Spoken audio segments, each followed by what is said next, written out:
Chapter 1. The Dantian Dynasty, a lowly dynasty among the hundreds in the northern wilderness.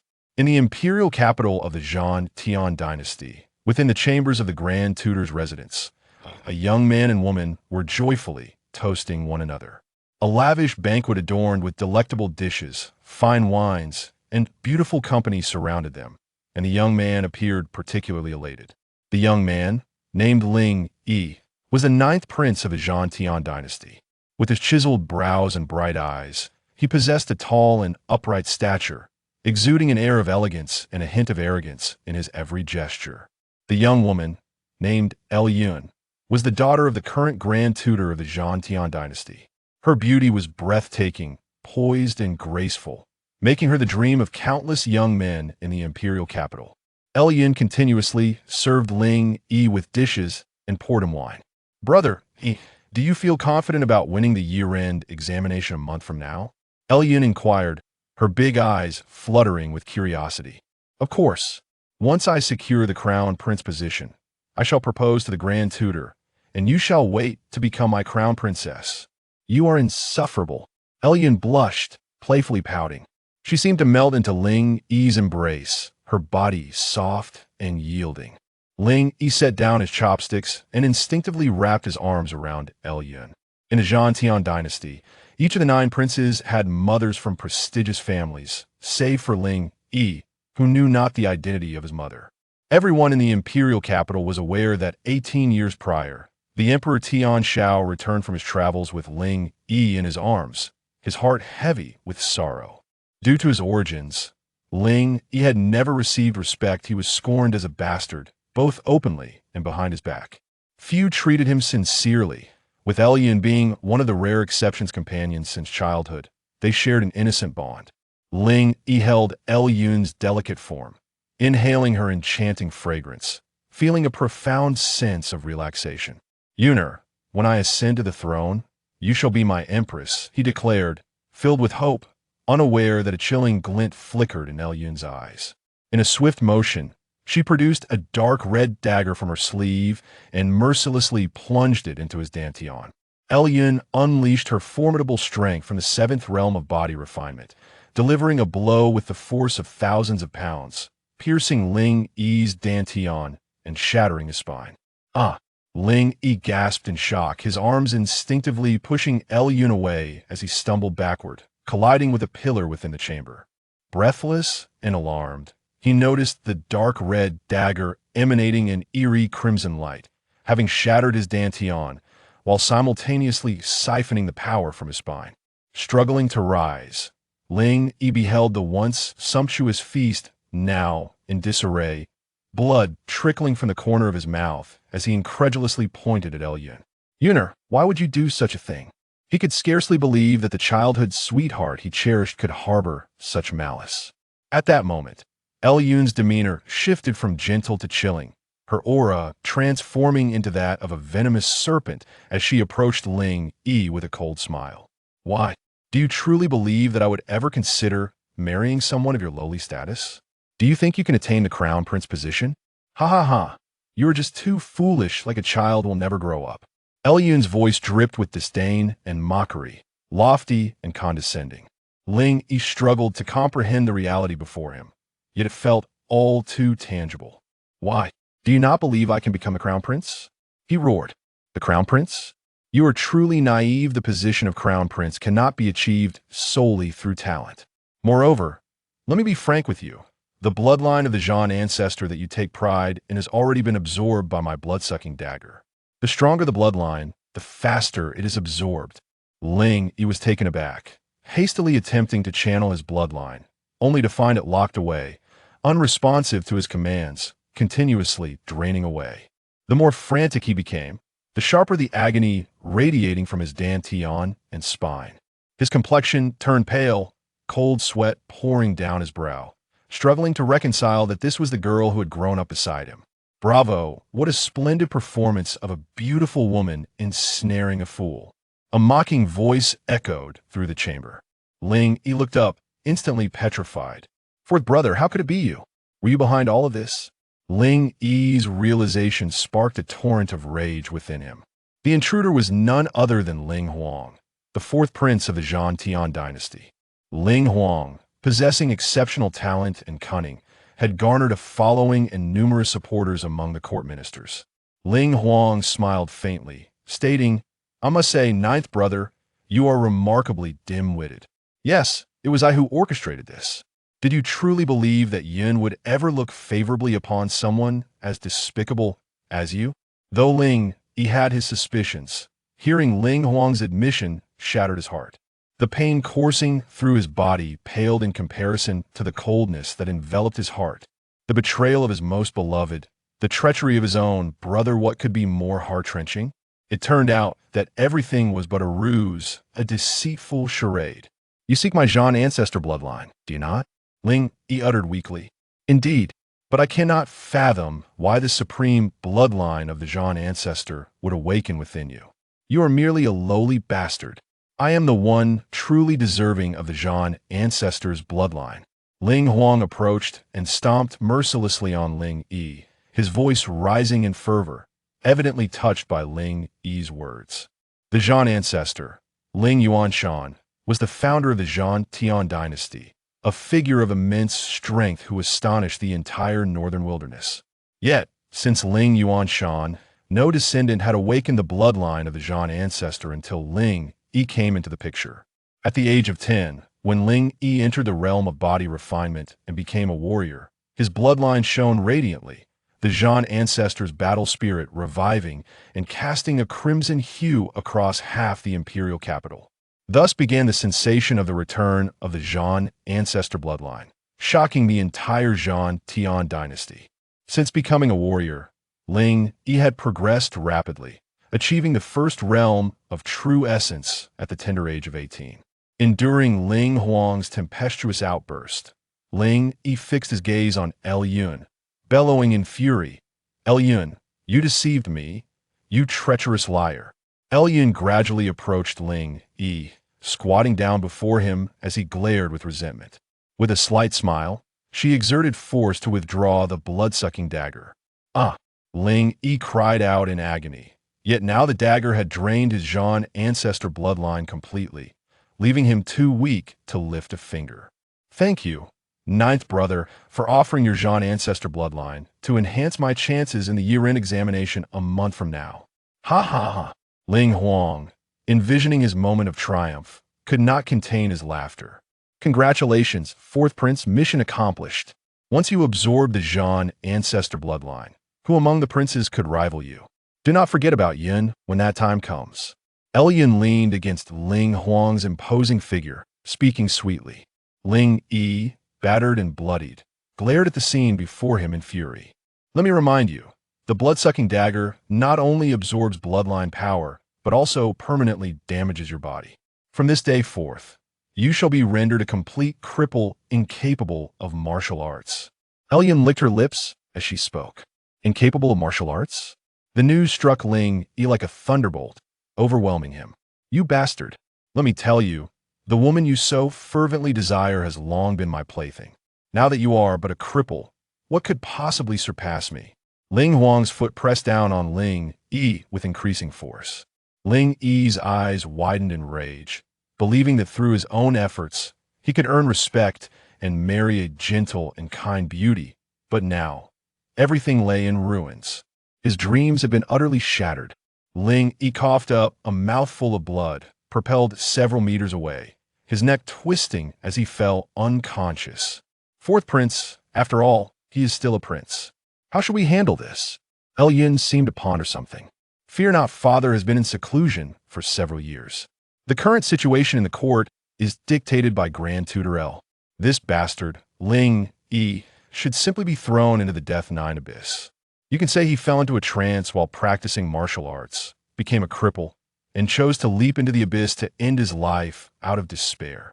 That evening, a carriage departed from the Grand Tutor's residence, traveling 100 miles to a bottomless, terrifying chasm. Several servants busied themselves, lifting the unconscious figure from the carriage and casting him into the ominous depths of the abyss. The Death Nine abyss, located not far from the imperial capital of the Zhan Tian dynasty, was an ancient site rumored to be the entrance to the demon realm. For eons, it had been the source of many chilling legends, and the Zhang dynasty had designated it as a forbidden zone for thousands of years. As Ling Yi plummeted into the abyss, unconscious, a black orb he wore shattered spontaneously, releasing a soul lamp. Suspended in the air, it emanated an eerie yet formidable aura. The soul lamp steadily cradled Ling Yi's body, ascending gradually. Primordial martial soul, awaken. A divine thought penetrated Ling Yi's mind. In the primordial chaos, the universe was born. Pangu split the heavens, giving rise to the world. NWA created humanity, ushering in the primordial age. After mending the heavens, NWA departed from the three realms. At that time, the primordial realm was engulfed in turmoil, and the people suffered greatly. Huang Tai Yi emerged in response to the chaos, governing the three realms, unifying the primordial chaos, becoming the first leader to carve out the heavens and the earth. Under Donghuang Taiyi's governance, the ancient primordial realm flourished increasingly. The 12 ancestors of sorcery disrupted the world, leading Donghuang Taiyi to engage in a great battle against them. After the fierce conflict, the primordial realm shattered, transforming into countless specks of dust. Each fragment of the primordial realm evolved into a distinct world. Thus, the 3,000 worlds came into existence. An overwhelming influx of information surged into Ling Yi's consciousness, causing him to awaken abruptly. Though this history was ancient, Ling Yi had heard of Pangu, NWA, and Donghuang Tai. Each of them was a figure from myth and legend. The martial soul, Donghuang Tai awakens. A deafening thunderclap resonated in Ling Yi's ears, and in the next moment, his surroundings transformed into a peculiar space. The space was ethereal and elusive as he gazed around. He beheld countless statues, all kneeling before an immense effigy that soared into the clouds. The statue that received the veneration had the body of a human and the antlers of a deer, exuding a sacred and serene presence, seated upon a throne elevated by 9 dragons, with profound eyes that seemed to encompass an entire universe. In the second row, 5 statues stood out prominently.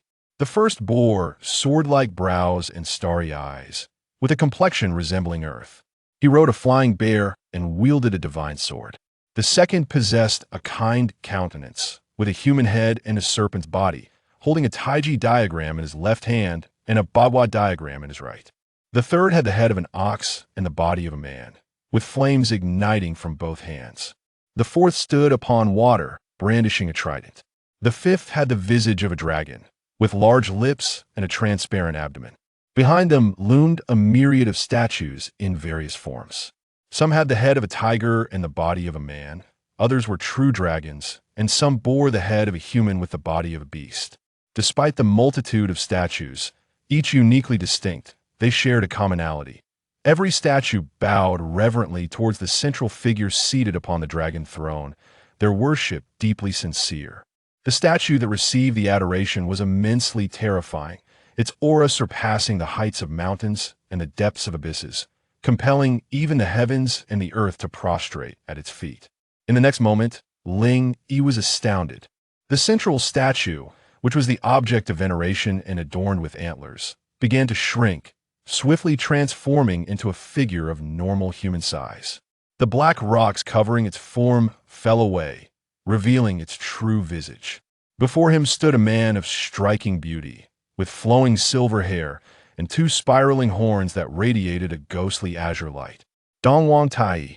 Ling Yi's mind conveyed the revelation that this was his martial soul, the legendary first celestial emperor of the primordial age.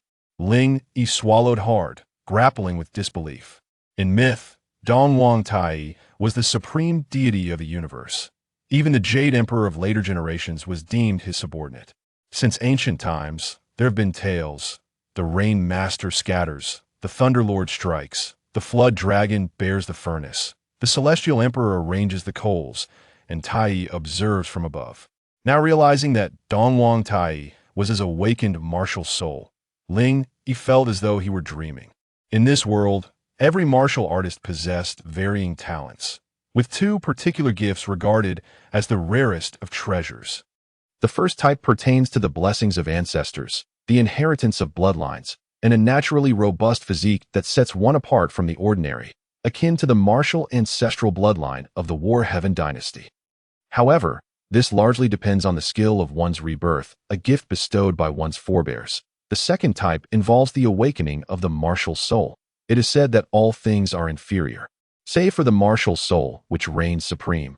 A warrior who awakens their martial soul is termed a soul warrior, a favored child of the heavens. However, martial souls vary in strength. A weak martial soul offers little to no assistance in one's martial path. And even a common warrior could easily defeat such a soul warrior. In contrast, a powerful martial soul provides astonishing support to its wielder, making such soul warriors leagues ahead of ordinary warriors.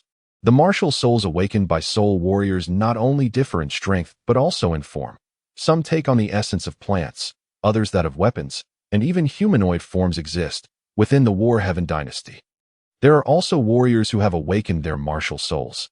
Yet, Ling Yi had never heard of a warrior whose martial soul was a deity from the primordial myths, let alone the supreme deity, Donghuang Taiyi.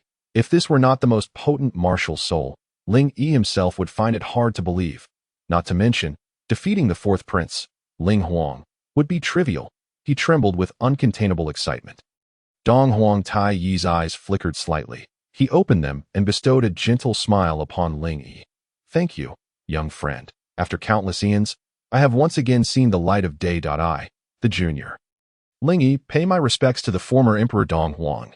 Ling Yi's tongue faltered with excitement, unsure of how to address Donghuang Taiyi. No need for formality. "I am your martial soul.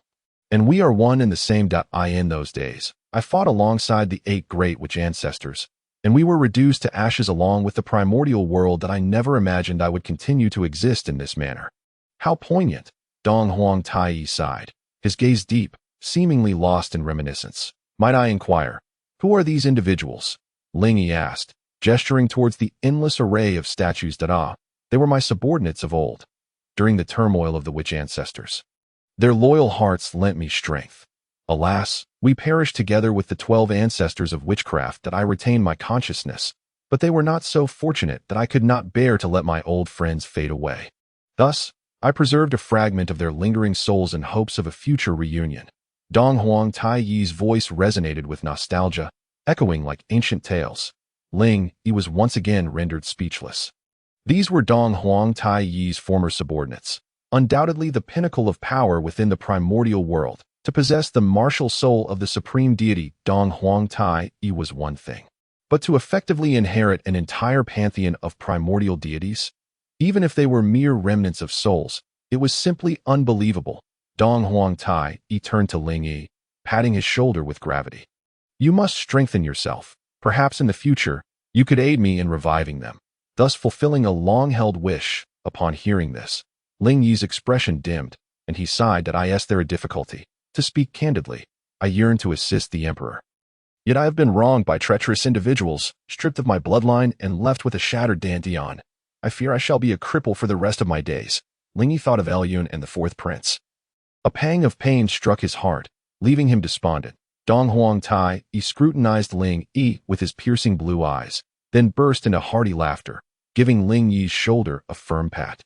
Seeing the legendary supreme deity treating him like a friend made Ling Yi's forehead break into a cold sweat. After a time, Donghuang Taiyi gradually reined in his smile and said, "You underestimate us far too much. That rotund figure over there is named Shen Nong. He was an expert in alchemy, consuming hundreds of herbs daily to discern their properties. Do not speak of your shattered dantian and lost bloodline. For him, even resurrecting the dead from mere bones is no challenge. I shall have him serve as your auxiliary martial soul, the Flame Emperor, Shen Nong." Ling Yi smacked his forehead, realizing how he had forgotten about him. Though the Flame Emperor held a distinguished status, he served under Donghuang Taiyi. For the Flame Emperor, would a shattered dantian even be an issue?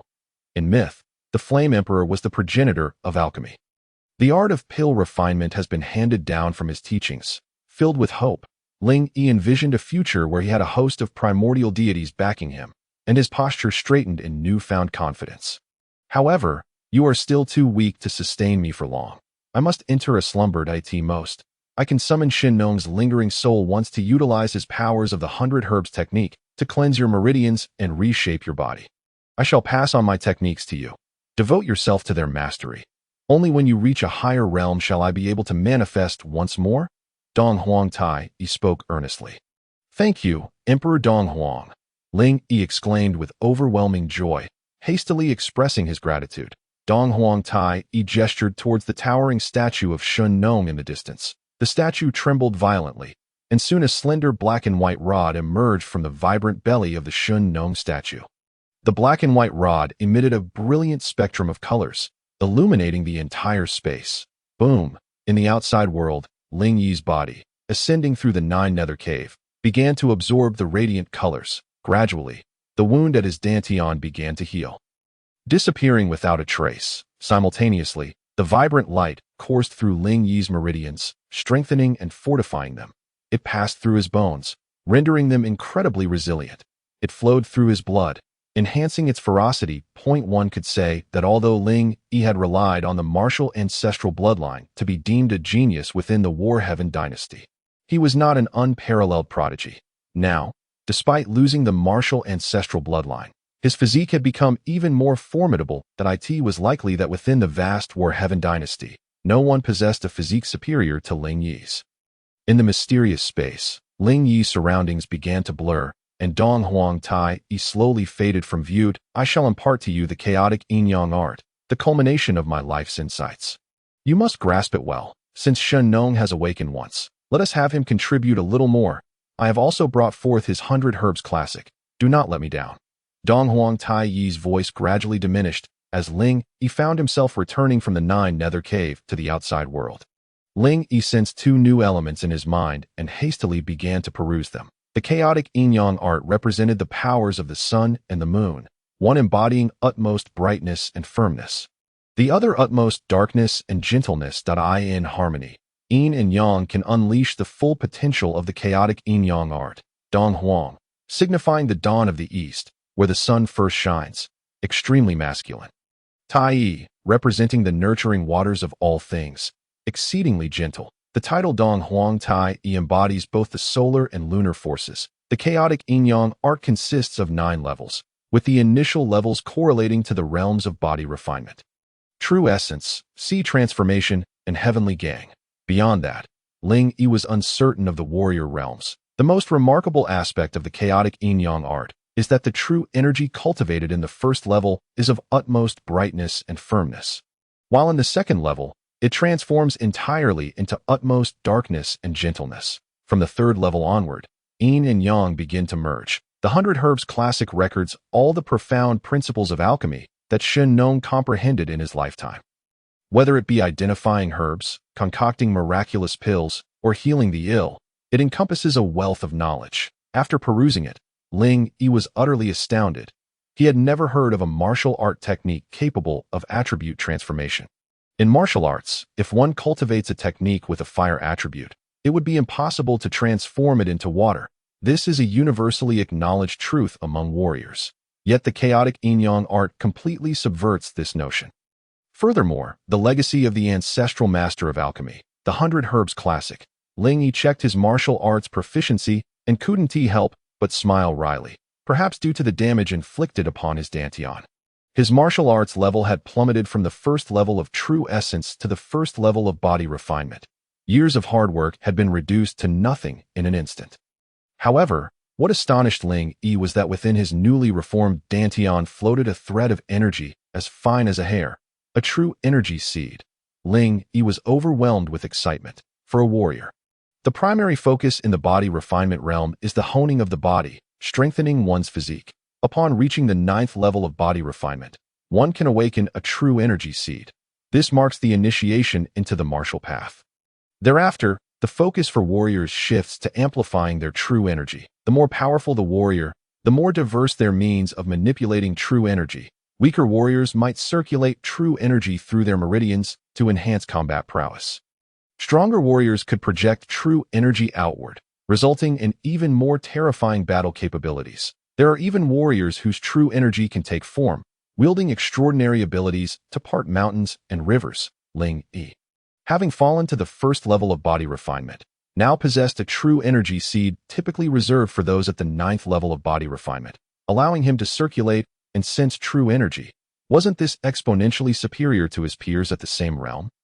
As Ling Yi felt a physique even more formidable than that of one possessing the bloodline of a battle ancestor, he was filled with confidence that he could return to his peak state in the shortest time possible. Even trampling upon all those who had persecuted him, surrounding the Death Nine Nether Cave, one could hardly find any animals, let alone plants, thriving. Ling Feng settled into a cross-legged position, intending to commence the cultivation of the chaotic yin-yang technique in this serene place. As night gradually passed, a pale light began to illuminate the horizon. Upon activating the chaotic yin-yang technique, a vast amount of spiritual energy from the heavens and the earth converged towards Ling Yi. He resembled an unfathomable black hole, voraciously absorbing the spiritual energy that filled the atmosphere. When the sun rose, the spiritual energy of the world was at its most vigorous, perfectly suited for practicing the chaotic yin-yang technique. With a whoosh, dense spiritual energy surged towards Ling Yi, whipping up a tempest around him. The rich spiritual energy came from all directions, rushing into Ling Yi's dantian and transforming into a swirling vortex. Every inch of his muscles, every bone, and every meridian was purified and strengthened by the spiritual energy absorbed through the chaotic yin-yang technique. This process was both painful and exhilarating for Ling Yi.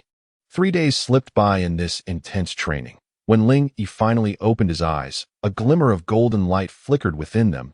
He had reached the 4th level of the body refinement realm. In just 3 days, Ling Yi had ascended to the 4th level of the body refinement realm. The chaotic yin-yang technique was indeed terrifying. Originally, Ling Yi had lost all his martial capabilities and had become a 1st-level body refinement realm warrior, effectively rendered useless. Yet, through the practice of the chaotic yin-yang technique, he had advanced 3 levels in merely 3 days, attaining the 4th level of the body refinement realm. The true energy seed had absorbed a substantial amount of spiritual energy, becoming slightly more robust. Moreover, the body refinement realm is primarily the first stage for warriors, aimed at refining the body and enhancing one's vital energy. That a typical warrior at the 1st level of the body refinement realm might possess a strength of 500 Jin. At the 2nd level, that strength doubles to 1,000 Jin. This pattern continues until the 9th level, where one possesses a staggering 4,500 Jin of strength. However, this is not a rigid rule, as there are individuals with naturally powerful bloodlines whose strength can reach 600 to 700 Jin, or even 800 to 900 Jin, even at the 1st level of the body refinement realm. As for Ling Yi, his physique, reshaped by Shinnong, combined with the true energy seed, allowed him to wield a remarkable 4,000 Jin of strength at merely the 4th level of the body refinement realm. The chaotic yin-yang technique was indeed extraordinary. Each level attained in the body refinement realm resulted in a growth of strength that far surpassed that of ordinary warriors. 1 could only imagine how astonishing Ling Yi's strength would be as he continued to elevate his realm. Unbeknownst to him, 3 days had passed outside the Nine Nether Cave.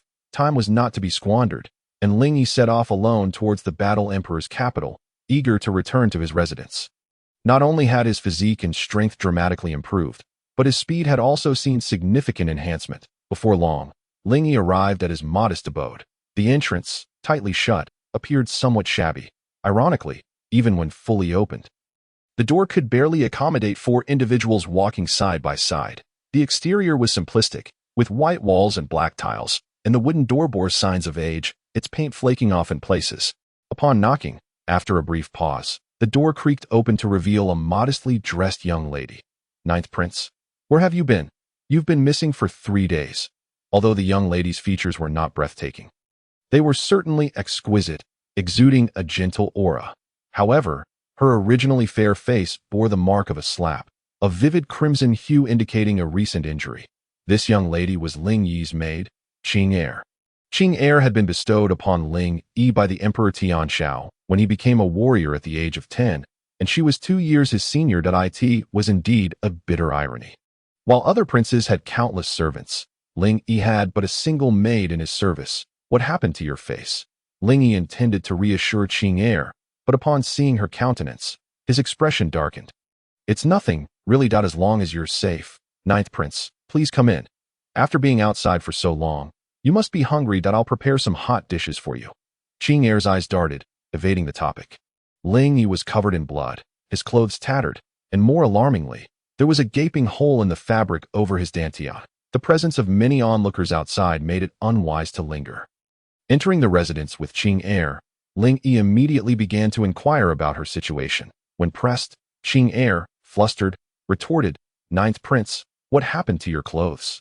Did you encounter some danger? Her tone was urgent, yet her eyes brimmed with concern. Ling Yi did not wish to alarm her excessively, so he quickly dismissed her worries, insisting that he had merely encountered some issues during his training and that it was of no consequence. However, upon hearing this, Qing Er suddenly broke into tears, throwing herself into Ling Yi's embrace, becoming a veritable cascade of sorrow. Ling Yi was taken aback, gently patting her back and asking what had transpired.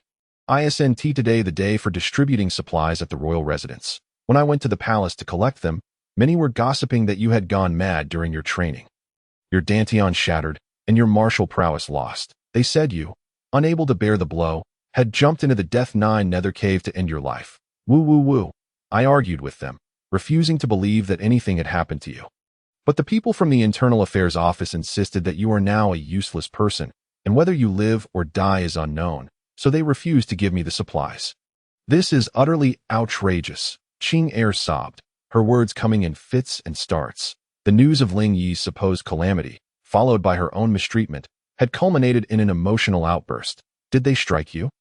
Ling Yi's eyes narrowed, a surge of anger igniting within him. Yes, but it's nothing to as long as you're safe. Ninth Prince, those ruffians are beneath your notice. As Qing Er's emotions began to stabilize. Seemingly fearing that Ling Yi would worry, she quickly changed her tune. Ling Yi assisted Qing Er to her feet, gently caressing the bruise on her face, his gaze filled with compassion as he softly assured her. Qing Er, rest assured, no one shall ever bully us again. Qing Er's face flushed, her head bowed as she nodded timidly. Suddenly, a series of loud knocks echoed through the air. Ling Yi and Qing Er exchanged startled glances. Ling Yi frowned slightly. Despite his lowly status, he was still the Ninth Prince. Who dared to be so rude? Bold Qing Er, come out here, a haughty voice bellowed. At the Internal Affairs Office. Why have they come? Upon hearing the voice, Qing Er recognized it as one of her earlier tormentors. She opened the door to find two furious guards from the Internal Affairs Office. Ling Yi recognized both men. The Internal Affairs Office was responsible for distributing daily necessities to the royal residences, and thus had a limited number of guards. The two men, one slightly plump named Gu Jia and the other lean named Gu Yi, were both 6th-level body refinement realm warriors. Although Ling Yi was the Ninth Prince, he rarely intervened in the affairs of the lower servants. However, he had heard rumors that several guards in the Internal Affairs Office were unscrupulous and quite snobbish. Upon seeing Qing Er, Gu Yi immediately began to berate her. Bold Qing Er, how dare you steal from the Internal Affairs Office? You must be tired of living. Come with me to the Internal Affairs Office for an inquiry. Qing Er was taken aback, frowning. What are you talking about? You didn't follow the rules and provide our Ninth Prince's residence with supplies, yet you accuse me of theft. Humph, you're facing your demise and still dare to deny it. Your useless Ninth Prince is already dead. No one is here to back you now. You must come with us, whether you like it or not. With that, Gu Yi reached out to grab her. His movements swift and his strength steady. Qing Er, not being a warrior, would likely suffer a broken bone if he seized her in an instant. Everyone felt a blur before their eyes when they regained their senses. Ling Yi had blocked Gu Yi's hand. Gazing coldly at him, Gu Yi and Gu Jia were taken aback. Recognizing Ling Yi, they both exclaimed in surprise. Gu Yi forced a smile, his expression tinged with suspicion as he asked, Ninth Prince, you're unharmed? Thanks to you, this useless one is still alive. The expressions of the two guards turned grim.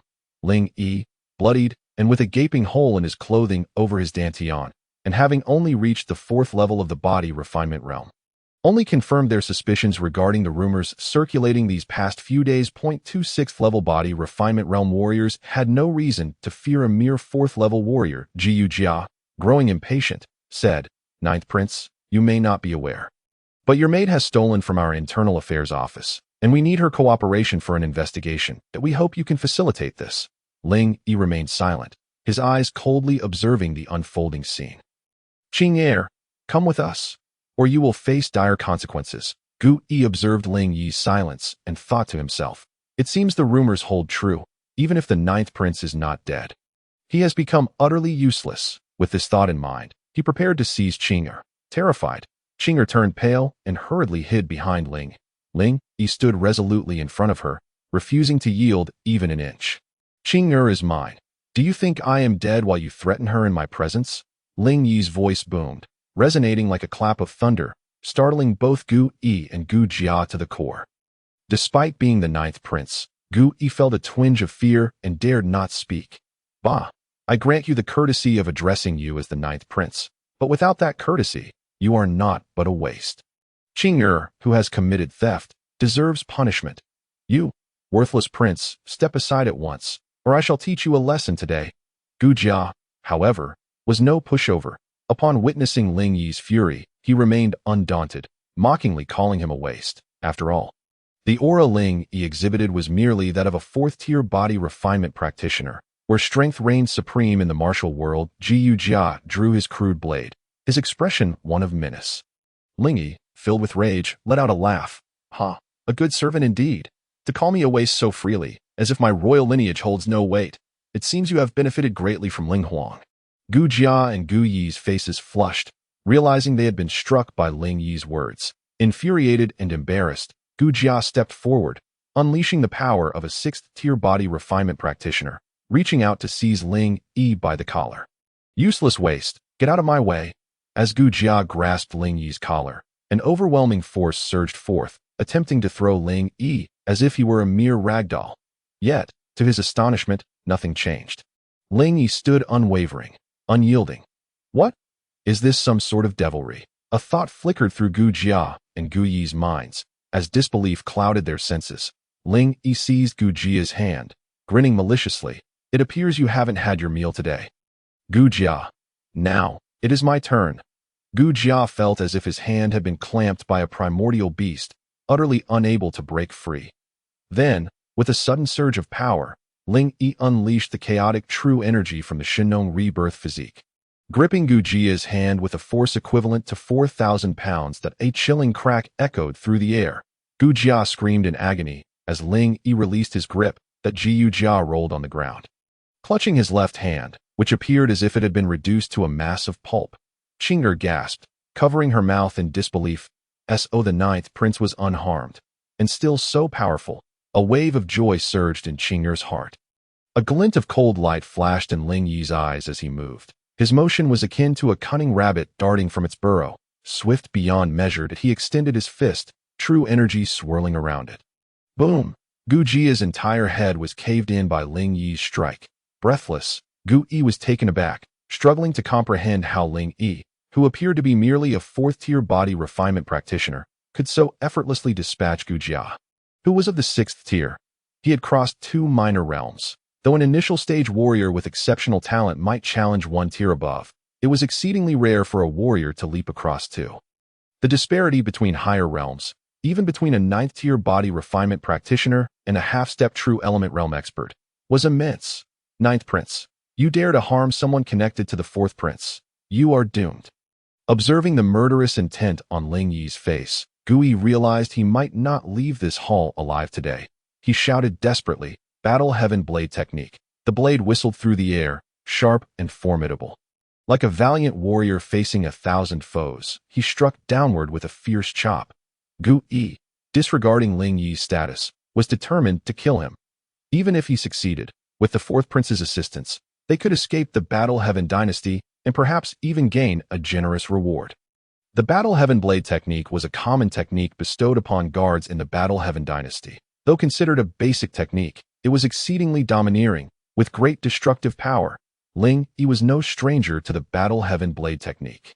With a cold smile, he extended his fair right hand, quick as a striking serpent, and with pinpoint accuracy, he pinched the incoming blade between 2 fingers. Gu Yi, slightly stronger than Gu Jia, and on the verge of breaking through to the 7th tier, found his formidable strike firmly halted by Ling Yi's fingers. Unable to advance an inch, a sharp clang resounded as the guard's crude blade shattered into 2 pieces. Gu Yi stared in shock at the broken blade in his hand.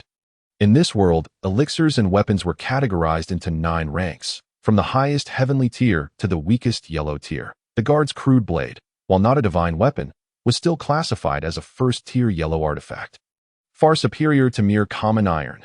Yet, it had been snapped in two. What sort of monstrous strength was this? Was Ling Yi even human? Gu Yi gazed at him in terror, perceiving him as a beast in human form. Utterly inhuman that a resounding slap rang out. A tremendous force surged forth, accompanied by the rush of wind. Gu Yi was sent flying, crashing several meters away onto the stone floor, debris flying everywhere. His face was left mangled. Bloodied teeth scattered about. Gu Yi rolled on the ground, clutching his face in agony. That slap. Qing'er, are you satisfied? Ling Yi flashed a brilliant smile, revealing his pearly white teeth. Qing'er, gazing at Ling Yi's radiant smile, felt a warmth wash over her heart, her cheeks flushing as she lowered her head and nodded. She thought to herself, the 9th prince has such a charming smile. Ling Yi laughed heartily, finding amusement in teasing Qing'er. Then his gaze turned fierce as he directed his words at Gu Yi. You insolent servant, today I shall take your life. The aura of killing intent thickened, palpable as ice, causing Gu Yi to kneel and repeatedly bow his head. Glancing at Gu Jia's lifeless body, filled with dread, 9th master, I understand my mistake. Please spare me. Meanwhile, Ling Yi smirked, narrowing his eyes as he slowly spoke, to commit murder within the prince's residence, and to plot against the prince. Should I choose to execute you on the spot, it would be no trouble at all. Do you truly believe that the 4th prince would defy royal law for the sake of 2 pawns? Gu Yi trembled in fear, regretting his actions bitterly that he crawled on the ground, shaking uncontrollably. Ling Yi's smile was chilling as he swiftly pointed a finger, piercing Gu Yi's dantian. Gu Yi's expression changed drastically. Blood gushed forth. His true energy began to dissipate. In the martial world, strength ruled supreme. Gu Yi had just been stripped of his martial prowess by Ling Yi. This was far more painful than death. Did you not enjoy calling others waste? Today, I shall render you a waste. Begone, and take Gu Jia's corpse with you. Tell your master this message. Gu Yi trembled in fear. The pain from his body was secondary. Being rendered powerless left him a complete waste. 9th prince, what do you command? Upon hearing Ling Yi's words, Gu Yi shuddered, yet gazed at Ling Yi's imposing presence, unable to defy him. Inform Ling Huang and Yun. Those wretched dogs. I am not dead. I have returned. Soon, I shall reclaim everything that belongs to me.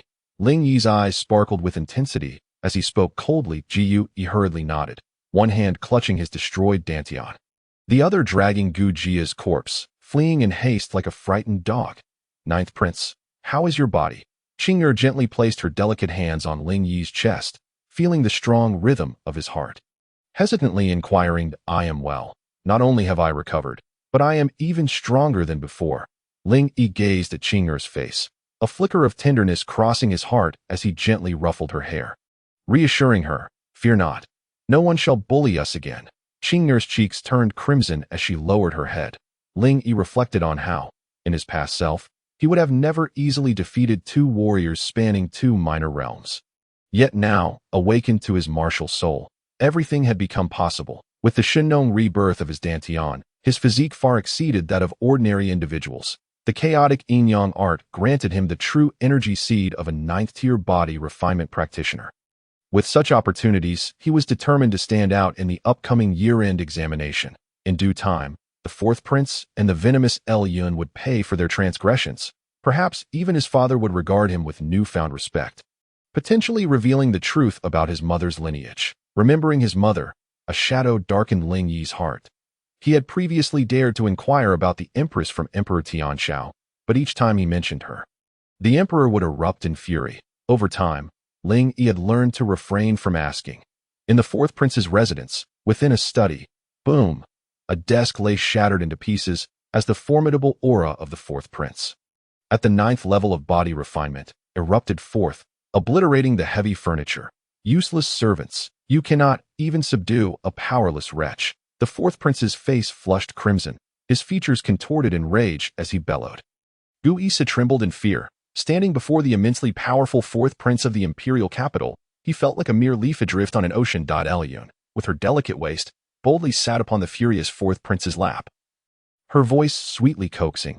"Your Highness, please temper your anger. It is merely a discarded individual, hardly a match for your esteemed self." The fourth prince, gazing at the enchanting figure in his embrace, felt a surge of heat in his gaze as he sighed. "What do you understand? The ninth prince has trained with scarce resources. He entered the realm of body refinement at the tender age of 10, awakening the bloodline of the war ancestor. Such a person, when faced with adversity, can soar like a dragon. It is infuriating that he survived even in the depths of the death abyss. If I do not suppress him thoroughly, I shall not find peace in my slumber." Yun chuckled derisively, playfully tapping the fourth prince's chest. "You mustn't speak so. In my heart, you are the supreme prodigy. When you ascend to the throne, do not forget me." The fourth prince, stirred by Yun's teasing, felt as if even steel would melt before him. He declared, "Indeed, once I become the crown prince, the position of crown princess shall be yours. Tomorrow is the day the Ministry of Internal Affairs distributes the customary allowances. Let us go together, and I shall give you all that is allotted." With a glint in her eye, Yun leaned close to the fourth prince's ear and whispered a few words. Upon hearing her, the fourth prince erupted into hearty laughter, exclaiming, "Ling Yi, oh Ling Yi, your training resources have been severed. Let us see what abilities you possess now." "Excellent. Yun'er, your scheme is most commendable." He dismissed Gu Isa and, with a glint of determination in his eyes, coldly declared, "I shall take care of this matter today, and thereafter, I shall enter seclusion. Before the year-end examination, I will integrate the bloodline of the war ancestor and surely make a remarkable comeback." On the following day, Ling Yi arrived early at the Ministry of Internal Affairs. The previous day had been dedicated to the distribution of ordinary daily necessities to the royal family, while the second day was reserved for royal relatives to receive their training resources. For those at the body refinement stage, body refinement pills were essential. These pills were immensely beneficial, significantly reducing training time, yet they were exceedingly precious. The War Heavenly Dynasty was a lower-tier dynasty, and even a prince could only receive 10 body refinement pills each month. Inside the Ministry of Internal Affairs, a wooden table was set in the inner hall, where an official named Shi Taixiang was recording the distribution of training resources, having overseen the ministry for over a decade. He bowed slightly, his tone respectful, yet his eyes brimmed with mockery. "I regret to inform you, ninth prince, that your body refinement pills cannot be allocated from this month onward." "Why?" Ling Yi furrowed his brow. Suppressing his rising anger, "Asa prince, you should know that the allocation of body refinement pills is a royal decree. Do you dare to defy it? Though you are a prince, you cannot slander a humble official." Shi Taixiang retorted, his tone dripping with disdain. "I have managed the ministry for over a decade, diligently serving. If you continue to speak thus, I shall seek an audience with Emperor Tianxiao to demand justice." "In your eyes, am I still a prince? Who gave you the audacity to act so brazenly?" Ling Yi's fury escalated, nearly spilling over. After all, he was still a prince, yet even the lower servants dared to trample upon his dignity. "How dare you?" A sharp voice pierced the air. Ling Yi looked up to see a group entering the inner hall of the ministry. At the forefront stood a middle-aged noblewoman, elegantly attired, exuding an extraordinary aura. Her beauty striking and her demeanor regal, draped in a phoenix robe. Behind her followed a cadre of heavily armed guards and waiting maids. Upon sighting her, Shi Taixiang hurriedly stepped away from the wooden table, performing a deep bow as he exclaimed, "Long live the Empress! Is it my order you oppose? Do you have objections?" The Empress raised an elegant eyebrow, her tone icy. "Your Majesty, could you please elucidate the rationale?" Ling Yi inquired, maintaining his composure. "I ask you, Ling Yi, have you suffered a shattered dantian due to your training, resulting in a plummet in your martial prowess?" "I have." Ling Yi recalled the schemes of the fourth prince and Yun, taking a deep breath as he uttered those words that he had intended to expose the malicious intentions of Ling Huang and Yun. But who would believe him? The fourth prince wielded immense power, and Yun's father, Taishi, was equally influential. Should he speak the truth, it was likely he would be bitten back. Those around him, upon hearing Ling Yi's admission, could not hide their disdain. Indeed, this bastard had become a waste.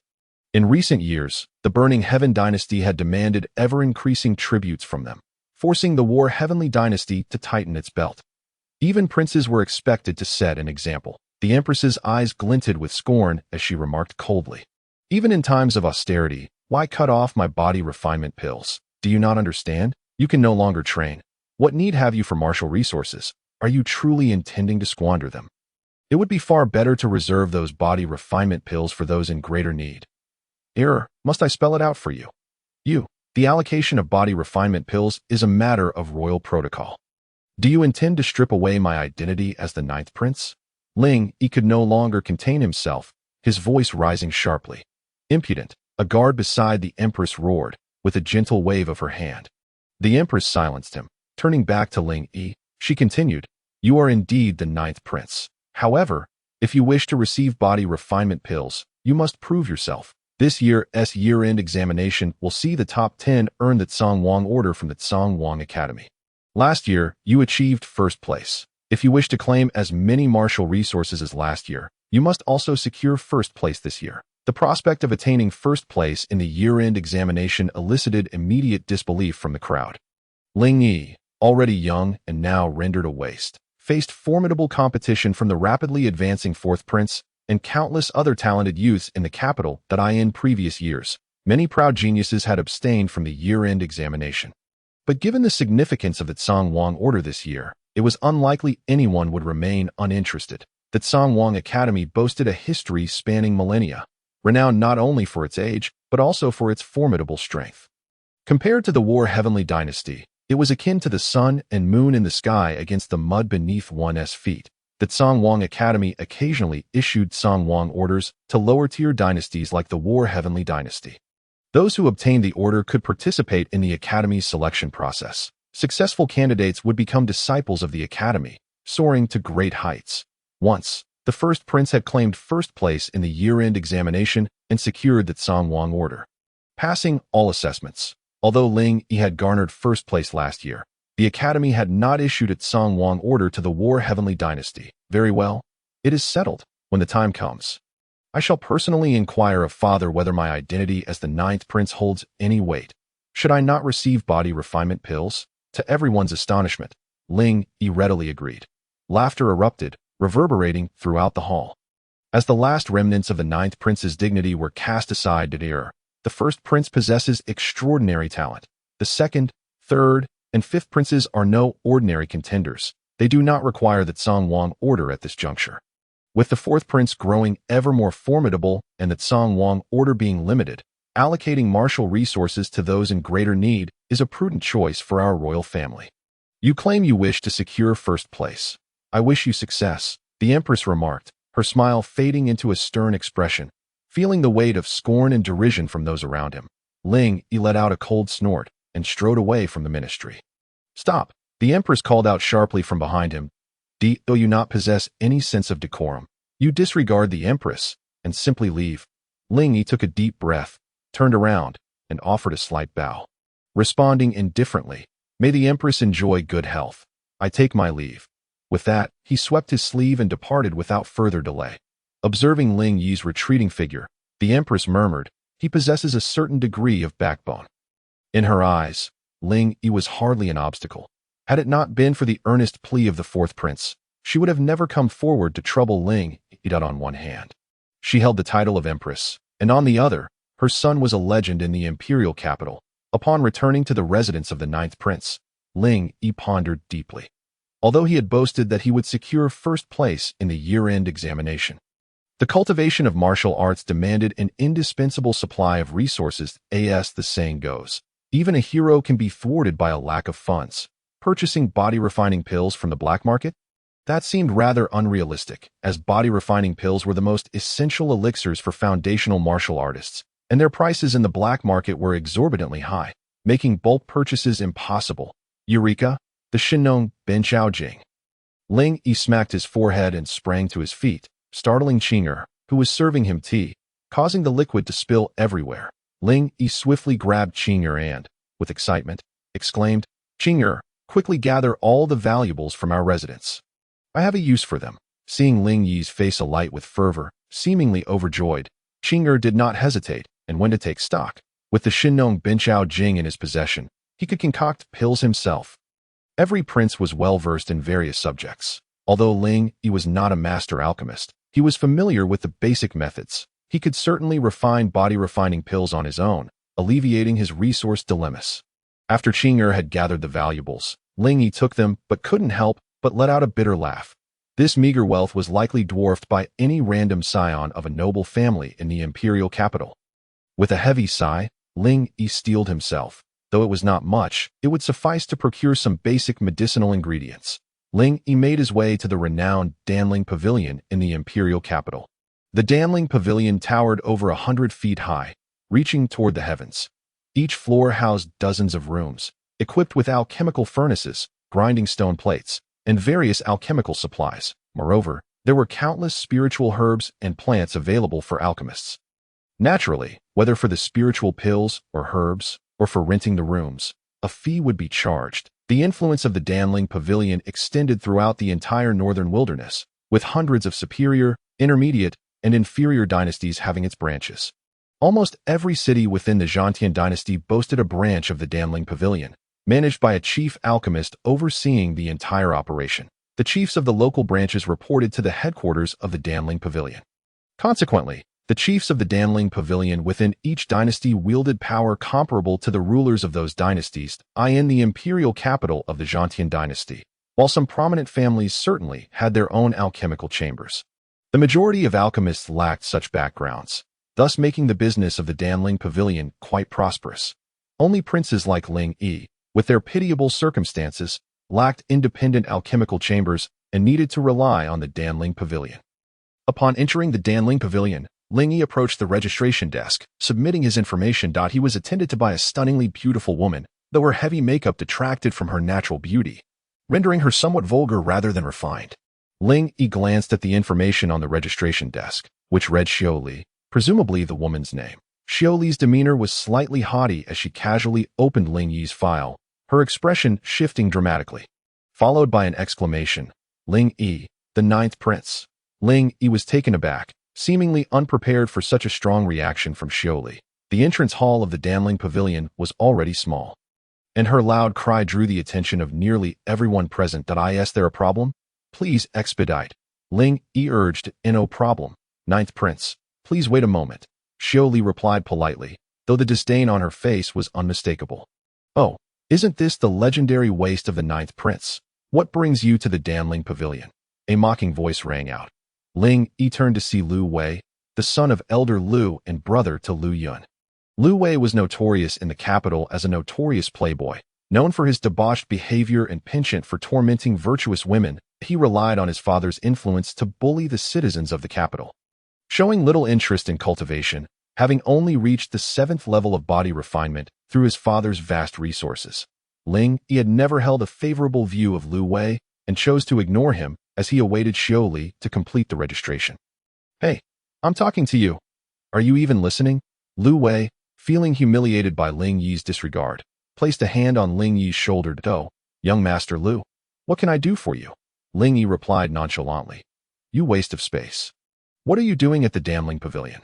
Are you here to beg for alchemical pills? Before Ling Yi's decline, Lu Wei had treated him with a modicum of respect. Now, with Ling Yi's martial prowess diminished and his fallout with Lu Yun, Lu Wei had adopted a completely different demeanor. What are you doing here, young Master Lu? Is exactly what I am doing here. If you claim I am here to beg, does that mean you have the same intention? You. How could my family be as impoverished as a wild child like you, who needs to procure a large quantity of alchemical pills every month? Procurement of a large quantity of alchemical pills is indeed enviable. With such an abundance of pills, it has only elevated young Master Lu to a 7th level body refinement expert. You must be 17 this year, right? How pitiful it is that without power or influence. At 17, I only reached the 9th level of body refinement, Ling Yi remarked casually. Though he scorned engaging in verbal sparring, years of being ridiculed had honed his skills in tongue-fighting.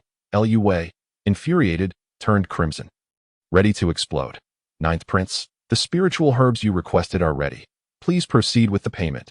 Xiaoli interjected, casting a flirtatious glance at Lu Wei. Ling Yi handed over the package he carried, and Xiaoli opened it. Emptying its contents, Lu Wei glanced at it, his face dripping with disdain, and remarked, Ninth Prince, what a grand gesture. With this money, you could buy materials for 5 body-refining pills, right? At this remark, laughter erupted from the crowd. It was a well-known fact that alchemy had a success rate. Typically, a competent low-tier alchemist required about 10 portions of material to successfully refine a batch of body-refining pills. Ling Yi's purchase of only 5 portions suggested either extraordinary skill or a lack of funds, which was quite the disgrace for a prince, tarnishing the royal family's reputation. Ling Yi remained unfazed and replied, "The art of alchemy is not solely a matter of resources, but an understanding of the Tao of pills. Though my materials may be limited, the pills I refine will not be inferior to others, quality over quantity." Upon hearing this, an old man sweeping near the entrance paused momentarily, glancing at Ling Yi. Lu Wei raised an eyebrow, interpreting Ling Yi's words as a taunt implying he wasted materials. While it was true that Lu Wei lacked talent in martial arts, he could not bear the implication that he lacked alchemical talent. Without delving into other matters, his countless concoctions of bewitching pills, which had wreaked havoc among the women of the capital, attested to his skills in alchemy. Heaven and earth divide into 9 grades from high to low. Lu Wei, at a young age, had already attained the status of a 6th-grade alchemist, placing him among the elite in the imperial capital. If all went well, his future in alchemy was boundless. The onlookers felt that Ling Yi's proclamation was akin to flaunting his skills in front of an expert. Bordering on arrogance, seething with rage, Lu Wei retorted, "Ha, 9th Prince, you are quite amusing. May I ask what grade of alchemist you currently are?" Ling Yi's expression remained unchanged as he replied, "I possess considerable talent in the art of alchemy. I just passed the 1st-grade yellow tier last year." Laughter erupted within the Danling pavilion like thunder, yet Lu Wei did not laugh. Fixing his gaze on Ling Yi, he solemnly proposed, "Since you claim to possess great talent in the Tao of pills, why not engage in a contest? What do you say?" Ling Yi regarded him with a discerning eye. Although Lu Wei was indeed talented in alchemy, his venomous nature was undeniable, pitting a 6th-grade alchemist against a 1st-grade alchemist. Only someone like Lu Wei could utter such a challenge. Ling Yi waved his hands dismissively, saying, "A contest among alchemists is indeed a noble endeavor. However, as you can see, I have already exhausted all my wealth purchasing alchemical materials. I have nothing left to wager against you." Lu Wei's eyes gleamed with amusement, relishing the thought that Ling Yi was not only feeble in martial prowess, but also a simpleton. That he swiftly declared, "No matter. If you and I compete, should I lose, I will gift you 100 body-refining pills. That if you lose, it is but a trivial matter. You need only crawl through my legs. 100 body-refining pills." The onlookers were momentarily struck dumb. Ling Yi harbored a cold chuckle within, pondering the audacity of Lu Wei. Yet, he spoke aloud, "While 100 body refinement pills may be enticing, it is common knowledge that my martial path has encountered difficulties. At present, my sole focus lies in the study of alchemy, and what I find most lacking are the materials for pill crafting, which I cannot afford to procure." Seeing Ling Yi take the bait, Lu Wei hastily interjected, "No matter.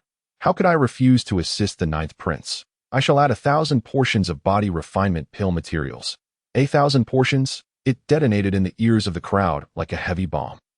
For ordinary warriors of the Zhantian dynasty, acquiring even a single body refinement pill in a year was a formidable task. Yet here was Lu Wei, casually offering 100 body refinement pills and 1,000 portions of materials, an extravagant display of wealth. The phrase financially audacious scarcely sufficed to encapsulate the situation. Even a prince typically received no more than 100 body refinement pills in a year. Ling Yi laughed inwardly, though he feigned a troubled expression. Lu Wei felt a thrill, imagining himself as the most illustrious figure in the imperial capital. As if a prince had slipped through his fingers. In a moment of impulsiveness, he exclaimed, "How about this? I shall also add a single Qi Yin pill." Boom! The crowd felt their minds buzzing. The Qi Yin pill? For those who cultivated, the Qi Yin pill allowed them to merge their true energy with the power of the Qi Yin. The Qi Yin's might could incinerate an opponent's true energy, rendering one invincible in the body refinement realm. Upon uttering these words, Lu Wei realized he had perhaps acted too rashly. The Qi Yin pill was a treasure forged by renowned artisans at the behest of Huang Tai Yi. Intended for his own use upon reaching the 8th level of body refinement to coalesce the seed of true energy. Even Huang Tai Yi had expended considerable effort to obtain it.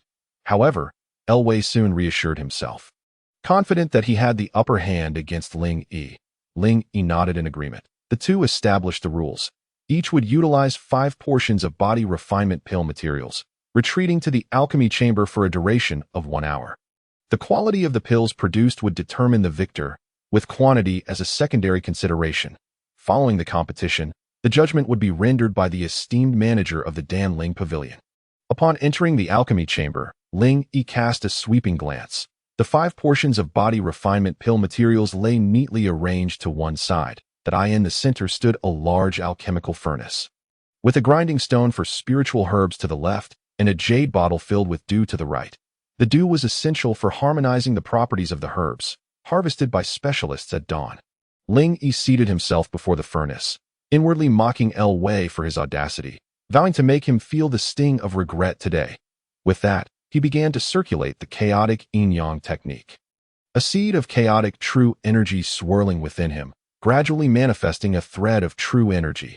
Ling Yi manipulated this energy, slowly guiding it into his palms. His hands, now suffused with true energy, rested upon the alchemical furnace, which was of a most peculiar nature. Typically, once a warrior possessed the seed of true energy, it merely circulated within their body. Only upon reaching the true element realm could it be channeled into weaponry and techniques. However, the furnace possessed the unique ability to automatically absorb a warrior's true energy, equipped with a flame ignition device for combustion. In theory, the stronger the true energy of the warrior, the higher the burning temperature. The better the manipulation of the true energy, the more precise the temperature regulation. Conversely, warriors without the true energy seed could only ignite the fire manually, resulting in insufficient temperatures and poor control. The regulation of temperature was a crucial factor influencing both the success rate and quality of the pills. This was the first reason Ling Yi felt confident in besting Wei. Once the ignition was successful, the furnace began to operate normally. Ling Yi proceeded to grind the herbs into a fine powder before measuring the materials. The ingredients for a single body refinement pill required an abundance of spiritual herbs, over 100 portions. This measurement necessitated the skill and experience of the alchemist. The more precise the measurement, the better. Any deviation, however slight, could lead to diminished quality or, worse, total failure. No alchemist could achieve absolute precision, and this was a testament to the skill of the alchemist. Ling Yi perused the Shinong's herbal classic, uncovering the records of the primordial body refinement pill. Its preparation bore striking similarities to the current body refinement pill, albeit with subtle distinctions, the most significant being the precise ratios of the spiritual herbs. With unwavering focus, Ling Yi began to master the precision of the herbs, entering a state of profound concentration. Gradually, a black and white ruler materialized behind him. Startled at first by its appearance, Ling Yi soon found a surge of knowledge flooding his mind. This was the Shinong ruler, the most formidable weapon of his secondary martial soul, the Flame Emperor. Perhaps it was due to his intense focus on alchemy that he had summoned the Shinong ruler. The Shinong ruler possessed 2 remarkable functions. First, one end was alive, while the other was dead. The white end could release and absorb medicinal properties, while the black end could release and absorb toxicities. It was a divine instrument for both healing and harm. Secondly, the Shinong ruler offered absolute precision, whether in controlling the true energy of martial techniques or in the meticulous measurement required for alchemy. Ling Yi's eyes sparkled with excitement as he activated the Shinong ruler. Its utility was boundless. Wei, what do you have to wager against me? An hour later, Wei emerged first, greeted by the eager gazes of the crowd. In the grand hall of the Danling Pavilion, a splendidly dressed, sharp-featured elder sat at an octagonal table, having awaited this moment for quite some time. This man was none other than the esteemed manager of the Danling Pavilion, Wang. Upon seeing Wei exit, Wang hastily stood and scurried to him, bowing and scraping as he inquired, "Young Master L, you have returned. Was the alchemy successful?" It was common knowledge that Wei's father, Taiyi, wielded immense power within the court and was rumored to be secretly expanding his influence. For the Danling Pavilion, he was a significant client, purchasing countless pills each year. How could they not treat him with the utmost reverence? In recent years, the Emperor Tian Shao had seldom been seen, leaving Taiyi to handle the myriad affairs of the Tian dynasty.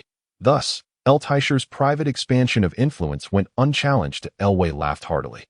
Extending his hand, and a vial of pills appeared on the table. Wang picked up the vial, opened it, and poured its contents into a book for careful examination of both quality and quantity. After a lengthy pause, he exclaimed, "Wonderful! This vial contains a total of 15 body refinement pills, all of excellent quality, having reached the 6th rank of the yellow grade. 15 pills, 6th rank of the yellow grade. The crowd erupted in admiration, acknowledging Wei's prowess as a 6th rank alchemist. To produce even a single 6th rank pill was no small feat. Yet Wei had crafted 15 pills from just 5 portions of materials. Ordinary alchemists would hardly manage to yield more than a single vial of pills from 10 portions of materials, and even that would typically yield just 10 pills at best. Yet Wei had produced 15 6th rank body refinement pills from merely 5 portions. His reputation as an alchemical genius was indeed well-deserved. Where is the 9th prince? Has he yet to emerge? Could it be that his furnace exploded and he perished within? Surely not an explosion. Perhaps he simply failed to produce any pills and is now too embarrassed to show his face. The spectators of the Danling Pavilion jeered, confident that Wei's 15 6th rank body refinement pills were insurmountable in both quantity and quality, leaving no room for doubt that Ling Yi could triumph. At that moment, Ling Yi stepped out, appearing disheveled, his clothing smeared with soot, and smoke wafting from him as if he had been scorched by flames. Glancing at Ling Yi, Wei was momentarily taken aback before sneering. What happened, 9th prince? Did your alchemy truly result in an explosion? Everyone at the Danling Pavilion confirmed that Ling Yi had not only failed to produce any pills, but had also suffered an explosion. Compared to an alchemical genius like Wei, Ling Yi appeared as a mere firefly, utterly incapable of competing with the brilliance of the moon. Ling Yi nodded. Indeed, he had experienced an explosion. Yet, he had not failed. Approaching Manager Wang, he extended his clenched fist. What is this, 9th prince? Wang inquired, puzzled, only to realize moments later and hurriedly extend his hand to receive its. Ling Yi opened his fist. A pill radiating a faint red glow fell into Wang's palm. Wang gasped. A glowing pill? This is a trade exclusive to. Upon closer inspection, this body refinement pill was more than twice the size of Wei's pills, entirely translucent and devoid of any impurities.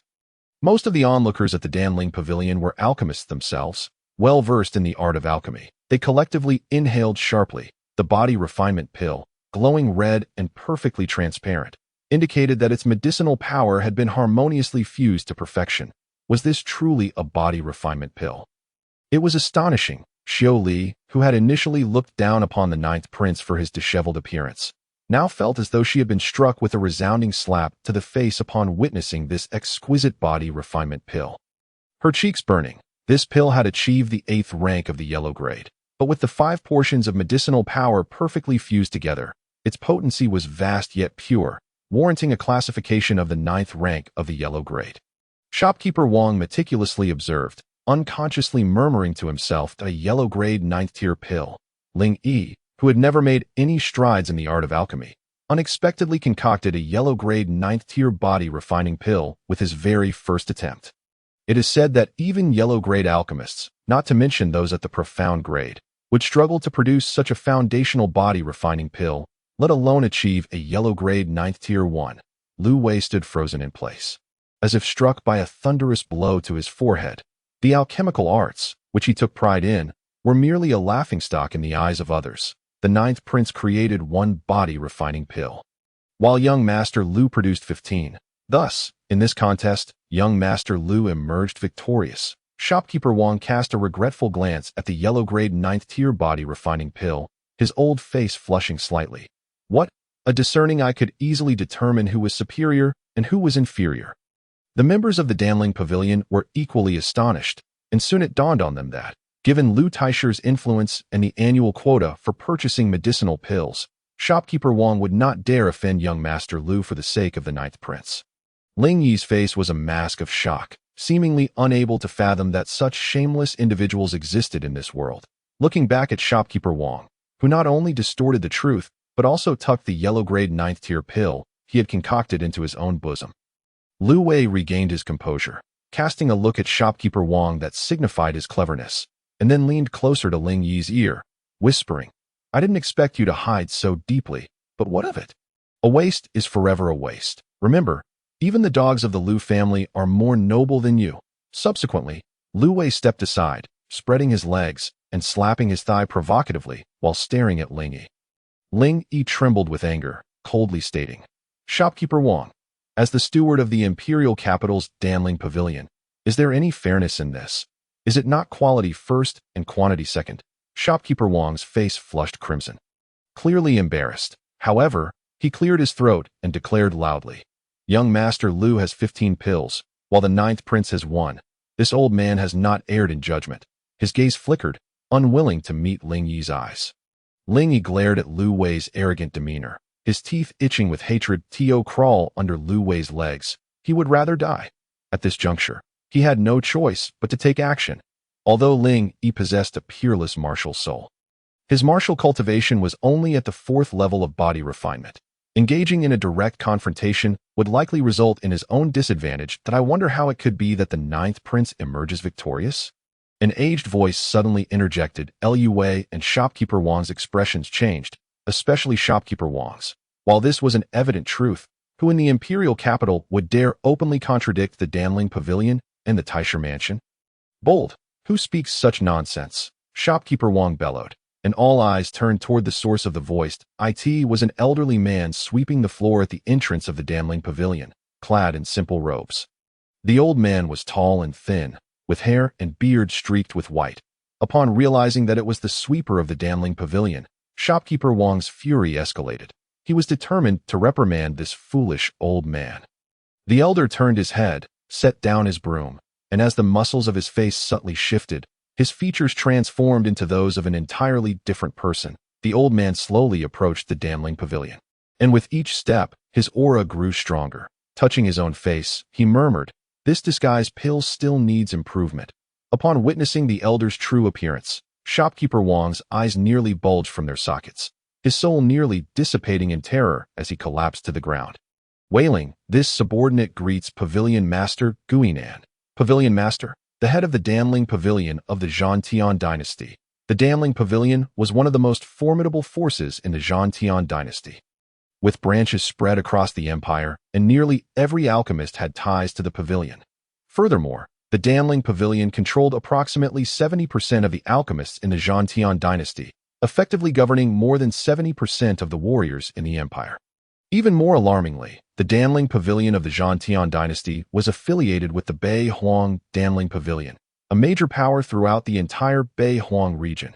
As the pavilion master of the Danling Pavilion of the Zhang dynasty, Guinan's status likely surpassed even that of the current Emperor Tianshao.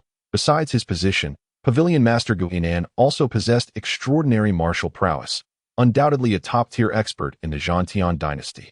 A living legend of the Tiangang realm, Pavilion Master Guinan approached Ling Yi and gently said, "Greetings, 9th Prince. May I inquire if your alchemical skills are derived from a particular master?" Ling Yi pondered for a moment, recalling the Shinong Binchao Jing of the Divine Farmer, and concluded that, in a sense, his alchemical skills were indeed inherited from the Divine Farmer. Hence, he nodded in affirmation. Pavilion Master Guinan displayed an expression of as expected and regarded Ling Yi with approval. Then, with a flourish of his sleeve, an extraordinary surge of true qi erupted, and a powerful force sent Shopkeeper Wang flying. Crashing heavily to the ground, Guinan's fingers spread wide before closing, causing the yellow-grade 9th-tier body refining pill to soar directly into his palm. True qi manifestation, remote object retrieval. Ling Yi gasped in astonishment. The precision with which Guinan retrieved the small pill from another person's sleeve demonstrated his status as one of the supreme powers of the Zhang dynasty. Guinan handed the body refining pill to Ling Yi and proclaimed loudly, "Shopkeeper Wang, from this day forth, you are relieved of your duties as the steward of the Danling Pavilion in the imperial capital and expelled from the Zhang dynasty's Danling Pavilion. In this alchemical duel, the 9th Prince has produced a yellow-grade 9th-tier body refining pill, far surpassing young Master Lu. I declare the 9th Prince the victor." Lu Wei's face drained of color. He took several steps back, resembling a defeated rooster, reluctantly uttering, "As you command, Pavilion Master." Shopkeeper Wang's face turned ashen. The shift in circumstances was too rapid. Not only the onlookers, but even Ling Yi felt somewhat dazed. Lu Wei ordered his men to prepare the rewards: 100 body refining pills and 1,000 portions of alchemical materials, recorded under Ling Yi's name by the Danling Pavilion. Additionally, there was a Qi Yin pill, a fire-red pill exuding a faint glow, a profound-grade first-tier pill. The flesh on Lu Wei's face twitched incessantly, not only out of pain for the loss, but also from fear of being punished by Lu Taiyi upon his return. However, he dared not offend Pavilion Master Guinan, a figure whose power and influence in the Zhang Tian dynasty rivaled that of Emperor Tianxiao. Moreover, Lu Taisher was currently plotting a significant undertaking. If he offended this old Pavilion Master, it could jeopardize his plans. Before leaving, Lu Wei shot a venomous glare at Ling Yi, a look that conveyed more than 1,000 harsh words. Ling Yi felt an immense satisfaction. The number of people who despised Lu Wei had only increased. After all, who was Lu Wei to him? Ninth Prince, may I inquire if your master is currently in the Zhang Tian dynasty? Pavilion Master Guinan suddenly asked respectfully. Ling Yi was taken aback. His master, the divine farmer? As his secondary martial soul, he should be considered part of the Zhang Tian dynasty, right? Subsequently, Ling Yi nodded and replied. He is indeed present. Wonderful. Qing'er shall be saved. Ninth Prince, could you invite your master for a meeting? Him. That may be difficult. My master is elusive as a divine dragon, after imparting his knowledge of alchemy to me. I have been unable to locate him.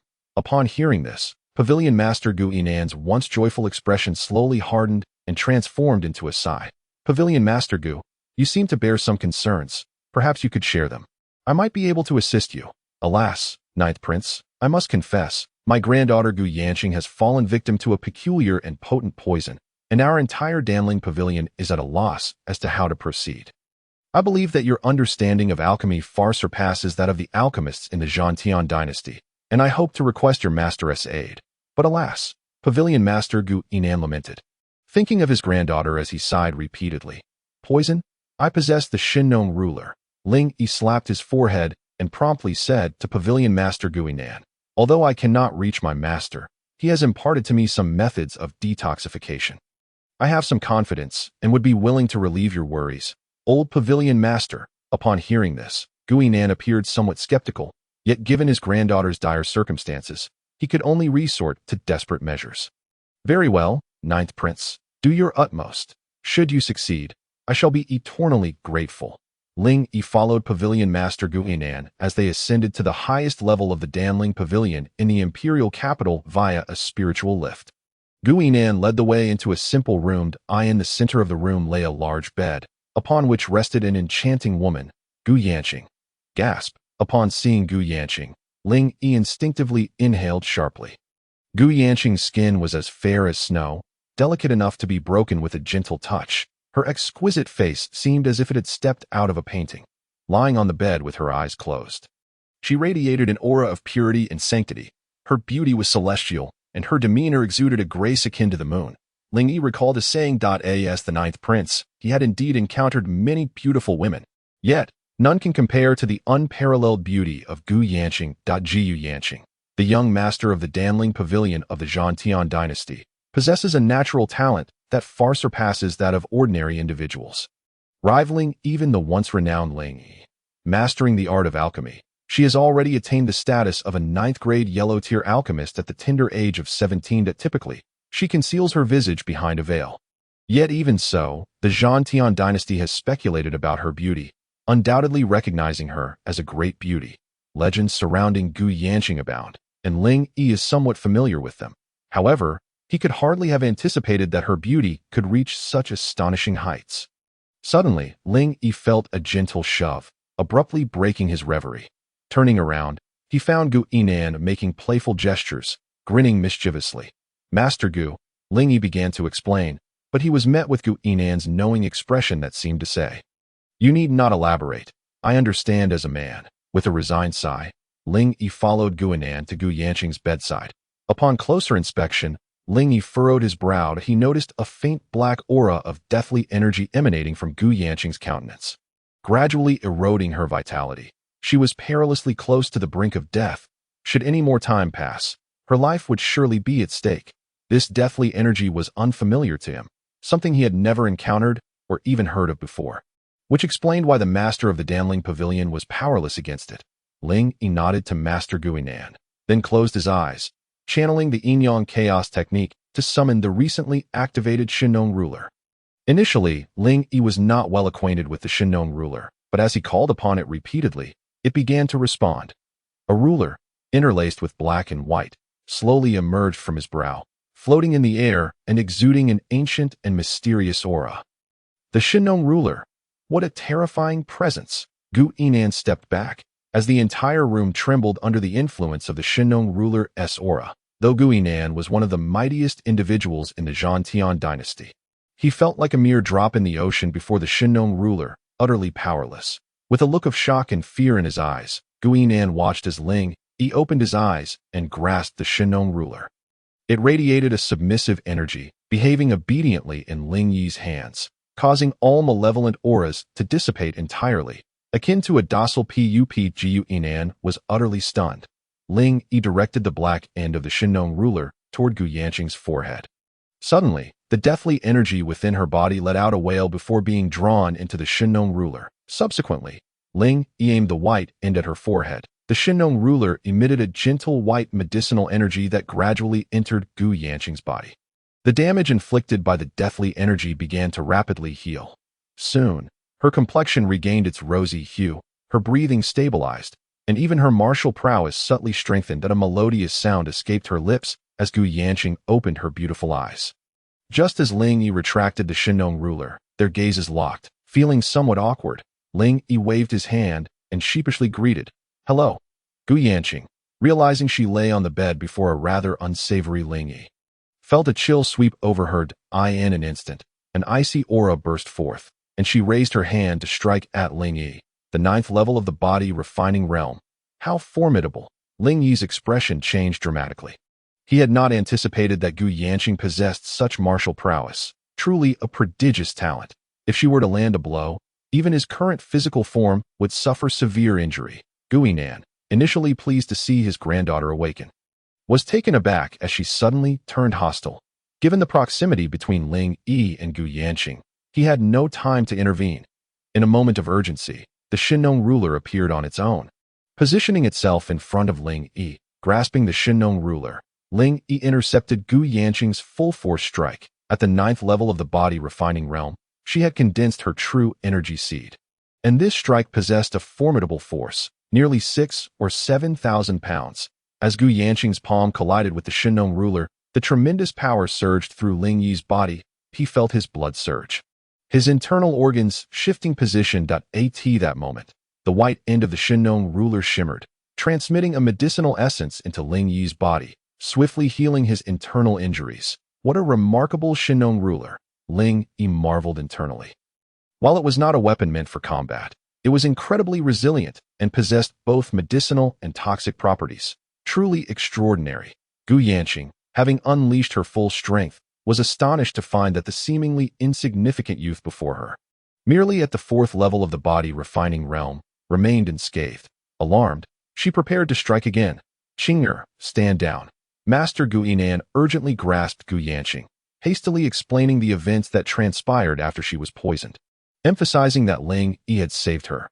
"Ling Yi is our savior." Gu Yanqing finally comprehended, her fair cheeks flushing slightly as she addressed Ling Yi. "I apologize, benefactor." Qing'er acted rashly. Gu Yinan, filled with excitement, proclaimed to Ling Yi, "Ninth Prince, your immense grace shall be forever remembered. Please allow this old man to bow before you." With that, he attempted to kneel, startling Ling Yi into catching him. Both Gu Yinan and Gu Yanqing expressed their heartfelt gratitude to Ling Yi, leaving him feeling somewhat bashful as he sought to borrow a pill room to enhance his martial realm with the newly acquired body refining pills. With a wave of his hand, Gu Yinan promptly arranged for a pill room for Ling Yi's cultivation. After Ling Yi departed, Gu Yanqing gazed at his retreating figure. "My dear, what do you think of the 9th Prince?" Gu Yinan inquired. "He is quite remarkable. That I've heard it said that his dantian was destroyed, rendering him a waste. Yet now his physique is strong, and his aura is formidable, though his martial realm is somewhat lower. He surpasses others of the same realm by a considerable margin. And that extraordinary ruler," Gu Yanqing pondered, sensing that Ling Yi was indeed extraordinary, far from an ordinary individual. Master Gu Yinan, ever astute, gazed thoughtfully in the direction Ling Yi had taken. Pondering his own thoughts, Ling Yi sat within a pill room at the Damling Pavilion. Before him lay 100 body refining pills and a single Qian pill. That a glimmer of determination sparkled in his eyes.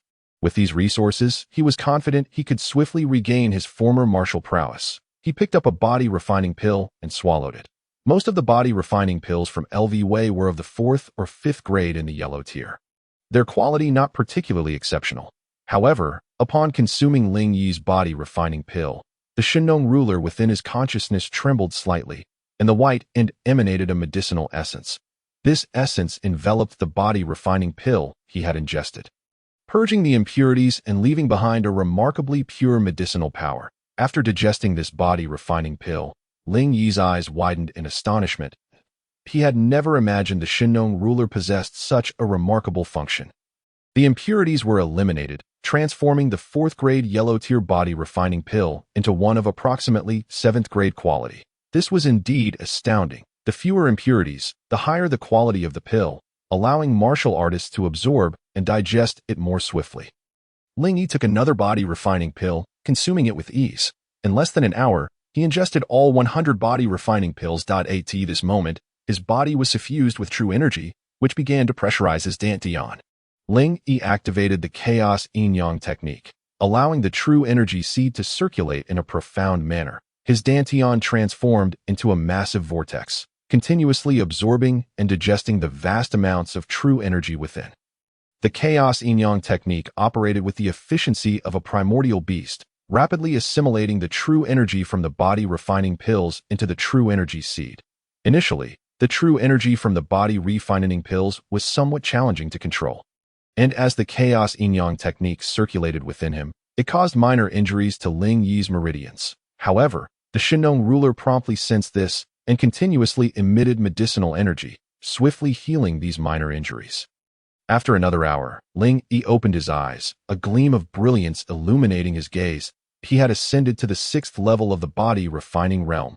He had directly leaped 2 realms, suppressing his elation.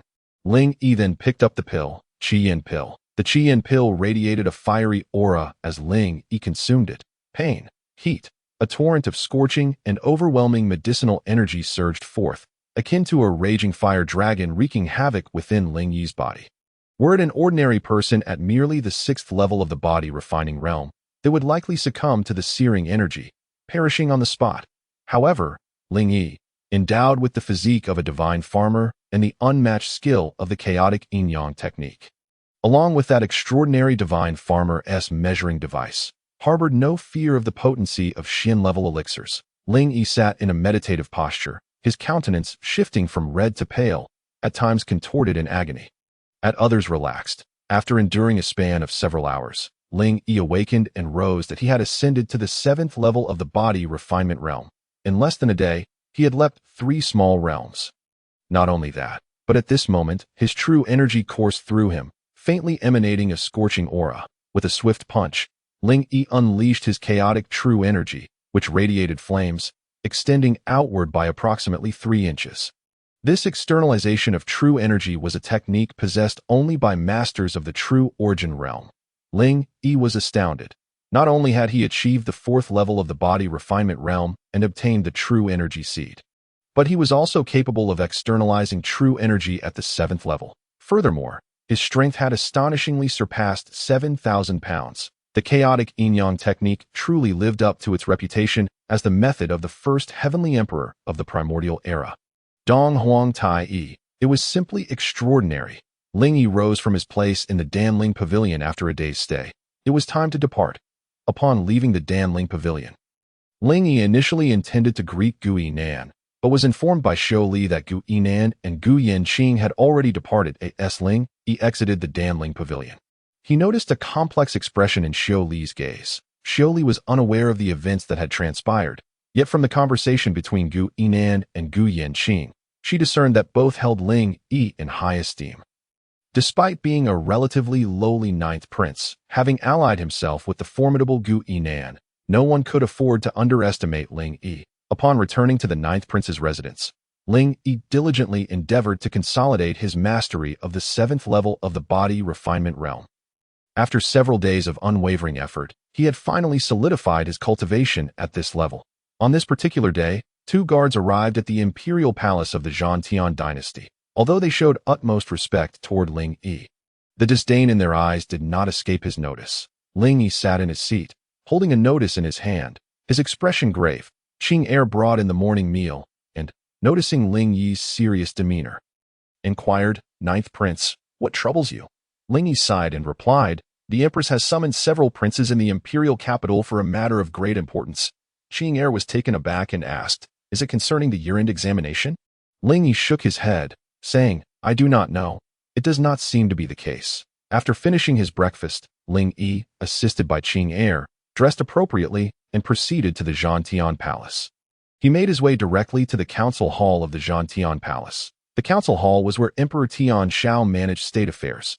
However, it had been many years since Emperor Tian Shao had secluded himself, and the hall had become a venue for the Empress and Minister L, among others, to discuss the affairs of the Zhantian dynasty. "Your humble son, Ling Yi, pays respects to Her Majesty the Empress." Upon entering, Ling Yi saw the Empress seated in the main position of the council hall and bowed respectfully. Below, on the left, were seated Minister L and other officials. To the right sat the 6th Prince. 7th Prince and 8th Prince. It was said that the 4th Prince also resided in the imperial capital but was absent today due to seclusion. "Rise and take your seat to the side," the Empress said, her ruby lips parting. "Ninth brother, what great airs you have, making us all wait for you." The 6th Prince, Ling Yi, mocked as he noticed Ling Yi was the last to arrive. "Indeed, our 9th brother still fancies himself the genius who awakened the bloodline of the war ancestor last year." However, times have changed. The 7th Prince, Ling Hong, chimed in. Ling Yi refrained from engaging in their verbal sparring, for he sensed that the atmosphere today was peculiar, suggesting that matters were far from simple. "Enough of your chatter. I have gathered you all today for an extremely important matter," the Empress stated with a grave tone. "The treasury of the Zhantian dynasty can no longer support the military expenses of the Northern Qi Jiao Legion. It is well known that the Qi Jiao Legion serves as a garrison to defend against the Northern Barbarian dynasty. Its significance is paramount. Should we disband the Qi Jiao Legion, we risk an invasion from the Northern Barbarian dynasty, and the nation shall be lost." The Empress spoke with a heavy heart. The 8th Prince, Ling Huang, furrowed his brow and inquired, "The Zhantian dynasty has not witnessed any major conflicts in recent years.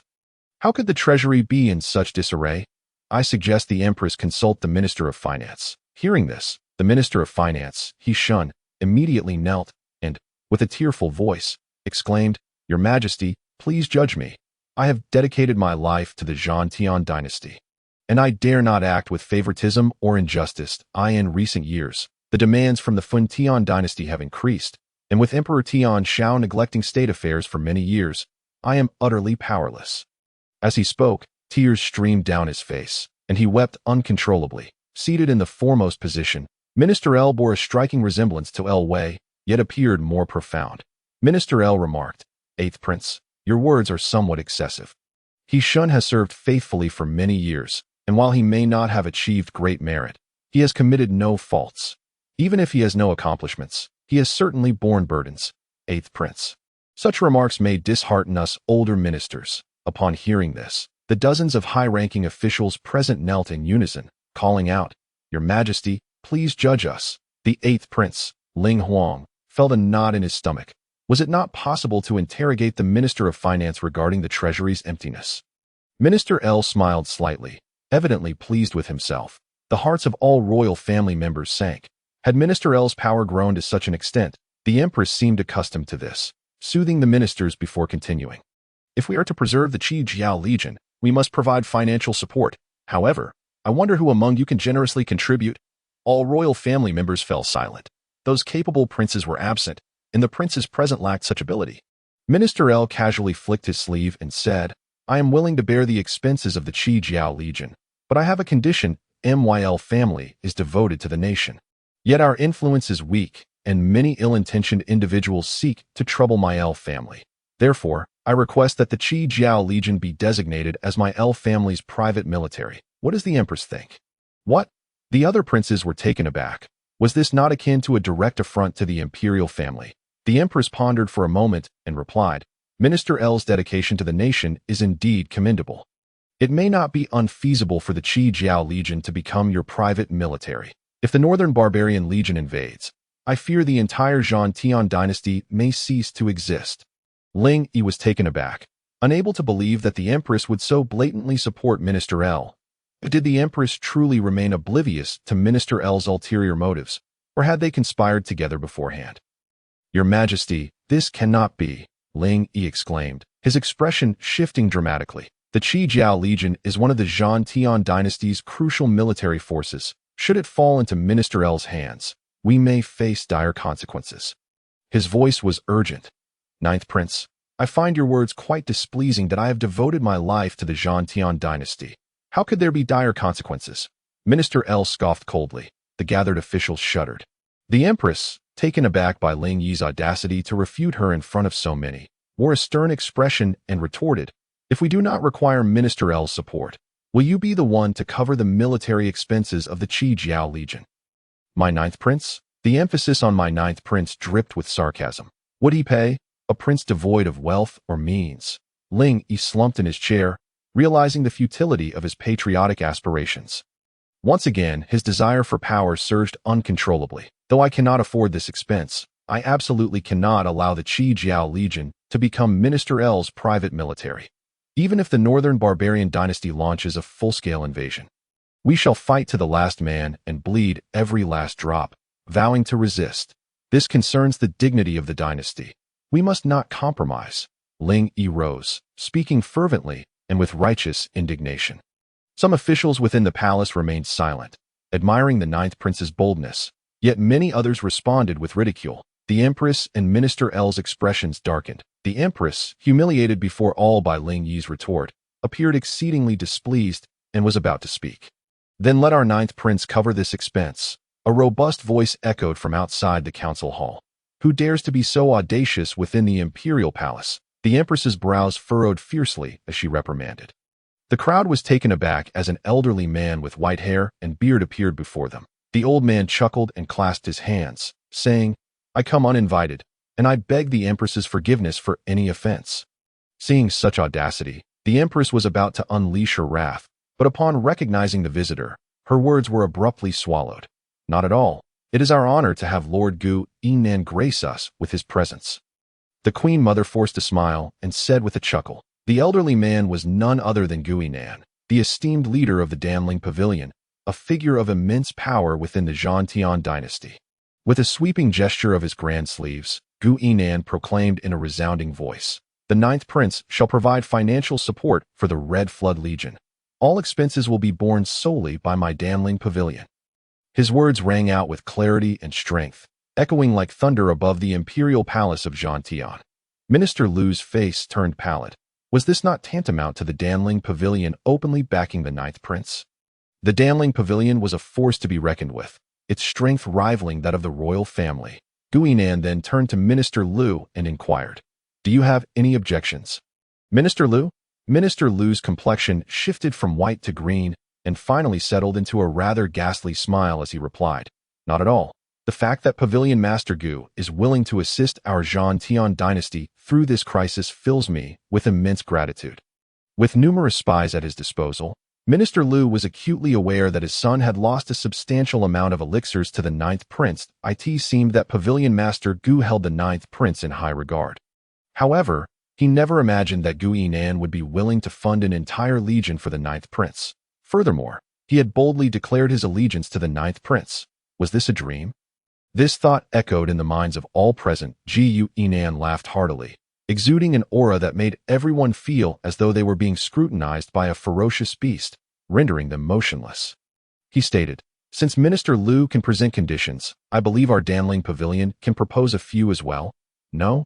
Could it be that Gu Yinan intended to transform the Red Flood Legion into his personal army?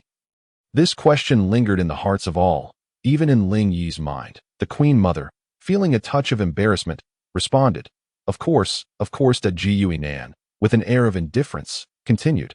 In fact, it is quite simple. I hope that the Zhan Tian dynasty can grant our ninth prince access to the Kangwu Pavilion, that I wonder how everyone feels about that. What? Access to the Kangwu Pavilion. The Kangwu Pavilion was the highest-ranking repository for martial arts techniques in the Zhan Tian dynasty, accessible only to those who achieved a top 3 position in the annual grand competition. Ling Yi, having been too young in previous years, had never secured a commendable rank. However, last year, his Zhan ancestor bloodline erupted with formidable strength. allowing him to seize first place. Yet, he had only selected a yellow-grade 9th-tier martial art and found himself lacking in martial techniques. Unlike other princes who had their families to support them, Ling Yi had access to the chaotic yin-yang technique, a remarkable martial art that if he could enter the Kangwu Pavilion to select a martial technique, it would be nothing short of perfect. As this thought crossed his mind, Ling Yi glanced at Guinan. Sensing that the old man seemed to have considered everything for him, the crowd fell silent. After a long pause, the Queen Mother slowly nodded, her voice slightly hoarse as she acquiesced. Very well. I agree. No one dared to voice dissent. Perhaps this was the power of influence. Ling Yi unconsciously clenched his fist at the entrance of the Kangwu Pavilion. Guinan halted, allowing Ling Yi to enter and select his martial arts techniques on his own. Ling Yi cast a grateful glance at Guinan before striding confidently into the pavilion. Guinan stroked his grizzled beard and then, with a flash, vanished from the imperial palace. The Kangwu Pavilion was vast, comparable to a grand hall. Each bookshelf was laden with numerous martial arts techniques. The selection of techniques was a matter of considerable nuance. The powerful martial technique was not necessarily one of high grade. For instance, if a martial artist suited a yang-based technique but chose a high-grade yin-based technique, the consequences could be devastating, potentially stalling their martial progression. Ling Yi perused several volumes, flipping through them. The Iron Sand Palm, a yellow-grade 6th-tier technique, was exceedingly vigorous. The Ling Bo Micro-Step, a yellow-grade 7th-tier technique, was graceful and fluid. After about an hour of searching, however, he found nothing particularly suitable. Suddenly, in a corner, he spotted a dusty martial technique that sparked a flicker of curiosity within him. Ling Yi hurried over, picked up the tome, and blew off the dust, sending it swirling into the air. The King Kong ruler technique, a ruler technique. Ling Yi felt a surge of excitement as he opened the book. In an instant, he felt as if he had entered an entirely different realm. The King Kong ruler technique was a fragmentary text, and Ling Yi held only 1/3 of it. Yet, even this portion was considered a profound first-tier technique. The King Kong ruler technique, a martial skill from the Buddhist sect, emphasized unparalleled strength. Once unleashed, it was immensely formidable. What Ling Yi possessed was merely 3 forms. Mastering the first form would double his strength. Mastering the second form would amplify it by 10-fold. Mastering the third form would elevate it by 1.5 times. What a terrifying prospect. Ling Yi closed the King Kong ruler technique. Reflecting on its potential, just mastering the first form could double his strength. After stepping into the 7th layer of body refinement, he possessed a staggering 7,000 pounds of power. If he were to employ the first form of the King Kong ruler technique, he would unleash over 10,000 pounds of might. One must wonder, who among the body refinement practitioners could withstand his formidable prowess? At that moment, Ling Yi comprehended the arduous nature of mastering the King Kong ruler technique. The most challenging aspect lay in the technique's demand for peak power. It required the practitioner to concentrate all their strength into a single strike, unleashing it in a sudden explosion. This method placed immense strain on the body, making it nearly impossible for an average body refinement practitioner to endure such a vigorous toll. Even if their body could withstand it, sustained use could lead to injuries, eventually leaving one crippled. Additionally, the ruler technique was quite obscure. Even if one mastered the King Kong ruler technique, finding a suitable weapon would be a challenge. However, none of these difficulties posed a significant concern for Ling Yi. He had first undergone transformation into the Shinnong physique, followed by practicing the chaotic yin-yang technique, rendering his physique vastly superior to that of ordinary body refinement practitioners. Furthermore, he possessed the unparalleled divine weapon, the Shinnong ruler, left to him by Shinnong. With this in mind, Ling Yi couldn't help but smile, disregarding the dust on the King Kong ruler technique as he tucked it into his embrace. As Ling Yi exited the Kangwu Pavilion, he registered the martial arts techniques he had borrowed at the reception desk. What have you borrowed? Let me have a look. The Queen Mother's voice rang out from behind him. Ling Yi furrowed his brows, feeling helpless as he handed the King Kong ruler technique to the Queen Mother. She glanced at it, momentarily taken aback, before breaking into a radiant smile, exclaiming, "Ninth Prince. Do you believe you are still that genius of the Zhan ancestor bloodline? Such a fierce martial technique.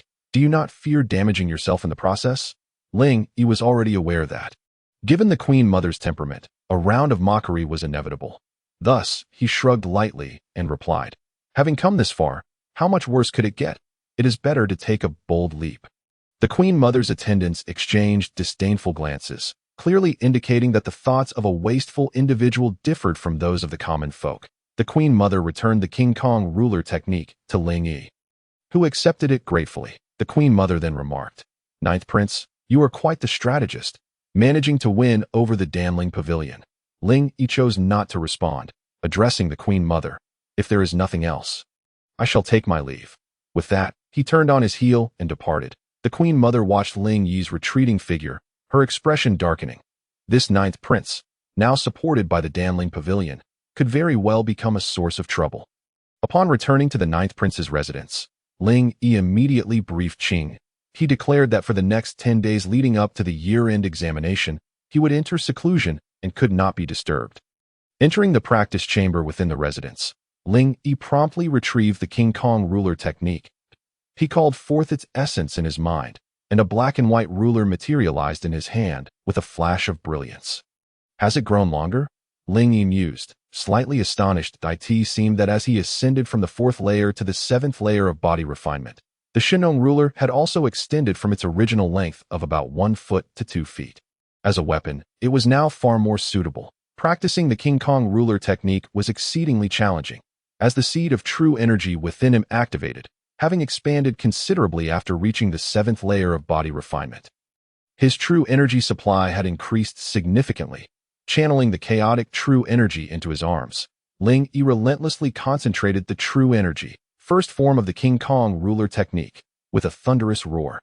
Ling Yi swung the Shinong ruler in his hand, executing a swift downward strike. Suddenly, his true energy surged uncontrollably, erupting violently within his body. Ling Yi let out a muffled groan. He had failed to fully execute the first stance and staggered back a few steps. Barely managing to brace himself against the wall to avoid collapsing, that a trickle of fresh blood escaped from the corner of his mouth. The white end of the Shinong ruler emitted a faint glow, which flowed into Ling Yi's body. In a short while, the white medicinal energy healed his internal injuries. Once more, Ling Yi exclaimed excitedly within his heart. 10 days later, he emerged from his seclusion, his expression brimming with enthusiasm. After a full 10 days, he had finally mastered the first stance of the Vajra ruler technique. Regrettably, despite his efforts, he had yet to succeed in mastering the second stance. Were the creator of the Vajra ruler technique to learn of this, he would surely be left astounded. The difficulty of cultivating the Vajra ruler technique was exceedingly formidable. Ling Yi's ability to master the first stance in just 10 days was truly remarkable. This achievement was attributed to his exceptional comprehension, not failing to live up to the title of a genius. Moreover, the Shinong ruler's ability to heal his training-related injuries instantaneously played a significant role. With only a few days remaining before the year-end competition, Ling Yi thought to himself that he still needed to prepare various items. The year-end competition consisted of 3 rounds of tests, assessing the scions of all the prominent families in the imperial capital from various perspectives. Given its lengthy duration and multiple stages, it could be considered a protracted battle. Ling Yi needed to prepare pills for recovering true energy, healing pills, and so forth. Other princes, benefiting from the influence of their maternal families, naturally did not need to prepare such foundational pills themselves. However, Ling Yi was different. Everything depended on his own efforts. The time was too short for him to learn alchemy on his own, rendering that approach impractical. Thus, Ling Yi resolved to visit the Danling Pavilion to concoct high-quality body-refining pills, which he would then sell to acquire funds for purchasing the foundational pills. Upon re-entering the Danling Pavilion, all eyes were filled with trepidation as they regarded Ling Yi. Since the last time he had successfully created a 9th-grade yellow-tier body-refining pill, he had garnered the attention of Guinan, and no alchemist dared to mock him thereafter. Even the attendant, Xiuli, couldn't he help but blush slightly at the sight of Ling Yi's handsome visage. Ling Yi observed all this with indifference, for he understood that only by growing stronger could he earn the respect of others. Entering a designated alchemy room, Ling Yi was taken aback to find it filled with over 1,000 sets of materials for body-refining pills. The room was crammed to capacity. Taking a deep breath, Ling Yi immersed himself in the noble pursuit of alchemy. This time, due to the sheer volume, his approach to concocting the pills differed from his previous endeavor, as he was not obsessively striving for the utmost compression of medicinal potency. 1 hour, 10 hours, a day passed. Ling Yi spent a full 5 days in the alchemy room without rest. Yet he felt no fatigue at all. Fully dedicated to the art of alchemy, Ling Yi maintained a heightened state of concentration, meticulously controlling the medicinal energy and utilizing his chaotic true energy to regulate the flames of the alchemical furnace. Each time his true energy was exhausted, he would restore it using the body-refining pills he had concocted in conjunction with the Shinong ruler. After 5 days, aside from the pills he had consumed himself, he had produced more than 150 body-refining pills. Most were of the 9th grade yellow tier, with some at the 8th grade. These 5 days were far from wasted for Ling Yi, as the continuous use, consumption, and restoration of true energy had slightly elevated his martial realm, although he had not broken through to the 8th level of body refinement. He sensed that the bottleneck was loosening, and he was not far from the 8th level, disheveled and unkempt. Ling Yi exited the alchemy room and made his way to the hall of the Danling Pavilion. Upon seeing the once-spirited 9th prince now resembling a vagabond, Shili couldn't help but chuckle softly. Ling Yi remained unfazed by this, and as he observed the ebb and flow of warriors and alchemists in the Danling Pavilion, he bellowed, "Come one, come all, selling high-quality body-refining pills. Don't miss out." The Danling Pavilion's space was vast, and the crowd was immense. Ling Yi's shout resonated like a clap of thunder, drawing nearly everyone's attention. He poured out bottles of refined pills for all to inspect. "These are indeed body-refining pills. Wow. 9th grade yellow tier body-refining pills. 8th grade. What? You also have 9th grade yellow tier body-refining pills, and quite a few of them. 9th prince, how many pills did you concoct in those 5 days?" Ling Yi smiled faintly, evading the question. The more the crowd gazed, the more their desire intensified. 9th prince, how much for the 8th grade body-refining pills?" Ling Yi replied with a subtle smile. 8th grade body-refining pills are 100 low-grade crystal stones for 100 pills. And 9th grade body-refining pills are 300 low-grade crystal stones for 100 pills. The common currency among warriors was primarily crystal stones, which were categorized into 3 grades: upper, middle, and lower. Crystal stones contained a wealth of spiritual energy from the heavens and earth, making them suitable for trade and use in various spiritual artifacts. Such low prices? The Danling Pavilion charges 50% more for pills of the same quality. 9th prince, I'll take 8 9th grade body-refining pills. Some could not restrain themselves and made their purchase immediately. As one person initiated the buying frenzy, the voices of the crowd grew increasingly louder. 9th prince, I want 10. 9th prince, I. Initially, some were merely observing. But as they witnessed the surrounding individuals frantically competing, they too could not help but shout, fearing they would miss out on such affordable and high-quality pills. Ling Yi grinned from ear to ear, continuously collecting crystal stones. The sparkling crystal stones flowed into his hands like a stream. In a wonder, capable alchemists are revered by all factions wherever they go. Many powerful alchemists could be said to be as wealthy as nations. Ling Yi mused inwardly. Isn't this the 9th brother? Why are you peddling wares like a street vendor? Your business seems quite prosperous. A mocking voice rang out. Ling Yi's expression shifted as he looked up to see the 7th prince. Ling Hong. Ling Hong had come to the Danling Pavilion today to procure some pills needed for the year-end competition. Slightly older than Ling Yi, having just broken through to the 8th level of body refinement. His realm was still unstable. As he was born of the same mother as the 4th prince, he had always looked up to the 4th prince and held a strong aversion towards Ling Yi. Given the 4th prince's seclusion and Ling Yi's imposing presence in the council hall, Ling Hong's dislike had only intensified. Thus, upon arriving at the Danling Pavilion and spotting Ling Yi selling pills, he approached to see for himself. Seeing the 7th prince arrive, the crowd quickly parted to make way for him. Ling Hong, adopting a condescending demeanor, arrogantly picked up a body-refining pill, casually inspecting it. Suddenly, his expression changed.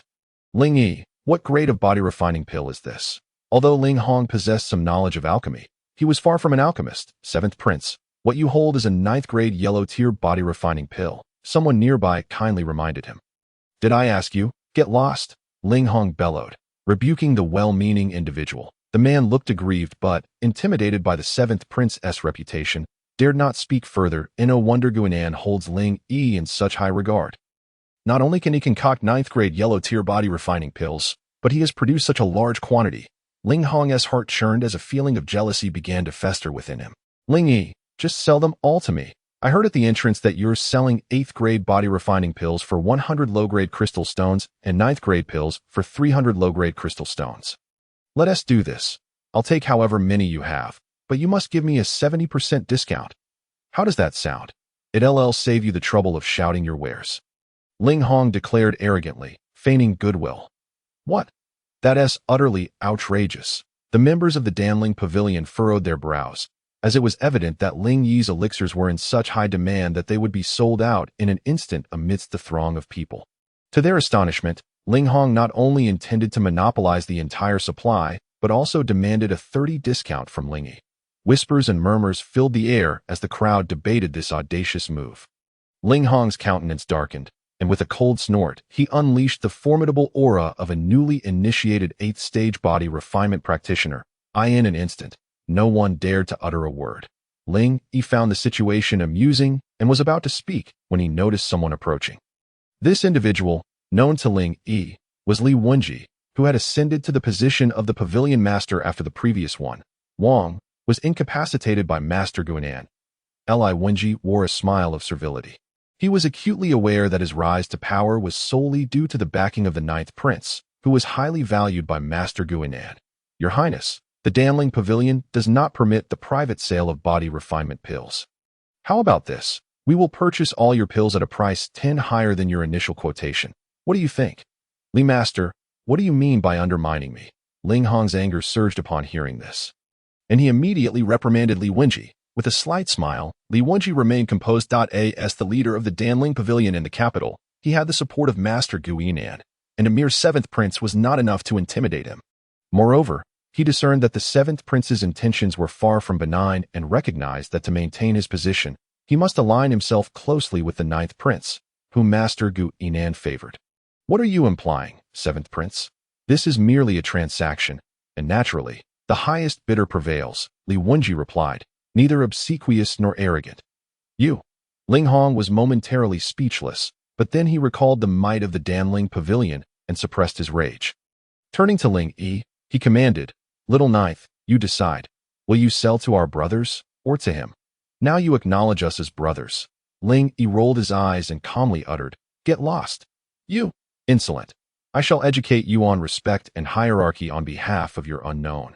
Lowly mother, Ling Hong, newly empowered with the 8th stage of body refinement, brimmed with confidence and arrogance that he anticipated achieving a commendable rank this year, yet Ling Yi, deemed a waste, dared to show him such disrespect. In that moment, Ling Hong unleashed his full martial prowess, creating a whirlwind that sent the surrounding members of the Danling Pavilion reeling that he forced his way through the crowd and swung a punch directly at Ling Yi's face. Ling Yi observed everything with a cold gaze. Remaining perfectly still, the onlookers believed Ling Yi had been rendered speechless with fear. After all, despite not revealing his martial prowess, how much ability could one possess with a ruined dantian?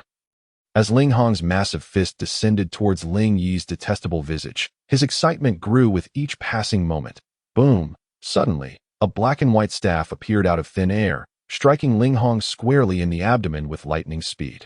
Ling Hong immediately felt his insides churn violently, unable to resist the urge to double over. Ling Yi let out a cold snort, and the Shinong staff struck Ling Hong's back with force. A muffled grunt escaped Ling Hong as he collapsed to the ground. The overwhelming force left him feeling as though his bones were fracturing, and he could muster no strength to rise. With a might exceeding 7,000 pounds, combined with the true energy seed possessed only by a 9th stage body refinement practitioner, the Shinong staff's solidity rendered Ling Hong utterly defenseless against the 2 strikes and brought him down without any ability to resist. Ling Hong lay on the ground, wailing in agony, his eyes wide with disbelief. Ling Yi softly remarked, You always call me a waste, yet some individuals aren't even worthy of that title. The crowd gaped in astonishment. Unable to comprehend what had just transpired, Ling Yi had only revealed a 7th stage body refinement cultivation level, yet he had defeated Ling Hong, a renowned genius of the 8th stage, in mere 2 moves. Was this truly the so-called 9th prince, whose dantian had been ruined? Li Master, here are the remaining elixirs. Please settle the account, Ling Yi said nonchalantly, rousing Li Wenji from his stupor. Li Wenji nodded repeatedly in response. Before long, a large sack of crystal stones was brought forth. Ling Yi assessed that, Along with the previous sales, he had amassed a total of 10,000 crystal stones over the past 5 days. Naturally, he also retained some 9th-grade body refinement pills for his own cultivation. 10,000 crystal stones. What a staggering fortune! The average household in the capital could barely afford a single low-grade crystal stone for an entire year. Ling Yi hoisted the 10,000 crystal stones onto his shoulder and strode out of the Danling pavilion with purposeful steps. He paid no heed to Ling Hong on the ground. Stepping directly over him, Ling Hong, already injured and seething with rage, coughed up blood and lost consciousness. Li Wenji could only helplessly assist in cleaning up the mess, notifying the 7th prince's residence of the incident. At the 7th prince's residence, a heavily made-up woman dressed in finery rushed out upon seeing her unconscious son. Her initially anxious expression transformed into one of despair. This woman was none other than the mother of the 4th and 7th princes. Consortly, the Li family, her maternal lineage, was renowned throughout the capital, wielding immense power, rivaling even that of Minister L's family. Oh, my son, woe is me! That wildling Ling Yi has been so ruthless as to reduce you to this state. Consort Li cried in agony, her tears flowing like rain. I must seek out the empress and the emperor. Ling Yi must be punished severely. With that, she rose to head towards the palace. The large hand rested on Consort Li's shoulder. Halting her, it belonged to a towering middle-aged man, exuding an extraordinary presence. He was none other than the head of the Li family. Li Yuan, sister, do not act rashly. With only a few days until the year-end examinations, both the empress and the emperor must prepare for this significant event. If you cause a disturbance, it may bring misfortune upon us. Furthermore, you must understand that our emperor adopts a lenient stance regarding conflicts among princes. At most, there will be a slight physical reprimand. Is that what you desire? Li Yuan spoke with calm analysis, a stark contrast to Consort Li's emotional turmoil. What shall we do then, brother? Shall we simply let this go? Consort Li retorted. Once Huanger has digested the bloodline of the war ancestor and emerges from seclusion, he will surely soar to greatness. When the year-end competition arrives, we will reclaim everything from the 9th prince. With interest, we will wait until Huanger emerges before taking any action, lest we alert the enemy, Li Yuan declared. Will Huanger's injuries affect him? Li Yuan waved his sleeve, laughing heartily. No worries, no worries. The injury is not severe. With our Li family's resources, he will recover fully in no time. Consort Li ceased her weeping and, gazing at the 7th prince, who resembled a dead dog, growled, Ling Yi, I vow to see you shattered into 1,000,000 pieces. Her expression was malicious and terrifying. Upon returning to the 9th prince's residence, Ling Yi was in high spirits. In the remaining days, he practiced the second form of the King Kong ruler technique while procuring some basic elixirs through the Danling pavilion. With the month drawing to a close, the year-end competition commenced. On this day, the capital was abuzz with excitement. This annual event was the grandest occasion, a true measure of the nation's might, showcasing the strength of the younger generation. Rumors circulated that the 4th prince had emerged from seclusion, boasting a terrifying level of martial prowess. What of the 9th prince? That waste, with a ruined dantian, what kind of waves could he possibly stir? No, it is said that just days ago, the 9th prince defeated the 7th prince in 2 moves. The 7th prince is a martial genius of the 8th stage. The citizens of the imperial capital are abuzz with discussions regarding several prominent figures of the Zhantian dynasty. The year-end grand tournament's opening ceremony is primarily arranged at a martial arts arena outside the dynasty. This arena is a circular structure, with a platform at its center and an expansive seating area capable of accommodating tens of thousands of spectators. To the south of the arena, some seats are arranged with an opulence surpassing the usual, designated specifically for the esteemed families and royalty of the imperial capital, members of the L family. The Li family and prominent factions such as Danling Pavilion take their seats in succession. The princes are seated on either side of a dragon throne, arranged according to their rankings from the previous year, followed by the concubines and ministers. Your Majesty, the Empress has arrived. A eunuch's piercing voice announces. Several attendants unfurl a red carpet as a man and a woman step gracefully upon it. The man, possessing an extraordinary bearing, with sword-like brows and starry eyes, though already in middle age, exudes an imposing presence. Draped in the garb adorned with 9 5-clawed golden dragons, he commands attention and respect. He is none other than the most powerful figure of the Zhantian dynasty. Emperor Tianxiao, the empress, today, is dressed in an ethereal manner, donning a phoenix robe, crowned with a headdress of 9 pearls and phoenix feathers, her ears adorned with colorful agates, and a kingly green jade pendant gracing her chest. The radiance of jewels and the air of nobility are overwhelming. Your servant humbly welcomes your majesty and her highness the empress. Long live your majesty. Long live the empress. All rise and kneel. Proclaiming in unison.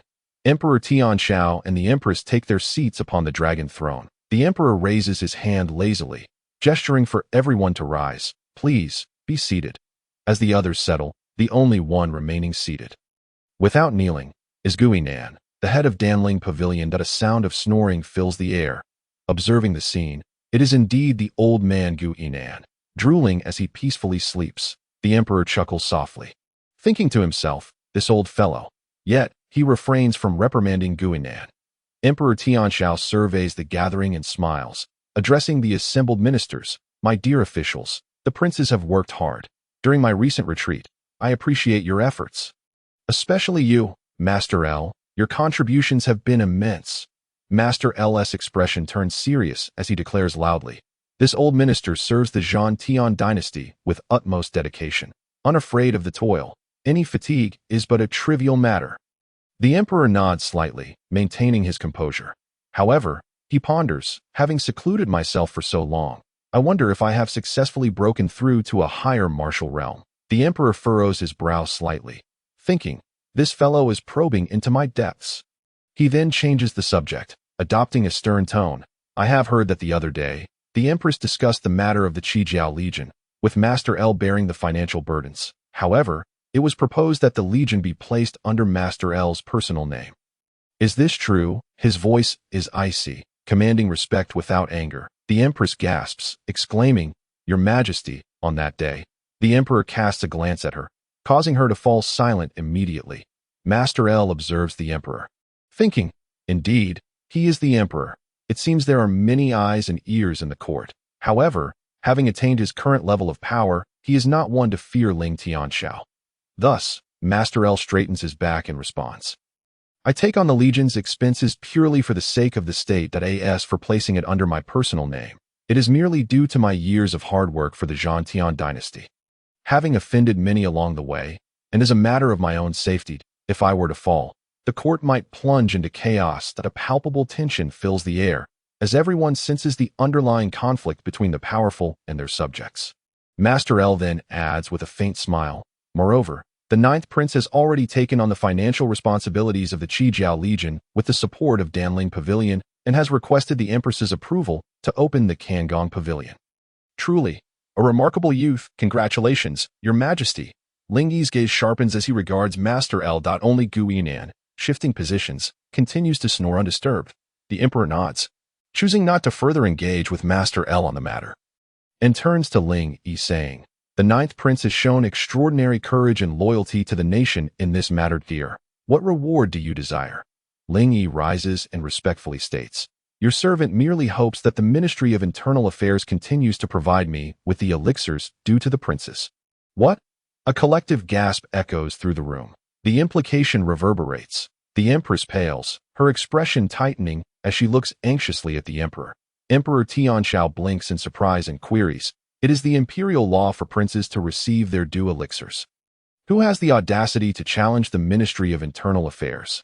Ling Yi remains silent, directing his gaze towards the empress. The empress hastily interjects, Your Majesty, please allow me to explain. On that day, Ling Yi interrupts her, declaring loudly, Enough?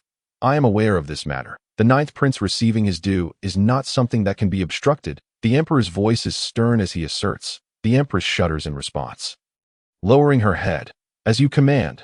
This matter is my fault. A flicker of resentment glimmers in her eyes, directed at Ling Yi, filled with deep-seated hatred. Emperor Tianxiao rises and stands at the main stage. Taking a deep breath, he proclaims, I hereby announce that the year-end grand tournament of the Zhan Tian dynasty officially begins. May the Zhan Tian dynasty enjoy prosperity in martial affairs. His voice resonates like thunder, echoing across the martial arts arena, lingering in the air. The sound, though not overwhelmingly loud, penetrates the ears of every individual present, showcasing the emperor's formidable prowess. Master L's pupils constrict as his expression darkens.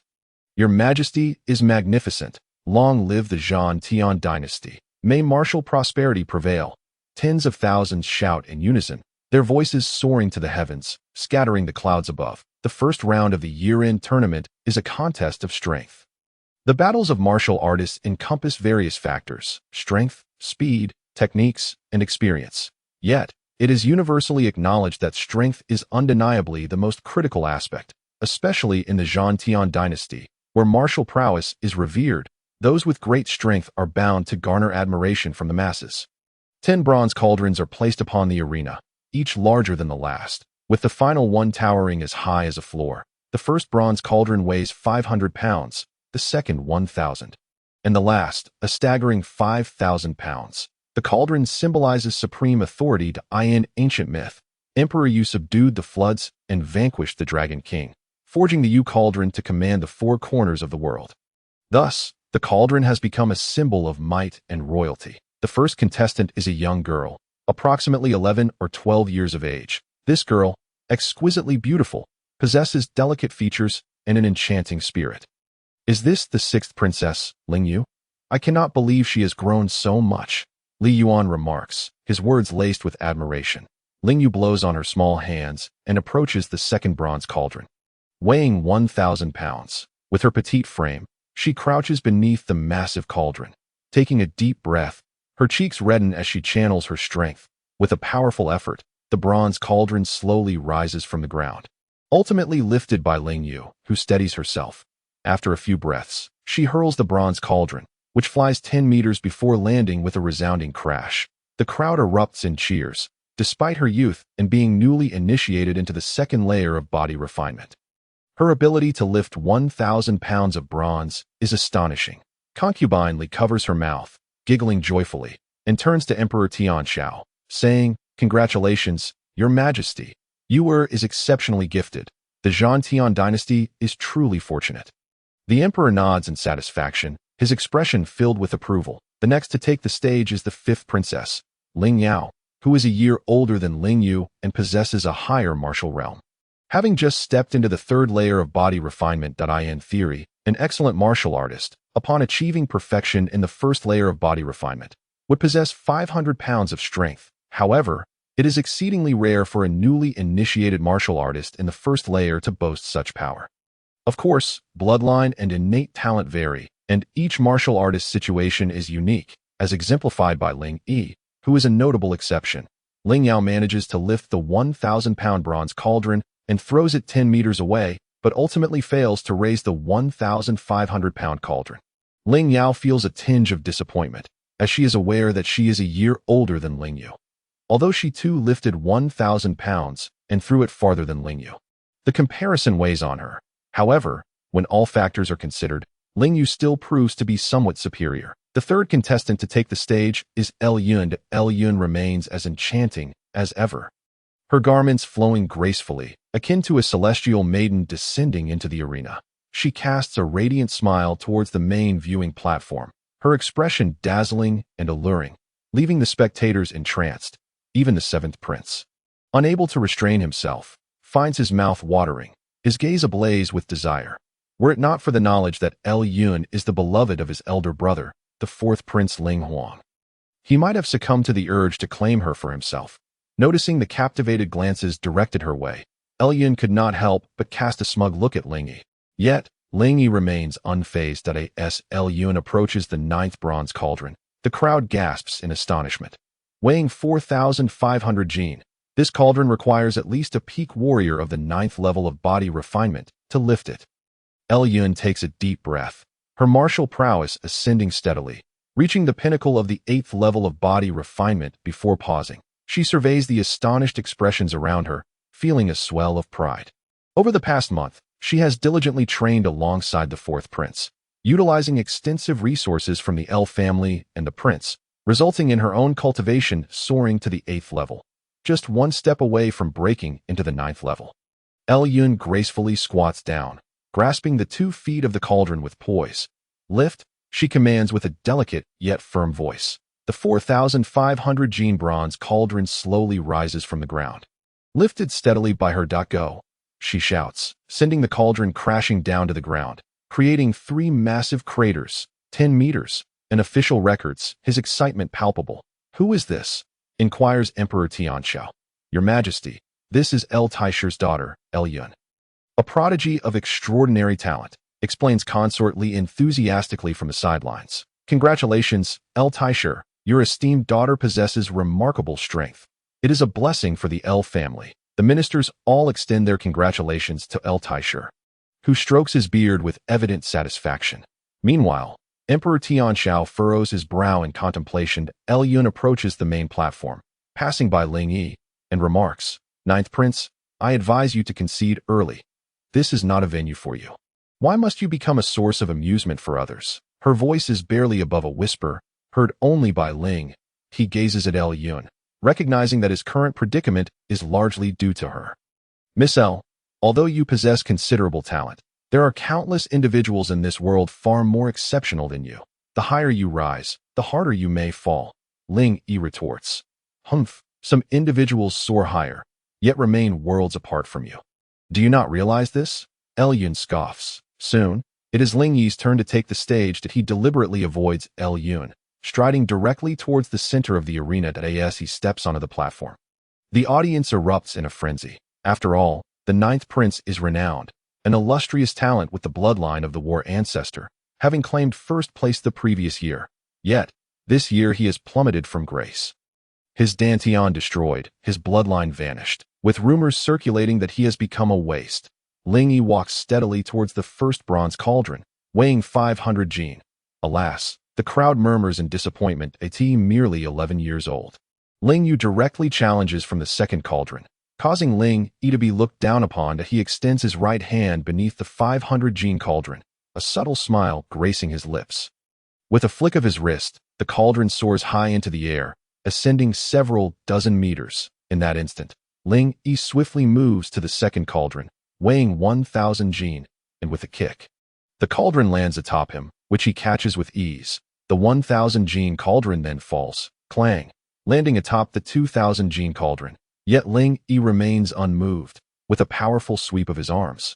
The total weight of 1,500 jin is lifted high once more. The audience is left in a daze as Ling Yi reappears beside the third cauldron, weighing 1,500 jin.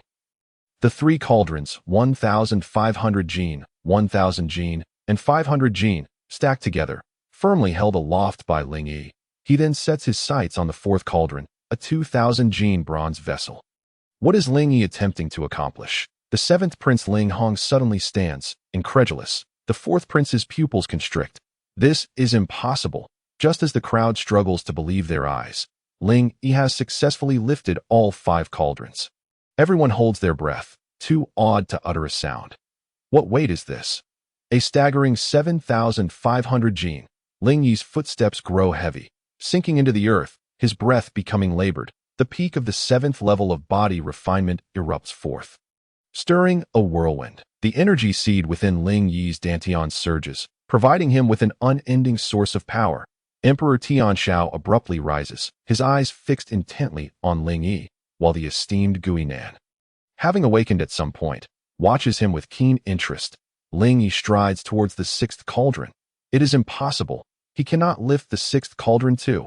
El Yun's eyes widen in disbelief as she murmurs to herself, continuously pinching her arm as if to verify the reality before her. Jiyu Yanqing observes the awe-inspiring Ling Yi with slightly parted lips, stating, "This divine strength, the 9th Prince, is truly extraordinary." With each step Ling Yi takes, he leaves an imprint of his presence. This weight is indeed the pinnacle of his physical limits. Were it not for the continual influx of medicinal power from the divine farmer's ruler, he would surely sustain internal injuries. To concede? Absolutely not.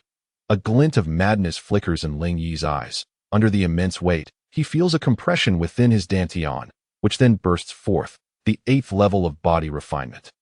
He has broken through. Joy floods Ling Yi's heart as the momentum of the 8th level surges forth, summoning a tempest. What? The 8th level of body refinement. Could he have been concealing his strength? This is impossible. El Yun gasps, astonished at Ling Yi's display. Ling Yi approaches the 6th cauldron, taking a deep breath. Vajra ruler technique. He silently shouts, channeling the method of exertion from the Vajra ruler technique. Propelling the first 5 cauldrons high into the air, then, with both hands raised, he lifts the 6th cauldron of 3,000 jin. Boom! The 1st to 6th cauldrons crash down upon him. Ling Yi feels his vitality surge.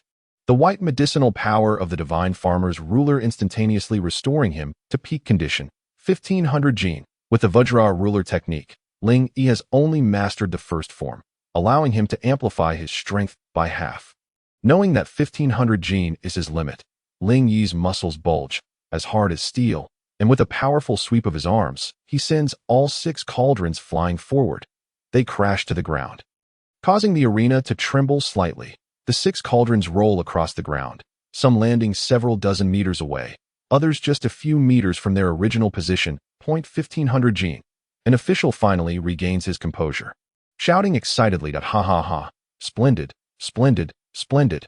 Emperor Tianxiao exclaims, his face alight with enthusiasm as he repeats the word splendid thrice. Even someone of Guinan's stature cannot help but express admiration that Jiyu Yanqing claps gently. Such divine strength. Even she, and even the legendary Grand Prince, would be far outclassed at this level. Ling Yi has indeed exceeded her expectations. No, he has astonished her. The 4th prince remains silent, his countenance ashen, a flicker of trepidation in his eyes. Divine being, 9th prince. Divine being, 9th prince. The crowd erupts into a frenzy, each person shouting at the top of their lungs. In this moment, all eyes are fixated upon Ling Yi. He opens his arms wide, reveling in his madness, basking in this unparalleled glory. As Ling Yi steps onto the main platform, he encounters Yun along the way. Her eyes gleam with a wary light as she remarks, 9th prince, what immense strength you possess. I did not expect this so-called waste to wield such power. To have reached the 8th level of body refinement in such a short span is indeed impressive. Ling Yi smiles faintly, replying, I owe it all to you. Yun snorts derisively, arrogantly asserting, what of your strength? It is merely brute force. While I cannot fathom how you managed to recover so quickly after your dantian was destroyed. You have lost the bloodline of the war ancestor. Even if you are, like me, at the 8th level of body refinement, your combat prowess will inevitably be mediocre. Ling Yi sneers, the bloodline of the war ancestor is but a trifle. Even if it is seized by you, you are still no match for me. Arrogant. Humph. You are merely a stubborn duck. Do not think that just because you excel in strength, you are formidable. Strength is but a foundational aspect of martial arts. Countless prodigies, or those who consume rare treasures, possess strength far beyond the ordinary. Yet ultimately, it proves to be mere brute force. Yun articulated a point that was indeed not erroneous. The elevation of martial prowess is not merely reliant on brute strength. At higher realms, a martial artist's comprehension becomes increasingly essential. Profound martial techniques demand a practitioner's insight to truly harness their profound meanings. Therefore, the so-called innate talent does not merely refer to the magnitude of one's power, but is more indicative of a warrior's perceptiveness. Yet, could Ling Yi's acumen be lacking? Having witnessed the primordial deities, even the paramount divine, his understanding of martial arts transcends that of those lesser beings. Ling Yi, disinterested in the short-sightedness of that venomous woman, chose to disregard her and ascended to the main viewing platform. As Yun gazed at Ling Yi's retreating figure, her expression grew complex. Had she made a misjudgment? No, it was merely his terrifying strength. The 4th prince was the true prodigy. Yun quickly steeled her resolve. What she remained unaware of was that Ling Yi possessed not only over 10,000 pounds of strength, but also a remarkable control over it. As he effortlessly caught the weight of heavy objects with precision, an ability truly formidable. Come here, let me have a look, beckoned the Emperor Tianxiao, his face beaming with delight. Ling Yi approached. The Emperor, observing Ling Yi's striking features, found himself increasingly reminded of a haunting figure from his past. So similar, he murmured. The Empress raised her brows in concern and quietly cautioned, Your Majesty. The Emperor regained his composure, his gaze now complex, and remarked, You have performed admirably. Please take your seat. After the competition, I shall reward you. Ling Yi bowed and retreated. The surrounding officials, guards, and eunuchs began to murmur, realizing they could no longer afford to underestimate the 9th princess residence. The ninth prince possesses boundless potential. The fourth prince had been fixated on Ling Yi. Akin to a venomous serpent watching a frog, his malicious gaze sending shivers down spines. The fourth prince, Ling Huang, discreetly gave Ling Yi a thumbs up. Ling Yi, puzzled, watched as Ling Huang turned his thumb downward, his eyes brimming with mockery. Ling Yi scoffed. The outcome of this contest remains uncertain. Furthermore, regarding the seventh prince, Ling Hong, Ling Yi did not even bother to glance in his direction, his heart ablaze with indignation at being entirely disregarded. Ling Hong, filled with determination, resolved that although he could not match Ling Yi's terrifying prowess, he would not be outdone by this perceived waste. He was determined to challenge his own limits and earn the respect of all. The contest continued, and a youth from the Li family took the stage. This young man was named Li Xiaoyang, a prodigy from the Li clan. However, Li Xiaoyang was notably low-key, while many knew of the remarkable talent from the Li family. Few were aware of Li Xiaoyang's true capabilities. Upon taking the stage, Li Xiaoyang moved gracefully among 10 large cauldrons, flashing a smile that revealed a set of pearly whites, before stopping in front of the 10th cauldron. This 10th bronze cauldron weighed an impressive 5,000 pounds, its massive form reminiscent of an ancient behemoth, quite intimidating. Li Xiaoyang crouched, extending just one hand to lift it with effort. The 5,000-pound cauldron soared upward.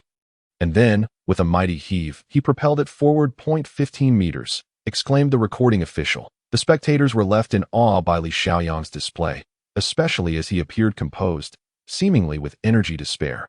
Next, Gu Yanqing, the brilliant young master of the Danling Pavilion, took to the stage. Her breathtaking beauty and ethereal presence captivated over 10,000 onlookers. Like a celestial being, beneath her delicate exterior lay boundless strength. 20 meters. As time passed, the strength contest yielded a range of results, with Ling Yi rightfully claiming first place, followed closely by Li Xiaoyang and Gu Yanqing. Yet, everyone discerned that this year's end-of-year competition was far more exhilarating than any prior year. With all the prodigies of the imperial capital exhibiting remarkable prowess, it was now the turn of the seventh prince, Ling Hong. Ling Hong, known for his ostentatiousness, possessed considerable talent in martial arts, but could hardly be deemed a prodigy, given his elder brother Ling Huang's brilliance. After having been soundly beaten by Ling Yi, Ling Hong had healed within a few days, thanks to the resources provided by the Li family and Li Fei, and had even made slight progress. He moved back and forth before the 10 bronze cauldrons, eventually halting at the 10th one. Given his innate talent in martial realm, it would have been wiser to challenge the 8th cauldron. Yet under the pressure of Ling Yi, as well as the feats of Li Xiaoyang and Gu Yanqing, he was unwilling to lag behind. Today, he vowed to impress Emperor Tianxiao. Li Fei, well acquainted with her son, felt a twinge of worry as she observed his actions. Ling Hong gradually crouched down, both hands gripping the 5,000-pound cauldron, channeling power through his waist. Lift, the cauldron wobbled slightly. Ling Hong's face flushed as he steeled himself. He could not afford to lose face today. His dantian surged with energy, his veins bulging as he strained. The cauldron began to rise. Good, my son is merely at the 8th level of body refinement. Yet he can lift this 5,000-pound giant. Such strength. Congratulations, Your Majesty. My son is truly blessed by fortune, Li Fei exclaimed with pride. Emperor Tianxiao, however, furrowed his brow, acutely aware that Ling Hong's attempt to lift the 5,000-pound cauldron was rather ambitious. Ling Hong slowly raised the cauldron, lifting it over a meter off the ground. That a glimmer of ecstatic triumph flashed in his eyes. But just as he prepared to straighten his back, his hands began to tremble uncontrollably. This was the result of overexertion. Crack. Boom. Ling Hong lost control, and the 5,000-pound cauldron crashed down. That he hurriedly dodged, but it was too late. The cauldron struck his waist. Ah, moaned Ling Hong, clutching his waist, where a noticeable bulge indicated a bone had been brutally fractured. Imperial physician, quickly, bring the 7th prince, Li Fei cried out in shock at this sudden turn of events. Emperor Tianxiao's expression mirrored her concern, worry etched across his stern face. Several guards swiftly carried Ling Hong away, while the imperial physician hurried to provide treatment. For martial artists accustomed to rigorous training, injuries, even near-fatal ones, were commonplace. Thus, the imperial physicians of the Zhantian dynasty were exceptionally skilled. Ling Hong's injury was not a grave matter. However, As a practitioner of body refinement, particularly one below the 9th level who had not yet condensed true energy seeds, his strength relied heavily on his physical form. With the waist compromised, it would likely take days to recover fully. Ling Hong was now utterly incapable of participating in the following contests. Although this incident was unfortunate, the end-of-year competition must proceed. Next, a series of young talents from the grand families of the imperial capital took their turn, each showcasing their abilities. Some performed exceptionally, bringing glory to their families, while others, disheartened by subpar performances, could only hope for redemption in the upcoming contests. When the 4th prince took the stage, he scoffed, extending both hands towards the 10 cauldrons. A tempest of violent true energy surging forth. With a sudden thrust of his palm, a massive wave of true energy erupted, creating a whirlwind that knocked the nearby judges off balance. The concentrated force coalesced into a cataclysmic tempest. Hurtling towards the 10 cauldrons, the cauldrons flew as though they were mere pebbles, the furthest one being propelled more than 20 meters away. Even the heaviest 5,000-pound cauldron rolled over 10 meters. First level of true element. The 4th prince, Ling Huang, had achieved the first level of true element cultivation. Li Fei was elated, and El Taisher smiled slightly. Emperor Tianxiao regarded him with approval, astonished that Ling Huang had reached such a level of cultivation. Yet, there was a hint of a battle ancestry within this aura. Could it be that Ling Huang had awakened the bloodline of a battle ancestor? Only Ling Yi scoffed, thinking, what was promised to be a contest of strength has turned into mere showmanship. All for the sake of spectacle. As the strength contest concluded, the results were clear. Ling Huang had emerged victorious, his true energy techniques rendering standard measures of strength meaningless. Following him was Ling Yi, with a remarkable 1,500 pounds. Subsequently came Li Xiaoyang, Gu Yanqing, and El Yun, among others. The strength contest was merely the first round. While strength is significant for practitioners of body refinement, it is not the sole measure of combat prowess. Emperor Tianxiao rose and stepped to the front of the main platform, gesturing for silence. The previously raucous martial arena fell quiet in an instant. The first round of competition has concluded, showcasing the emergence of exceptional young talents in our Dantian dynasty. Blessed by heaven, however, the true highlight of the competition is yet to come, for they will face the ultimate test in the Kangmang Mountains, hunting ferocious beasts, even among beasts of the same rank. They are innately superior to the human race.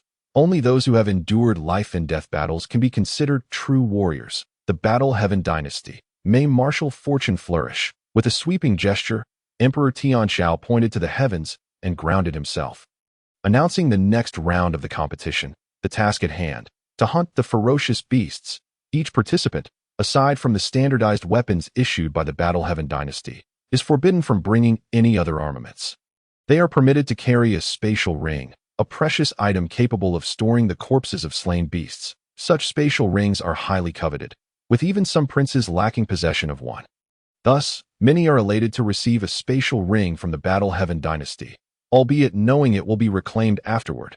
This round of the competition will last for a full day and night, with varying rules tailored to the differing levels of cultivation among participants. For instance, if Ling Yi, having reached the 8th tier of body refinement, were to slay a beast of the same tier, the score would significantly surpass that of a beast from the 7th tier. Therefore, the hunt for beasts emphasizes the combat prowess and courage of the contestants.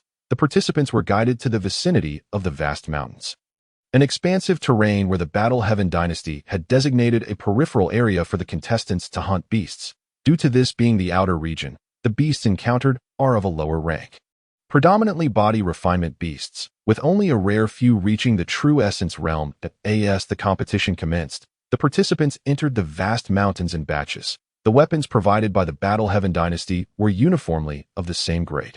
Ling Yi chose a long blade and a shield, both classified as 6th grade yellow tier. Upon entering the vast mountains, Ling Yi beheld towering, dense trees that obscured the sky, casting an ominous shadow over the landscape.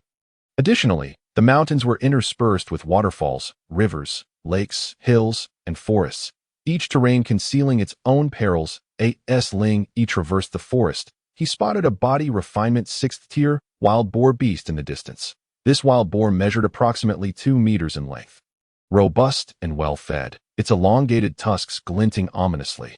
Ling Yi approached cautiously, poised to draw his blade to slay the beast when suddenly, a shadow leaped forth. Upon closer inspection, it was the eighth prince, Ling Huang. Ling Huang wielded a sixth-grade yellow-tier spear, its cold light radiating like a dragon emerging from its lair, baring its fangs at the beast. The wild boar, sensing the murderous intent, swiftly turned, displaying remarkable agility. The tusks of the wild boar clashed violently against the spearhead of Ling Huang, sending forth a brilliant shower of sparks. Ling Huang roared. From the 4 seas to the 8 realms, the silver spear swept horizontally, unleashing a series of semicircular arcs. The wild boar, despite being a 6th-tier body refinement beast, possessed innate strength far exceeding that of the human race. Consequently, even a 6th-tier beast could contend with a 7th-tier warrior. It is only when a human warrior ascends in rank and begins to comprehend various profound truths that they can truly rival beasts of equal standing in the later stages. The wild boar let out a furious roar, undeterred by Ling Huang's sharp spear, charging headlong at him.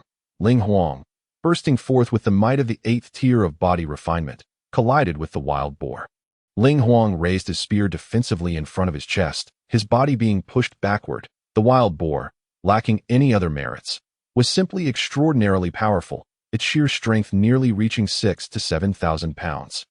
Rivaling the likes of Gu Yanqing, relying on his fierce spear techniques, Ling Huang struggled against this mindless beast. His spear barely left marks upon the wild boar's back, although the wild boar could not inflict fatal harm upon Ling Huang. The tremendous impact caused his blood to surge. If this continued, Ling Huang might not prevail against the beast. Eighth brother, target its abdomen. Ling Yi called out in assistance. Ling Huang's eyes gleamed with cold light as he observed the wild boar's thick, lush fur on its back, yet its abdomen was notably soft and sparsely covered. As the wild boar launched another attack, Ling Huang maneuvered his spear to thrust into the beast's belly. A piercing, anguished scream echoed as the wild boar fell lifeless. Ninth brother, the 8th prince Ling Huang felt a pang of guilt, for he had initially seized the wild boar intended for Ling Yi. Yet, Ling Yi had offered his assistance, making Ling Huang feel somewhat petty in comparison. Ling Yi, however, was unfazed, responding, "Eighth brother need not concern himself. Your spear techniques are truly remarkable. The 8 desolate spear is indeed masterful. I admire it greatly." Ling Huang nodded and inquired, "Ninth brother, I observed your strength in the trial. While raw power may not be the ultimate weapon for a warrior, it still constitutes a formidable force in body refinement. Given your prowess, why were you merely observing from the shadows? Were you perhaps concerned about your ability to contend with the beast?" Ling Yi had long since lost his former prowess, a fact Ling Huang was well aware of. Yet, he still held immense respect for Ling Yi's innate talent and unparalleled strength. Every beast has its weaknesses. I was merely observing to identify its vulnerabilities, Ling Yi succinctly replied. Ling Huang felt a chill run through him. It was precisely Ling Yi's keen observation that allowed him to slay the wild boar so effortlessly. This indicated that Ling Yi possessed considerable strategy. However, ninth brother must also bear in mind that in the vast mountains, low-tier beasts are not abundant. Do not let your meticulous observation consume too much time, lest it jeopardize your endeavors, Ling Huang kindly warned. Ling Yi nodded in agreement, accepting Ling Huang's thoughtful counsel. Ling Huang regarded Ling Yi with a hint of suspicion, pondering whether his younger brother's youth rendered him somewhat timid in the face of beasts. However, upon reflection, he remembered that Ling Yi had participated in the year-end examination and had secured first place due to his exceptional talent, thus deeming further admonition unnecessary. After exchanging a few words, Ling Yi and Ling Huang parted ways. In this region, while wild boars were not plentiful, they were certainly not scarce. Ling Yi had not ventured far before he encountered another one. The wild boar, having wallowed in the mud for years, had developed formidable defenses, with its abdomen being its most vulnerable area. Furthermore, its short limbs rendered its belly exceptionally well protected. Armed with his superior intellect, Ling Yi recognized the beast's weakness. He would not squander time engaging in a futile struggle against such a brute. With a clever idea, he buried the blade of his 6th-grade yellow-tier-long knife halfway into the ground, concealing it with shrubs. Then, he leaped forth, confronting the wild boar with a powerful punch aimed at its forehead. Ling Yi's punch, infused with nearly 10,000 pounds of force, left the wild boar dazed and disoriented. Enraged, it soon identified Ling Yi as its adversary and charged at him. Ling Yi smiled slightly and began to flee as he dashed into the thicket, leaping up to the lofty trees above. The wild boar, with its short limbs, could not halt its momentum and instead attempted to leap over the shrubs. Ling Yi, descending from above, landed squarely upon the wild boar's back, causing it to emit a mournful cry as the long knife pierced its soft abdomen. Ling Yi stored the wild boar's corpse within his spatial ring and sheathed his long knife. At by midday, Ling Yi had hunted 3 wild boars using this method. As he ventured further, he found no other beasts in the vicinity and proceeded onward. While traversing a vast forest, Ling Yi faintly heard the sounds of battle. Holding his breath, he stealthily approached the source of the noise. Upon closer inspection, he discovered a woman clad in pure white, gracefully engaged in combat with 3 savage ape beasts. These savage apes were slightly stronger than the wild boars, boasting a cultivation of the 8th tier of body refinement. Moreover, they were cunning and intelligent. Unlike the reckless wild boars, the trio of apes coordinated their attacks with precision. Even a 9th tier warrior would struggle against them. Yet, the woman, undaunted, wielded her sword with unparalleled finesse, as if it were an extension of her own arm, demonstrating a peak mastery at the 9th tier of body refinement. Subduing the 3 savage apes single-handedly, it was none other than Gu Yanqing, the young master of the Danling Pavilion. No wonder she possessed such formidable skills. Ling Yi concealed himself nearby, observing intently. After a prolonged battle, Gu Yanqing honed her sword techniques against the 3 savage apes, quickly becoming intimately familiar with their movements. Ling Shui Divine Dragon Sword. Gu Yanqing's eyes instantly turned frigid, a faint chill emanating from her body. The 8th level of the body refinement realm. She possessed the essence of true energy. However, Gu Yanqing was baffled by the extraordinary encounter that had bestowed upon her the ability to wield ice attribute true energy, with her icy true energy combined with her exceptionally fierce sword techniques. A glimmer of cold light split into 3, piercing directly into the foreheads of the 3 raging apes. The beasts collapsed without uttering a single sound. What a formidable sword technique! Ling Yi marveled silently.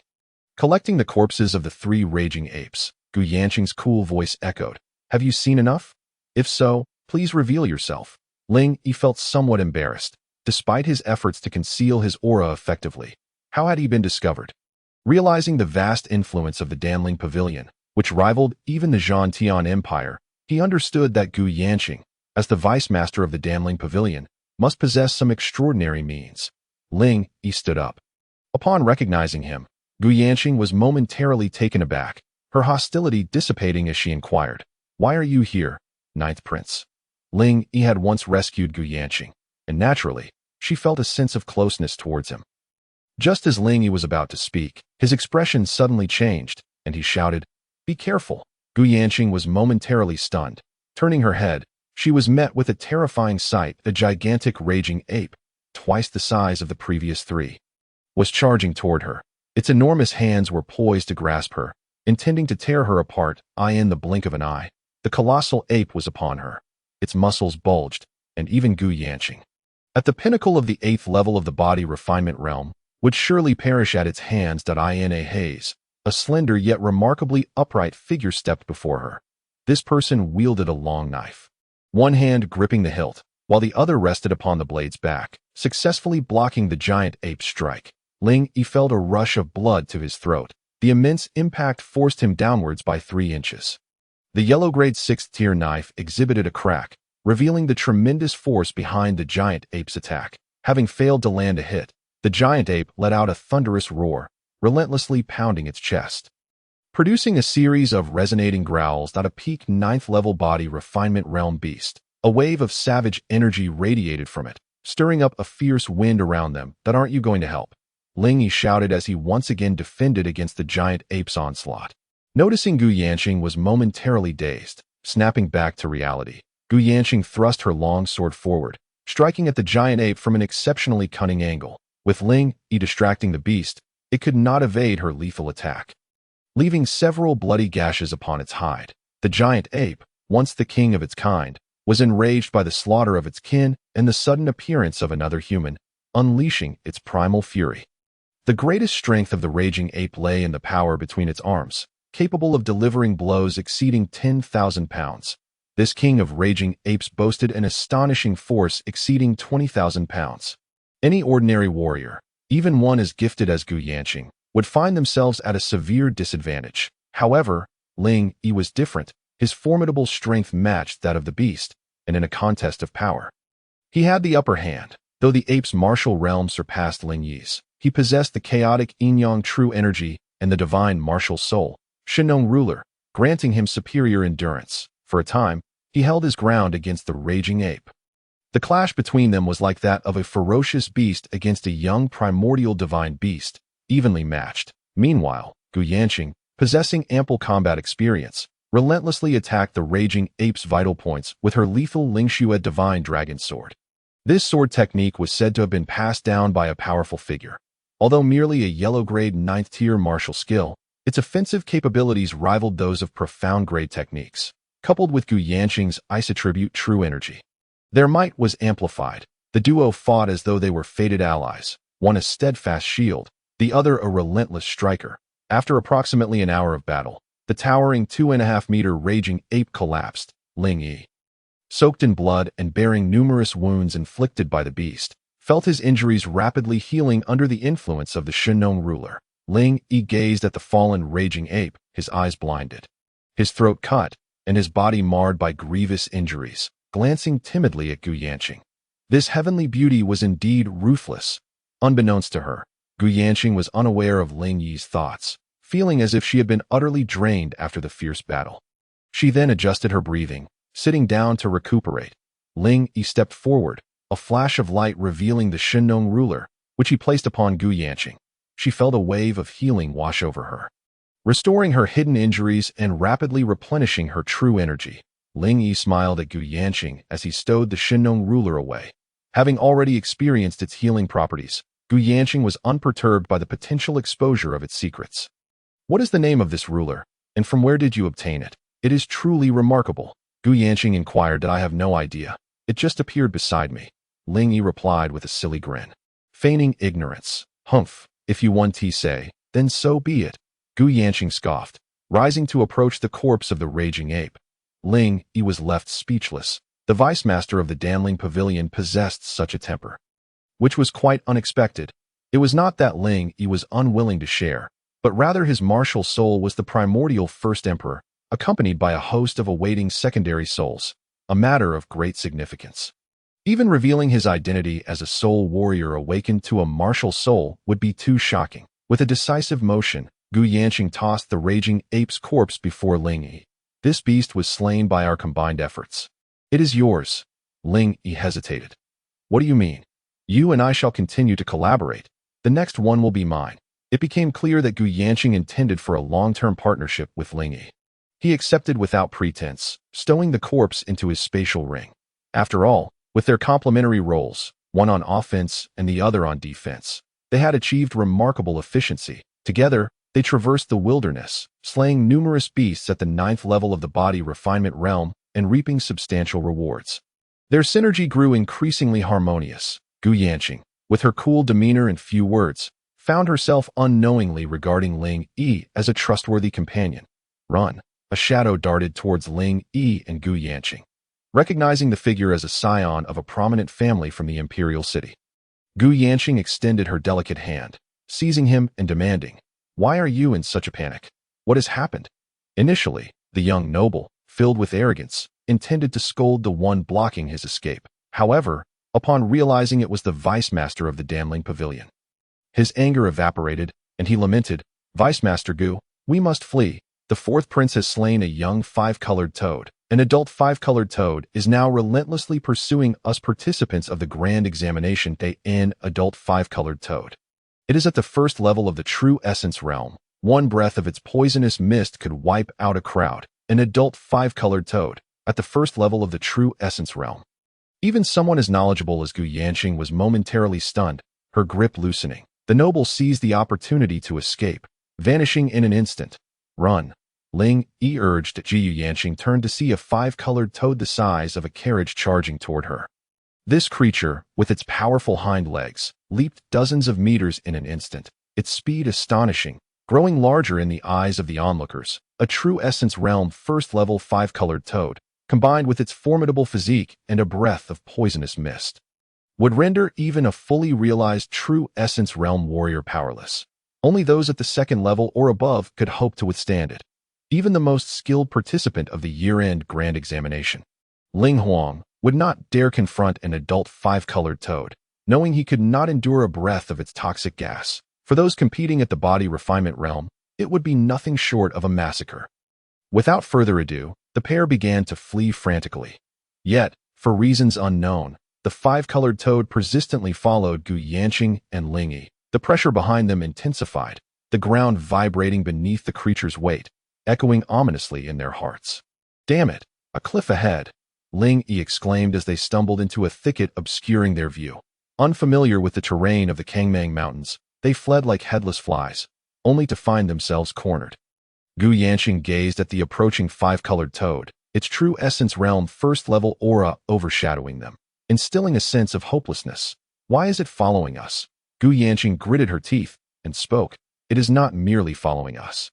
Rather, it seeks to annihilate all the challengers of the Kangmang Mountains."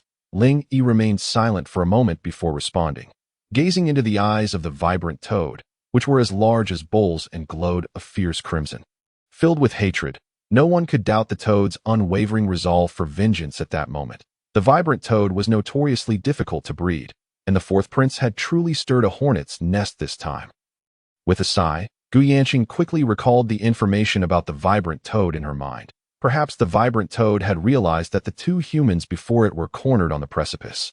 As a glimmer of pride flashed in its keen eyes, and it increased its speed. With its powerful hind legs, it propelled itself forward like a bolt of lightning, charging directly at the two.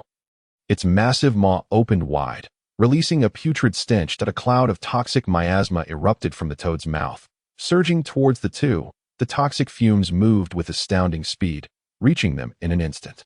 The overwhelming stench inundated the air, causing it to feel momentarily stagnant. There was no time to lose. In a moment of desperation, Ling Yi summoned the Shinong ruler, disregarding any need for concealment. The chaotic yin-yang qi seed erupted, and the Shinong ruler moved with the swiftness of the wind, resisting the vibrant miasma. "What is this? True qi?"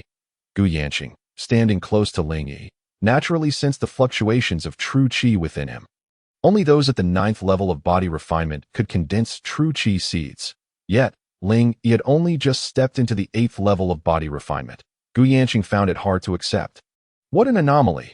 Even more astonishing events unfolded. That most young and unyielding true qi, astonishingly, was unleashed to form a barrier, enveloping both Ling Yi and Gu Yanqing. The outward flow of true qi was a technique reserved for warriors of the true origin realm. The black end of the Shinong ruler continually emitted dark energy, swirling like a vortex, and absorbed the loathsome, vibrant miasma entirely.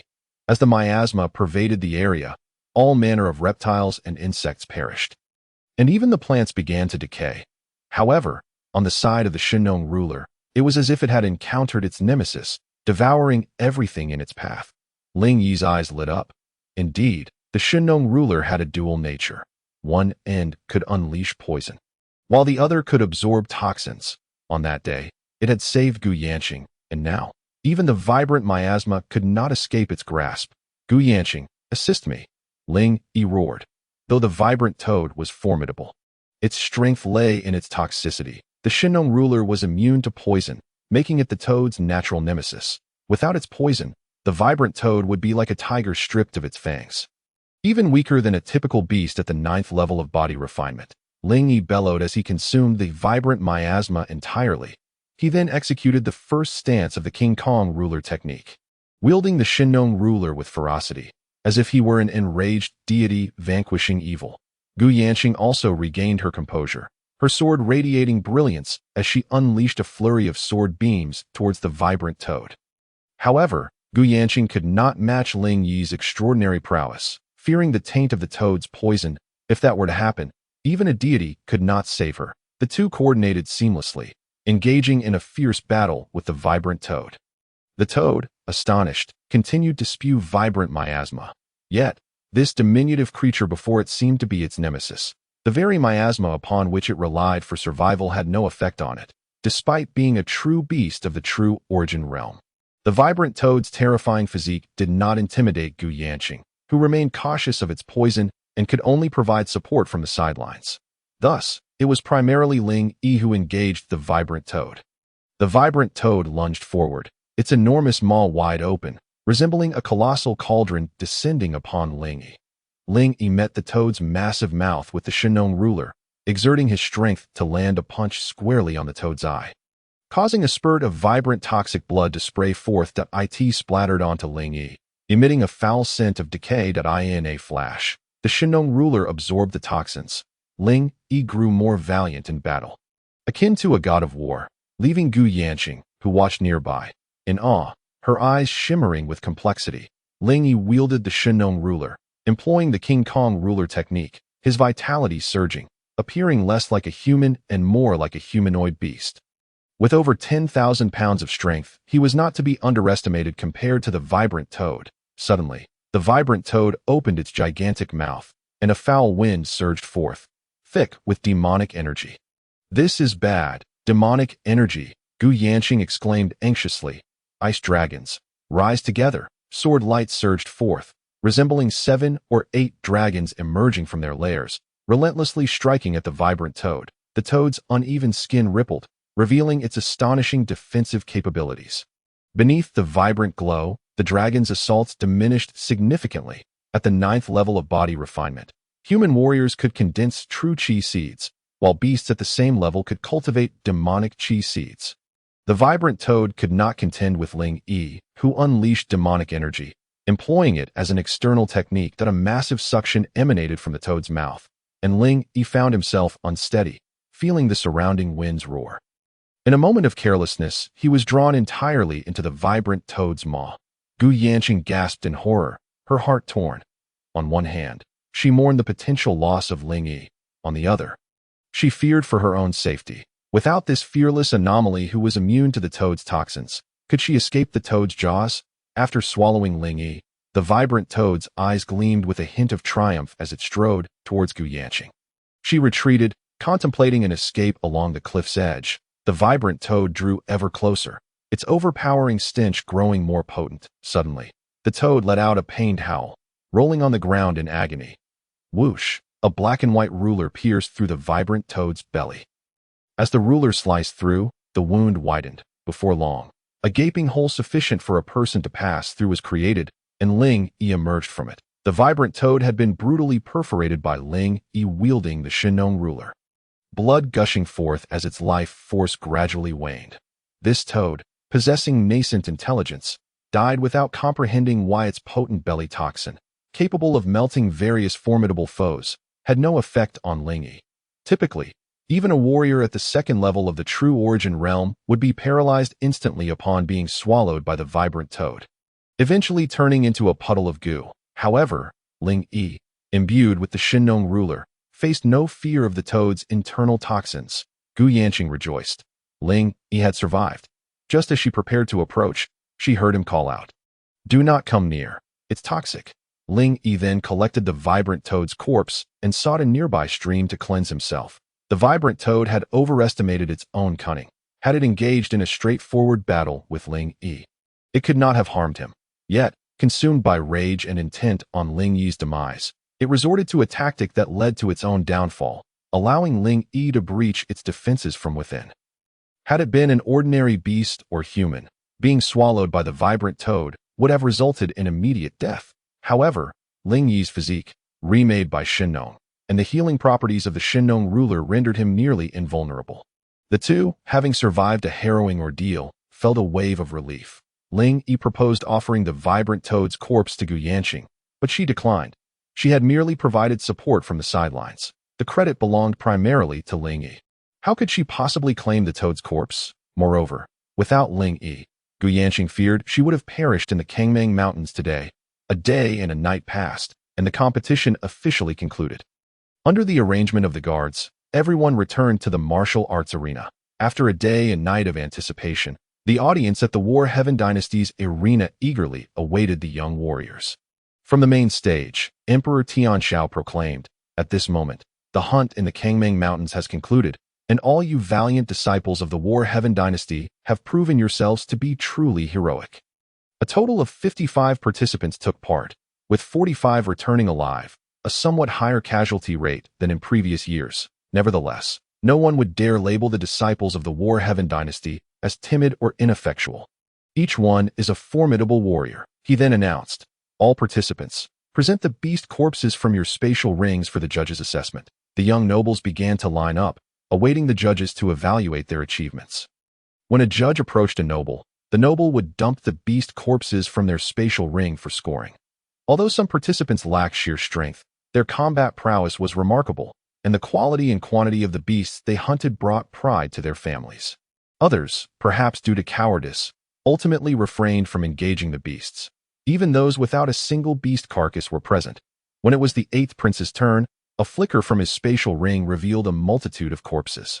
Most were at the 7th level of the body refinement realm, and none reached the 8th. For the 8th prince, who had just entered the 8th level of the body refinement realm, this achievement was quite commendable.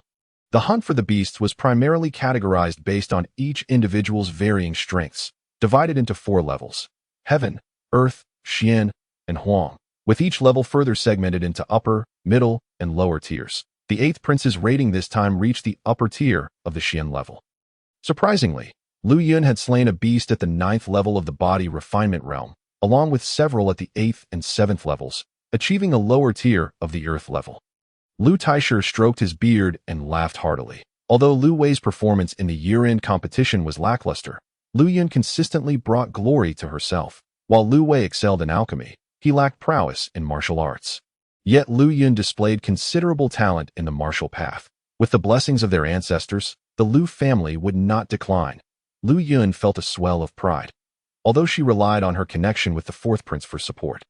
This achievement brought her joy. With this thought, Lu Yun cast a glance at Ling Yi, her eyes brimming with mockery. Ling Yi's gaze flickered. Unwilling to meet Lu Yun's eyes, Lu Yun secretly rejoiced, certain that Ling Yi had failed to hunt any formidable beasts. After all, sheer strength does not equate to true power. Hunting beasts requires intellect and an understanding of martial skills, not just brute force. When it was the 4th Prince Ling Huang's turn, he raised his hand, and a dazzling light revealed countless beast carcasses, numbering at least a dozen.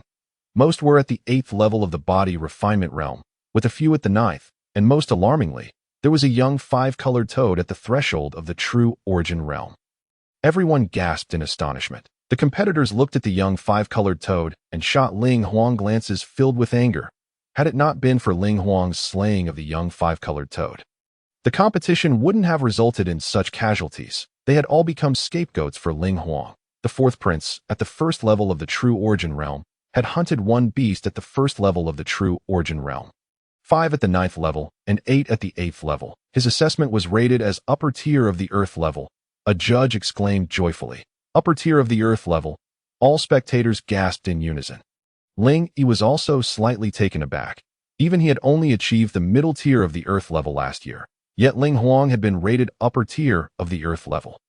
A genius. Aside from the 1st prince who was at the middle tier of the Heaven level, the 2nd and 3rd princes were merely upper tier of the Earth level. The 4th prince had surged forth, attaining upper tier of the Earth level. If this continued, he might reach the Heaven level by next year. "Congratulations to your majesty. Congratulations to your majesty," Lu Taisher said with a forced smile. Beside him, Consort Li was also ecstatic. The crowd began to flatter Consort Li profusely. However, the Emperor Tianxiao furrowed his brows slightly at a young 5-colored toad. The 5-colored toad has always been rare, and its young do not stray far from their mothers. If the young 5-colored toad was slain, would not the mother toad go mad? Could the high number of casualties be due to this? The Emperor Tianxiao's heart was filled with suspicion, and his gaze grew increasingly sharp. In an instant, all eyes were on the 4th Prince Ling Huang, who held his head high, not casting a glance at Ling Yi. When it was Ling Yi's turn, he smiled faintly and raised his hand. 1, 2, 3, 10 beast corpses appeared before him. Ling Huang was momentarily startled, then sighed in relief. It seemed he had overestimated Ling Yi. The judge examined closely, and suddenly his expression changed dramatically, beads of cold sweat forming on his forehead as he stammered, "9th Prince Ling Yi, at the initial level of the 8th rank in the body refinement realm, has slain 1 beast at the 1st level of the true origin realm, 6 at the 9th level, and 3 at the 8th level. His assessment is rated as upper tier of the heaven level. Upper tier of the heaven level. Everyone was stunned, frozen in disbelief. The martial arts arena filled with tens of thousands fell silent. This is impossible, Ling Huang roared, rushing to the pile of beast corpses, flipping them over one by one, only to find an adult five-colored toad trapped beneath. Another five-colored toad. An adult one at that. The Emperor Tianxiao's eyes lit up, seemingly in disbelief, and he instantly stood up. This ninth prince not only had the audacity to oppose Lu Taishu and the Empress regarding the proposal for the Red Flood Dragon Core, but also displayed strength exceeding 10,000 pounds. And even hunted a first-level true origin realm beast. The Emperor Tianxiao furrowed his brows tightly, unsure of what to think. Even though he knew Ling Yi had secured first place last year, he had never been this shocked that it's impossible. He must have cheated. He has clearly been rendered ineffective. Even with a fully intact dantian, it shouldn't be possible. Liu Yun's eyes widened, mumbling to herself that he cheated. I report him. He cheated. The fourth prince roared in anger, continuously shouting. Humph, fourth prince, do not let your fall from the heights of genius lead you to slander others. Such a mindset is detrimental, Gu Yanqing remarked coldly, regarding the fourth prince with disdain. Indeed, fourth brother, if you say so, you must provide evidence. The eighth prince Ling Huang frowned as well. Although he found it hard to believe, he wouldn't resort to accusations like Ling Huang. Look, this five-colored toad clearly has a large hole made by a blunt weapon that I distinctly remember. Ling Yi chose a yellow grade 6th tier long knife. Humph, Ling Yi must have secretly brought some divine weapon. If it were based on true ability, the wound on the five-colored toad would be even and smooth. Ling Huang stated with righteous indignation. Gu Yanqing was also taken aback. He couldn't be sure if Ling Yi's elusive ruler was indeed a divine weapon he brought secretly. All eyes turned to Ling Yi, who remained calm and unafraid. The Emperor Tianxiao's face turned cold as he said, what exactly is going on here? From the look of the five-colored toad's corpse, it was indeed struck with a blunt object, unlike a weapon's cut. Almost everyone's gaze toward Ling Yi began to shift, filled with suspicion and disdain. Yet Ling Yi remained extremely composed, shaking his sleeves and smiling slightly as he said, Is not the martial soul considered as carrying a weapon? Martial soul. Everyone gasped in astonishment. Could it be that this ninth prince was a legendary soul warrior? Soul warriors are extraordinarily unique, unrelated to bloodlines or talents. No one knows how to awaken a martial soul. Martial souls can vary in strength. Weak martial souls provide no benefit to the warrior, while strong martial souls can elevate a warrior to the status of a peerless genius. The Emperor Tianxiao's pupils constricted sharply as he incredulously asked, Are you saying you possess a martial soul? His eyes fixated on Ling Yi, fearful of missing any of his movements. Ling Yi did not elaborate further and instead summoned the Shinong ruler within his consciousness. He extended his hand, and a surge of black and white light swirled, gradually revealing a ruler over 2 feet long, patterned in black and white that a vast and majestic aura emanated, as if an ancient deity was awakening. Low-tier warriors felt nothing, but for high-tier warriors like Emperor Tianxiao and Guinan, their expressions changed dramatically. Is this your martial soul? Emperor Tianxiao said in shock. Ling Yi nodded, gripping the Shinong ruler, which behaved like a tamed beast, continuously murmuring in submission. Ling Yi's battle against the five-colored toad had significantly enhanced his martial path, solidifying his position at the 8th level of the body refinement realm and subtly advancing toward the 9th level. The aura of the Shinong ruler grew even more formidable. Is this truly a martial soul? Who can say? It's impossible to simply let the 9th prince speak recklessly. It could merely be a divine weapon.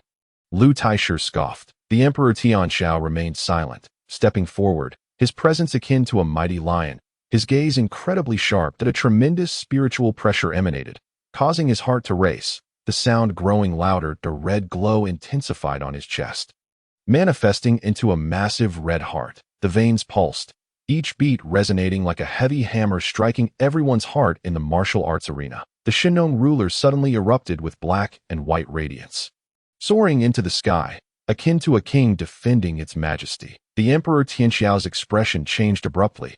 The sound of the pulsating red heart weakened, gradually transforming into a whimper, losing all prior authority. The Emperor Tianxiao was nearly the pinnacle of combat strength in the Tianhuang dynasty. a heavenly transformation realm warrior capable of sweeping the field.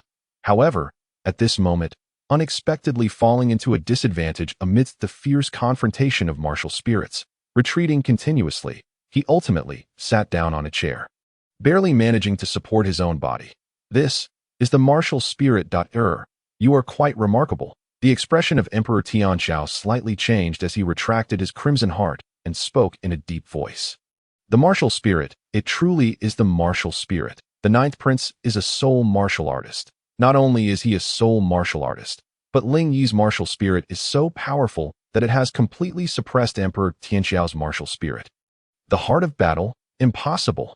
This cannot be. Ling Huang roared madly, seemingly unable to believe what was unfolding before his eyes. Huanger, do you not even believe in my words? Emperor Tianxiao said solemnly, I dare not. I am merely astonished by the awakening of the ninth brother's martial spirit and feel proud for him. Ling Huang, coming to his senses, hurriedly replied respectfully. Humph, Huanger, remember this. In this dynasty, it is still I who holds the final say. Emperor Tianxiao's voice was cold yet imposing, his authority unmistakable. Ling Huang's heart trembled, and he quickly lowered his head. The Empress and Master L beside him also displayed a look of panic in their eyes. The judge, regaining his composure, exclaimed excitedly, the ninth prince has awakened his martial spirit. The martial spirit is one of the martial artist's means, not considered cheating. The ninth prince's achievements are indeed valid. The roar from the martial arena surged into the skies, waves of energy rolling forth. The hunting of exotic beasts was rated as top-tier heavenly class, something that had not occurred in the Battle Heaven dynasty for many years. The name Ling Yi was deeply imprinted in the hearts of all present, akin to a brand. Perhaps only that legendary genius, the first prince, could match Ling Yi in terms of talent. The Empress's gaze towards Ling Yi gradually became sharp, concealing a murderous intent. Moreover, even Master L and Consort Li looked at Ling Yi with complex expressions, their thoughts unknown. A tree that stands out is bound to be toppled by the wind. As the crowd's emotions gradually stabilized, the evaluation of the hunting of exotic beasts continued. When it was Gu Yanqing's turn, she had hunted one beast at the 9th level of body refinement, 7 beasts at the 9th level of ordinary body refinement, and over 10 at the 8th level, resulting in a small mountain of exotic beast corpses, since Gu Yanqing was merely at the 9th level of body refinement. She was rated as low-level heavenly class, one small tier higher than the 4th prince. The 4th prince's face turned ashen, yet he could not harbor any anger towards Gu Yanqing, for she had the formidable backing of the Danling Pavilion.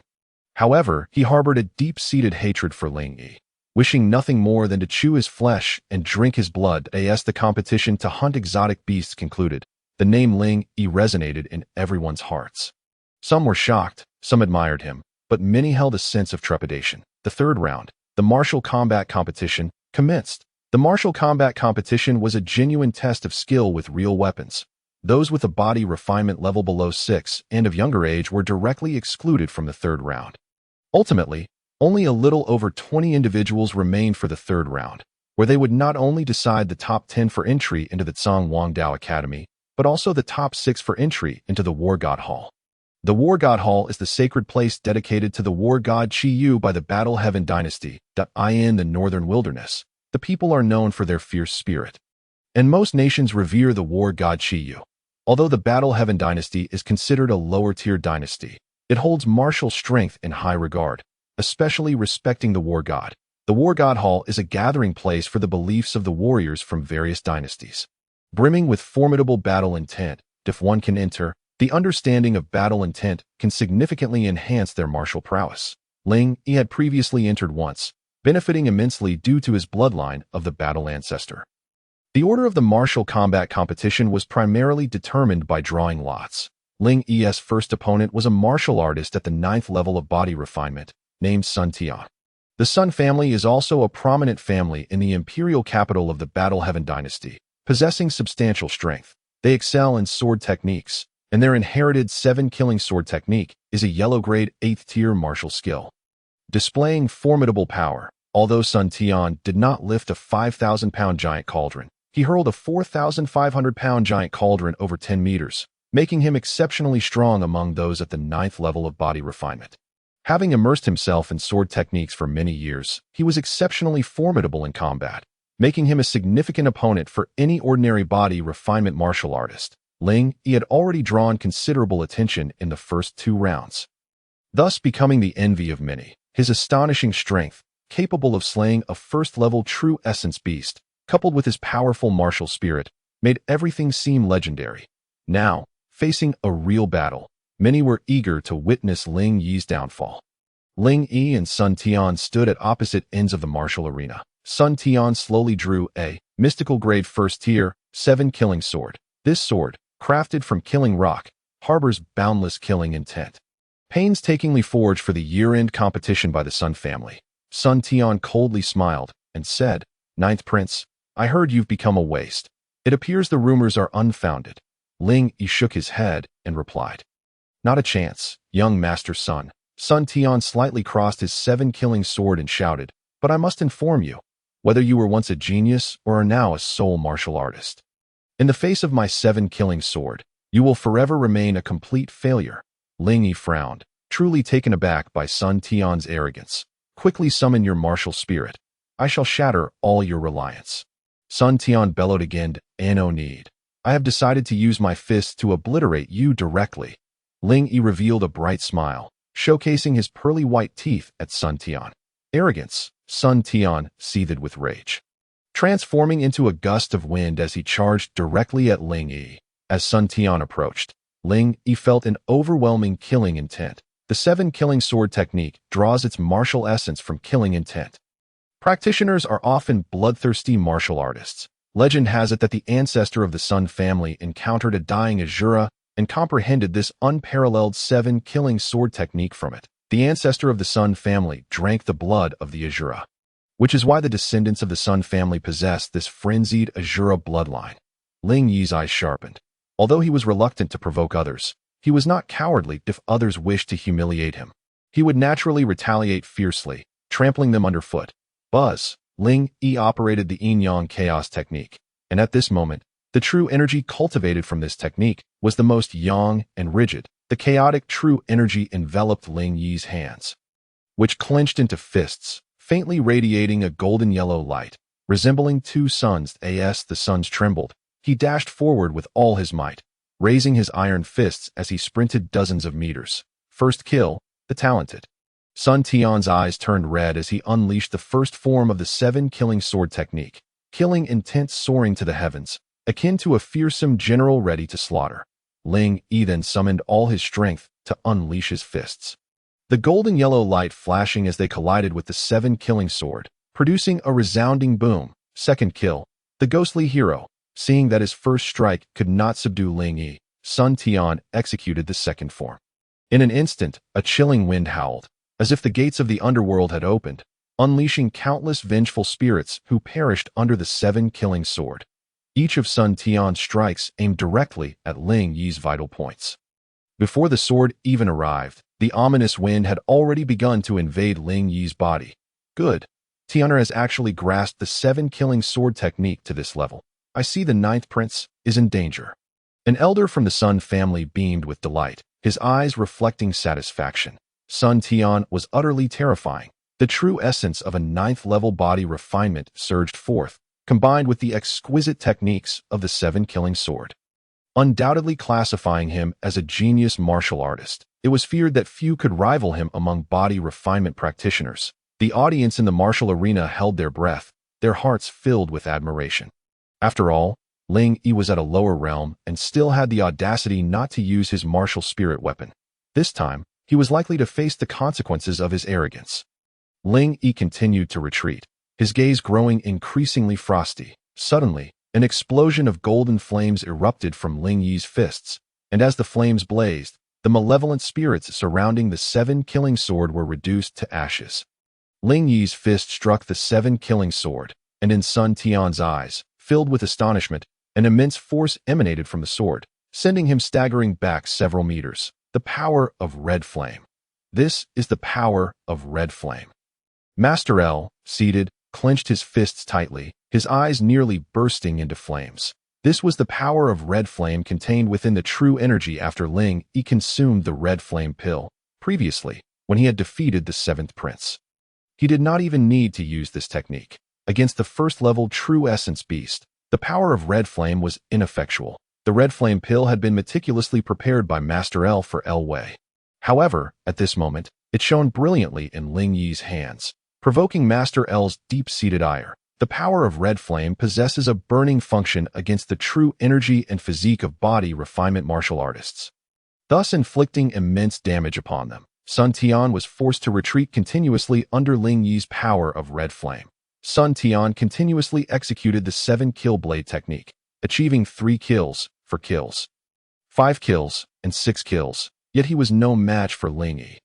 Ninth Prince, your skills are formidable. I acknowledge you as a significant figure, forcing me to resort to this technique, should you fall by my blade. Do not blame me. The 7-kill technique defied the heavens. A frenzied glint increasingly filled Sun Tian's eyes, as a surge of madness erupted forth with the Azura bloodline, combined with the 7-kill blade. He unleashed a strike that seemed poised to cleave the heavens asunder. This blow encapsulated Sun Tian's years of comprehension of the 7-kill blade, and it was truly terrifying. Ling Yi let out a cold snort. His full cultivation of the 8th realm of body refinement erupting in a display of fierce combat spirit. The chaotic true energy within him surged, far denser than that of Sun Tian, who was in the 9th realm of body refinement. After all, Ling Yi had attained the true energy seed upon mastering the chaotic yin-yang technique. The richness of Ling Yi's true energy surpassed that of Sun Tian, who had only just acquired the body refinement seed as a practitioner in the 9th realm. Even with a slight gap in realms, Ling Yi's strength was vastly superior. The ultimate and unyielding chaotic true energy mingled with the power of crimson flames, causing golden fire to surge violently. It seemed as if it would incinerate all things in existence. Boom! Ling Yi's fist collided with Sun Tian's heavenly defying strike, unleashing a thunderous roar that a figure spat blood. Hurtling backward to the edge of the training ground, convulsing momentarily before slumping over, unconscious, Ling Yi stood tall and resolute, akin to a spear firmly planted in the arena. The victor is the 9th Prince Ling Yi. The judge exclaimed with excitement. 9th Prince! 9th Prince! The crowd erupted into fervent cheers. The elders of the Sun family slumped in their seats, gazing at Ling Yi's might, feeling as if they were trapped in a dream. Defeating Sun Tian, the master of the 7-kill blade, with nothing but his bare hands and a minor realm difference was an astonishing feat. On the main viewing platform, Emperor Tianxiao regarded Ling Yi with approval. Albeit with a hint of hesitation, Jiyu Yanqing was already aware of Ling Yi's prowess, hence not particularly surprised. However, the sentiments of the others differed, though Ling Yi had shone brightly in the previous 2 rounds. They were mere displays of martial arts, but this display of might was undeniable. The 4th Prince's expression darkened, filled with apprehension. It had taken only a short time for Ling Yi to rise from despair and grow to such a level. As he had anticipated, Ling Yi, if not thoroughly subdued, would always pose a threat. The martial contest continued, and Ling Yi returned to the main platform. After the first round concluded, he drew lots once more. Commencing the second round of combat, Ling Yi's brow furrowed slightly, for his opponent was none other than the venomous vixen, L Yun. After several rounds of competition, the top 6 were determined, all of whom had the opportunity to enter the Hall of War Gods for a divine baptism. These 6 included the 4th Prince Ling Huang, L Yun, Gu Yanqing, Li Xiaoyang, the 9th Prince Ling Yi, and the 8th Prince Ling Huang. The next match would determine the top 3, from which the strongest of this year's end-of-year tournament would be chosen. The loudest cheers were undoubtedly for the 4th Prince Ling Huang. With a cultivation in the 1st realm of true essence, he was in stark contrast to the others, akin to an adult competing against a group of children. Next in line were Gu Yanqing and Li Xiaoyang, both of whom enjoyed the support of powerful families, boasting substantial backgrounds. It was now Ling Yi's turn to face L Yun. Ling Yi ascended the arena slowly. His thoughts weighed down. Had the day finally arrived? You scheming vixen, standing opposite each other. L Yun giggled. Brother Yi, this match is of utmost importance to me. Would you kindly allow me to win? Her voice was sweet and delicate, rendering the listener's bones weak with its charm. Yet Ling Yi felt differently. Witnessing L Yun's antics made him feel profoundly repulsed, as if he were on the brink of vomiting. Allow you to win? Haven't I already given you enough? I even relinquished my ancestral bloodline. Ling Yi scoffed coldly. Brother Yi, Although you've awakened your martial soul, I cannot fathom how you recovered your strength so swiftly. However, with your damaged dantian and lost bloodline, you can only return to the first realm of true essence, and I doubt you can progress further. As the saying goes, it's better to resolve enmities than to create them. Why not concede gracefully? I shall owe you a favor, and when my cultivation reaches greater heights, I may procure rare treasures for you, perhaps even mend your broken path as a warrior. Yun spoke with a smooth, seductive tone. Ling Yi cast a disdainful glance at her, making her feel quite uncomfortable. That look was akin to viewing a wanton harlot. Though Ling Yi said nothing, that gaze alone was the greatest insult to a woman. Indeed, Ling Yi smiled and proclaimed, "Get lost, you ungrateful wretch. Today, I shall shatter your dignity into pieces."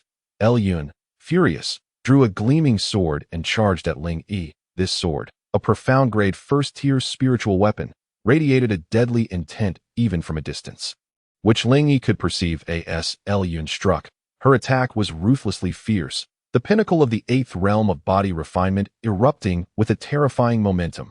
Clang! Ling Yi remained utterly unmoved, summoning the Shinnong ruler to directly block Yun's blow. The Shinnong ruler, immensely sturdy and an artifact of the ancient Flame Emperor, stood resolute against Yun's sword, unyielding and unscathed. In contrast, Yun's extraordinary sword emitted a resonating hum from the impact. A flicker of pain crossed Yun's eyes, then her brows furrowed as she commanded, "Green Lotus Sword Song." Yun transformed into a celestial being descended to the mortal realm, her figure enchanting. Her garments billowing gracefully, exuding an air of elegance, she danced with intricate footwork, and petals of sword energy swirled around her. Ling Yi, wielding the Shinnong ruler, moved like the wind, successfully deflecting most of Yun's assaults. 10 steps, 1 kill. The scene before Yun shifted dramatically, as she transformed from a celestial being into a god of slaughter emerging from the Azura realm, her murderous intent palpable and captivating. What a fierce sword technique! Ling Yi gasped in awe. The chaotic true energy combined with the power of crimson flames fused into a chaotic crimson fire, enveloping him, barely withstanding Yun's lethal strikes. With a sudden change in Yun's stance, her entire being seemed to merge with the sword in her hand, the blade becoming an extension of her essence, no longer distinguishable. Wherever the sword pointed was the manifestation of Yun's will. This Green Lotus Sword Song must be a fragmented text. Taiyi is truly fortunate. His daughter has managed to grasp the threshold of sword intent with just a remnant. Emperor Tianxiao, witnessing this scene, expressed his admiration steadily to Taiyi beamed with pride. Having such a daughter was indeed a significant joy in life. At this moment, the crowd beheld Yun's fierce assault. Even a typical practitioner of the 9th realm of body refinement would struggle to withstand it, let alone Ling Yi, who was merely in the 8th realm of body refinement. The Green Lotus Sword Song was said to have been penned by a literary scholar named Li Taiyi, who was not originally a martial artist but devoted his life to poetry and song. Later, Li Taiyi abandoned literature for martial arts, rapidly advancing through the realms of martial prowess, ultimately shattering the void and achieving the pinnacle. The Green Lotus Sword Song was a set of sword techniques penned by Li Taiyi during a drunken stupor. Although it was merely a creation born of intoxication, its profoundness made it exceptionally suitable for martial artists who sought to comprehend sword intent. Wielding extraordinary power, Taiyi had expended great effort to acquire this Green Lotus Sword Song and pass it on to Yun. "Break for me." Cornered by Yun, Ling Yi roared, "Diamond Ruler Technique." First form, Ling Yi transformed into a wrathful golden figure, wielding the divine punishment ruler to exact retribution for the injustices of the world. The wrathful golden figure possessed the strength to uproot mountains, an indomitable divine might. With his invincible physique, coupled with the first form of the Diamond Ruler Technique, he was even more formidable that a single strike from the ruler shattered Yun's entire onslaught.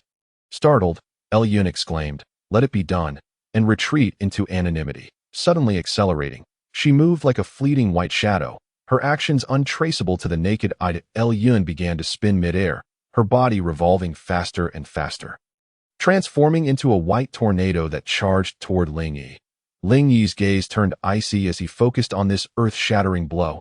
His feet gradually sank into the ground, his garments tearing, muscles bulging slightly. The yin-yang chaotic technique surged wildly, unleashing an overwhelming aura of utmost brightness and strength. Diamond ruler technique. One force overcomes 10, flowery fists and embroidered legs. Be shattered. A hint of madness flickered in Ling Yi's eyes as the Shinong ruler expanded dramatically. A surge of white medicinal energy coursing into his body. Boom! The Shinong ruler collided with the treasured sword. Crack! In El Yun's incredulous gaze, that profound grade first-tier sword shattered into countless fragments. The two separated and landed on the ground. El Yun was left holding only a hilt. A drop of crimson blood fell. Ah! Lu Yun glared fiercely at Ling Yi, discarding the hilt of her sword, her hands trembling as they covered her face. Only to be smeared with blood, the sword shattered into countless fragments. In a split second, Lu Yun evaded most of them, yet ultimately, for shards found their mark. They grazed her delicate visage, leaving her features unrecognizable and her flesh a horrifying mess. It was a heart-wrenching blow to a woman who cherished beauty, akin to a death sentence. Ling Yi, I shall kill you. Lu Yun, her hair disheveled, resembled a madwoman, before spitting out a mouthful of blood and collapsing into unconsciousness. All of this transpired in an instant, as Master Lu's figure flickered, appearing on the martial stage. With a venomous glare directed at Ling Yi, Master Lu leaped high, landing on the main viewing platform. Gui Nan, esteemed elder, I beseech you to grant me a miraculous elixir to erase the scar from my daughter's face. Master Lu's tone was earnest, his voice quivering at this moment. Lu Yun's once fair face, adorned with exquisite features, bore a chilling scar. Beauty and ugliness coexisted upon her countenance. Should the scar remain, Lu Yun would be left with no face to show the world. Beside her, Ling Yu and Ling Yao exchanged glances, their tongues involuntarily flicking out. Though they were still young, they understood that, were they to find themselves in a predicament akin to Lu Yun's, they would likely wish for death rather than endure such a fate. Ling Yi slowly ascended to the main viewing platform. He had won the match, but had also harmed Lu Yun. However, the blame could not rest solely on him. Had Lu Yun not been intent on killing him, leaving no room for retreat, she might have evaded even the mere shards of a sword. Truly, she was the architect of her own misfortune. Gui Nan, perhaps feeling discomfort in his sleep, shifted positions but continued to slumber, utterly ignoring Master Lu. With a sigh, Master Lu embraced Lu Yun, preparing to kneel. Yet, halfway down, he found himself unable to proceed, an invisible force holding him aloft. Those who commit unjust acts will inevitably meet their demise. Had it not been for your precious daughter's singular desire to kill the ninth prince, how could she have failed to evade even the fragments of a mere sword? This matter, I cannot assist with. A voice echoed, causing Master Lu's expression to harden. He was left with no choice but to hastily summon aid for Lu Yun's treatment. Gui Nan, having lived for so long, was not blind to the underlying truths. The fact that Lu Yun had previously been so close to Ling Yi, only to turn against him now, hinted at deeper complexities. With this, Ling Yi successfully advanced to the top 3. Subsequently, the 8th prince, Ling Huang, faced off against Gu Yanqing of Danling Pavilion, employing all his prowess, but ultimately fell short against her. In terms of both martial realm and comprehension of techniques, he was vastly outmatched. Li Xiaoyang of the Li family was not particularly fortunate either, confronting the leading contender for the championship, the 4th prince Ling Huang. Li Xiaoyang's performance was nothing short of spectacular, a true prodigy defying the heavens. Yet he ultimately succumbed to Ling Huang. The top 3 were officially established: Ling Yi, Gu Yanqing, and Ling Huang. Among them, Ling Huang was dubbed the Demon King of the year-end tournament, as anyone who faced him could only taste bitterness in defeat. The rules for the top 3 battles were somewhat unique. After drawing lots, Gu Yanqing would battle Ling Huang first, with the victor then facing Ling Yi. Should Ling Yi emerge victorious, he would claim the first position. If he were to lose, he would contend for second against the first-round loser. The clash between Gu Yanqing and Ling Huang was equally riveting. Gu Yanqing wielded the Lingxua Divine Dragon Sword in conjunction with the Lingxua Divine Dragon technique, a formidable combination deemed the most powerful strike beneath the true essence realm. However, Ling Huang, the Demon King, was not to be underestimated and ultimately secured victory. At last, it was time for Ling Yi to face the 4th prince Ling Huang, propelling the year-end tournament into a thrilling climax, igniting great excitement among the spectators. Although no one believed Ling Yi could rival Ling Huang, he had already delivered numerous surprises throughout the competition. The notion of miracles seemed to accompany him on his journey. All present eagerly anticipated that Ling Yi would bestow upon them yet another astonishing spectacle. Standing on the martial stage, Ling Yi faced Ling Huang. "Ninth brother, you claimed the top spot last year. Unfortunately, you shall not achieve consecutive victories this year," Ling Huang declared, a hint of disdain lacing his words. Ling Yi regarded Ling Huang's pretentious demeanor with cold eyes. Deeming him a perfect match for Lu Yun, that he retorted, "Fourth brother, do not speak too confidently. Oh, you think you have risen to prominence, that transforming from a waste into my rival means you can defeat me? How laughable! Do not forget, I owe my entry into the true essence realm to the bloodline of the war ancestor that you so graciously bestowed upon me." Ling Huang chuckled derisively, continuing to mock Ling Yi. "The bloodline of the war ancestor? I no longer require it. Unlike you, I do not depend on external aids. I am the strongest bloodline in my own right." With resolute steps, Ling Yi declared. "Ha!" Ling Huang seemed to hear the most ludicrous joke, gasping for breath as laughter overtook him. After a prolonged moment, he ceased his laughter, and the atmosphere between the two grew heavy, charged with tension. "Die, you waste!" Ling Huang bellowed, launching an assault on Ling Yi. His speed was blinding, the momentum of a first-level true essence warrior stirring up a tempest of sand on the martial stage, which coalesced into a raging dragon, obscuring the sun. Ling Yi observed all this with a cold gaze, his heart racing.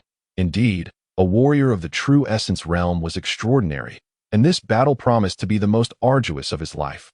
Raging battle across the 8 desolations. Ling Huang roared, his fists flailing as though he were an ancient war god awakened. His might overwhelming, surveying all beneath him. Each punch unleashed the true chi of a true essence powerhouse, the force of his fists beginning to ravage Ling Yi's flesh before they even made contact. Diamond ruler technique. First form, Ling Yi howled, wielding the Shinnong ruler, transforming into an indomitable diamond, unleashing a defiant roar at the ancient war god. Boom! The Shinnong ruler collided with Ling Huang's fist, erupting in a thunderous sound. This resounding crash reverberated through the hearts of the onlookers like a clap of divine thunder. The sheer volume of true chi possessed by a true essence warrior was staggering. After several clashes, Ling Yi was nearly driven to the brink of vomiting blood, though bolstered by the diamond ruler technique, granting him an astonishing force of 10,000 pounds. It paled in comparison when faced with a true essence warrior. Once a warrior reaches the true essence realm, their abilities undergo a transformative leap, no longer merely a contest of brute force with mere mortals. The technique employed by Ling Huang was the 4 Seas and 8 Desolations fist, a closely guarded royal secret of the Warring Heaven dynasty, emphasizing an indomitable fighting spirit. This fist technique was exceedingly domineering, its rank reaching the 3rd tier of the Xian level, reflecting the immense effort expended by Li Fei and Master Lu to grant Ling Huang such martial prowess. The 8 Princes' previous weapon, the 8 Desolation Spear, had been derived from this very technique. Yet, its might was far inferior to the authentic 4 Seas and 8 Desolations fist. With the 4 Seas and 8 Desolations fist, coupled with the martial prowess of the true essence realm, Ling Yi found himself on the receiving end of a flurry of brutal strikes. However, with each blow he endured, the Shinnong ruler's healing properties swiftly mended his injuries. Thus, despite his predicament, Ling Yi continued to persevere. Is this fellow a turtle? Can he not be killed? Ling Huang's fury ignited, his true chi surging forth with increased ferocity. Ling Yi relentlessly unleashed the diamond ruler technique, finding himself repeatedly at a disadvantage. Yet his gaze grew increasingly fierce, as if the image of an indomitable diamond deity surged within his mind, unafraid of the heavens and earth, still wielding the ruler to punish the cosmos.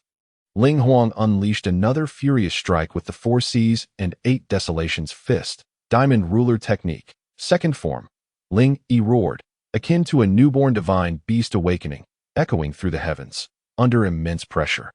Ling Yi finally comprehended the second form of the diamond ruler technique. The first form increased his strength by half. The second form doubled it, with his inherently unique physique, coupled with the enhancement of the second form. His strength soared to over 16,000 pounds. While this might seem insufficient against a true essence warrior, It was substantial when the gaps in prowess were not immense, as the saying goes. One strength can overpower 10 weaknesses. With strength of this magnitude, even a mere 8th level refining body warrior could wield 8,000 pounds of force. Now, empowered by the diamond ruler technique, Ling Yi's strength surged to an astounding 16,000 pounds. This was a force capable of rivaling the measures employed by true essence warriors. Although the diamond ruler technique was indeed extraordinary, its execution was immensely taxing on one's true Qi. Soon as Ling Yi employed it, he felt his internal true Qi being rapidly drained, the consumption overwhelming. An ordinary 8th level refining body warrior could only execute the second form of the diamond ruler technique once. However, Ling Yi possessed the chaotic yin-yang technique, with an exceptionally rich reservoir of true Qi, far surpassing that of ordinary individuals, allowing him to perform it 2 or 3 times before exhausting his true Qi, transformed as if under the god of war's possession. Ling Yi became a different person, the Shinong ruler radiating an aura of unmatched power, successfully warding off all of Ling Huang's attacks. Ling Huang, taken aback, exclaimed, "Raging battle across the 4 seas." Another form of the 4 seas and 8 desolations fist erupted forth. However, Ling Yi's gaze brimmed with confidence, as the Shinong ruler continuously healed his body, facing the 4 seas and 8 desolates fist with unwavering courage. After several exchanges, unexpectedly, Ling Huang had not gained even the slightest advantage. The more Ling Huang fought, the more alarmed he grew. He had never encountered anyone capable of matching him in battle, with a mere 8th layer of body refinement against a 1st layer of true essence. What an anomaly! Ling Huang cursed inwardly. The two exchanged blows back and forth, battling for dozens of rounds. As a true essence warrior, Ling Huang's prolonged and flowing true Qi was far beyond what Ling Yi could contend with.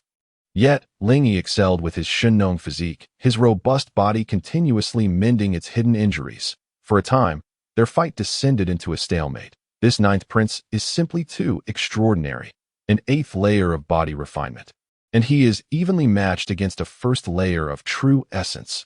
This is not merely extraordinary. It is nothing short of monstrous, unbelievable, inconceivable. The War Heaven dynasty, no, the entire Northern Desolation, had never heard of such a prodigy. Perhaps only the ancient monstrosities of the primordial era could rival him. Heaven bless our War Heaven dynasty. The spectators in the martial arts arena were abuzz with discussion, seemingly unable to believe what lay before them. All the officials, noble families, and even Emperor Tianshao on the main viewing platform were fixated on this monumental duel unfolding in the arena. Ling Huang, having stepped into the realm of true essence, was keenly aware of their murmurs. Hearing them clearly, he never imagined he would become a stepping stone for Ling Yi. Now, all the glory and attention had fallen upon Ling Yi. How infuriating! Ling Yi, you are indeed formidable, but let me tell you, I am stronger. Awaken, bloodline of the war ancestor. Ling Huang bellowed. An aura of terrifying power surged forth. Ling Huang's eyes gradually turned crimson, his fighting spirit soaring. Embodying the essence of conquering the world, merely the momentum generated a tempest, forcing Ling Yi to retreat continuously. Ling Yi's expression grew complex. Such a powerful bloodline in the hands of a true essence warrior left no room for rebellion. Yet this formidable bloodline should have belonged to him. Everything had been taken from him. This is the bloodline of the war ancestor, so rich, it was no less than what he possessed back then. Emperor Tianshao murmured to himself. Consort Li's face was alight with joy as she exclaimed, "Blessings from the war ancestor. My son has awakened the bloodline of the war ancestor. Such strength will protect our war heaven in the future." The empress furrowed her brows tightly. The 4th prince's overwhelming might pose a threat to her own son, the 1st prince. Over the years, she had colluded with Consort Li, Master L, and others to eliminate rivals for their own gain. But she had not anticipated the rise of such a formidable 4th prince. A miscalculation, but why has Yi not awakened his bloodline to resist? Emperor Tianshao spoke slowly, his brow furrowing deeper. Indeed, I too find it strange. How could the 4th prince awaken the bloodline of the war ancestor at such a young age? The empress suddenly interjected. Consort Li and Master L shivered, beads of sweat trickling down their backs. Emperor Tianshao gazed solemnly at the martial arts arena. At this moment, The fourth prince Ling Huang had completed his bloodline awakening, his eyes a fiery red, battle intent surging, hair billowing in the wind. Exuding an air of disdain for the world, such power, splendid, splendid. Ling Huang gazed at his hands, repeating the word splendid thrice. Ling Yi's expression turned grave, facing a life-and-death adversary. Once more, he unleashed the second form of the diamond ruler technique. Feeling his true qi nearly depleted, Ling Huang's eyes flashed like lightning, his figure vanishing in an instant, so swift. Before Ling Yi could counter with the diamond ruler technique, Ling Huang's fist struck him on the back, sending him flying. Ling Yi coughed blood, the Shinnong ruler circulating, a surge of medicinal power flooding in. Yet this time, the injury was severe, and even the Shinnong ruler could not heal him immediately. You seem to possess a peculiar ability that prevents me from killing you. This time, I shall shatter your skull and see how you survive. Ling Huang sneered, his figure vanishing once more. Ling Yi sensed Ling Huang charging towards him, the 4 C's and 8 Desolate's fist aimed directly at his forehead. This strike contained boundless battle intent, the immense strength of a first layer of true essence, carrying the sound of wind and thunder. If it connected, Ling Yi would likely perish. Preposterous. Emperor Tianxiao roared, intending to rise and rescue Ling Yi. In Ling Yi's eyes, the ever-growing fist appeared, and suddenly, time seemed to freeze in his mind. A towering deity, over 10,000 feet tall, manifested. This deity had the head of an ox and the body of a human. An embodiment of boundless battle intent. Compared to the battle intent of the bloodline of the war ancestor, it was the difference between an ocean and a brook. Most terrifying of all, this deity had 3 heads and 6 arms. Standing tall, visible from all directions, a magical spear whistled through the air, dark red in hue, surrounded by countless wailing souls. Subsequently, the magical spear ignited with crimson flames, a demonic light surging forth, the secondary martial soul. The war god Qiyu, a message flooded into Ling Yi's mind. War god, the master of weapons, the legendary deity Qiyu. This was a god of the primordial era, undefeated in battle. Even the Flame Emperor and Yellow Emperor were no match for him, ultimately requiring the combined strength of all the celestial deities to barely defeat Qiyu. They could not kill him, only to have him torn apart and sealed under 5 sacred mountains. How has this deity awakened? Suddenly, a flash of black and white light appeared in the sky, revealing the Shinnong ruler soaring forth. It approached Qiyu, transforming into an elderly man with a dragon-like visage and a protruding belly. The Flame Emperor Shinnong himself. Humph, you bloated one, how dare you appear before me, a defeated foe? Qiyu scoffed, you have the audacity to speak. Had you not launched a surprise attack against me back then?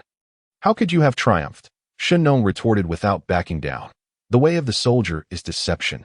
Enough of this. We are but remnants of souls, sheltered by the Heavenly Emperor. Today, the chosen one selected by the Heavenly Emperor faces a life and death calamity. It is time for me to lend my strength. Qiyu huffed, his massive nostrils flaring, his voice deep and resonant. You still possess some decorum. Shinnong chuckled, stroking his belly. Ling Yi felt the scene before him growing increasingly illusory until he was jolted back to reality. Ling Huang was closing in on him, and although Emperor Tianxiao had sensed Ling Huang's murderous intent, he was unable to intervene in time. Since you carry battle intent, I bestow upon you a trace of my bloodline. Daring to slay your master is blasphemy. My true blood, return swiftly. An ancient and dignified voice resonated in Ling Yi's ears, unheard by others in the martial arts arena. Ling Huang felt all his strength being siphoned away. As if facing his master, unable to control his knees, he knelt before Ling Yi. The overwhelming bloodline of the war ancestor burst forth uncontrollably from within him, transforming into a brilliant true blood in the air. Merging into Ling Yi's body, Ling Yi felt the long-lost bloodline of the war ancestor returning, a powerful and domineering force flooding his entire being in an instant. Why bloodline of the war ancestor? How is this possible? Ling Yi, what sorcery have you employed? Ling Huang roared. Bloodline of the war ancestor. Apologies, but I possess the war god. Though I do not care, it feels pleasant to have what belongs to me returned. Ling Yi licked his lips and sneered that it turned out that the ancestor of the Ling family had once paid homage to the corpse of Qiyu, obtaining a trace of true blood from the war god. Although it was merely a drop, when it entered an ordinary warrior's body, It evolved into an unparalleled bloodline. The ancestor of the Ling family had soared through the martial arts realm, eventually establishing the War Heaven dynasty. At its zenith, the War Heaven dynasty received tributes from various dynasties, but as time passed, the Ling family had not produced another talent as extraordinary as the ancestor, gradually falling into decline and becoming a lower-tier dynasty. Now, with Ling Yi on the brink of despair, by a stroke of fortune, the war god Taiyi awakened, assisting Ling Yi in reclaiming the bloodline of the war ancestor. The war god Taiyi not only possessed immense battle prowess, but was also skilled in forging weapons.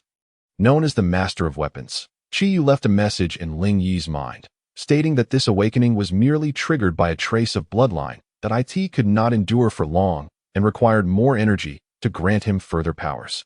After reclaiming the bloodline of the war ancestor, Ling Yi's powerful bloodline reflected across the skies. Moreover, his dantian true qi surged, his martial arts realm steadily rising, ultimately stepping into the 9th layer of body refinement. Meanwhile, Ling Huang, having lost the bloodline of the war ancestor, coughed up a lump of congealed blood, his spirit waning, his cultivation gradually regressing, ultimately stalling at half a step into true essence. Ling Yi's eyes sparkled with joy. Although he had not returned to his original martial arts realm, ascending a level was still splendid, now that he had regained the bloodline of the war ancestor, coupled with his extraordinary martial soul. One day, he would shatter the void and be unrivaled across the world. Ling Huang wore an expression of sheer terror, as if he had yet to regain his composure, glaring at Ling Yi with a mix of resentment and fury. Ling Yi, return my ancestral bloodline. I want you dead.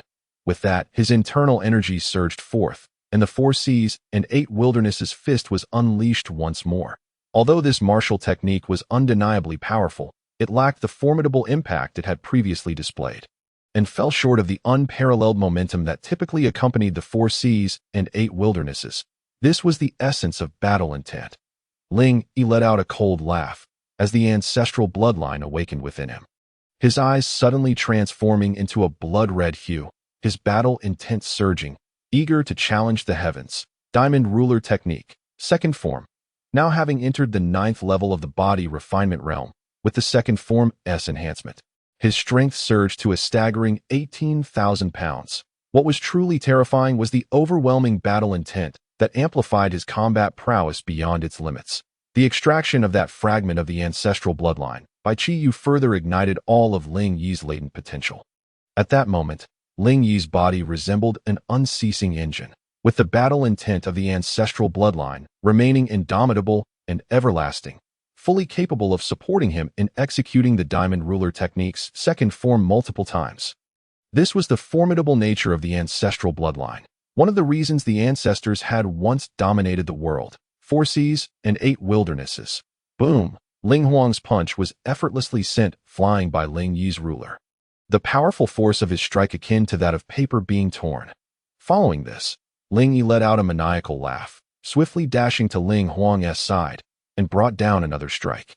Ling Huang, struck from behind, felt as though his internal organs were set into motion, blood gushing from his mouth. Ling Yi, unwilling to let this malicious individual escape, pursued him relentlessly, the Shinong ruler striking continuously. Boom! Boom! Each strike landed on Ling Huang's body, producing a series of muffled groans that echoed in the ears of the onlookers, sending chills down their spines. The more Ling Yi struck, the more exhilarated he became, raising the Shinong ruler high. As chaotic true energy surged forth, the Shinong ruler suddenly expanded from its original 2 feet to 3 or 4 feet, emanating a golden phantom. True energy manifested. This is true energy manifestation, exclaimed some of the more knowledgeable clan leaders in astonishment. True energy manifestation. Wasn't this a technique exclusive to the true origin realm? How could the 9th prince, relying solely on the 9th level of the body refinement realm, possess a technique that typically belonged to the true origin realm? What a display of might! What an incredible feat! If this child does not perish, he shall undoubtedly reign supreme over the world. The thought arose in everyone's minds. True energy manifestation. It was no wonder this was the technique of the first celestial emperor, Donghuang Tai Yi. From the outset, one could cultivate true energy seeds that ordinary body refinement realm practitioners could only dream of. Now, Having reached the 9th level of the body refinement realm, Ling Yi had acquired a technique that was exclusive to the true origin realm. Ling Yi's gaze was electric, and he laughed wildly, intending to obliterate Ling Huang with a thunderous strike. I concede. Ling Huang, gazing at Ling Yi, who appeared like a celestial being, could no longer suppress the fear swelling within him, and cried out in despair. Upon hearing this, Ling Yi let out a cold chuckle and twisted the Shinnong ruler. What was once aimed at Ling Huang's forehead suddenly changed course, transforming into a golden light that struck his shoulder. A series of cracking sounds emanated from Ling Huang's body. As his shoulder caved in, the bones within shattering into fragments. Your Majesty, Ling Yi's heart is ruthless. My son has already conceded, yet he shows no sign of mercy. Li Fei wailed, collapsing at the feet of the Heavenly Roar Emperor. The Heavenly Roar Emperor instructed his guards to lead the two individuals to the main viewing platform. At this point, there was no longer any doubt. The 9th Prince, Ling Yi, had secured first place in this year-end competition. The martial arena erupted like boiling water, teeming with excitement. Everyone marveled at the countless legends surrounding the 9th Prince. He had proven that even with a crippled dantian, a genius remains a genius. Those who had once mocked Ling Yi hung their heads in shame. Youthful talents gazed at the valiant Ling Yi, clenching their fists, thinking that a true man ought to be like the 9th Prince. And the young maidens, captivated by Ling Yi's handsome visage, flushed with admiration. Ling Yi strode confidently onto the main viewing platform. Although Ling Huang had not immediately fainted, he swayed unsteadily, barely supported by a few attendants. Ling Yi, you are a wolf in sheep's clothing. In a brotherly contest, you resort to such vicious tactics. Your Majesty, you must stand up for us, Li Fei cried, her lamentations provoking disgust. I ask you, why did your 4th brother awaken the ancestral bloodline while you did not resist? The Heavenly Roar Emperor suddenly inquired. Li Fei, Master L, and Yun felt their hearts race. Ling Yi took a deep breath and declared loudly. The answer to this question is simple. Because 4th brother's ancestral bloodline was taken from me. What? Say that again. The Heavenly Roar Emperor slammed his palm against a nearby stone pillar, reducing it to dust, and shouted in fury. Ling Yi let out a cold laugh, prepared to elucidate the details, but was interrupted by the Empress, who spoke up. I have just learned that 4th Prince actually set a trap to seize the 9th Prince's ancestral bloodline, causing the 9th Prince's cultivation to plummet, almost rendering him a waste. Thankfully, the 9th Prince has risen again, reclaiming his position as the champion. Why did you not inform me of this sooner? The Heavenly Roar Emperor inquired. Your Majesty, you have been in seclusion for so long. I wish to inform you. But did you grant me the opportunity? Pity me. Although I am the queen of the 6 palaces, 4th Prince and Li Fei have grown increasingly powerful. I am but a powerless heart. The Empress suddenly broke into a loud cry. Your Majesty, Father, Li Fei and 4th Prince exclaimed in unison, eager to defend themselves. Master L stepped forward, subtly moving his hands, releasing a chilling true energy that surged into the two individuals. Instantly, they felt as if they had fallen into an icy abyss, unable to utter another word. Your Majesty, these two have caused chaos in the court, and I have suffered greatly at their hands. I implore your Majesty to take action. Master L knelt on the ground, speaking with utmost trepidation to Donghuang. Do you have anything to say?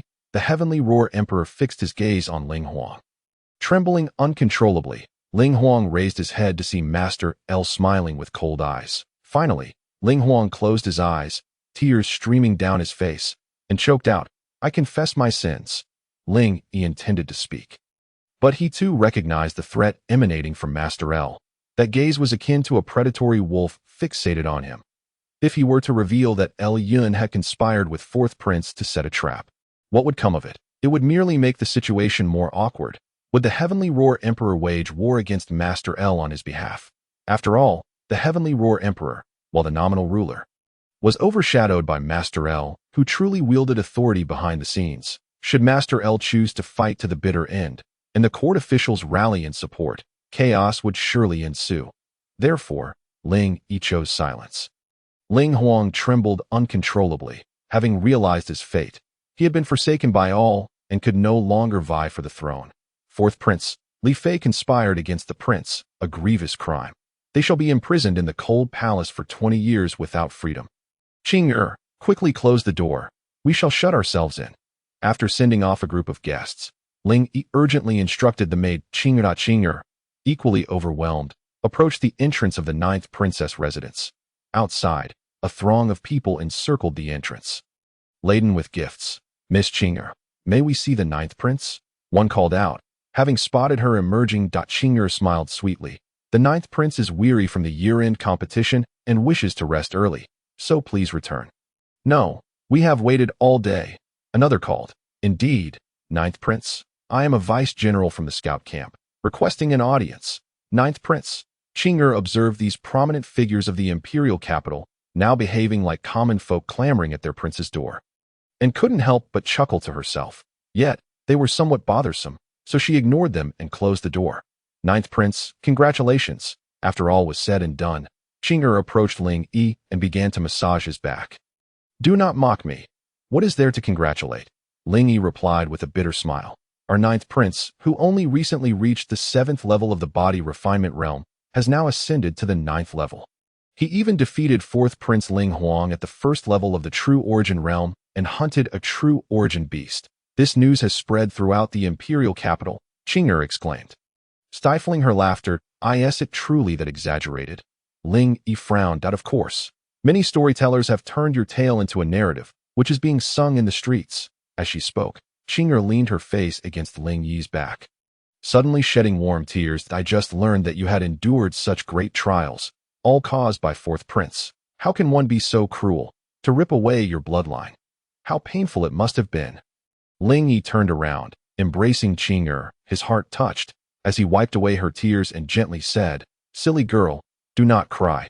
It is all in the past. By the way, have there been any significant events recently? Qing'er wiped away her tears and composed herself before continuing. Tomorrow, the 9th prince will be honored in the Great Hall. His Majesty will present the Donghuang order to the top 10 contestants, and the top 6 will be granted entry into the War God Temple for a baptism. Ling Yi nodded. With only a few days remaining until the end of the year-end competition, it was indeed time for rewards to be bestowed. Moreover, just now, someone from the Danling Pavilion also arrived, stating that they had a matter in which they required the 9th prince's assistance, hoping to discuss it further after the baptism. Qing'er added, The Danling Pavilion has a matter that requires my help. I wonder what it could be. Ling Yi held a favorable opinion of the Danling Pavilion and felt it was his duty to assist. On the following day, within the main hall of the Zhantian Imperial Palace, civil and military officials stood divided into 2 sides, while the top 10 from the year-end competition stood in the center. Apart from the 6 strongest contenders, those eliminated in the first round engaged in fierce competition to determine the top 10. Surprisingly, Sun Tian, who had been eliminated by Ling Yi in the first round, secured the 7th place. Furthermore, due to the exposure of the 4th Prince Ling Huang's transgressions, his 2nd place finish was annulled, allowing those ranked below to ascend. Thus, Sun Tian, initially in 7th place, rose to 6th, earning the qualification for the baptism at the War God Temple. The 6 individuals who would receive the baptism at the War God Temple were the 9th Prince Ling Yi, Gu Yanqing, Li Xiaoyang, El Yun, the 8th Prince Ling Huang, and Sun Tian. El Yun, her face marred by scars, wore a delicate white veil. The baptism at the War God Temple represented the highest honor of this year-end competition. Emperor Tian Shao began, as per tradition, by announcing key commendations for several outstanding individuals, followed by the issuance of the Donghuang order from the Donghuang Academy. Subsequently, the 6 strongest competitors were led by a commanding guard to the War God Temple of the Zhantian dynasty.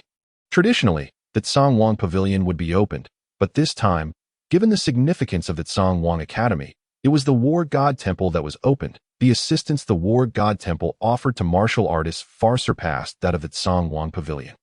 Ling Yi held the Donghuang order in his hand. It was an exceedingly ancient token made of black wood, inscribed with the character Zong in bold strokes, exuding a unique power that made forgery impossible. This was merely a token of qualification, representing one's eligibility. However, whether one could successfully enter the highest academy of the Northern Wilderness depended on one's own abilities. The competitors were all the pinnacle geniuses representing their respective dynasties. Breaking through the competition was akin to scaling the heavens. Before long, the commanding guard came to a halt. This commander was the head of the elite troops of the Zhantian dynasty. A figure of great prominence. It was said that he was once a remarkably gifted genius from the Sun family, named Sun Jutian. In terms of seniority, he was Sun Tian's uncle, a master at the 9th level of the true origin realm. The crowd followed Commander Sun to a magnificent palace, where the words War God Temple were inscribed prominently above the entrance. Commander Sun pushed open the door, and everyone followed closely behind. At the heart of the War God Temple stood a colossal statue, towering several dozen feet high. This statue bore the head of an ox and the body of a man, with 3 heads and 6 arms, exuding an intimidating aura reminiscent of Qiyu. Previously, Ling Yi had visited the War God Temple without knowing that the deity being worshipped was the primordial war god Qiyu. He now realized that the most revered god of the Zhan Tian dynasty was, in fact, his secondary martial soul. War god above, protect us of Zhan Tian. May our martial prowess flourish. Commander Sun knelt before the statue. The 6 youths, inspired by his reverence, followed suit with utmost sincerity. After the worship, Commander Sun pointed to a blood-red pool nearby and said, "This is the greatest reliance of the Zhan Tian dynasty." Known as the War God Pool. It is well known that since the founding of the dynasty, every citizen has embraced martial valor. Upon reaching the Transformation Sea realm, and barring unforeseen circumstances, all warriors, upon aging in frailty, will enter this War God Pool, merging their flesh and blood into it. Thus, over countless years, the power of the War God Pool has grown immensely, sustained by our ancestors' blessings. The crowd understood. It all made sense now. Commander Sun continued, "When you enter the War God Pool, you will receive the favor of your ancestors, and in turn, you must also give back to the Zhan Tian dynasty. The War God Pool, being composed of the essence of many powerful warriors, is exceedingly fierce. The longer you endure within it, the greater the benefits you will reap. However, you must remember, do not overexert yourselves. Injuring your foundation could be detrimental. The stronger your constitution, the greater the advantages you will gain." Everyone cast a glance at Ling Yi. After all, although his martial realm was not the highest, merely at the initial stage of the 9th level of the refinement realm, his physique was extraordinarily powerful. Almost inhuman. The War God Pool was divided into 3 layers: upper, middle, and lower. The higher the layer, the lesser the pressure. Ling Yi was the first to step into the War God Pool, the crimson liquid slowly saturating his body. He felt a massive force relentlessly eroding his flesh. This power was not only overwhelming, but also highly destructive. Yet, amidst the destruction, a portion of the energy lingered within him, strengthening his physique. Truly miraculous. The Shinnong ruler within his sea of consciousness stirred slightly, healing the dark injuries inflicted by the War God Pool's liquid. Ling Yi smiled, fully immersing himself in the War God Pool. Subsequently, the others began to step into the War God Pool as well. Each youth possessed varying levels of physical strength. Yet moving within the War God Pool proved exceedingly arduous. Within the depths of the War God Pool, those with stronger physiques could venture further. After about half an hour, Yun, who had persevered in the upper layer, eventually exited due to her comparatively weaker constitution. The sight of Yun emerging from the War God Pool was truly alarming. Her once delicate skin bore no intact surface, with some areas even revealing bone. However, with each step she took away from the pool, her flesh visibly healed at an astonishing rate in merely a few breaths. Yun returned to her normal appearance, though the wound on her face from her earlier duel with Ling Yi remained unhealed. Yet, the aura emanating from Yun was powerful, clearly indicating a significant enhancement in her physical capabilities. As time passed, the 6 youths who had entered the War God Pool began to emerge one by one. Ling Yi had now reached the middle layer of the War God Pool. The energy here was remarkably dense. A steady yet slightly teasing voice resonated. "Donghuang Emperor." Ling Yi was taken aback, and soon found himself in the martial soul space he had visited before. Before him stood the first heavenly emperor, Huang Tai Yi. "Donghuang Emperor," Ling Yi exclaimed, his expression brimming with excitement. "Yes, the place you find yourself in is rich in spiritual power and abundant in energy. Which is why I have awakened. I can afford to chat with you for a while longer." Huang Tai Yi smiled gently, then added, "You two may come out now. This, a black and white ruler and a blood-red demonic halberd flew in from a distance. Shinnong ruler, Qiyu halberd. As the Shinnong ruler and Qiyu halberd soared through the air, they clashed, sparking bright flares. They then transformed into humanoid forms before Ling Yi. Shenong and Qiyu respectfully greeted Huang Tai Yi. "We pay our respects to the emperor." Huang Tai Yi nodded and suddenly remarked, "Qiyu, look at the place where Ling Yi is. It's quite remarkable. It resembles your abilities." Qiyu pondered for a moment, gradually sensing the surroundings. And finally, a smile spread across his bovine face. "Indeed, the blood pool technique is a divine power I left within a trace of my true blood that I never anticipated that this Ling family's young lad would truly create a blood pool." Shenong also expressed excitement, saying, "This blood pool technique gathers the souls and fleshly essence of numerous warriors. Qiyu, you can assist Ling Yi in absorbing it all." "Absorb it all?" Ling Yi was somewhat bewildered. Huang Tai Yi pondered briefly, shaking his head. "Ling Yi's current realm cannot absorb such a vast amount of energy. However, it can support Qiyu in manifesting your Qiyu halberd, which will be of great assistance to Ling Yi." Qiyu slapped his head and roared. Then it settled. Ling Yi was momentarily stunned before returning to reality at this moment. Urged by Qiyu, Ling Yi made his way towards the lower layer of the war god pool. "Ah, the ninth prince has descended to the lower layer. How astonishing! No one has ever reached this depth below the true origin realm." Commander Sun marveled at that moment. All except Ling Yi had exited the war god pool, leaving him alone within, even having descended to the lower levels. Suddenly, the eyes of the war god statue erupted with brilliant light, the statue trembling as stone fragments began to fall away. The radiance emanating from the statue's eyes was directed towards the very spot where Ling Yi stood in the war god pool. Ling Yi's surroundings transformed into a swirling vortex, a crimson liquid continuously converging towards him at that moment. Ling Yi resembled a ferocious beast from the primordial wilderness, capable of swallowing mountains and oceans alike.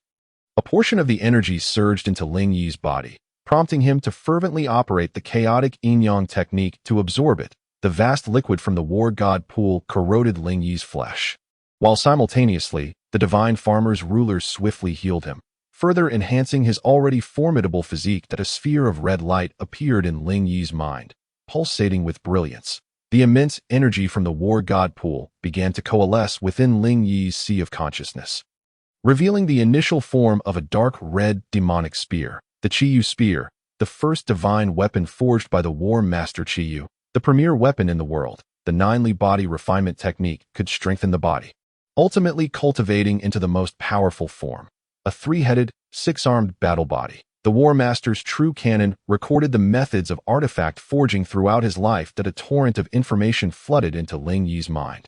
"Ah!" Ling Yi roared in fury. The war god pool suddenly erupted. In an instant, the Qiyu spear took shape in Ling Yi's mind, and he transformed into a three-headed, six-armed figure. Yet, in but a moment, he returned to his original form. All the crimson liquid of the war god pool vanished entirely, leaving Ling Yi standing alone in the approximately 10-meter deep pool. Rising to his feet, Ling Yi had ascended to the pinnacle of the 9th level of the body refinement realm. Reaching the threshold of the true Yuan realm, his physique had attained an extraordinarily terrifying state. As Ling Yi stepped forward, a faint golden light emanated from his body, making him appear less like a mortal and more akin to a crafted metal being. "Ling Yi, what is the meaning of this? The countless efforts of my war heaven dynasty over the millennia have been destroyed by you," Lu Yun exclaimed, her masked face filled with rage, though her expression was one of fury. She secretly felt a perverse joy. Ling Yi had committed such a grave offense that his punishment would surely be no lighter than that of the fourth prince, Ling Huang. Contemplating this, she could not help but touch her cheek. Could such humiliation be easily overlooked? "I apologize. It seems I may have overexerted myself and drained the water from the war god pool," Ling Yi remarked, observing the astonished and reproachful gazes of those present. Momentarily at a loss for words, was he to admit that the revered war god now resided as a secondary martial soul within his sea of consciousness, and it was he who instructed him to act thus? Should he voice this, it would not be long before rumors spread that he had lost his sanity. "Commander Sun, Ling Yi was about to explain himself to Commander Sun when the latter fixed him with a deep gaze and gestured for him to remain silent. Taking a deep breath, Commander Sun spoke in a grave tone. "Follow me." Ling Yi and the others closely trailed behind Commander Sunday. After entering the war god pool, each of them displayed a noticeable enhancement in strength. The 6 individuals followed Commander Sun to the outer chamber of the Emperor's study, where he instructed them to wait outside while he entered. After a considerable time, Commander's son emerged, stating solemnly, "Prince Ling Yi, follow me inside. The rest may return to their residences." Although the other 5 were curious, they could do nothing but depart reluctantly, recognizing it as an order from the emperor. Ling Yi entered the study with Commander's son, where the emperor sat regally upon his dragon throne, engrossed in a book. Upon seeing Ling Yi, the emperor's expression revealed a hint of excitement as he said, "Here, I have heard that you have destroyed the war god pool." A tremor coursed through Ling Yi's heart, and he quickly lowered his head, responding solemnly, "This son was merely negligent and does not comprehend the reason behind it." The emperor pondered for a long while before suddenly bursting into loud laughter, his voice resonating. "Ha! Splendid! Since the founding of our war heaven dynasty, there has been a legend that when the waters of the war god pool run dry, a youth shall emerge, the son of the war god. This individual will lead our war heaven dynasty to new glories." Ling Yi was momentarily dumbfounded at a legend, the son of the war god. His martial soul was the Eastern Emperor Taiyi, the supreme deity of the primordial era. Qiyu was a subordinate of Taiyi, also his secondary martial soul. Did that not make him a half-master of the war god as well? The title of the son of the war god felt rather unworthy for Ling Yi. The emperor and Ling Yi exchanged a few more words, urging him to continue his cultivation, before allowing him to leave the study without a hint of reproach. After all, the matter of the son of the war god was of great significance, and the emperor cautioned Ling Yi against publicizing it. Exiting the study, Ling Yi encountered the remaining 5, who had not yet departed, hesitating in confusion when Lu Yun stepped forward and scolded, "Ling Yi, what punishment has the emperor bestowed upon you for ruining the war god pool?" Ling Yi shook his head, replying, "There has been no punishment at all." Upon hearing this, the group was incredulous. Sun Tian, who had previously been defeated by Ling Yi, already held a grudge against him, and seeing Ling Yi destroy the fruits of the War Heaven dynasty's efforts over millennia only fueled his anger. Sun Tian declared, "Surely there must be severe punishment. Even a death sentence would not be unexpected. The foundation of our War Heaven dynasty has been shattered in your hands." The 8th prince, Ling Huang, who had a decent relationship with Ling Yi, furrowed his brow and said, "Sun Tian, your words are excessive. The war god pool has been intact for millennia. How can it suddenly dry up just because my 9th brother descended? I believe this is unrelated to him. There must have been an anomaly within the war god pool." Gu Yanqing also nodded slightly in agreement. Yet Lu Yun shook her head, angrily retorting, "The 8th prince has stated that the war god pool has remained well for thousands of years. Yet it was only after the 9th prince descended that it was ruined. Is it not the 9th prince's fault?" At this moment, the emperor must surely be discussing the punishment for the 9th prince with Commander's son, and would certainly not let him off easily. During the year-end competition, Lu Yun had suffered a significant loss of face due to Ling Yi, and even her ally, the 4th prince Ling Huang, had been defeated by Ling Yi, ultimately confined to the cold palace, unable to stir any waves. Now, Lu Yun watched coldly, eagerly anticipating Ling Yi's downfall. As the study door opened, Commander's son emerged, surprised to see the 6 strong individuals still present. The others gasped slightly upon noticing the imperial edict in Commander's son's hand. The mockery in Lu Yun's and Sun Tian's eyes intensified, eagerly awaiting Ling Yi's downfall. Commander's son, spotting Ling Yi, called out, "Prince Ling Yi, step forward to hear the decree." Ling Yi knelt on one knee, respectfully proclaiming, "This son Ling Yi heeds the decree by the command of the Emperor of the War Heaven dynasty, due to the remarkable performance of 9th Prince Ling Yi in the year-end competition. I hereby grant him the title of king, with the honorific of War King, enjoying the privileges and honors of a prince. Thus it is decreed." Commander's son closed the edict, hastily assisting Ling Yi to his feet. Smiling, "Congratulations, Prince Ling Yi, or rather, War King." "This is impossible," Lu Yun shrieked. The others were equally astonished. Ling Yi had been granted a royal title. It had never been heard of that someone received such an honor merely for outstanding performance in the year-end competition. Even Ling Yi, who had previously secured first place in the competition, had not received such grace.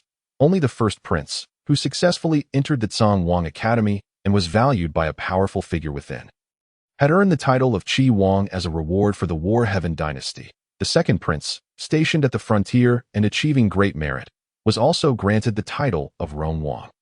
In the War Heaven dynasty, the character war was held in the highest esteem. Ling Yi's elevation to war king surely indicated that the emperor intended to support him as a successor. No one dared to ponder further, as this matter was of great significance and warranted immediate reporting to their family clans. Lu Yun, as the daughter of the Grand Teacher, you ought to be more cautious in your words. What do you mean by that? Are you suggesting I am falsely conveying the emperor's decree?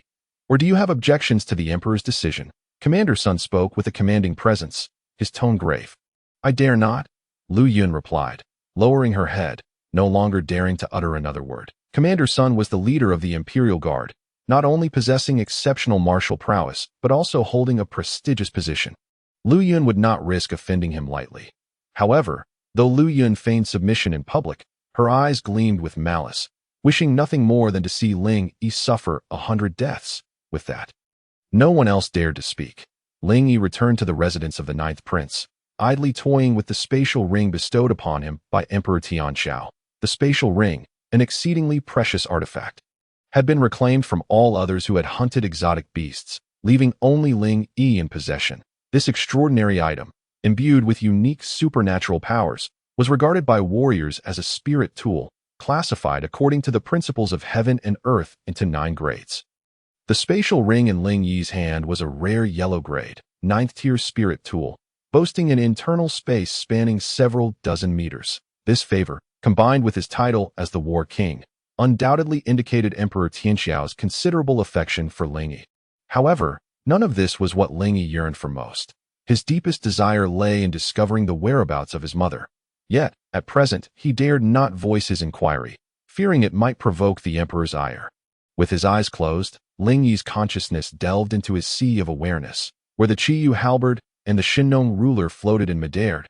He was already well acquainted with the Shinnong ruler, but the Qiyu halberd still required further exploration. Qiyu, aside from being known as the god of war, was also revered as the master of weapons. Reputedly the founder of the art of weapon forging, he had bequeathed to Ling Yi a tome on weapon mastery, detailing the crafting methods of numerous divine artifacts from the primordial age. However, Ling Yi currently lacked the necessary materials. The Qiyu halberd, as the personal weapon of Qiyu, was immensely beneficial in the forging of spirit tools and divine artifacts. While the Qiyu halberd appeared as a battle spear, it was, in essence, an enigmatic liquid substance, containing within it the battle intent and murderous aura amassed by Qiyu throughout his life of warfare. It could transform into myriad forms and assist in refining spirit tools through material fusion. Qiyu, Shinnong, and Donghuang Taiyi had all succumbed to slumber within the spirit of martial arts. Yet, the immense power emanating from the war god pool allowed the Qiyu halberd to manifest within Ling Yi's consciousness. Ling Yi chuckled softly. If others were to learn that the revered god of war Qiyu was his secondary martial soul, they would likely regard him as a divine being in a sense. The legend of the god of war's son, as spoken by Emperor Tianxiao, underestimated Ling Yi's potential. With the possession of such a miraculous artifact as the Qiyu halberd, it was only natural for him to pursue the art of weapon forging. Ling Yi mused that practitioners of spirit tool forging, known as weaponsmiths, were even rarer than alchemists, as the precision required in controlling materials was significantly more intricate and a mere oversight could lead to catastrophic failures. With the risks of explosion far exceeding those faced by alchemists. In addition to the Qiyu halberd, Qiyu had also imparted a mystical technique to Ling Yi, the Julie body refinement technique. The god of war was famed for his indomitable battle spirit and unyielding vitality. Beyond sheer willpower, he possessed a physique of unparalleled strength. Qiyu was once the grand chieftain of the Julie clan, leading its warriors to triumph in countless battles, undefeated in combat. Qiyu had 81 brothers, each a deity of the Julie clan, who carved out a realm of their own during the primordial era, instilling fear in the hearts of ancient gods. Their formidable prowess was largely attributed to the Julie body refinement technique. As Ling Yi closed his eyes, the contents of the Julie body refinement technique emerged in his mind. This technique involved the continuous refinement of the physical body using true qi, gradually honing every drop of true blood and every bone to the point of effortless manipulation. Upon reaching the first level, one could manifest their true qi, controlling the body to evolve into an arm. The second level allowed for the evolution of another arm. Upon attaining the 6th level, one could manifest 6 arms. From the 7th level onward, one could evolve a head. Ultimately, upon mastering the 9th level, one would attain the battle form of Chiyu, possessing 3 heads and 6 arms. With such an extraordinary physique, one could perceive all directions and hear all sounds, amplifying combat capability beyond mere multiplication of 3. Ling Yi settled into a meditative position, initiating the operation of the chaotic yin-yang technique. His true qi gradually permeated his war ancestor bloodline, stimulating it and causing it to condense and compress. Pain. Ling Yi furrowed his brow. This agonizing sensation was no less intense than when his war ancestor bloodline had been seized from him. Before long, his entire body convulsed, trembling and drenched in cold sweat. Ling Yi slowly withdrew his technique. The Jiuli body refinement technique was astonishingly powerful, and his current physique was insufficient to even achieve the 1st level of the 9th refinement. Nevertheless, Ling Yi felt a marked enhancement in his physical strength from his initial practice of the Jiuli body refinement technique. Reaching out, he conjured a long halberd out of thin air, the Chiyu halberd. This imposing weapon, approximately 2 zhang in length, exuded a menacing aura, its surface shimmering with a fiery red radiance, brimming with boundless battle intent. Ling Yi let out a fierce roar, commencing his practice of the Jiuli halberd technique, which bore similarities to the Battle Heavenly Empire's Battle Heavenly Blade technique, emphasizing grand gestures and unparalleled ferocity, making it ideal for mass combat. The Jiuli halberd technique was a primordial martial art, and Ling Yi, still lacking sufficient cultivation, could only manifest the first 3 forms of the Chiyu halberd, the 1st form. Invincible in battle, this technique relied on an explosive outburst of true qi combined with one's battle intent to overwhelm all adversaries. When facing opponents whose cultivation was significantly inferior, the resulting power from the interplay of battle intent could be extraordinarily formidable. The 2nd form, unassailable attack. This technique focused on condensing true essence into a single point before unleashing it to pierce through all defenses. This form was particularly devastating against warriors with formidable defensive capabilities. After 10 days of training, Ling Yi had mastered the 1st form of the Jiuli halberd technique to great success, and the 2nd form to a minor accomplishment, after all, being a primordial martial art of the Jiuli clan. Its consumption was immense. Even with his war ancestor bloodline, which afforded him unending vitality, he could only unleash the full power of the 2nd form of the Jiuli halberd technique once on the following day.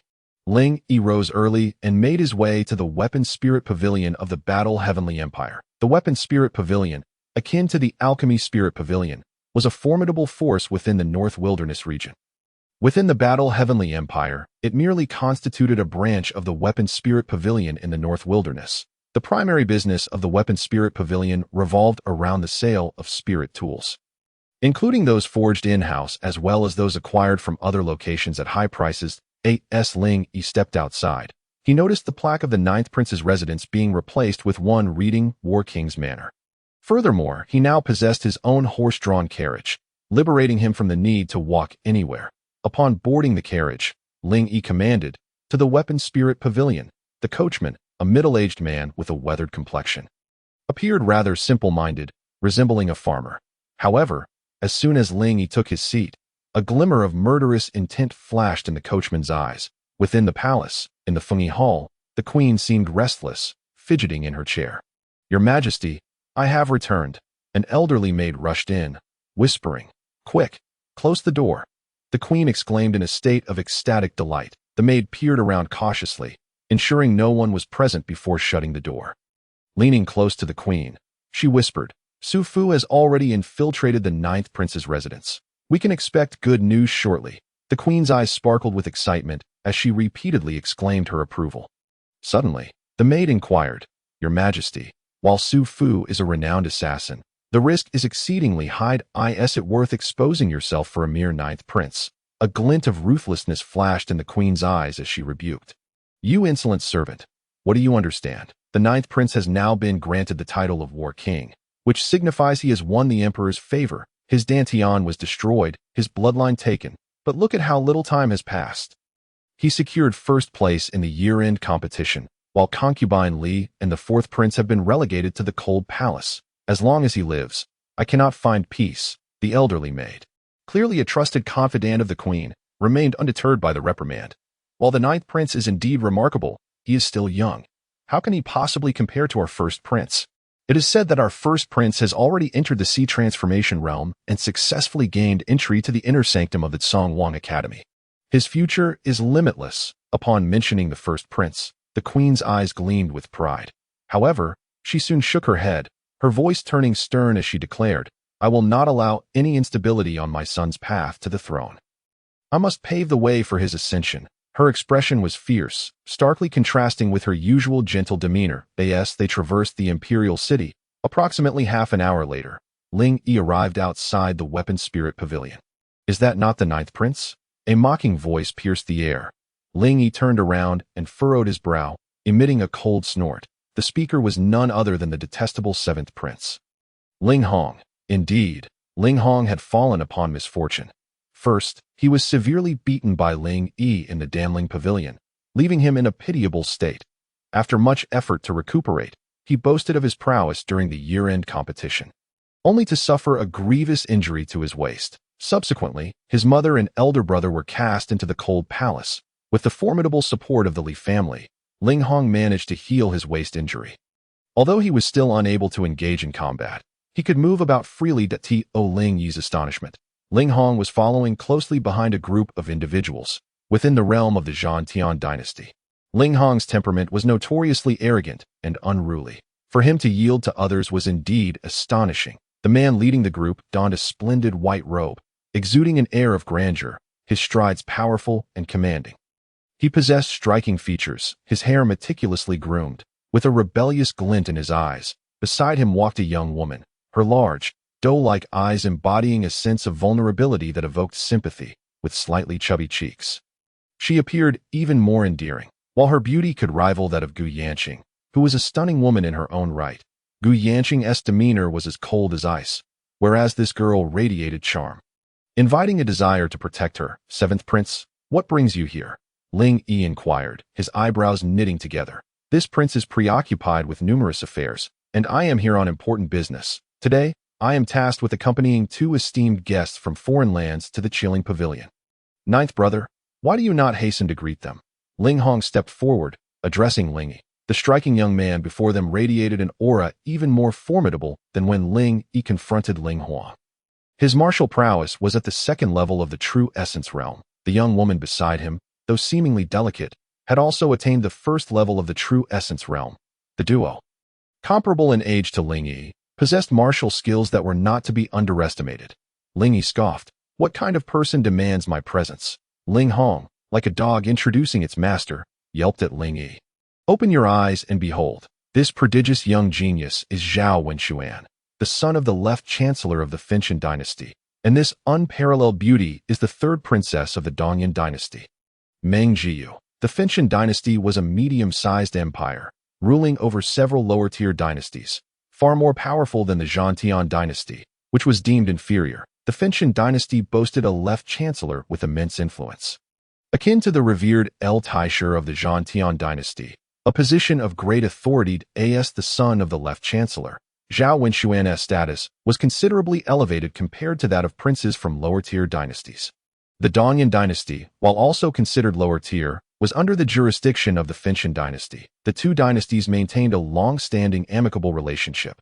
Ling Yi recognized the significance of these 2 individuals, yet he was unaware of their astonishing backgrounds.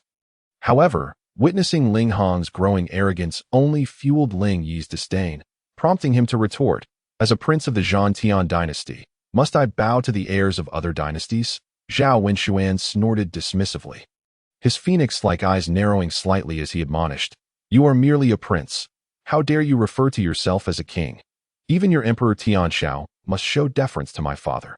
Ninth prince. "Is this how you treat your guests in the Zhantian dynasty?" Ling Hong's frustration grew as he observed Ling Yi's blatant disregard for his authority. This individual had caused his mother and brother to be consigned to the cold palace, and now he was being disrespected. Thus, Ling Hong rebuked Ling Yi. "Ling Yi, as your elder brother, I find your rudeness appalling. I am graciously introducing esteemed guests, yet you foolishly claim to be a king of the Zhantian dynasty. If you are a king, then I am the current sovereign." Ling Yi, already harboring a deep-seated loathing for Ling Hong, could hardly endure the provocation. With a cold laugh, he conjured forth a radiant edict. This was the decree that conferred upon him the title of Donghuang. With the possession of a spatial ring, he naturally carried important items with him. Ling Yi tossed the edict, which Ling Hong caught in a fluster. Fearing it might fall and disrespect the Emperor Tianxiao, Ling Yi, you possess audacity beyond measure to treat the edict with such disrespect. Ling Hong scolded while unfolding the document, his expression shifting to one of horror as he read further.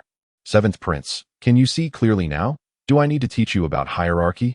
Ling Yi chuckled lightly. Trembling, Ling Hong found himself powerless, kneeling on one knee, holding the edict aloft, stammering. Elder brother Ling Hong pays his respects to His Highness. The Donghuang. Ling Yi reclaimed the edict, returning it to his spatial ring, a slight smile gracing his lips, yet he did not permit Ling Hong to rise immediately. The bustling crowd in the Qiling pavilion halted in their tracks, stunned by the unfolding scene. Donghuang. While the 9 princes held esteemed positions, only a few had been granted the title of king. The first prince had been conferred the title of Qi Wang, and the second prince, Rong Wang, both of whom were already renowned figures. Yet, to see the 9th prince, at such a young age, bestowed with the honor of a king, such a sight was utterly unfathomable. In an instant, whispers circulated among the crowd like an explosion. Ling Hong felt the murmurs of the onlookers strike him like a barrage of slaps, his resentment toward Ling Yi intensifying. Humph, Donghuang. Such great prestige, Zhao Wenxuan coldly snorted, his brows furrowing. Ling Hong's countenance darkened as he remained torn between rising or continuing to kneel in homage. Get up, Ling Hong. With my presence, do you need to bow to others? Zhao Wenxuan's voice thundered, resonating like a clap of thunder, his true essence realm strength on full display, startling those around him into retreat. Ling Yi, when dealing with a dog, one must heed its master. Although Ling Hong may not be of great significance, since he is in my company, he is not someone of your ilk whom you can trifle with. Zhao Wenxuan glared at Ling Yi, his voice laced with fury. Ling Hong rose, standing proudly behind Zhao Wenxuan. He thought to himself that now, having allied with Zhao Wenxuan, he need no longer fear Ling Yi. If a conflict were to arise between Ling Yi and Zhao Wenxuan, it would likely end with Ling Yi's swift demise. Ling Yi's frown deepened as he observed Ling Hong's subservient behavior, a mix of anger and sorrow swelling within him that a prince of the Zhantian dynasty, reduced to serving as a lackey for the son of the left chancellor, was a disgrace that tarnished the valiant spirit of the Zhantian dynasty. As Ling Yi's fury escalated and he prepared to voice his discontent, Meng Jieyu interjected. Enough, enough, let us not quarrel. Young master, please calm your temper. His Highness the Donghuang did not mean any offense. There may be some misunderstanding here. Your Highness, do not take young master's words to heart. He is quite straightforward and meant no malice. When Meng Jieyu spoke, her voice was as melodious as the songs of spring, captivating all who listened. Zhao Wenxuan's furious demeanor melted away in an instant, replaced by tender affection as he gazed at her. Since the 3rd princess has spoken, I shall spare Ling Yi this time.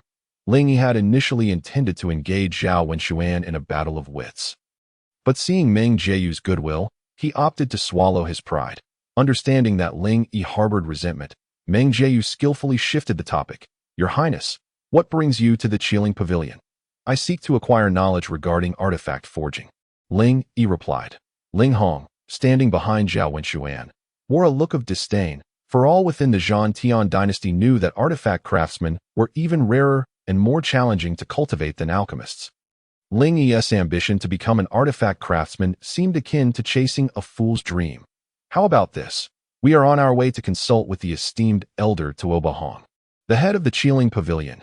Join us, and should you receive guidance from Elder Donghuang, your understanding of artifact forging is bound to deepen. Meng Jieyu offered kindly. Young master, do you have any objections? Meng Jieyu turned to Zhao Wenxuan with a charming smile, inquiring. None at all. That is entirely agreeable. We shall follow the 3rd princess's lead. Zhao Wenxuan responded.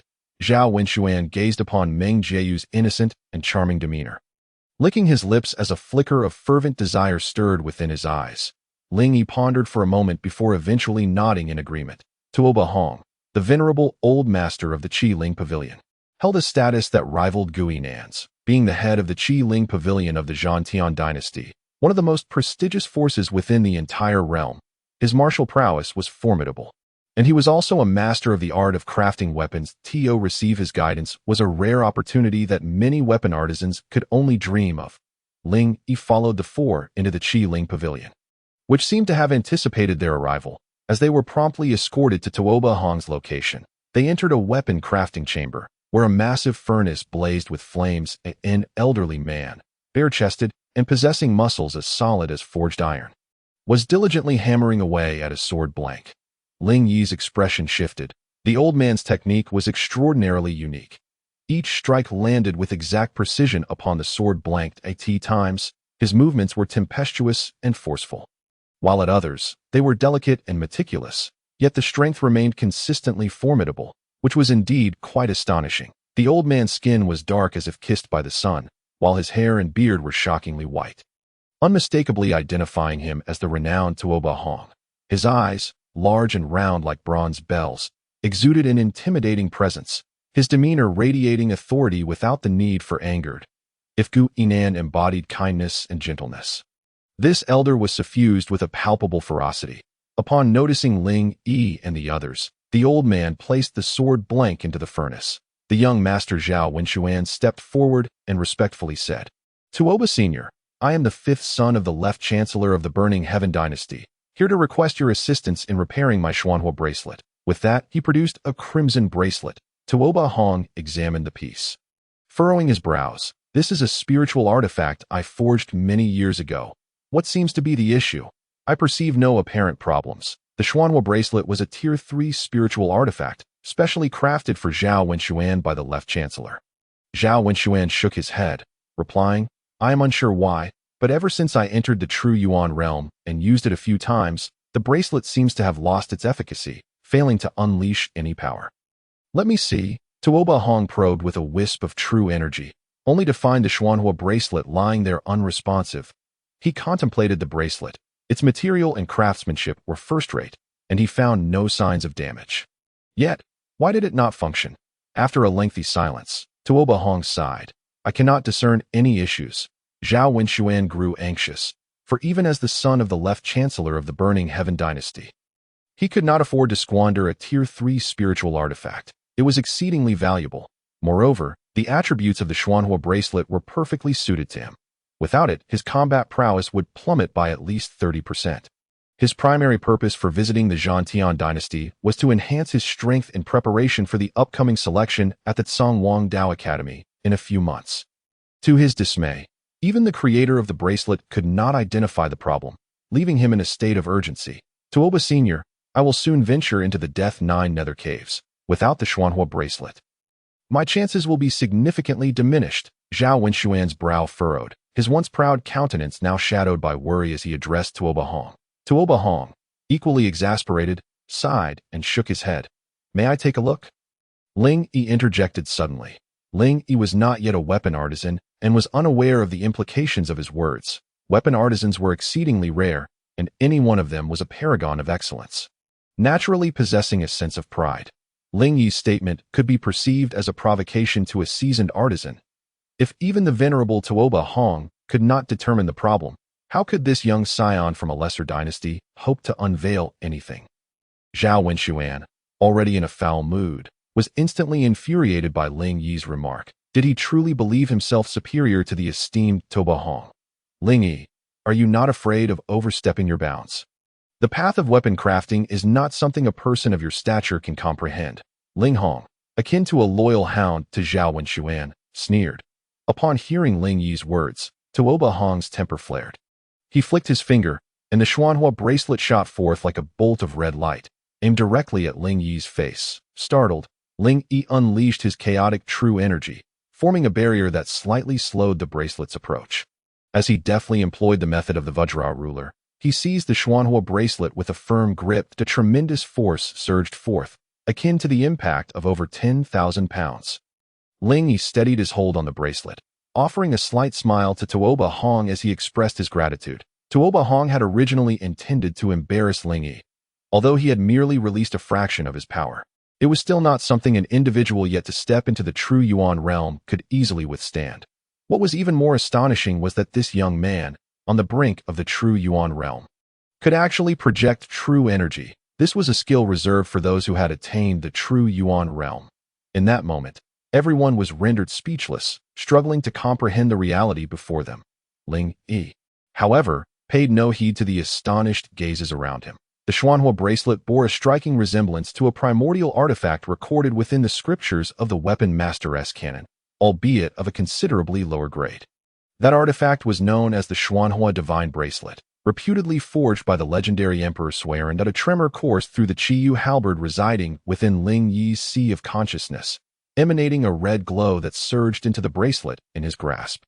It circled within the Xuanhua bracelet before ultimately returning to Ling Yi's consciousness that a message flooded into his mind. Ling Yi smiled faintly and said, "This Xuanhua bracelet is not devoid of merit. It merely suffers from an imbalance of energies. Tuoba Sr., in your pursuit of ultimate power during its forging, you incorporated an excessive amount of fire-attributed materials, leading to the bracelet's current state, even among Tier 3 spiritual artifacts. It possesses remarkable strength. However, as a result, the Xuanhua bracelet has been gradually eroded by the fire attributes during usage, causing it to lose its inherent potency." "Humph, Ling Yi, you are becoming increasingly presumptuous," Zhao Wenxuan, bewildered by Ling Yi's eloquence, could not grasp the meaning behind his words and found his demeanor irksome. "Silence." Tuoba Hong's ancient voice interrupted Zhao Wenxuan's protests. Zhao Wenxuan opened his mouth, but ultimately refrained from speaking further. Even the emperor of the Zhantian dynasty would not dare to address him in such a manner. Yet, Tuoba Hong could. Such was the stature of a formidable weapon artisan. Offending this master could have dire consequences. Given his ties to both Tuoba Hong and the head of the Burning Heaven dynasty's Qi Ling Pavilion, an imbalance of energies. I understand now. Thank you, young friend. Tuoba Hong's eyes sparkled with realization as he suddenly bowed to Ling Yi. Startled, Ling Yi quickly steadied Tuoba Hong. Zhao Wenxuan, Ling Hong, and even Meng Jieyu were taken aback. The status of Tuoba Hong was such that addressing Ling Yi as a young friend felt akin to the emperor of Tiantiao, treating an ordinary subject as an equal, a surreal moment that seemed to defy reality. "My lord, please return tomorrow to retrieve the Xuanhua bracelet. Everyone else may take their leave." Tuoba Hong, his expression animated, issued a dismissal. Zhao Wenxuan opened his mouth, but found no words, ultimately departing in silence. Ling Hong and Meng Jieyu also took their leave, following Zhao Wenxuan out of the Qi Ling Pavilion. Ling Yi initially intended to exit as well, but was halted by Tuoba Hong's grasp. "Prince of the War King, do you have matters to discuss with me?" Tuoba Hong inquired. Ling Yi nodded and conveyed his desire to learn about the art of weapon crafting. Upon hearing this, Tuoba Hong was taken aback and questioned. "From your earlier remarks, it was clear you possessed profound knowledge of weapon crafting techniques. Why then do you not practice it yourself?" Ling Yi nodded again, prompting Tuoba Hong to scrutinize him closely that he was aware of Ling Yi having some acquaintance with Gu Yinan. Although the two often engage in banter, their friendship behind closed doors remains quite amicable. According to Gu Yinan's description, Ling Yi is likely under the tutelage of an extraordinarily powerful master, one who not only possesses formidable cultivation, but is also well-versed in the art of alchemy. Despite his tender age, Ling Yi has managed to concoct a 9th-tier body-refining pill of the yellow grade. Furthermore, after having his bloodline forcibly taken and his cultivation obliterated, he remarkably restored himself to the half-step true essence realm within a mere month. If one were to suggest that he lacks a master of transcendent means, Tuoba Hong would never believe it. Tuoba Hong and Gu Yinan are merely the strongest combatants of the Battle Heaven dynasty. Having reached the mythic realm of Tiangang, while the world believes that Tiangang represents the pinnacle of martial arts, seasoned experts like the two old pavilion masters are aware that there exist many beings beyond the reach of ordinary mortals. After a moment of contemplation, Tuoba Hong solemnly inquired, "I have heard that your alchemical skills were learned from a mysterious master. May I ask if your understanding of weapon forging also stems from your master?" It was only at this moment that Ling Yi recalled having fabricated a tale of a mysterious master to avoid raising Gu Yinan's suspicions. Now, hearing Tuoba Hong's words, he could only nod in assent. Suddenly, a glint of excitement flashed in Tuoba Hong's eyes as he urgently asked, "Could you possibly introduce your master to me?" Ling was at a loss for words. Surely, he must be referring to Qiyu. However, Qiyu was currently ensnared in a deep slumber, and the notion of introducing him to Donghuang was simply implausible. Thus, Ling Yi replied, "My master is exceedingly mysterious, and I am unaware of his current whereabouts." Disappointment flickered in Donghuang's eyes as he sighed. In recent years, I have been engrossed in the ancient weapon-forging techniques of the primordial era. However, the passage of time has rendered many records lost. The Xuanhua bracelet was crafted using those ancient methods, yet my lack of skill resulted in its current state. A thought struck Ling Yi, and he said, "While my master may not be present, he often spoke of the ancient weapon-forging techniques. Perhaps I could assist you, esteemed pavilion master." Donghuang's eyes lit up, and he burst into hearty laughter, then began to remelt the Xuanhua bracelet, incorporating materials of the ice attribute as he engaged in discussions about weapon forging with Ling Yi. As Ling Yi absorbed Donghuang's insights into weapon forging, he reciprocated with his knowledge of the primordial weapon forging techniques from the Divine Lord's true scripture. The more they discussed, the more astonished Donghuang became. The art of weapon forging is notoriously arcane and difficult to grasp, yet Ling Yi comprehended it effortlessly, offering unique perspectives that even left Donghuang deep in thought. In truth, Ling Yi's rapid mastery of alchemy and weapon forging was primarily due to the awakening of the martial soul of the Divine Lord Qiyu. Within his consciousness dwelled countless ancient deities, subtly expanding Ling Yi's mental capacity immeasurably. Over time, Ling Yi's spiritual power had grown exponentially, and his intellect reached remarkable heights. Furthermore, possessing the Divine Farmer's Handbook and the Divine Lord's true scripture, he inherited the authentic path of the ancient deities. The alchemical and forging arts of later generations were derived from the two great deities, the Divine Farmer and Qiyu. The two engaged in animated conversation, occasionally lost in thought, and at times bursting into hearty laughter, completely oblivious to the passage of time until darkness enveloped the surroundings. Ling Yi exited the Weapon Spirit Pavilion, feeling immensely satisfied. His day spent in dialogue with Pavilion Master Donghuang had proven highly fruitful, deepening his understanding of weapon forging. Next, he needed to put theory into practice by crafting some spiritual weapons. However, it was already late, and he resolved to postpone this task until the morrow. Outside the Weapon Spirit Pavilion, Su Fu remained seated in the carriage, awaiting Ling Yi. "Your Highness, shall we return to the manor now?" Su Fu inquired with a simple, honest smile gracing his face. "Yes, I appreciate your patience today. Let us head back," replied Ling Yi, reclining lazily against the carriage seat. Su Fu nodded, raised the reins, and exclaimed, "Giddy up." The spirited horses lifted their hooves and swiftly pulled the carriage forward. A narrow alley lay between the Battle King Manor and the Weapon Spirit Pavilion. Typically devoid of pedestrians, it took on a more desolate air in the deep of night. Ling Yi, originally feeling somewhat fatigued and drowsy, was suddenly jolted awake as the Qiyu halberd within his consciousness trembled, sending a warning. "There is a killing intent." Ling Yi felt the message from the Qiyu halberd and opened his eyes wide in alarm. Su Fu, driving the carriage, suddenly sprang up, brandishing a pitch-black dagger that exuded a chilling aura of murder. Gone was his usual demeanor of simplicity. He transformed into a harbinger of death from the abyss, unleashing his martial prowess as a true essence realm expert. Swish! The black dagger lunged towards Ling Yi like a venomous serpent striking its prey. The Qiyu halberd had sensed the murderous intent, yet Su Fu's lethal precision was terrifyingly formidable. A killer. Su Fu's greatest asset was his speed. The streak of darkness moved so swiftly within the confines of the carriage that Ling Yi could scarcely react. Just as he was about to break through the carriage, his pupils dilated in horror as he perceived the dagger seemingly blotting out the very fabric of space. Crack! A Tuzhonglong Qiyu halberd emerged, sealing off all possible paths of attack from the black dagger. What? Su Fu was taken aback, evidently surprised that Ling Yi could counter his lethal strike. The Qiyu halberd surged with battle intent, tearing the entire carriage into countless fragments, greatly expanding Ling Yi's range of movement. "Is this your martial soul, my battle king?" Su Fu bellowed. "Unfortunately, it cannot save you." With a sudden roar, Su Fu unleashed his true energy, transforming the dagger into a web of lethal black light that ensnared Ling Yi's every escape route. This was not Ling Yi's first encounter with a true essence realm expert, yet it was undoubtedly the most perilous.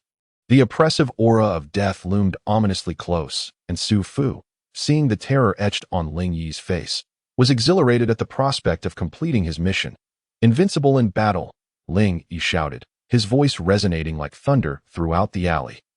A Zhonglong war spear materialized out of thin air, a surge of terrifying battle intent soaring skyward, momentarily halting Su Fu's movements. Ling Yi's eyes blazed with determination, his battle ancestor bloodline surging forth. Indomitable and radiant, as chaotic true energy erupted from his being, a blood-red arc of true energy swept through the air, cleaving through Su Fu's illusory figures into oblivion. Su Fu, taken aback, leaped forward, gliding like a shooting star towards Ling Yi. Boom! Seizing the opportunity, Ling Yi wielded the Qiyu halberd in his right hand and the divine farmers in his left. With a swift strike of the second form of the diamond was unleashed.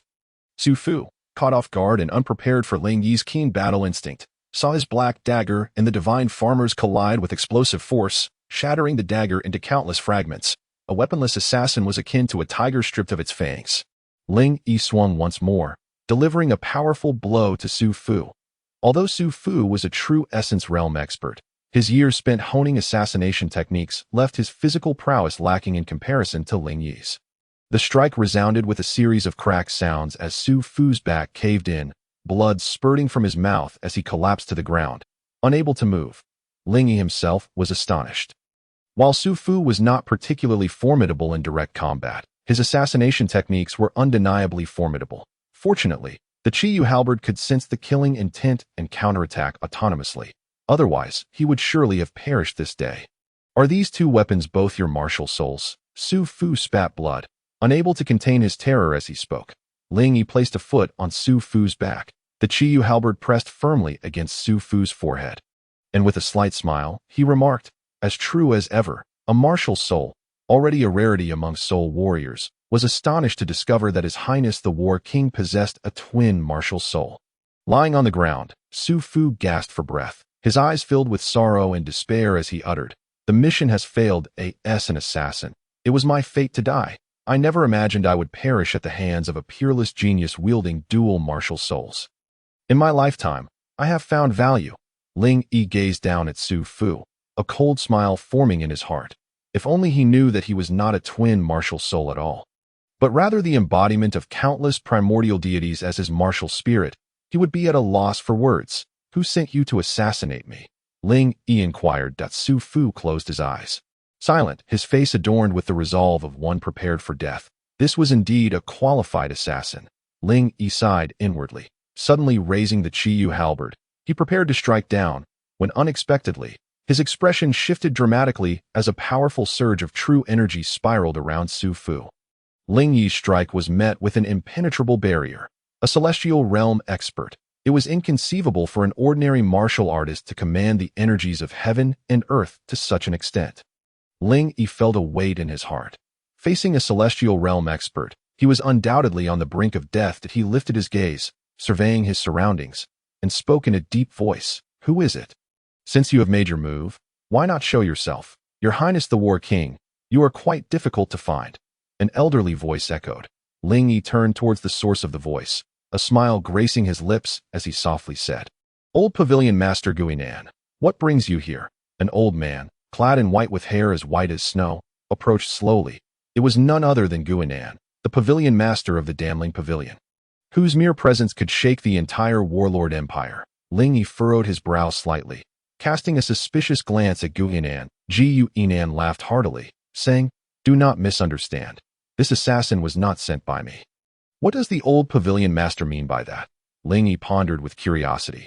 "This assassin possesses a certain backbone that if you trust me, I can take him and uncover the mastermind behind this," Guinan said, stroking his long beard with a smile. Ling Yi nodded. He had faith in Guinan. With his capabilities, if he intended to take his life, he wouldn't need an assassin at all. One flick of his hand would suffice to extinguish it. Guinan moved beside Ling Yi, flicking his fingers as a pill fell into Su Fu's mouth. After swallowing the pill, Su Fu's face transformed, his body trembling. "After taking this pill, he will be much more cooperative." "Your Highness the War King, you are indeed a busy man. It is quite challenging to seek you out," Guinan said with a cheerful laugh. Ling Yi cupped his hands in a gesture of respect. Puzzled as he asked, "What business do you have with me, old pavilion master?" "Naturally, I have something to request of you. When the year-end competition concludes, I sent someone to find you, but you were preoccupied at the time." Gu Yinan clapped Ling Yi on the shoulder, teasingly. Ling Yi pondered for a moment, then suddenly realized that Qing Heir had indeed mentioned someone from the Danling Pavilion seeking him for assistance. Feeling a bit embarrassed for having forgotten Gu Yinan's earlier request, he sheepishly scratched the back of his head. No worries, no worries. The young war king has risen swiftly, naturally busying himself to speak frankly. Are you aware that the heir of the left prime minister from the Finchen Empire has arrived in the imperial capital these past few days? Gu Yinan shifted the conversation, inquiring, "I am aware. Just today, I met with them to pay respects to old pavilion master Donghuang," Ling Yi replied. That old coot. I just came from there and learned you had already departed, so I rushed over. That old coot has been singing your praises, Gu Yinan continued, stroking his beard. As for that heir, he aims to secure a good ranking in the entrance examination at the Donghuang Academy. Therefore, he intends to venture into the Nine Nether Cave outside our imperial capital. Beneath the Nine Nether Cave lies a type of fire flame grass, which can significantly aid his cultivation when concocted into a pill. Ling Yi listened intently to Gu Yinan's account. The Nine Nether Cave, once opened, is fraught with peril, yet it also presents many extraordinary opportunities. Currently, you are a prominent figure in the imperial capital. Our Emperor Tianxiao will certainly allow you to accompany him into the Nine Nether Cave to seek a chance for fortune. What I require of you is to retrieve a spirit herb known as ice spirit grass from the Nine Nether Cave, Yinan slowly articulated, finally revealing Ling Yi's task. Ling Yi was momentarily taken aback and asked, "Old pavilion master, what do you need this ice spirit grass for?" "It is for my precious granddaughter. She is currently in seclusion for the entrance examination at the Donghuang Academy. If we can obtain this ice spirit grass, it will greatly benefit her martial cultivation.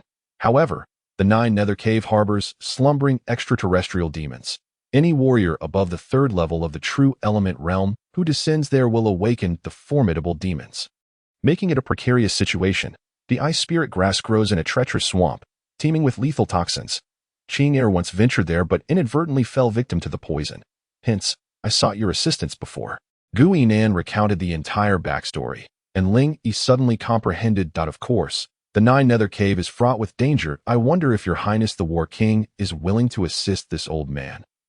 Gu Yinan inquired. "Certainly, I accept," Ling Yi responded before Gu Yinan could finish. His agreement immediate. Gu Yinan seemed taken aback by Ling Yi's swift reply, bursting into hearty laughter, pleasantly surprised that in truth, Ling Yi was merciless towards his enemies but harbored deep gratitude towards those like Gu Yinan, who had aided him in the past. Gu Yinan gazed at Ling Yi with approval in his eyes. Without saying much more, he lifted Su Fu and departed gracefully. Left without a driver, Ling Yi had no choice but to return to the War King's residence on horseback. The following day, a messenger arrived at the palace. Emperor Tianxiao summoned Ling Yi to the palace as expected. It was as Gu Yinan had predicted. The heir of the left prime minister was set to open the Nine Nether Cave, and Emperor Tianxiao hoped Ling Yi would accompany him to seek a chance for fortune. Although the Nine Nether Cave was perilous, opportunities and dangers coexisted. Beneath the Nine Nether Cave lay many fortuitous encounters. The heir of the Finchen Empire, Zhao Wenxuan, Meng Jiayu of the Dongyan Empire, the seventh prince Ling Hong, and finally, the war king Ling Yi, 4 individuals prepared to descend into the Nine Nether Cave. Originally, Ling Hong was not qualified to enter the Nine Nether Cave, as each opening required immense resources. This time, the costs were entirely borne by the heir of the left prime minister. However, the seventh prince was adept at flattery, and with his praise, he managed to secure an opportunity to accompany Zhao Wenxuan into the Nine Nether Cave. The 4 boarded a warship, gradually descending into the depths of the Nine Nether Cave. The warship, a unique spirit vessel crafted by a refiner, was primarily used in warfare. It could transport supplies and martial artists, enabling flight. The vessel's main fuel was crystal stones, and each flight consumed a substantial amount of crystal stones. Ling Yi was taken aback. It was hard to fathom that the heir of the Finchen Empire could afford such lavish expenses. The over 10,000 crystal stones Ling Yi earned would only suffice to power the vessel for a month. Yet Zhao Wenxuan possessed a warship and showed no concern for the expenditure of crystal stones. Boom! The warship landed, and the four stepped out. Ling Yi surveyed his surroundings. It was his first time beneath the Nine Nether Cave, a place said to be the beginning of death and the end of life, where countless souls had perished. The Nine Nether Cave was devoid of any vegetation, the land stained a blood-red hue. Interspersed with stones, exuding an aura of desolation and slaughter, Zhao Wenxuan led the way, producing a stone-shaped spirit instrument. He would stop every few steps, pointing the stone instrument in 4 directions. This stone instrument appeared to be a positioning device, glowing with a soft white light as it pointed northward. Zhao Wenxuan guided the group until they reached a pitch-black cave, halting their steps. Along the way, Ling Yi had encountered many similar dark caves. Meng Jiayu whispered beside Ling Yi, "Be cautious. These caves are likely entrances to various demon realms. Each entrance signifies a small-scale demon realm. Some of these demon realm entrances are places even your Emperor Tianxiao would not dare to venture into lightly." Ling Yi nodded, as the prince of the Zhantian dynasty. He had heard tales of the terrifying Death Nine Nether Cave since childhood. Without a guide like Zhao Wenxuan, he would never have dared to venture here. Zhao Wenxuan slowly stepped into a dark abyss, which was covered by a liquid resembling water. As he entered, ripples spread outwards, eventually disappearing from sight. Ling Yi and the others followed closely behind. After passing through the dark abyss, the world outside appeared no different.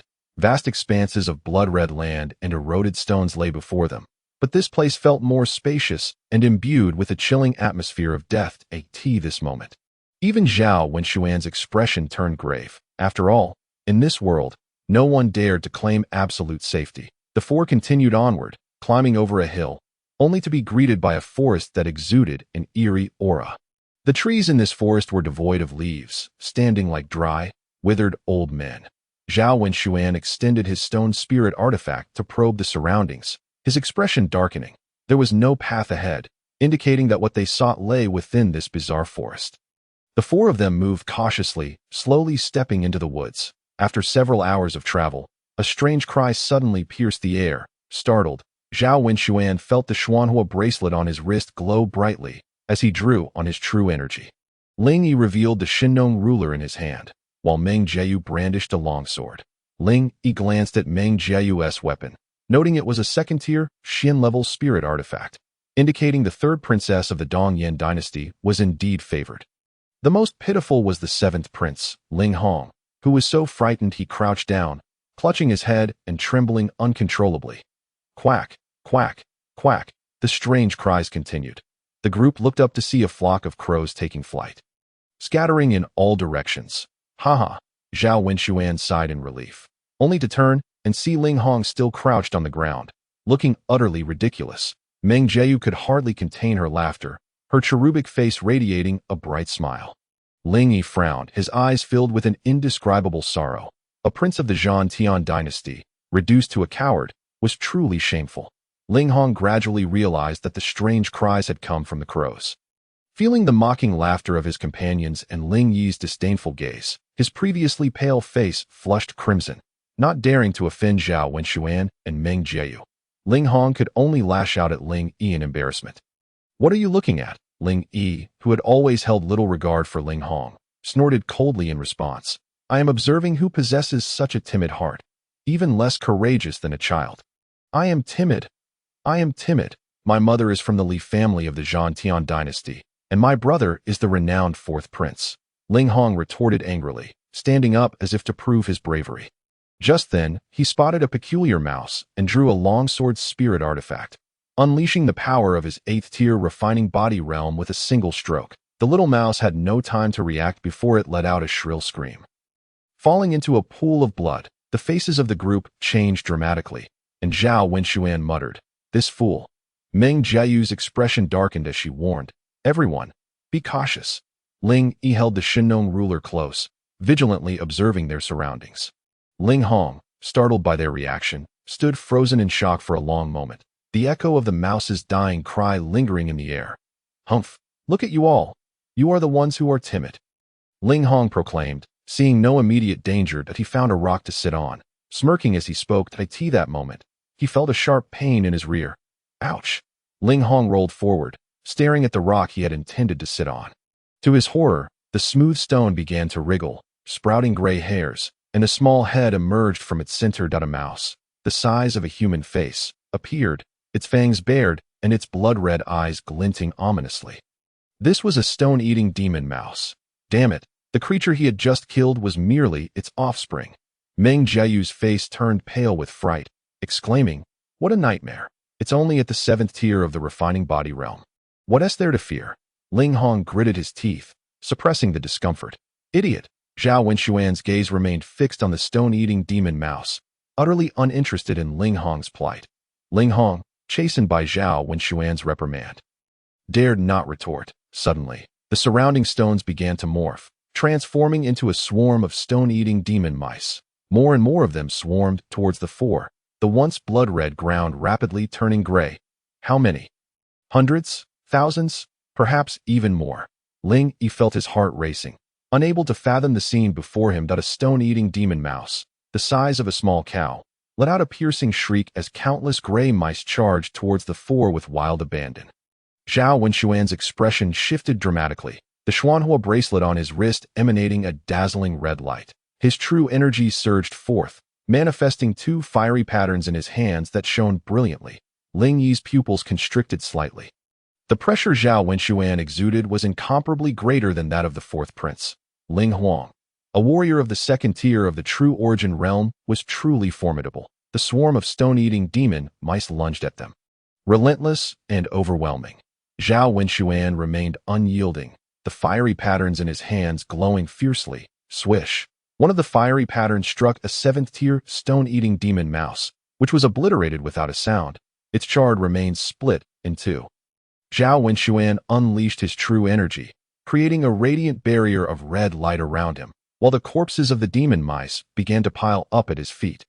Meng Jiayu softly called out, summoning her longsword's spirit artifact. With a flick of her wrist, azure energy surged forth, coalescing into droplets of water. She swung her sword, sending a droplet hurtling towards a stone-eating demon mouse, piercing it and splattering blood everywhere. Ling Yi's eyes gleamed as he brandished the Shenong ruler, invoking the first form of the King Kong staff technique. The ancient, heavy artifact crushed the demon mice to a pulp wherever it passed. Meanwhile, the 7th prince, Ling Hong, held a spirit artifact longsword, attempting to protect himself with the Zhantian sword technique. However, these stone-eating demon mice, already at the 7th tier of the refining body realm, possessed an innate and formidable physique. Even in a one-on-one confrontation, it was exceedingly difficult for Ling Hong to deal with a single mouse, let alone the overwhelming tide of them. Gradually, the injuries Ling Hong had sustained became unbearable as the relentless swarm of stone-eating demon mice pressed hard against him. Grr! One of the mice spit down on his longsword, creating a large hole. With a furious shout, Ling Hong kicked out, only to be bitten by another mouse, tearing away a chunk of flesh. Blood gushed from him, and he cried out in terror, "Young master, save me." Zhao Wenxuan cast a disdainful glance at him, then looked over at Ling Yi, who stood resolutely, feeling puzzled as to how two sons of the same emperor could be so vastly different. With a swift motion, Zhao Wenxuan pulled Ling Hong behind him, unleashing his 2nd-tier true origin realm power. His true energy surged forth, transforming into dense flames that incinerated the approaching stone-eating demon mice. Ling Hong wiped the sweat from his brow, gratefully saying, "Thank you, young master." Zhao Wenxuan ignored him, his fists swirling with fiery patterns as he repelled wave after wave of the demon mice. Ling Hong, watching Zhao Wenxuan's imposing figure, thought to himself, "Before, my brother protected me. Now, with my brother in decline, aligning with the young master is beneficial for me. Others may call me the young master's dog. But one day, I shall tell them, what's wrong with being a dog?" Ling Yi swung the Shenong ruler, obliterating the surrounding stone-eating demon mice that he gazed into the distance, his expression grave. "There are more coming. We must retreat." Zhao Wenxuan had intended to mock Ling Yi, but noticed the approaching swarm of stone-eating demon mice drawn by the chaos of battle. Retreat. At this moment, Zhao Wenxuan could no longer afford to be concerned about his dignity and uttered two terse words. With a throng of stone-eating demonic mice surrounding them, remaining there would spell doom not only for him, a mere practitioner at the 2nd level of the true essence realm, but even for those at the 3rd or 4th levels. The 4 of them fought while retreating at a remarkable speed, particularly the 7th prince, Ling Hong, who showed no signs of resistance and simply bolted away. For the others, Ling Hong had the lowest cultivation. And despite his actions, no one bore him any ill will. Their retreat was swift, yet the speed of the stone-eating demonic mice was not to be underestimated. Ling Yi and the young master stayed behind to protect Meng Jieyu and Ling Hong as they fled. Over there, Ling Hong shouted as he spotted a marshland. The four of them, in a state of panic, rushed towards the swamp. The area appeared exceedingly eerie, devoid of even a single tree. However, at this point, there were no other paths for them to take. As they approached the marsh, the pursuit of the stone-eating demonic mice began to slow. Gradually, the front line of mice came to a halt, their blood-red eyes filled with trepidation. Soon, the four stopped at the edge of the marsh, and the mice ceased their chase. They seemed to be genuinely afraid. Meng Jieyu remarked. This observation was apparent to everyone. The area exuded an unsettling aura, and the creatures here were vastly different from those outside the 9 nether caverns. Regardless, they had momentarily evaded their impending crisis. The swarm of stone-eating demonic mice grew increasingly agitated. Emitting frantic cries, Ling Yi felt the ground tremble beneath them, the vibrations escalating to the point where it became difficult to stand. The mice became more frantic, as if their fear intensified, scattering in all directions.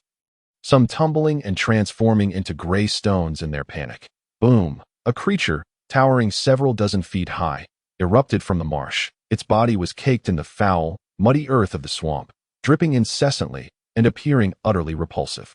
It bore limbs resembling a humanoid form. Ling Hong, already terrified of the stone-eating demonic mice, found himself closest to the marsh and thus farthest from the mice. The gigantic swamp creature pounded its chest with its hands.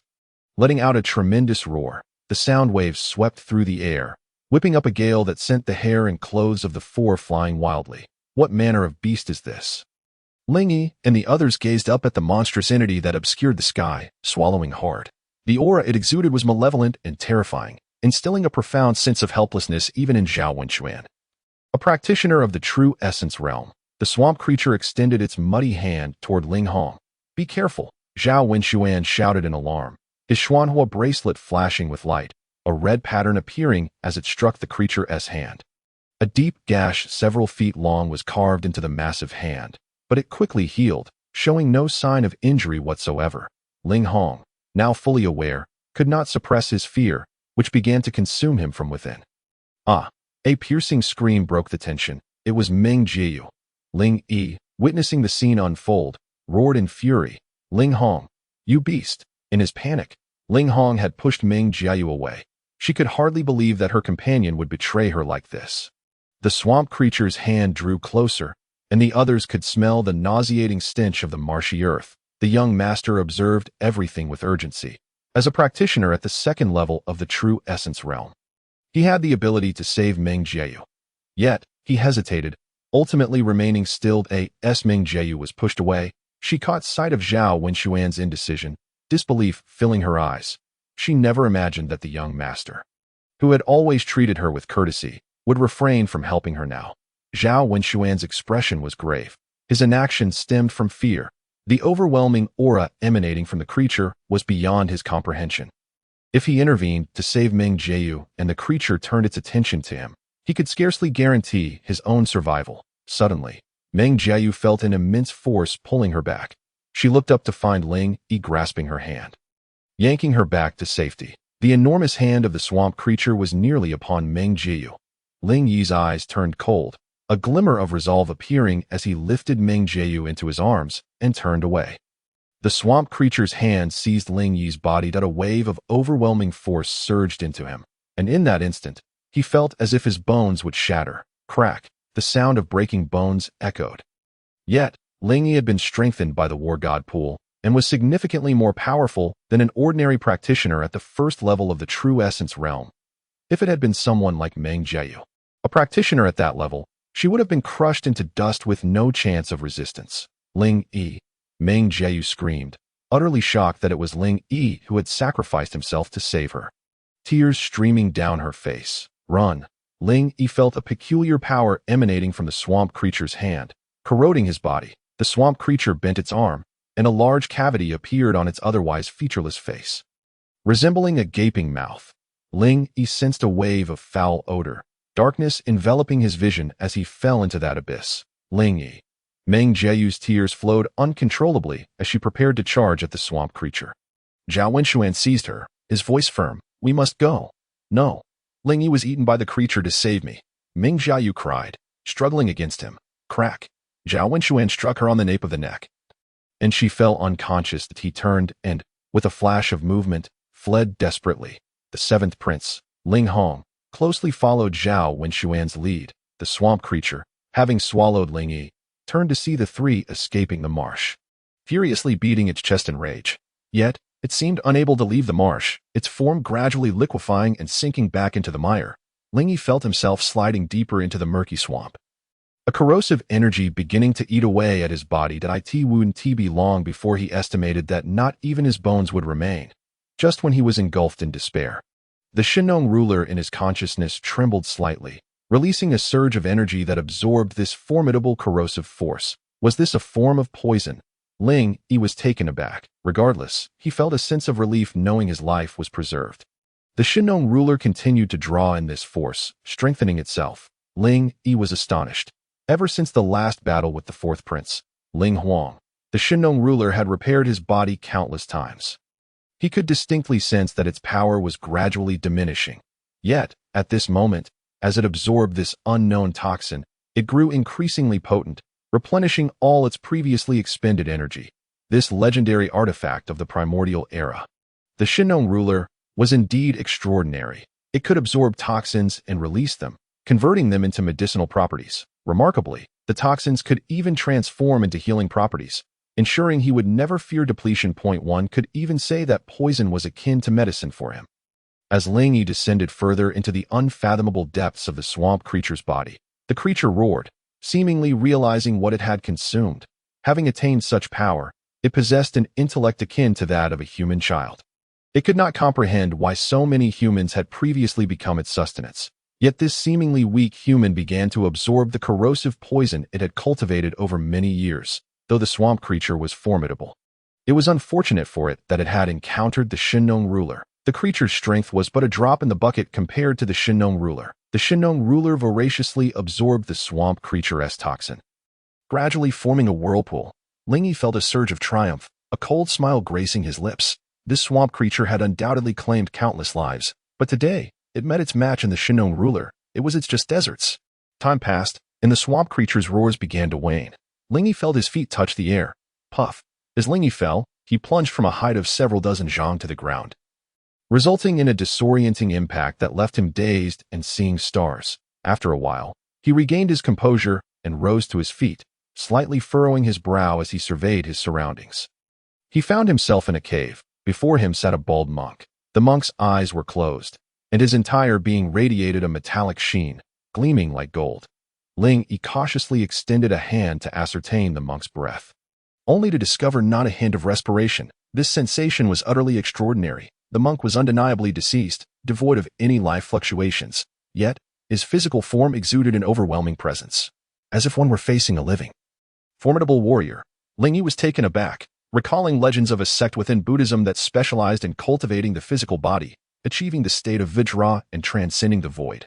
This elderly monk, perhaps, had not attained a legendary Vajra status, but he was certainly not inferior to practitioners at the sea transformation realm. Indeed, his physical form might even rival those of the celestial gangs. Only through the utmost refinement of the body could one possibly transform into such a metallic corpse after death. Circling around the monk's body, Ling Yi discovered two remarkably peculiar spiritual herbs behind him. One herb displayed an exquisite crimson hue, emanating a powerful and searing aura, while the other appeared a pale blue, exuding a chilling energy. These two types of herbs, strikingly opposite yet harmoniously coexisting in this place, were none other than the fire flame grass and ice spirit grass. Both existed since ancient times and were documented in the Divine Farmer's Classic of Herbs. Ling Yi had seen their illustrations before. He stepped forward, extending his hand to pluck both herbs simultaneously. One radiated an icy, bone-chilling energy, while the other exuded a scorching heat, the two energies intertwining in a mesmerizing dance. Fortunately, Ling Yi's robust physique allowed him to withstand the clash of these opposing forces. Observing the quantities of each herb in his grasp, he pondered how many ice spirit grasses Gu Yanqing might require. If it were not too many, he could even retain some to refine into the flame ice pill. The flame ice pill, noted in the Divine Farmer's Classic of Herbs, was a profound grade third-tier elixir that could enhance the physical strength and cultivation of the consumer while bestowing formidable resistance to both fire and ice attributes of true qi. Ling Yi stored the fire flame grass and ice spirit grass in his spatial ring and cast a lingering glance at the golden-bodied monk. After a moment of contemplation, he knelt before the monk. Bowing deeply in silent tribute for a minute, he considered himself fortunate to have found the fire flame grass and ice spirit grass. Thanks to the monk. At that instant, Ling Yi's expression shifted as a peculiar energy began to emanate. His keen eyes caught sight of a ring suddenly appearing on the monk's finger. Was this the embodiment of an artifact within the physical form? Ling Yi furrowed his brow, recalling the techniques of the Juli tribe. Warriors of the Juli tribe primarily focused on refining their bodies, and upon reaching a certain level, they could contain objects within their forms. Even fierce gods like Qiyu could embody an entire universe within themselves. Though the golden-bodied monk may not rival a deity like Qiyu, his ability to house artifacts within his physical form indicated a significant level of physical refinement, a gift for you. A divine thought resonated, dissipating into the ether. Ling Yi understood that at this moment, the monk's remnants had completely faded. Although the golden-bodied monk had perished, he had left behind a fragment of his essence. Bestowing blessings upon a fated individual, Ling Yi bowed 3 times in reverence to the monk, and then stood to remove the monk's ring. Upon adorning the ring, it burst forth with a brilliant radiance before gradually losing its luster. Transforming into an exceedingly ordinary band, Ling Yi settled down cross-legged, his brow furrowed in concentration. This ring contained a remnant of the golden-bodied monk's essence, devoid of consciousness yet imbued with vast and intricate information. The Great Sun Vajra Sutra, a sacred text of the Buddhist school, Ling Yi was astonished to discover that what the monk had left him was in fact a remnant of the Vajra ruler law. Known in full as the Great Sun Vajra Sutra, the Great Sun Vajra Sutra primarily focused on the Vajra ruler law and the Vajra body, 2 martial skills. The Vajra ruler law comprised 9 techniques. And previously, Ling Yi had only obtained a fragment. The first technique enhanced strength by half, the second doubled it, the third increased it by 1.5 times, and by the 9th technique, it could augment strength by an astonishing 4.5 times, rendering one invincible among peers. The Vajra body concentrated on physical cultivation, rendering the body impervious to harm, and at advanced stages, one could transform into a Vajra form, impervious to blades and swords.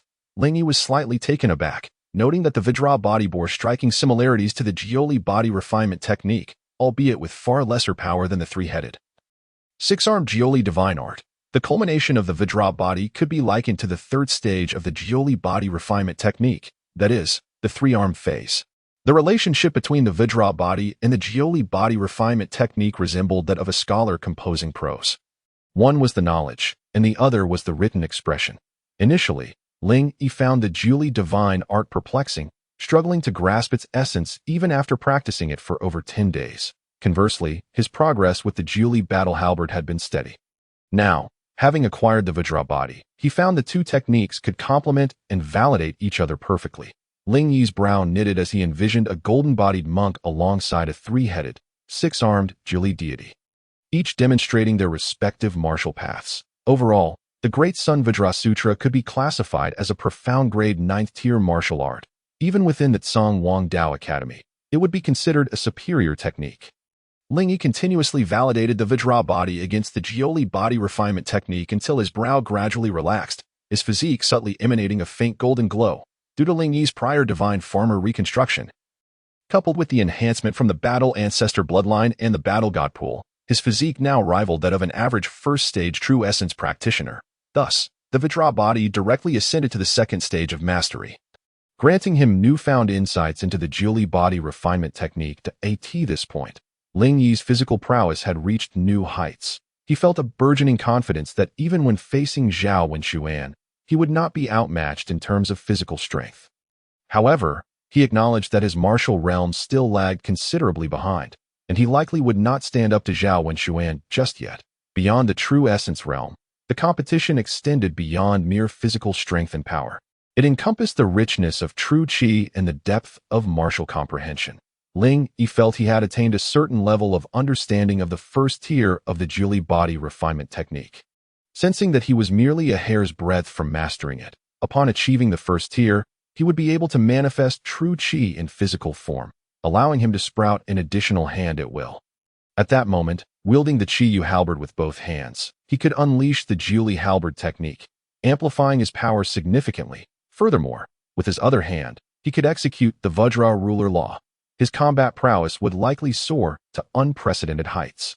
As his physical form strengthened, Ling Yi began to grasp the third technique of the Vajra ruler law. After a considerable period, he opened his eyes, a slight smile gracing his lips. He had successfully mastered the third technique of the Vajra ruler law. Rising to his feet, although he had yet to step into the true essence realm, Ling Yi knew that his combat strength had multiplied beyond measure. He furrowed his brow, uncertain of how many days had passed. However, he felt a sense of urgency. If Zhao Wenxuan and the others had departed, he would lack the luxury of a battle vessel. He feared becoming trapped within the deathly Nine Hells Cave for an indeterminate duration. Gurgle, gurgle that a sound emanated from within Ling Yi's stomach. He smiled faintly, retrieving some provisions from his spatial ring to appease his hunger. After consuming a substantial amount of food, he rose, realizing the cave twisted and turned. Its destination unknown. Yet, with no apparent exit, he resolved to venture forth and explore. Following the winding passage, Ling Yi eventually caught sight of a faint glimmer of light. His heart raced with excitement as he began to jog. In an instant, he felt the touch of moonlight upon his face. He had emerged from the cave. Now, he needed to locate Zhao Wenxuan. Without a battle vessel, escaping the Nine Hells Cave would be impossible. The dark abyss that Zhao Wenxuan had entered was not particularly vast. Even at a leisurely pace, one could likely circle it in a few days. At this moment, Ling Yi's enhanced physique and speed allowed him to cover distance rapidly. Within just a few hours, he spotted flickering flames ahead. Ling Yi felt a surge of joy in his heart as he approached to take a closer look. Before him stood a lewd-looking young man, brandishing a torch, who was furtively glancing into a deep cavern. Upon closer inspection, Ling Yi recognized him as the seventh prince, Ling Hong. At that moment, Ling Hong was bent over, his face twisted with a perverse grin. Seemingly engaged in an act of voyeurism, Ling Yi patted Ling Hong on the shoulder and inquired, "Seventh prince, what are you doing?"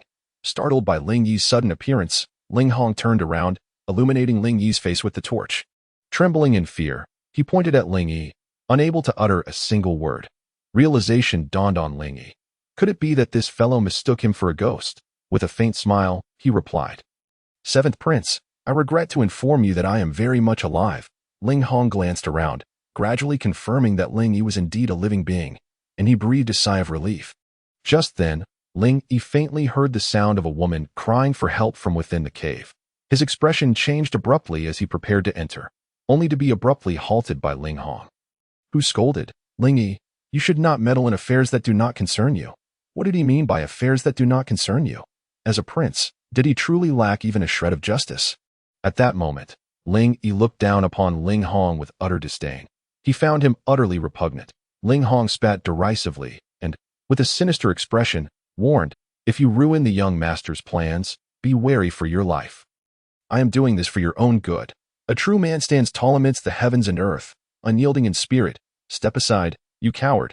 Ling Yi, hearing the increasingly urgent cries for help from the cave, felt his anxiety mounting. With a sudden surge of strength, he pushed Ling Hong several meters away.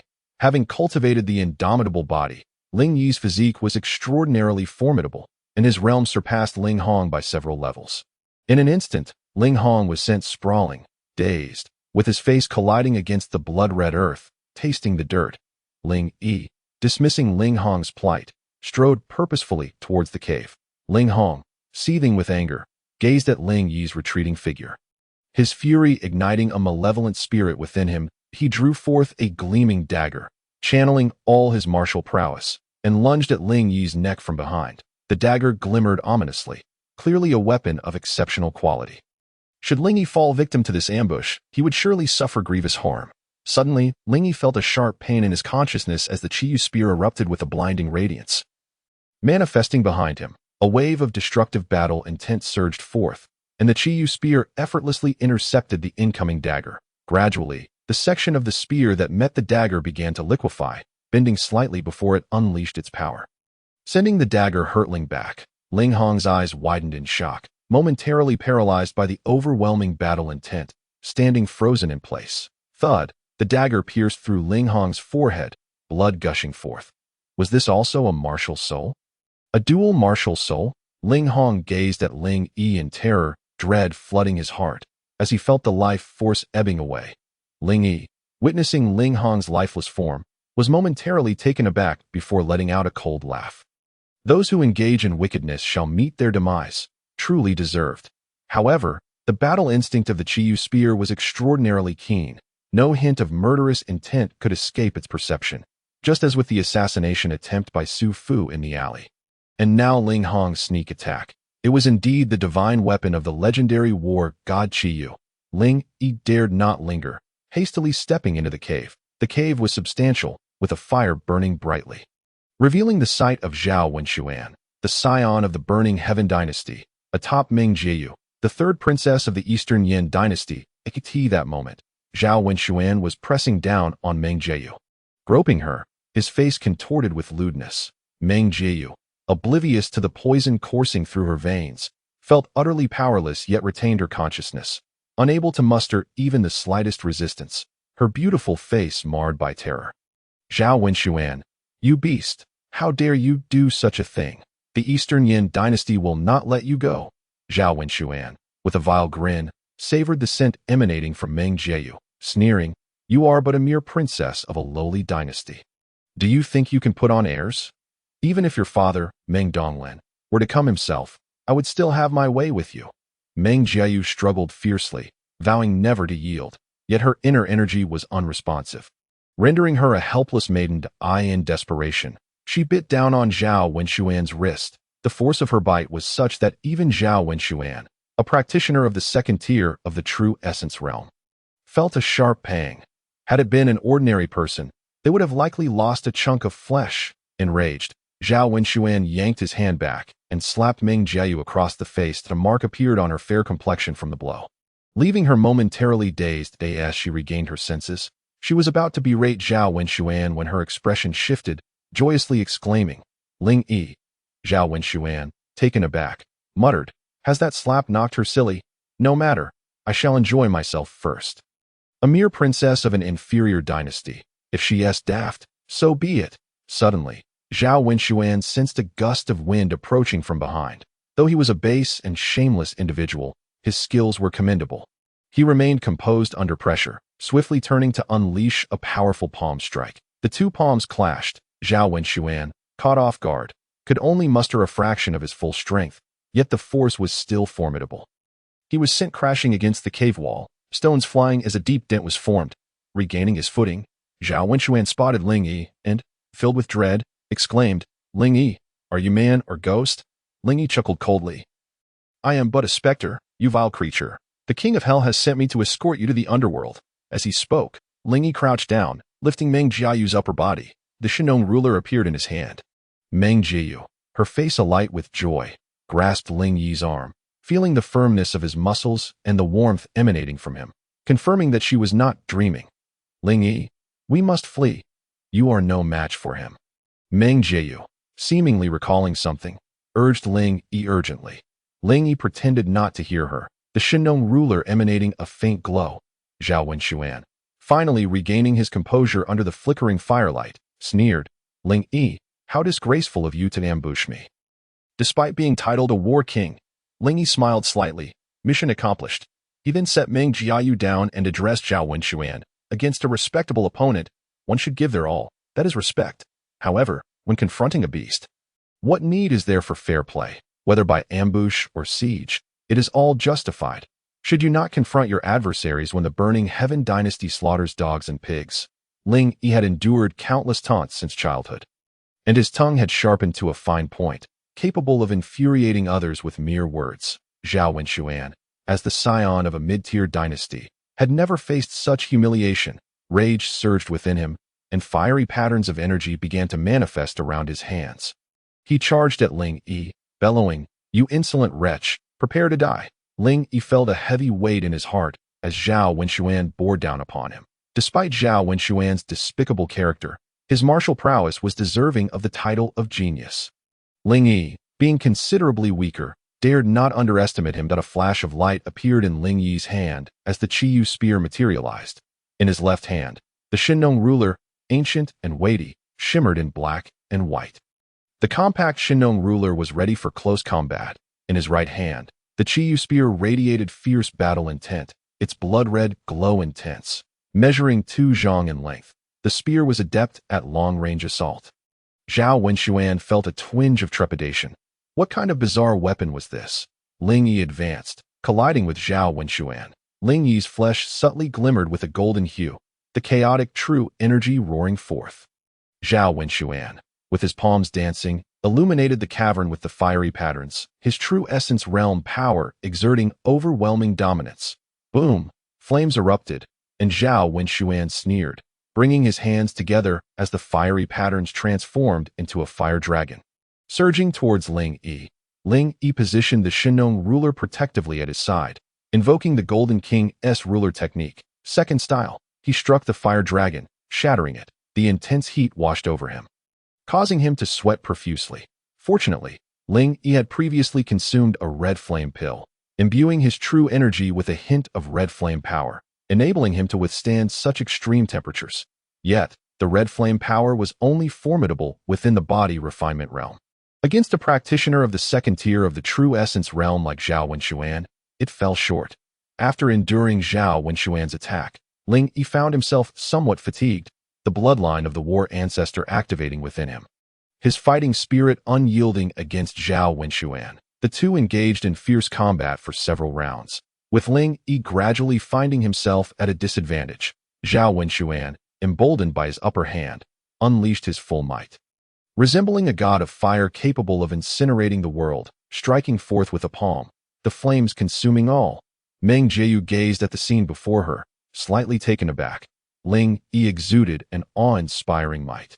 With merely a half-step into the true essence realm, he was able to withstand Zhao Wenxuan, who was at the second level of the true essence realm. It was no exaggeration to say that such a prodigious talent would be hard to find not only in the Dantian dynasty, but even in their own Danyan dynasty, let alone in the mid-tier Finchen dynasty.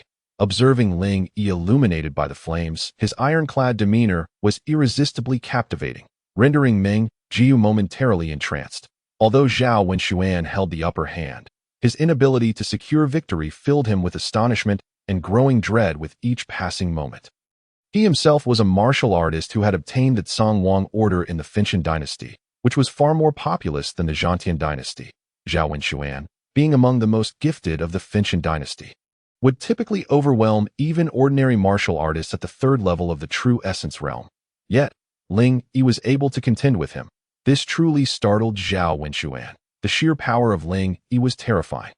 Should he reach the same martial realm, killing him would undoubtedly become an even more formidable challenge. He could not afford to leave any witnesses today. Otherwise, where would his dignity as the left minister's heir of the Finchen dynasty lie? With this thought, Zhao Wenxuan bellowed, and the immense true qi within him surged forth like a torrent, coalescing in his hands. The intense and formidable force of the Xuanhua bracelet fused with Zhao Wenxuan's true qi, culminating in the creation of a fireball. Though small, the power contained within was sufficient to incinerate everything within a radius of several meters. As the true qi reached its zenith, Zhao Wenxuan thrust forward with great force.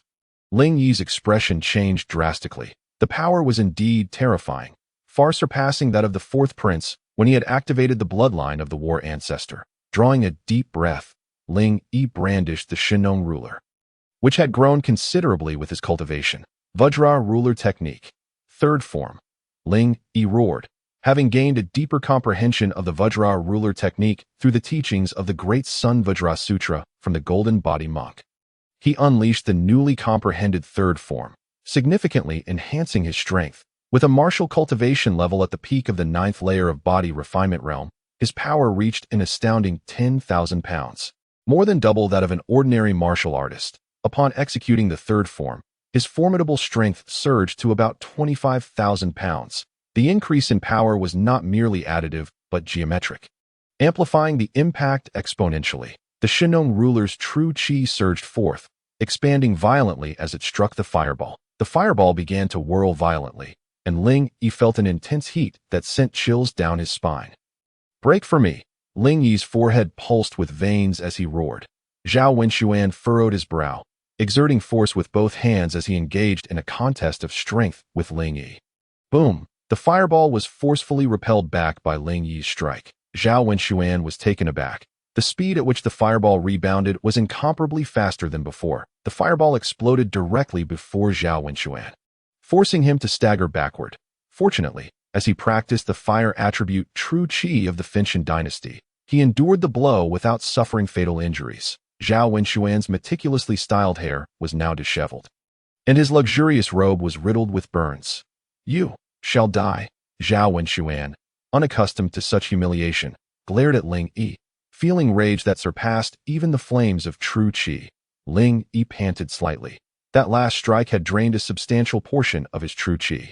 Although the bloodline of the war ancestor possessed remarkable resilience, he could hardly execute another attack, and feared he might not withstand Zhao Wenxuan's might. Zhao Wenxuan, astonished, marveled at the strength the body refinement realm youth possessed, capable of repelling his attack, a truly unfathomable feat. Again, Zhao Wenxuan bellowed, and fiery patterns reappeared on his hands, resembling a ferocious tiger charging forward. Ling Yi, wielding a 2-meter-long Qiyu halberd, defended against Zhao Wenxuan's onslaught. However, as the battle progressed, it became increasingly arduous. The previous exchange had depleted too much true qi, and defeat seemed imminent. Zhao Wenxuan spirit soared with each exchange, a sinister smile beginning to creep onto his face. Swish! A sword pierced through the air, transforming into a beam of white light. Zhao Wenxuan was taken aback, feeling a sharp sting on his arm as a wound opened, blood gushing forth. After enduring that strike, Ling Yi seized the opportunity and struck fiercely with the Qiyu halberd, the War King's unyielding technique. Ling Yi's eyes gleamed with cold light as he swung the halberd. Zhao Wenxuan formed a fiery pattern with his hands, blocking Ling Yi's blow, but blood erupted from his mouth, causing him to crash against the wall. Jieyu, why are you unharmed? You dare to ambush me? Zhao Wenxuan gazed incredulously at Meng Jieyu, who stood poised with her sword. Meng Jieyu snorted disdainfully, unwilling to acknowledge such a beastly creature. Impossible. I have used this poison on many martial artists without fail. Zhao Wenxuan muttered incessantly, only to see Ling Yi with his imposing halberd and the ancient Shennong ruler, exclaiming, Ling Yi, are these two your martial souls? The fact that Ling Yi possessed a powerful martial soul was no longer a secret. The 7th Prince Ling Hong had already informed Zhao Wenxuan. Back then, Zhao Wenxuan had mocked the notion that a mere soul martial artist could ever rival the lineage of the left minister's heir. However, with Ling Yi now wielding 2 martial souls, the implications were entirely different. Soul martial artists were exceedingly rare, with varying strengths among them. Yet, those possessing dual martial souls were never weaklings. Many were unparalleled prodigies. This indicated that Ling Yi's potential was immense, and he must be eliminated at the earliest opportunity. Ling Yi chuckled coldly. What do you think, my beastly heir? At this moment, Zhao Wenxuan, wounded and with flickering eyes, recalled the lingering dread from Ling Yi's 3rd form of the Vajra ruler technique. If he unleashed it again, he might not be able to withstand the consequences. Little did he know that Ling Yi was already at the end of his rope and could not unleash the 3rd form again in the short term. With a true essence realm first layer Meng Jieyu beside him, it was impossible to eliminate these two today. Well, Zhao Wenxuan squinted, nodding repeatedly, when suddenly, his figure surged forth, unleashing a torrent of true qi that transformed into boundless flames. Meng Jieyu and Ling Yi exchanged grave glances, bracing themselves for the impending attack. Suddenly, Zhao Wenxuan's figure flickered, and he bolted towards the cave's exit. Meng Jieyu and Ling Yi were momentarily stunned. As she prepared to pursue him, Ling Yi grasped her firmly. Ling Yi's throat constricted, blood spilling forth. Meng Jieyu gasped in alarm, hastily assisting him to sit down. Ling Yi sat cross-legged, the Shennong ruler's white medicinal essence subtly coursing, initiating the healing of his wounds. Before long, Ling Yi opened his eyes and exhaled slowly. The Shennong ruler mended his injuries, while the bloodline of the war ancestor revitalized his true qi. Are you all right?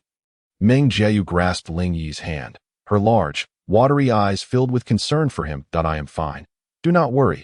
Are you unscathed? Ling Yi shook his head, returning the question. I am well, Fortunate that you arrived in time. By the way, your martial soul is quite peculiar. Did it absorb the poison from me? Meng Jiayu inquired curiously. Yes. Ling Yi hesitated for a moment before nodding in acknowledgement. After a brief respite, the two exited the cave. Upon seeing the corpse of the seventh prince lying outside, Ling Yi sighed. After all, he was his royal brother, and it was indeed regrettable for his body to lie in a foreign land. A flash of light passed as Ling Yi stored the seventh prince's body in his spatial ring as they traveled. Meng Jiayu remarked, I wonder where Zhao Wenxuan has fled. That scoundrel claimed to seek the fire yin grass, yet harbored such malicious intentions. Did you find the fire yin grass? Ling Yi suddenly inquired. No. We scoured this little devil's cave thoroughly, but found nothing. It seems the fire yin grass can only be found with the golden body monk. No wonder Zhao Wenxuan could not locate it. The two continued their journey to the entrance of the Death Nine Abyss cave, yet still saw no sign of Zhao Wenxuan. Ling Yi smacked his forehead, exclaiming, We have no battleship. What should we do? We can't ascend. Indeed, I hadn't thought of that until you mentioned it. Meng Jiayu realized, covering her mouth in surprise. The Death Nine Abyss cave towered over 10,000 feet. Its surfaces impossibly smooth. Was he to be trapped here for a lifetime? Even if the Zhantian dynasty sent someone down to seek him, what if it took several days? Wouldn't the assessment of the Donghuang Academy expire? Uffed. Meng Jiayu stifled a giggle. Ling Yi was momentarily taken aback, seemingly puzzled. Suddenly, Meng Jiayu produced a smaller battleship from her spatial ring. This ship was only the size of a carriage, accommodating but a few passengers. You have a battleship? Ling Yi asked in astonishment. Of course. Meng Jiayu cast a sidelong glance at Ling Yi as the two stepped aboard the warship. Ling Yi ran his fingers over the opulent decorations of the vessel, which were adorned in shades of pink, exuding a youthful charm, complete with a multitude of plush dolls. It was evident that the third princess was deeply favored by the Emperor of Dongyan. Otherwise, how could such a lavish warship be specially crafted for Meng Jiayu's use? One must remember that warships are invaluable strategic assets. Even Ling Yi, who had never secured first place in the year-end tournament, had never received such a reward. After a considerable time, the pair finally arrived at the outskirts of the Death Nine Abyss cave. Meng Jiayu dismissed the warship, and Ling Yi guided her towards his War King's manor. Now, standing outside the Death Nine Abyss cave once more felt like a journey through time. The last time he had been here, he had been ambushed by El Yun and Ling Huang. Cast into the depths of the cave, unexpectedly, this misfortune had become a blessing, awakening the martial soul of the ancient supreme deity, Huang Tai Yi. This time, he had inherited the legacy of the golden body monk. His rise to power had been solely due to Huang Tai Yi's assistance. Reflecting on this, Ling Yi couldn't help but recall a black bead he had worn since childhood that had mysteriously vanished. Could it be related to the awakening of Huang Tai Yi? That black bead had been part of him for as long as he could remember. Perhaps it was connected to his mother. Before long, they reached the entrance of the War King's manor. Ling Yi knocked on the door, which was opened by Qing'er. A smile crept onto his face. The feeling of returning home was truly delightful. Upon seeing Ling Yi, Qing'er first erupted in joy, but her expression quickly shifted to alarm as she exclaimed, Your Highness, the War King, you must flee. Ling Yi was momentarily taken aback, seemingly unable to grasp the urgency. When a thunderous voice bellowed, Rebel Ling Yi, do not resist, the sound reverberated through the heavens. Ling Yi's expression changed dramatically as he hastily exited the manor, only to behold a formidable general leading a troop charging toward him. He recognized the imposing figure as General Li Meng, the commander of the Imperial City Guards. General Li, a once promising talent from the Li family, had previously been an outer disciple at the Donghuang Dao Academy. After offending an inner disciple, he had narrowly escaped death. Upon returning to the War Heaven dynasty, he had assumed command of the Imperial City Guards, a position of considerable importance within the capital. To ascend to the role of the Imperial Guard commander, one must be an absolute confidant of the Emperor Tianshao, a position Li Meng could never attain as long as the emperor reigned. With a wave of his hand, General Li summoned a long spear, his voice booming as he unleashed a torrent of true energy, transforming it into a white dragon that surged toward Ling Yi. Ling Yi's countenance darkened. Such a strike was terrifying, and an ordinary martial artist at the first level of true energy could never withstand it. This was not merely an attempt to capture him. It was a lethal assault, The white dragon swept through the air, claws bared as it charged at Ling Yi, determined not to let Qing'er and Meng Jiu come to harm. He met the white dragon head-on. With a flash of his Shinnong ruler, chaotic true energy erupted forth. The overwhelming chaotic true energy, pure and potent, surged into the Shinnong ruler. Vajra ruler technique. Third form. 25,000 pounds. The Shinnong ruler struck the white true energy dragon with incredible force. A fierce clash of energies erupted, causing Ling Yi to feel his blood surge, his body stumbling backward. The Shinnong ruler, as if provoked, erupted with dazzling brilliance, infusing Ling Yi with a potent medicinal power. Ling Yi stood his ground, his feet slowly sinking into the tiles, propelled backward several dozen meters. Ling Yi's eyes turned bloodshot as he let out a roar. The bloodline of the war ancestors surged through his spine, and the fabric of his sleeve was shredded into countless fragments by the white dragon's assault. Gritting his teeth, Ling Yi thrust the Shinnong ruler forward, shattering the white dragon. Staggering, he used the Shinnong ruler to steady himself. General Li was a martial arts master at the 8th level of true energy. Though his earlier strike had not been full force, even a second-level martial artist would find it nearly impossible to withstand such an attack. Yet, Ling Yi had achieved it. Indeed, he was a prodigy. If this child is not eliminated, Taisher may never have a chance to ascend the throne. General Li's mind was filled with astonishment as he closed in on Ling Yi. With a sweep of his spear, true energy surged forth, akin to a deity of war descending, the very air trembling in response. Ling Yi attempted to raise the Shinnong ruler, but under such overwhelming might, he found himself utterly powerless to resist. Die for me.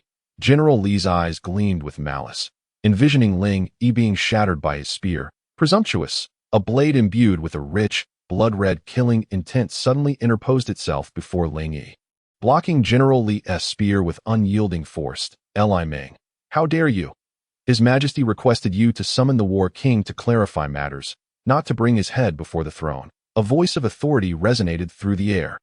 Ling Yi looked up to see a towering figure clad in armor, exuding an awe-inspiring presence. It was the commander of the Imperial Guard, Sun Ju-tian. Commander's son. Ling Yi felt a surge of relief wash over him. Even a battle-hardened warrior such as he felt an overwhelming sense of gratitude. Even the smallest creature values its life, let alone a human being. Sun Ju-tian nodded at Ling Yi, a broad smile breaking across his face as he said, Your Highness, it has been a long time. Commander Sun, what is the meaning of this? General Li frowned slightly, addressing Sun Ju-tian. Turning to face Li Meng, Sun Ju-tian's expression shifted, his demeanor towards Ling Yi now markedly warmer. He snorted in disdain, admonishing, Li Meng, whose rank is greater, yours or mine? General Li raised an eyebrow, acknowledging, naturally, it is Commander Sun's rank. Then why do you not show the proper respect upon seeing me? Do you not acknowledge the Emperor's decree? With a haughty scoff, Sun Ju-tian unleashed his aura at the 9th level of true energy, causing Li Meng's entire troop to kneel in submission. What an imposing display! Ling Yi took 2 steps back, feeling a chill run through him. General Li's face fluctuated between shades of green and white before he finally knelt on one knee, solemnly stating, I, Li Meng, pay my respects to Commander Sun. Sun Ju-tian let out a cold snort, declaring, His Majesty only asked you to summon the War King for questioning. He did not authorize you to execute him. Your methods are excessively ruthless. What is the reason for this? General Li hastily replied. Commander Sun, you must understand, I earnestly requested the War King to return with me, but he refused to comply. Thus I had no choice but to resort to force. You scoundrel! Ling Yi's eyes widened in disbelief at Li Meng's shamelessness. Akin to a mother of shamelessness giving birth to another. In broad daylight, amidst clear skies, he audaciously twisted the truth. How dare you? Are you the sole voice in this crowd? I have long seen through your wolfish ambitions. Which is precisely why I laid in wait. We are both martial artists. Can you not see that the War King is merely a martial artist at the body refinement stage, while you are at the 8th level of true energy? Even if he wished to resist, could he stir up any tempest in your hands? Sun Ju-tian sneered, leaving no room for leniency towards General Li. General Li opened his mouth, struggling to find words. After a moment, he let out a cold laugh, but chose to remain silent. The War King held no personal enmity against him. Even if there had been past grievances, would he dare to kill a prince? To do so would require the audacity of a bear or a leopard. The only reason for his actions stemmed from the formidable Taiyi, who could shake the very foundations of the War Heaven dynasty with a stomp. This war king had marred Yun's beauty and had thus become a target in Taiyi's eyes. Moreover, given the war king's brilliance, if he were not dealt with soon, the future would indeed be fraught with peril. Ling Yi frowned slightly, utterly bewildered by the unfolding events. "Commander's son, what is happening?" he inquired. "Your Highness, it is best if you accompany me to the palace. Everything will be clarified there," Sun Jutian sighed, his voice resolute. Upon hearing this, Qing'er felt a wave of unease and clutched Ling Yi's arm. Ling Yi offered a gentle smile, reassuring her, "Do not worry. Qing'er, I stand firm in my integrity. Wait for me at home." With hesitant eyes, Qing'er eventually released her grip, understanding that Ling Yi had to go. "The third princess should accompany us as well. His Majesty may have inquiries for you." Commander's son addressed Meng Jiu. Meng Jiu nodded slightly. Although she was still unclear about the situation, she surmised it was undoubtedly related to the crown prince and possibly involved in the factional struggles within the dynasty. Such issues are inherent to every dynasty, and as a princess, she naturally comprehended far more than a mere maid like Qing'er. "And you," she huffed, "accompany me to meet the emperor, but I shall report everything in detail to his Majesty today."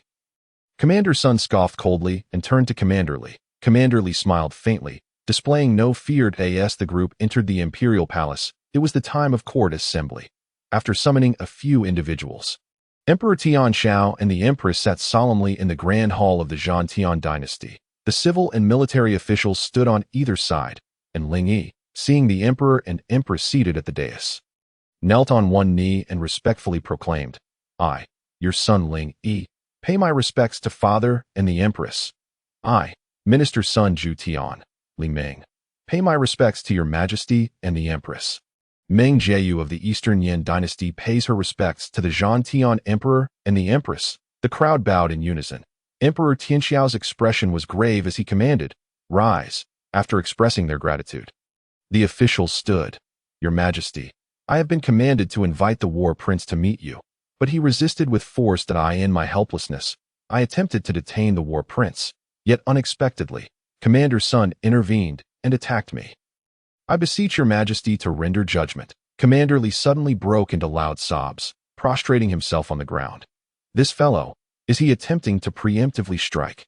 Ling Yi found himself momentarily amused and exasperated by Li Meng's antics.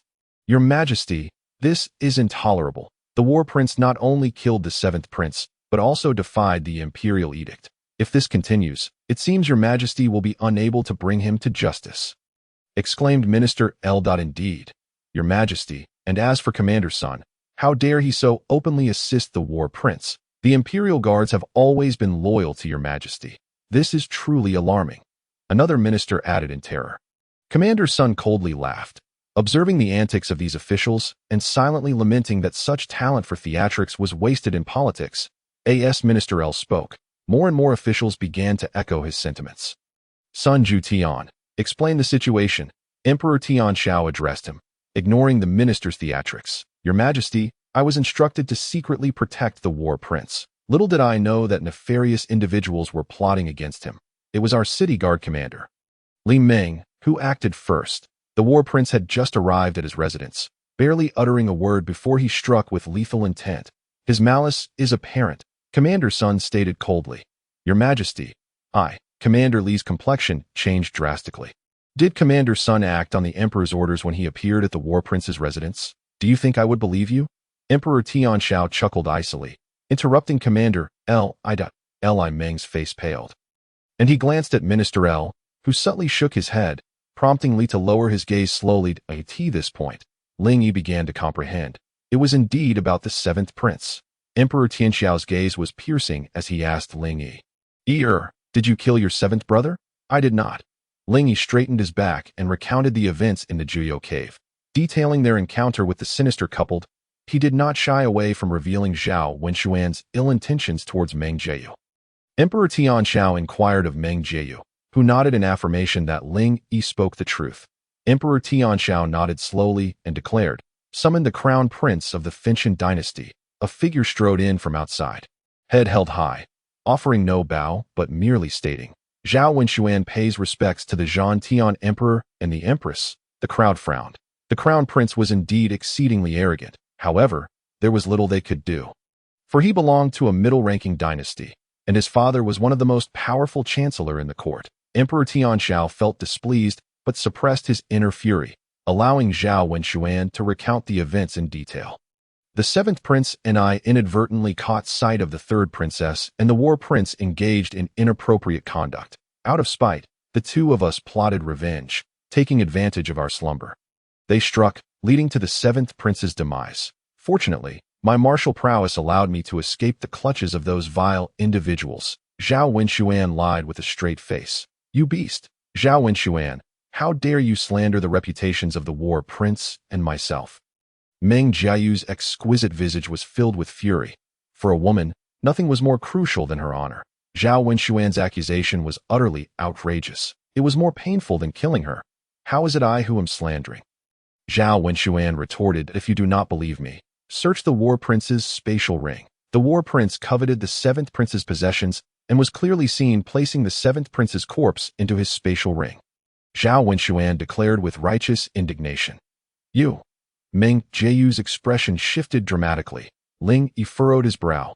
How could he know that Ling Hong was in my spatial ring? Suddenly, Ling Yi realized that Zhao Wenxuan must have been lying in ambush when they entered the cave. Emperor Tianxiao spoke in a deep voice. I ask you, is Honger's corpse in your spatial ring? Ling Yi nodded, a flash of light appearing in his hand, revealing a corpse. Well done, Ling Yi, such audacity. I have never seen someone so brazen as to murder their own brother. The Empress slammed her hand on her chair, rebuking Deir. Explain why Honger's corpse is in your spatial ring. Emperor Tianxiao furrowed his brow slightly. Report to father. The seventh prince Ling Hong attempted to assassinate me, but was killed by my martial spirit's rebound. Though his actions were vicious, he is still of the Ling family, and I could not bear to leave his body in that desolate wilderness.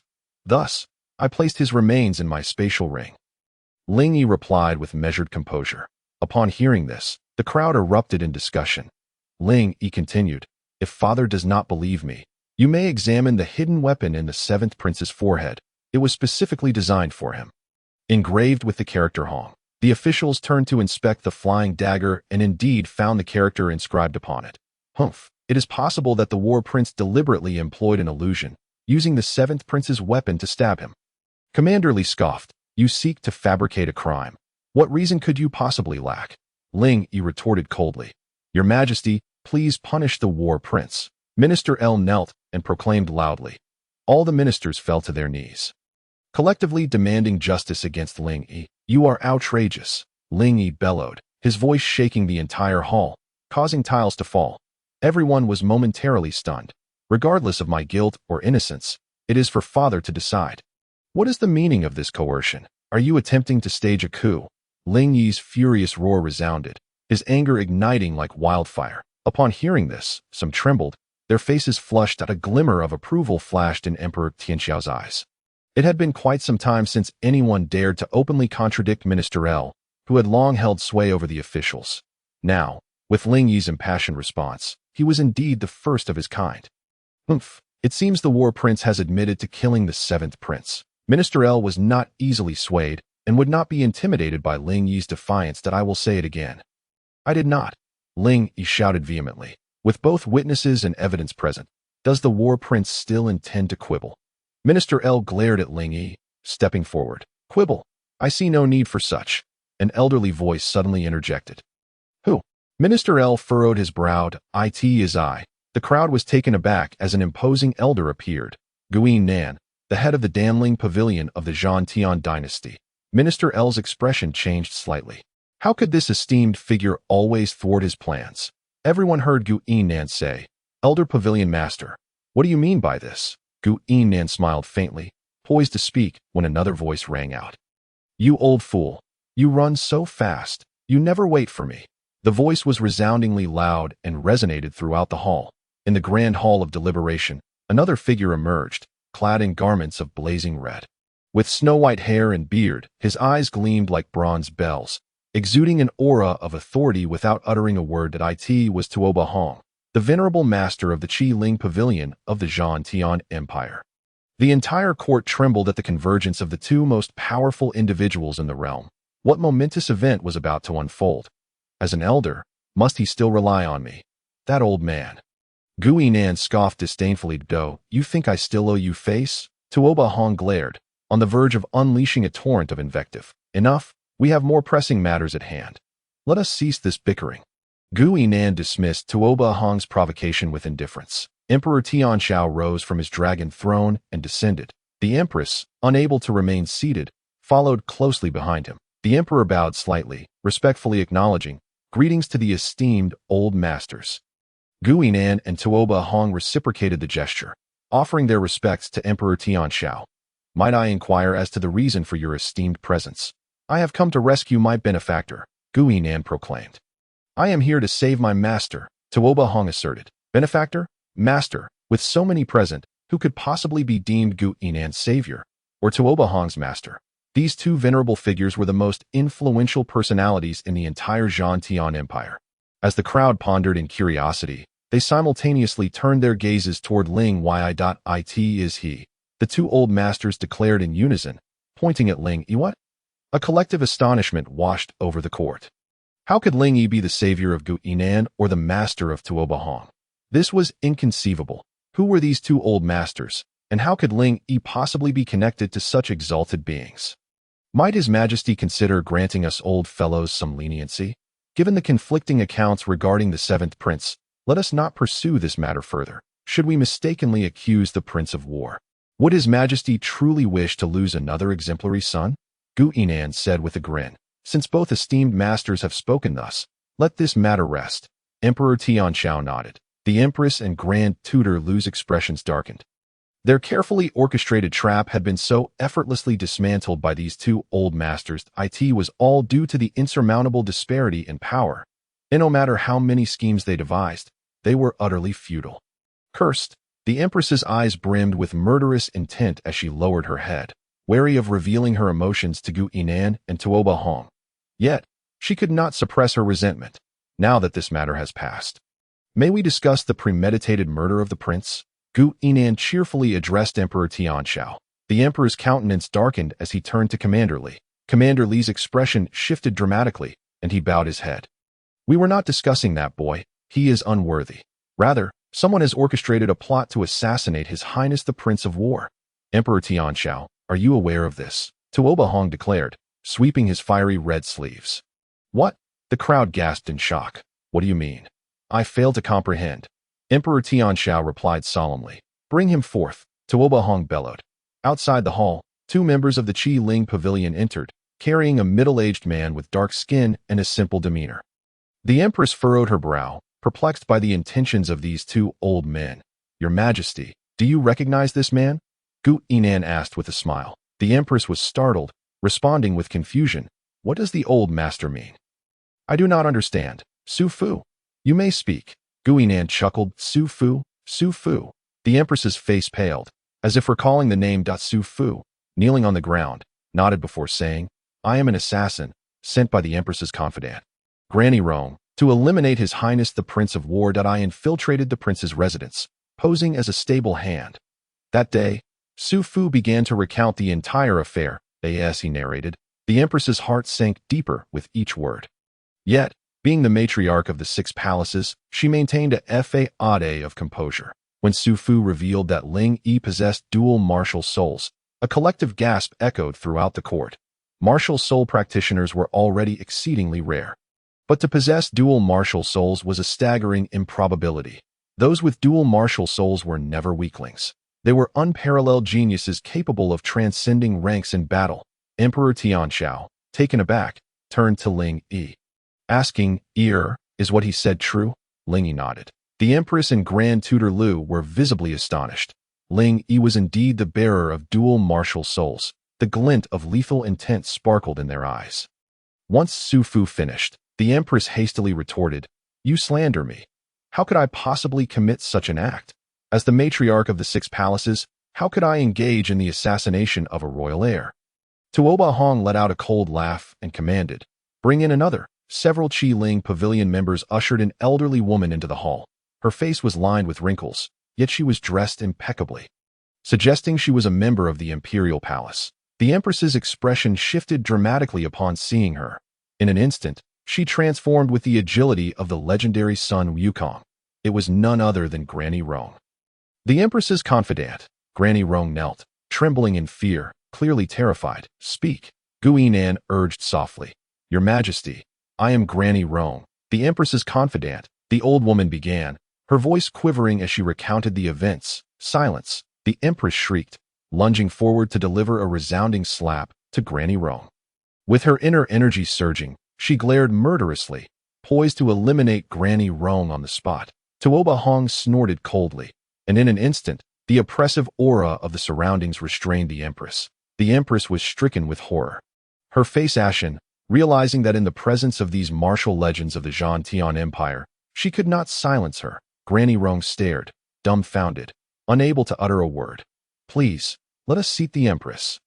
Donghuang commanded his subordinates. The Ling pavilion members approached the empress, grasping her arms. "Release me, you wretched lackeys." The empress struggled vehemently, her true energy surging, clearly a formidable warrior of the true element realm.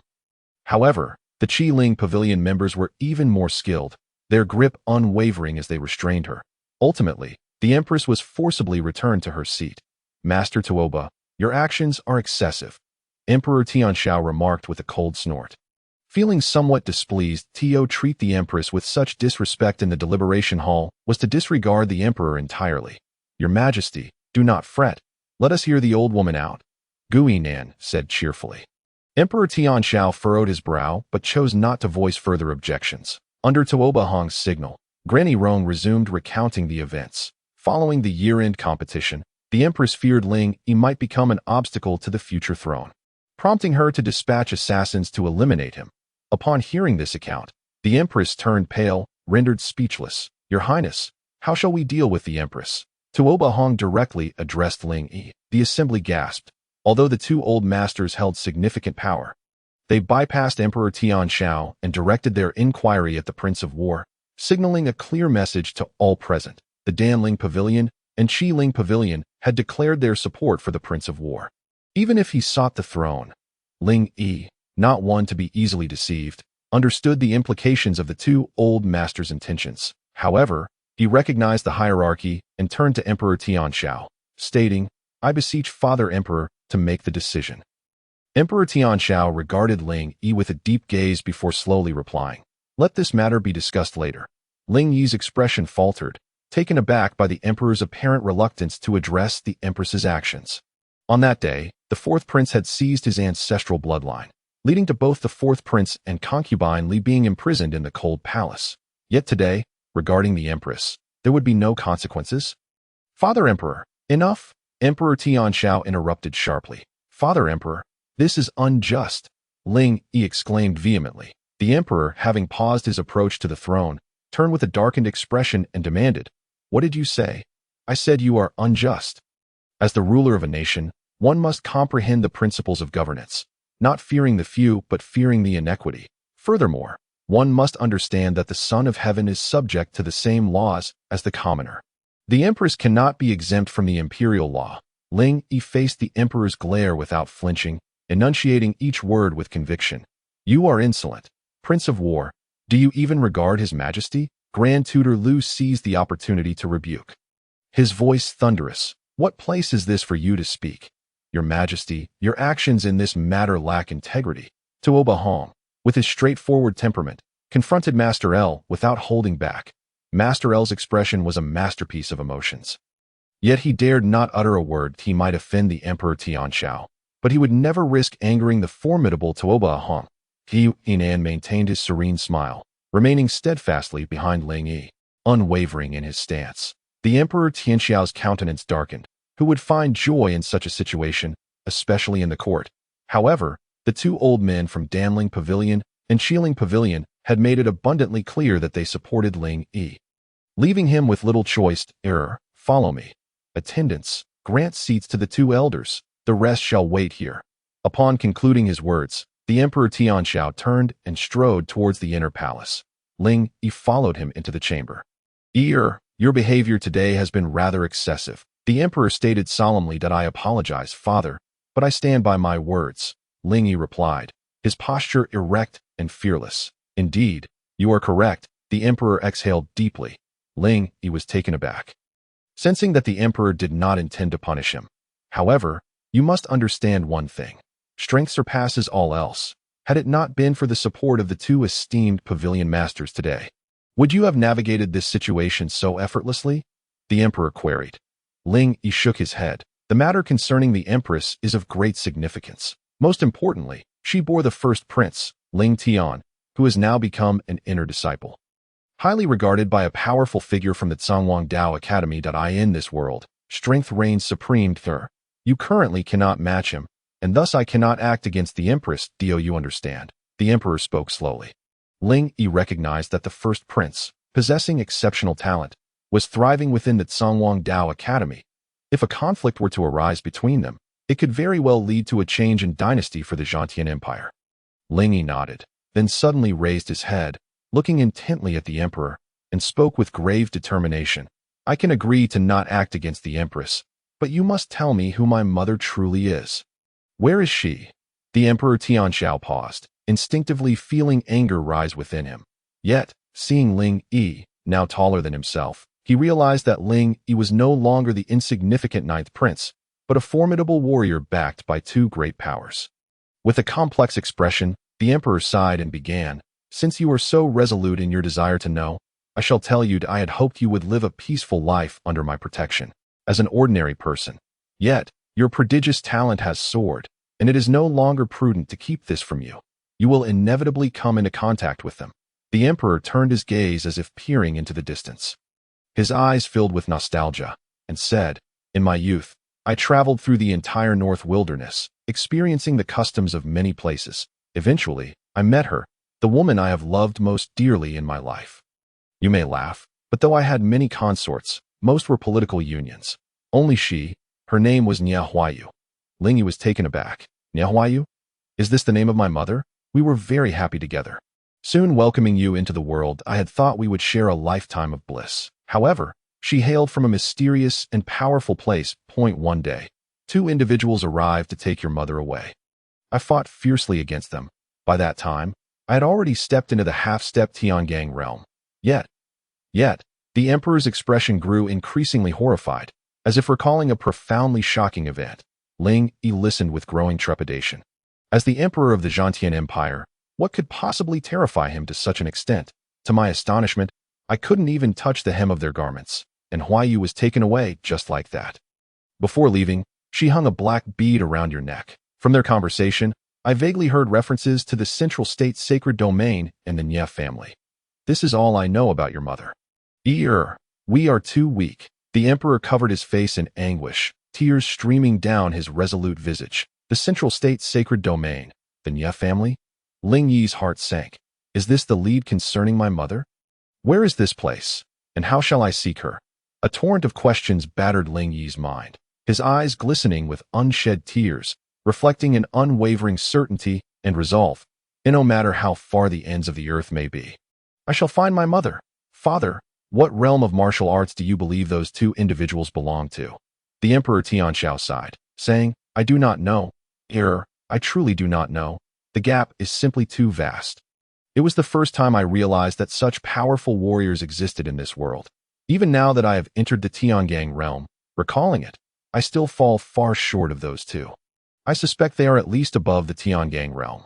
Ling Yi was taken aback. Above the Tiangang realm. The strongest within the Dantian Empire is merely at the Tiangang realm, and even that is not particularly profound. The so-called Tiangang realm is already a martial arts legend. What does it mean to be above the Tiangang realm? Whether the Burning Sky Empire possesses such experts remains uncertain. Ling Yi suddenly lifted his head, his eyes shimmering. For the first time, his life had a grand and daunting objective. Seeing the expression on Ling Yi's face, the emperor understood his thoughts. Patting Ling Yi's shoulder, he said, Now you should comprehend why I have paid you so little attention throughout your life. I did not wish for you to face such formidable foes that I once believed that one day I would reclaim my Huang myself. Yet, after all these years, as my cultivation deepens, the path ahead grows increasingly arduous. Sigh. Ling Yi gazed into the emperor's eyes, suddenly feeling deeply moved. It turns out that the reason father was reluctant to disclose all of this was to spare him from bearing such pain and pressure. In the council chamber, the others patiently awaited, and upon seeing the emperor and Ling Yi emerge from the inner palace, they quickly steadied themselves. The Emperor Tianxiao took his seat upon the dragon throne and declared solemnly, "From this day forth, the Empress shall reflect on her actions in the Fengyi Palace, and any outings require my prior consent." The seemingly mild statement served as a punishment for the Empress. Her face turned ashen, gritting her teeth as she glared at Ling Yi, her murderous intent intensifying. Li Meng, do you acknowledge your crimes? The Emperor Tianxiao spoke slowly. Li Meng's heart sank. Was this to be an account settled after the fact? Humph, old Emperor, I fear you not. I have Master L standing behind me. Thus, Li Meng boldly declared, Your Majesty, I am audacious. I deliberately attempted to kill the War King. What further excuses could I offer? Master L stepped forward, his aura surging, and in an instant, he was beside Li Meng. Li Meng was startled, unsure of Master L's intentions. His surprise, Master L made no overt action. Instead, the very essence of heaven and earth coalesced into an immensely powerful hand that struck Li Meng directly. The Tiangang realm. Ling Yi's heart raced, recognizing that such a manifestation of heaven and earth's might was indeed a technique of the Tiangang realm. To his astonishment, Master L was also a formidable figure of the Tiangang realm. Suddenly, Ling Yi understood. Master L had contended with his father for many years, not merely relying on schemes, but possessing formidable strength of his own. Li Meng, a leader at the 8th level of the true essence realm, was reduced to a mist of blood by Master L's strike, leaving a pool of crimson on the ground. In his final moments, Li Meng comprehended clearly. He had been sacrificed as a pawn by Master L. Your Majesty, this man was utterly arrogant.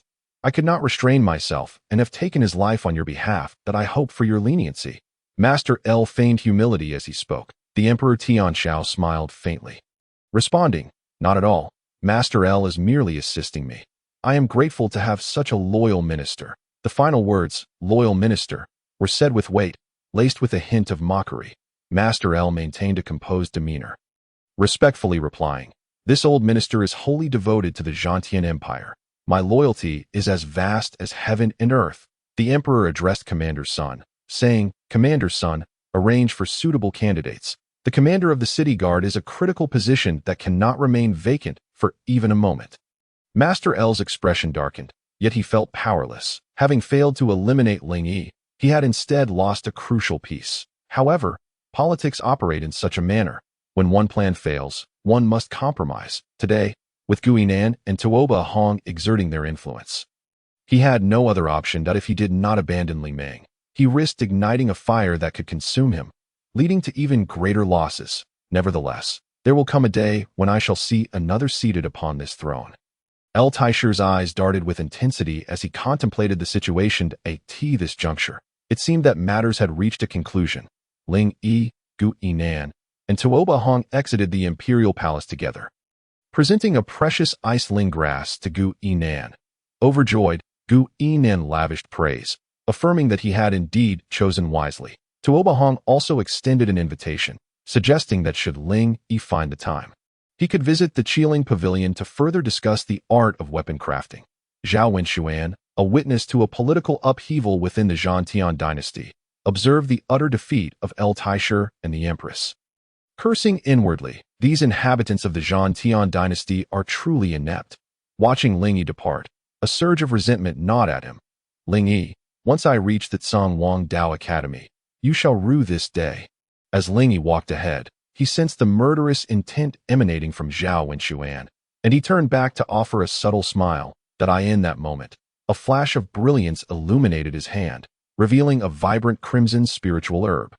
Zhao Wenxuan was taken aback, recognizing it immediately as the coveted fire flame grass. Curse it! How could it possibly be in his possession? Zhao Wenxuan cursed silently. Ling Yi smiled faintly, stowing the fire flame grass within his spatial ring, casting a cold smirk in Zhao Wenxuan's direction.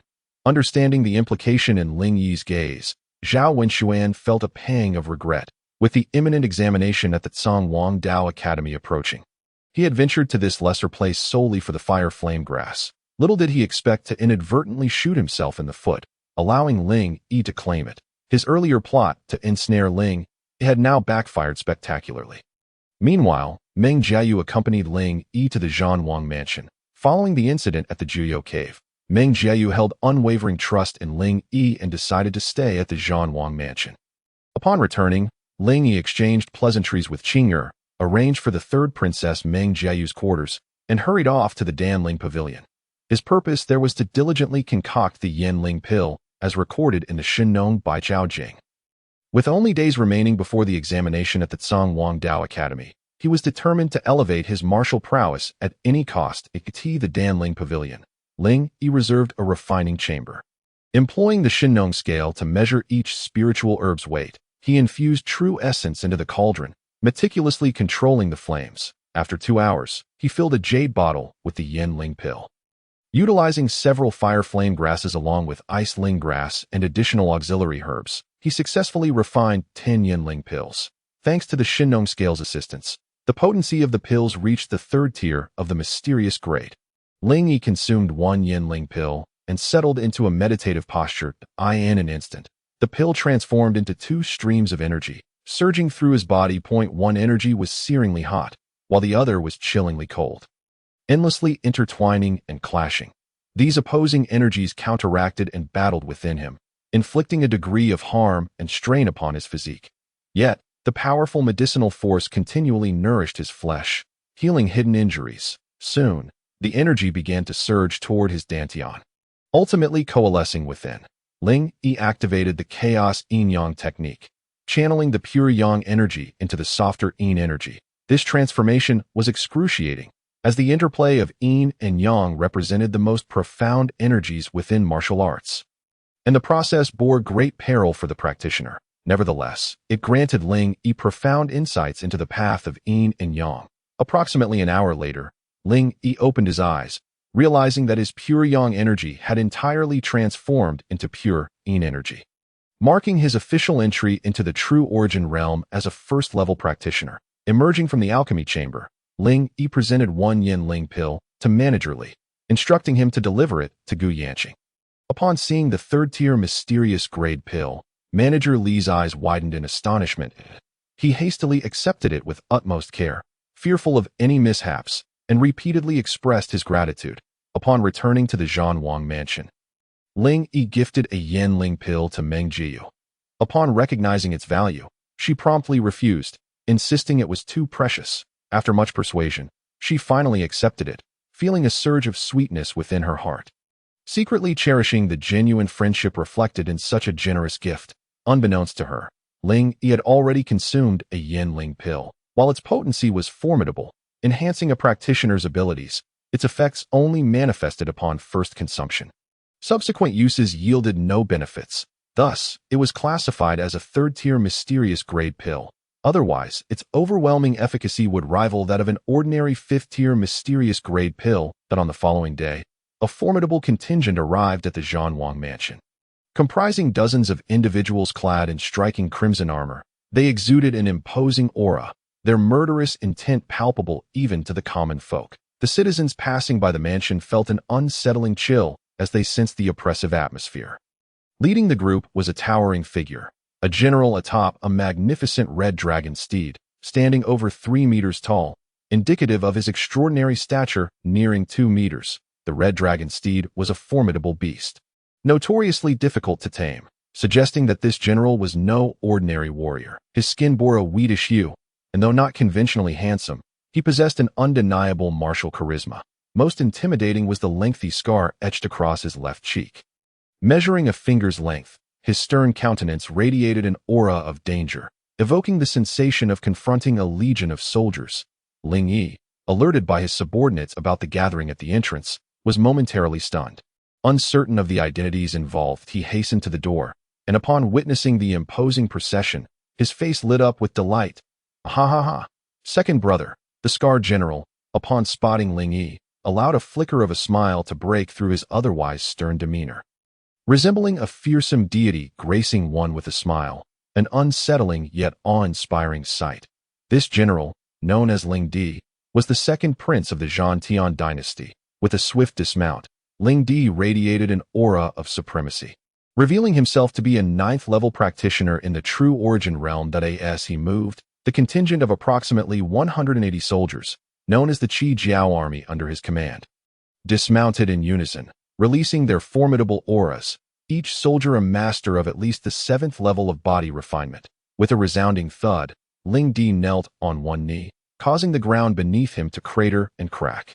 The Qi Jiao soldiers mirrored his actions, creating indentations in the earth.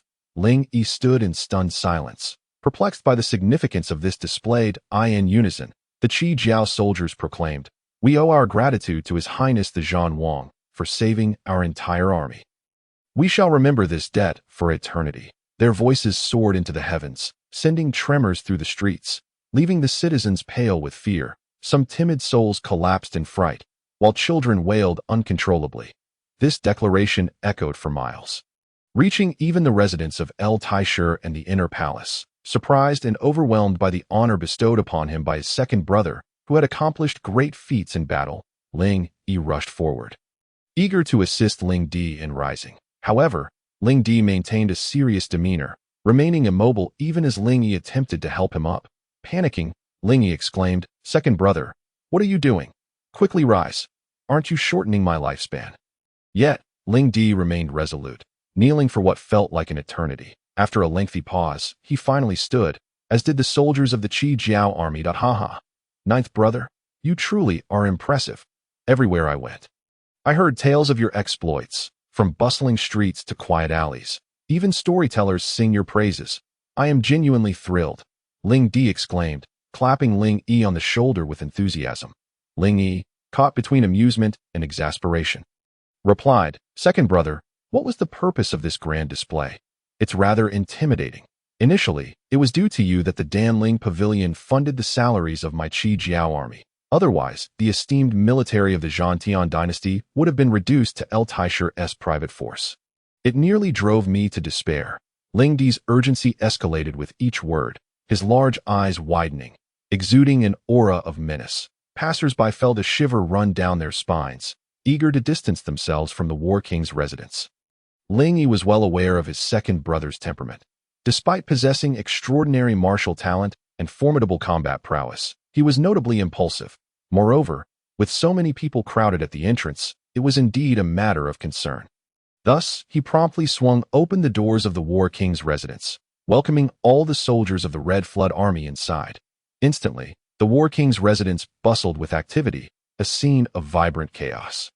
Prince Rong, Ling Yi, sipped wine and savored meat, engaging in animated conversation with Ling Yi about the smoke and turmoil of the battlefield, recounting tales of valor and bloodshed. As he recounted particularly thrilling moments, Prince Rong's eyes sparkled with excitement, gesturing animatedly. Meanwhile, Qing Er, who was pouring wine, couldn't help but stifle her giggles behind her hands, her laughter ringing out uncontrollably. Ling Yi quietly enjoyed his meal, listening intently to Prince Rong's tales from the battlefield, his gaze burning with yearning. A true man ought to be like his second brother Ling Yi, commanding troops on the battlefield and achieving great feats. Come, ninth brother, allow me to raise a toast to you. You cannot fathom how, without you, the entire Red Flood army, loyal to the core, would have perished at the hands of treacherous officials. Cheers, Ling Yi exclaimed, dramatically rolling up his sleeves to reveal his robust wrists. Lifting his wine cup to toast Ling Yi. No, I merely raised my voice in protest. It is mainly thanks to the funds from the Danling Pavilion. This is nothing. What I did is what every citizen of the War Heaven dynasty ought to do, especially as a prince, Ling Yi humbly replied. Humph, among so many princes, why is it that only ninth brother stands out? Ling Yi retorted, then shifted the conversation. Ling Yi, I've heard you're headed to the Donghuang Academy? Yes, having received the Donghuang decree, I naturally must go to the Donghuang Academy. What of it? Ling Yi responded, perplexed. Ling Yi held his wine cup, squinting as if deep in thought. Ling Yi understood his second brother well. Though he appeared carefree, he possessed a keen mind beneath his rough exterior. As predicted, Ling Yi gradually revealed. Do you know that the first prince, Ling Tian, has already entered the inner sanctum and become a disciple of the esteemed first elder? Ling Tian has been a master at the transformation C level for 2 years now. As he spoke, an undercurrent of caution was evident. Ling Yi was taken aback. While he knew Ling Tian had become an inner disciple and was highly regarded by a powerful figure at the Donghuang Academy, he was unaware it was the first elder. Huang Tai Yi himself. It was said that this elder was a living legend in martial arts, a renowned master at the Tiangang level, and perhaps had even transcended into the realms of legend. The fact that Ling Tian had already reached the transformation C level was alarming. This level represented the pinnacle of the younger generation's combat prowess within the War Heaven dynasty. One could only imagine that with Ling Tian's innate talent, in just a few years, there might not be anyone in the entire War Heaven capable of rivaling the first prince. Ling Yi, relying on the Yanling pill, had only just stepped into the true essence realm and felt an overwhelming pressure when confronted with the martial prowess of the first prince. Noticing Ling Yi's serious expression, Ling Di took a sip of wine and continued, "I've also heard about the Empress's stance on your matters. You've essentially slapped her in the face with this. I fear the first prince will not let you off easily." Ling Yi raised his cup and downed its contents in one go. He understood the gravity of Ling Di's words. With the first prince at the transformation C level within the Donghuang Academy, his journey there would undoubtedly be fraught with difficulties. The two brothers exchanged words, reminiscing about family matters. In the residence of Grand Tutor L, within the study, a teacup shattered on the floor, splintering into pieces. A butler-like figure stood behind Grand Tutor L. Humph. What a grand display! The second Prince Ling Di has repelled the northern wilderness invaders and achieved great merit. Upon entering the imperial capital, he immediately sought an audience with the War King. What an impressive show of authority! And what about Ling Yi? Grand Tutor L gritted his teeth in frustration. The butler, who bore the L surname as a token of his loyalty after years of service, nodded and remarked, "Ling Yi has the backing of the Danling Pavilion and the Qiling Pavilion, and now with the second Prince Ling Di's significant accomplishments, their bond has only strengthened, especially due to the military funding issues of the Red Flood Army. The War King is gaining formidable support." Grand Tutor L nodded. He publicly supported the fourth prince, but secretly maintained ties with the Empress while discreetly backing the first prince. The fourth prince had little hope of resurgence. While the first prince was soaring to new heights, the ninth Prince Ling Yi, having already created a rift with Grand Tutor L and having marred his daughter's beauty, was now in direct opposition to him. With a glint of cold light in his eyes, Grand Tutor L said in a low voice, "Arrange a meeting for me with Zhao Wenshuan, the heir of the Burning Heaven dynasty, that I wish to see him." The butler, having served Grand Tutor L for many years, was momentarily taken aback but soon enlightened, slapping his forehead in realization. "Master, what a brilliant tactic. This plan to use another S-blade for your own purpose is simply exquisite." Grand Tutor L let out a cold laugh, his eyes gleaming like a venomous serpent. In the imperial palace, within the cold palace, concubinely remarked, "I've heard the Rome King has returned, and the Red Flood Army has triumphed over the northern barbarian dynasty with great might. Our emperor personally received him." The fourth Prince Ling Huang, disheveled and unkempt, with a scruffy face that hadn't seen a comb in ages, paused momentarily at her words.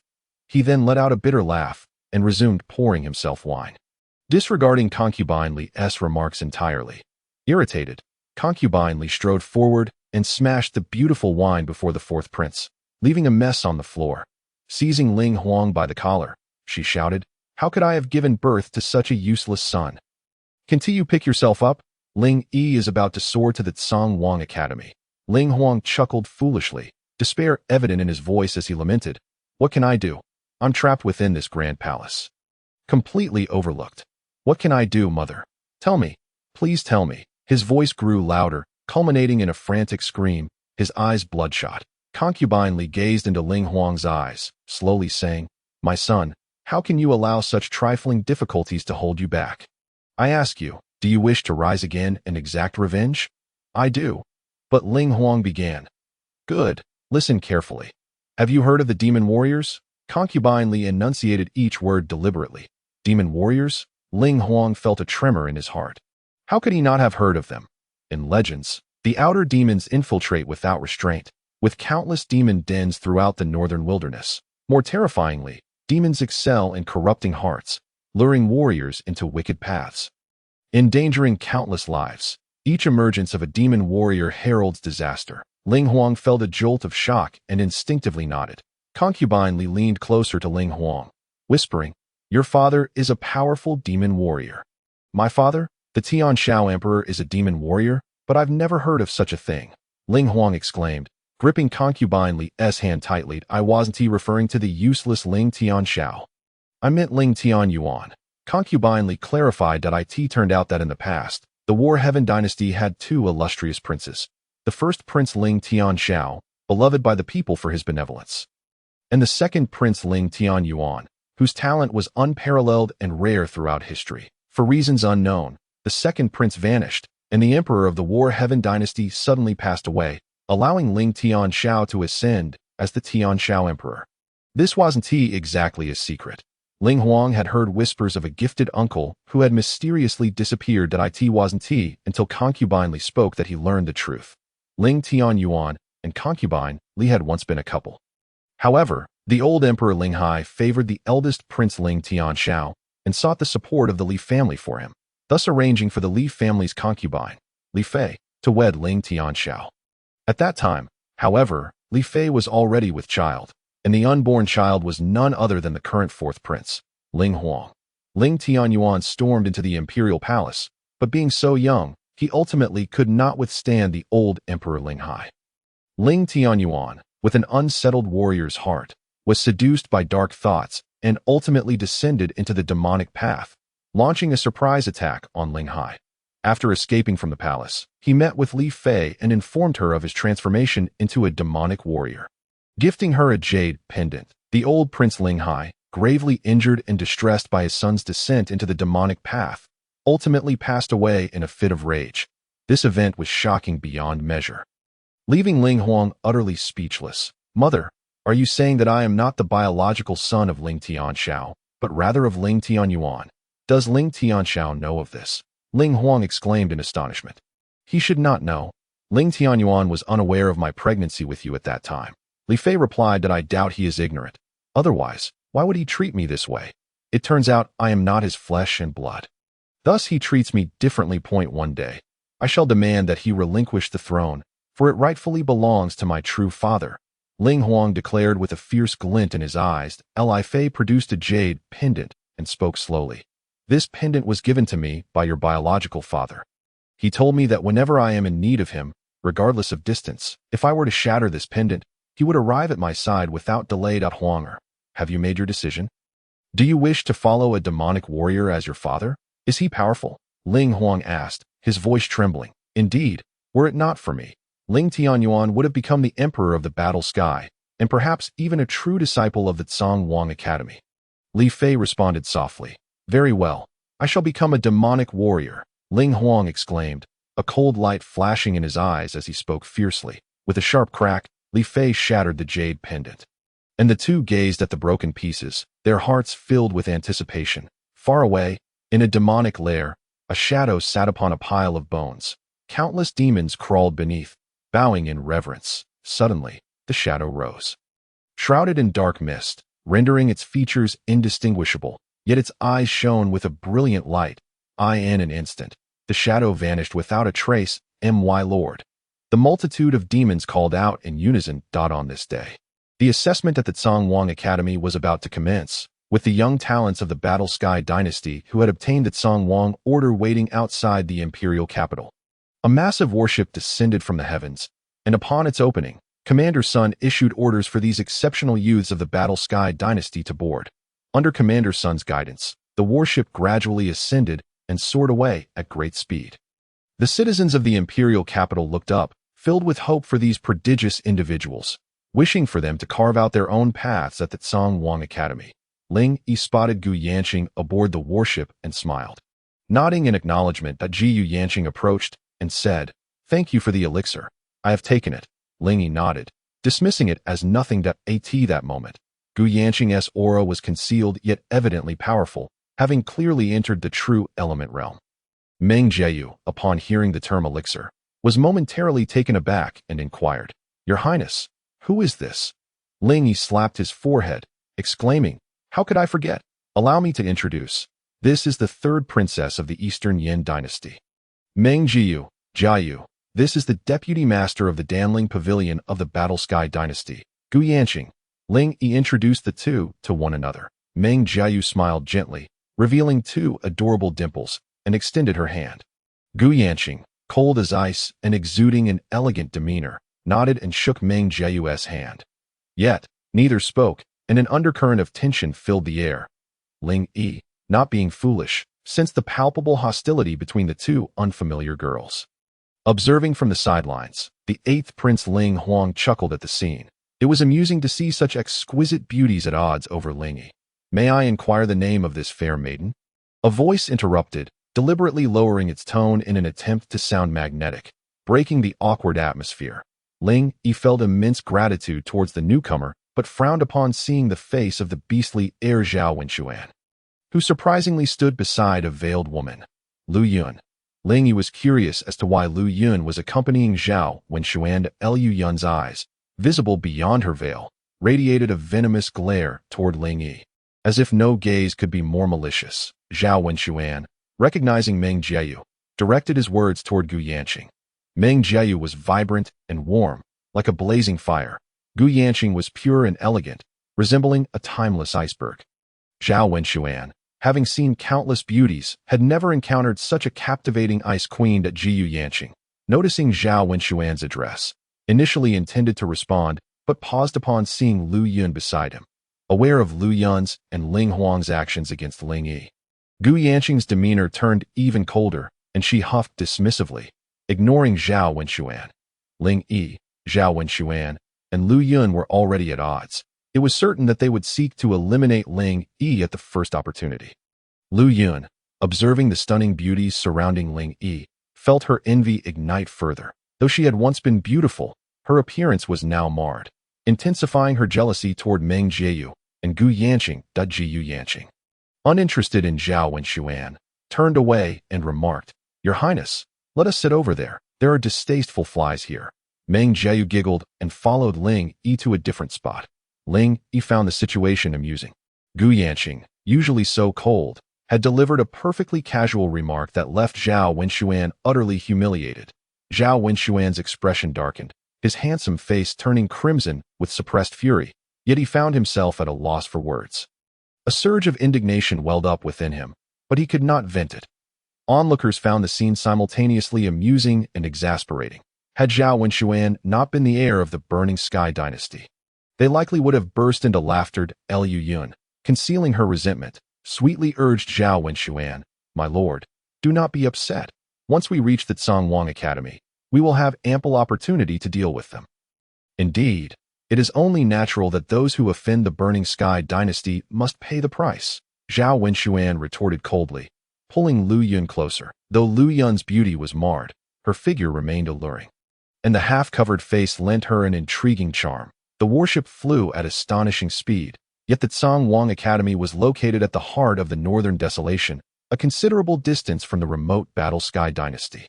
Ling Yi gazed out the window as various dynasties sped by beneath, and after a full circuit, they finally arrived at the Donghuang Academy. The warship descended gently, and Ling Yi looked down from the vessel. His heart filled with awe at the sight of the Donghuang Academy, a vast expanse that seemed to stretch endlessly, rivaling dozens of imperial capitals in size. For an academy, it was truly magnificent. With a thunderous crash, the warship landed, and Commander Sun opened the ship's door, leading the members of the Battle Sky dynasty down. The entrance to the Donghuang Academy was grand, towering hundreds of feet high, akin to a mountain rising into the clouds. Outside, a multitude of people had gathered, dressed in various garments, clearly the holders of the Donghuang order from different dynasties. As the gates of the Donghuang Academy slowly swung open, two middle-aged men emerged, clad in white robes. They exuded an ethereal aura. The man on the left was tall and stout, with a jovial demeanor, his eyes crinkling into crescent moons when he smiled. The man on the right was lean and tall, sporting a goat's beard that gave him a sinister appearance. Ling Yi felt a weight in his heart as he observed them. Their powerful auras signaled that they were far beyond the true element realm.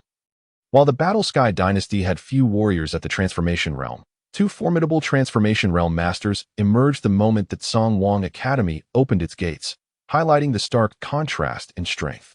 The stout man with crescent moon eyes began to introduce the workings of the Donghuang Academy. the Donghuang Academy is primarily divided into 3 levels: outer disciples, inner disciples, and true disciples. Above these ranks is the chief disciple. The esteemed position of the chief disciple is unparalleled, with only one individual holding this honor within the inner sect. Each rank demands relentless effort from disciples striving to ascend, and all disciples of the Donghuang Dao Academy are determined to advance step by step. For instance, outer disciples must secure a place within the top 10 of the outer sect rankings to gain entrance into the inner sect. Similarly, only those inner disciples who reach the 3rd level of the Transformation C realm may become true disciples. The so-called 3rd level pertains to the 7th, 8th, and 9th stages of martial arts. Each martial arts realm comprises 9 levels. The 1st to 3rd levels constitute the lower 3, while the 4th to 6th levels make up the middle 3. The world of martial artists is indeed harsh. The population of a lower-tier dynasty is approximately 100 million, while a mid-tier dynasty boasts around 500 million. For example, in the Tian dynasty, with such a vast population, only a few hundred have successfully entered the Donghuang Dao Academy over the years. The majority of these hundreds are merely ordinary outer disciples, and those who manage to join the inner sect are exceedingly rare. The Donghuang Dao Academy accommodates hundreds of mid-tier and lower-tier dynasties from the northern wasteland, with outer disciples numbering over 1 million. Yet, only the top 10 from the outer sect rankings ascend to the inner sect. If one fails to advance for many years and ages, it becomes evident that their talent is lacking. If inner disciples grow older and their aptitude wanes, they may either return to their original dynasties or remain within the Donghuang Dao Academy as attendants. Generally speaking, the status of an outer attendant can rival that of an inner disciple.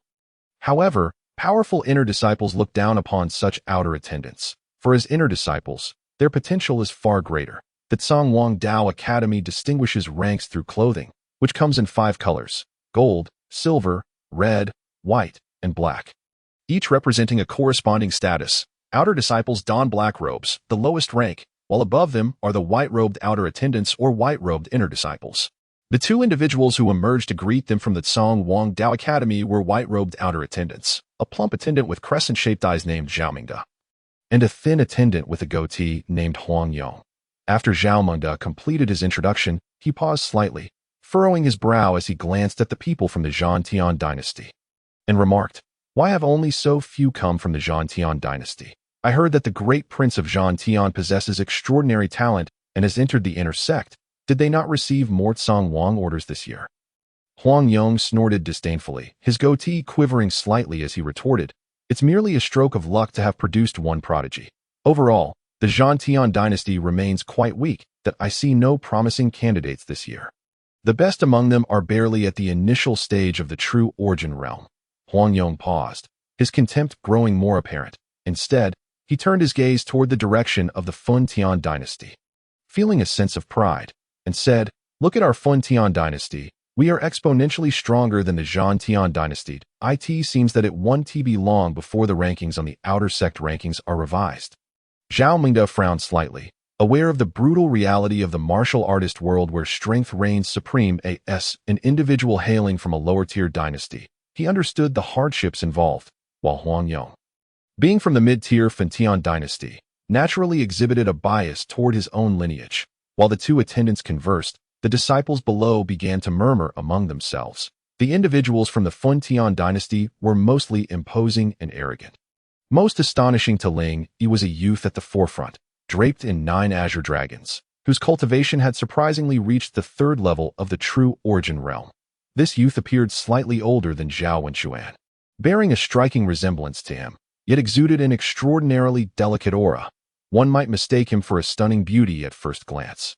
Zhao Wenxuan approached the effeminate youth and slightly bowed his head, respectfully addressing him, "Fourth brother." This invocation of fourth brother incited a ripple of speculation among the onlookers. This was indeed the 4th young master, Zhao Wenjue, of the left minister's family, renowned for his extraordinary talent. Being merely a month older than the 5th young master, Zhao Wenxuan, yet having attained the 3rd level of the true origin realm. Remarkably, while the Tian dynasty primarily practiced fire attribute techniques, Zhao Wenjue had awakened a martial soul, an exceptionally formidable one at that. His martial soul, however, was a unique ice lotus blue flame, an extremely cold and dark divine flame, truly extraordinary. the Fun Tian dynasty is indeed affluent, particularly the left minister's family. Each member possesses powerful spirit tools crafted by master smiths. The fourth young master, Zhao Wenjue, donned the azure dragon flame robe, a fourth-grade spiritual artifact of the Xian level. When combined with his ice lotus blue flame martial soul, his power is fearsome. The whispers of the crowd gradually reached Ling Yi's ears. Ling Yi felt a chill within, observing the formidable presence of the fourth young master of the Fun Tian dynasty, who was truly remarkable. Is this all that the Zhan Tian dynasty has to offer this year? A mocking voice rang out. The members of the Zhan Tian dynasty turned to see that the speaker was a youth. This boy was rather short, standing at about 1.60 meters, yet his demeanor was exceedingly arrogant, and from his attire, he appeared to be one of the Fun Tian dynasty. Who are you? Before Ling Yi could respond, the eighth prince, Ling Huang, interjected. You country bumpkins, listen closely. I am the eldest son of the Luo family from the Fun Tian dynasty. My name is Luo Cheng. The diminutive youth stepped forward, his aura palpable, revealing himself as a first-level true origin realm martial artist. Ling Huang was momentarily taken aback by Luo Cheng's imposing presence.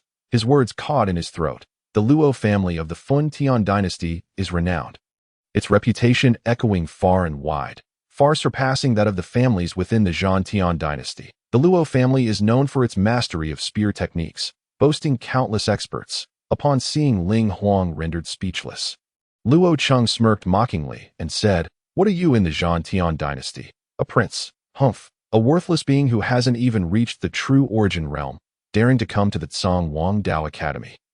You should return home to your mother. The insult was intolerable. Not only Ling Huang, but even Ling Yi's eyes flashed with murderous intent. The Fun Tian dynasty was truly overstepping its bounds. Historically, the Fun Tian dynasty had harbored animosity towards the Zhan Tian dynasty. Years ago, the Fun Tian dynasty invaded the Zhan Tian dynasty, leading to a series of defeats for the latter, resulting in territorial losses and the signing of an unequal treaty. Every year, the Zhan Tian dynasty was compelled to pay a significant tribute of martial arts resources to the Fun Tian dynasty, leaving them in a precarious state over the years. Moreover, during the war, the Fun Tian forces employed ruthless tactics, slaughtering countless citizens and abducting women, committing heinous acts. Now, before the Donghuang Dao Academy, a young master from the Fun Tian dynasty dared to rebuke a prince of the Zhan Tian dynasty. This was an egregious affront. Ling Huang roared in fury, drawing forth his long spear, the 8 desolation spear surging with true energy, radiating unmatched might. The dazzling brilliance surged toward Luo Cheng. This month, it seemed not only Ling Yi had made progress. Ling Huang had also broken through to the 9th level of the body refining realm, consolidating the seed of true energy. Despite Luo Cheng's short stature, he remained unfazed in the face of Ling Huang's assault. Calm as a mountain, as Ling Huang's radiant strike neared Luo Cheng, the latter's hand shimmered, revealing a silver spear. This silver spear bore a resemblance to Ling Huang's weapon, yet its quality surpassed that of the 8 desolation spears significantly. Extending nearly 3 feet in length, the entire silver spear was almost twice the height of Luo Cheng, resembling a child wielding an adult's weapon, a rather comical sight. However, as Luo Cheng unleashed his true energy, his aura surged, and none dared to laugh. Luo Cheng stepped forward, sweeping his spear horizontally, as true energy coalesced into a crescent-shaped spear aura that shot forth. In that moment, everyone perceived Luo Cheng as an invincible general on the battlefield, rather than a short individual. The crescent-shaped spear aura collided with Ling Huang's spear, causing him to feel an overwhelming force surge through him, as the power of the 8 desolation spear was not only nullified, but also sent him crashing backward, landing at Ling Yi's feet. A first-level true origin realm against a 9th-level body refining realm had never stood a chance. Moreover, Luo Cheng's spear techniques were significantly more potent than Ling Huang's.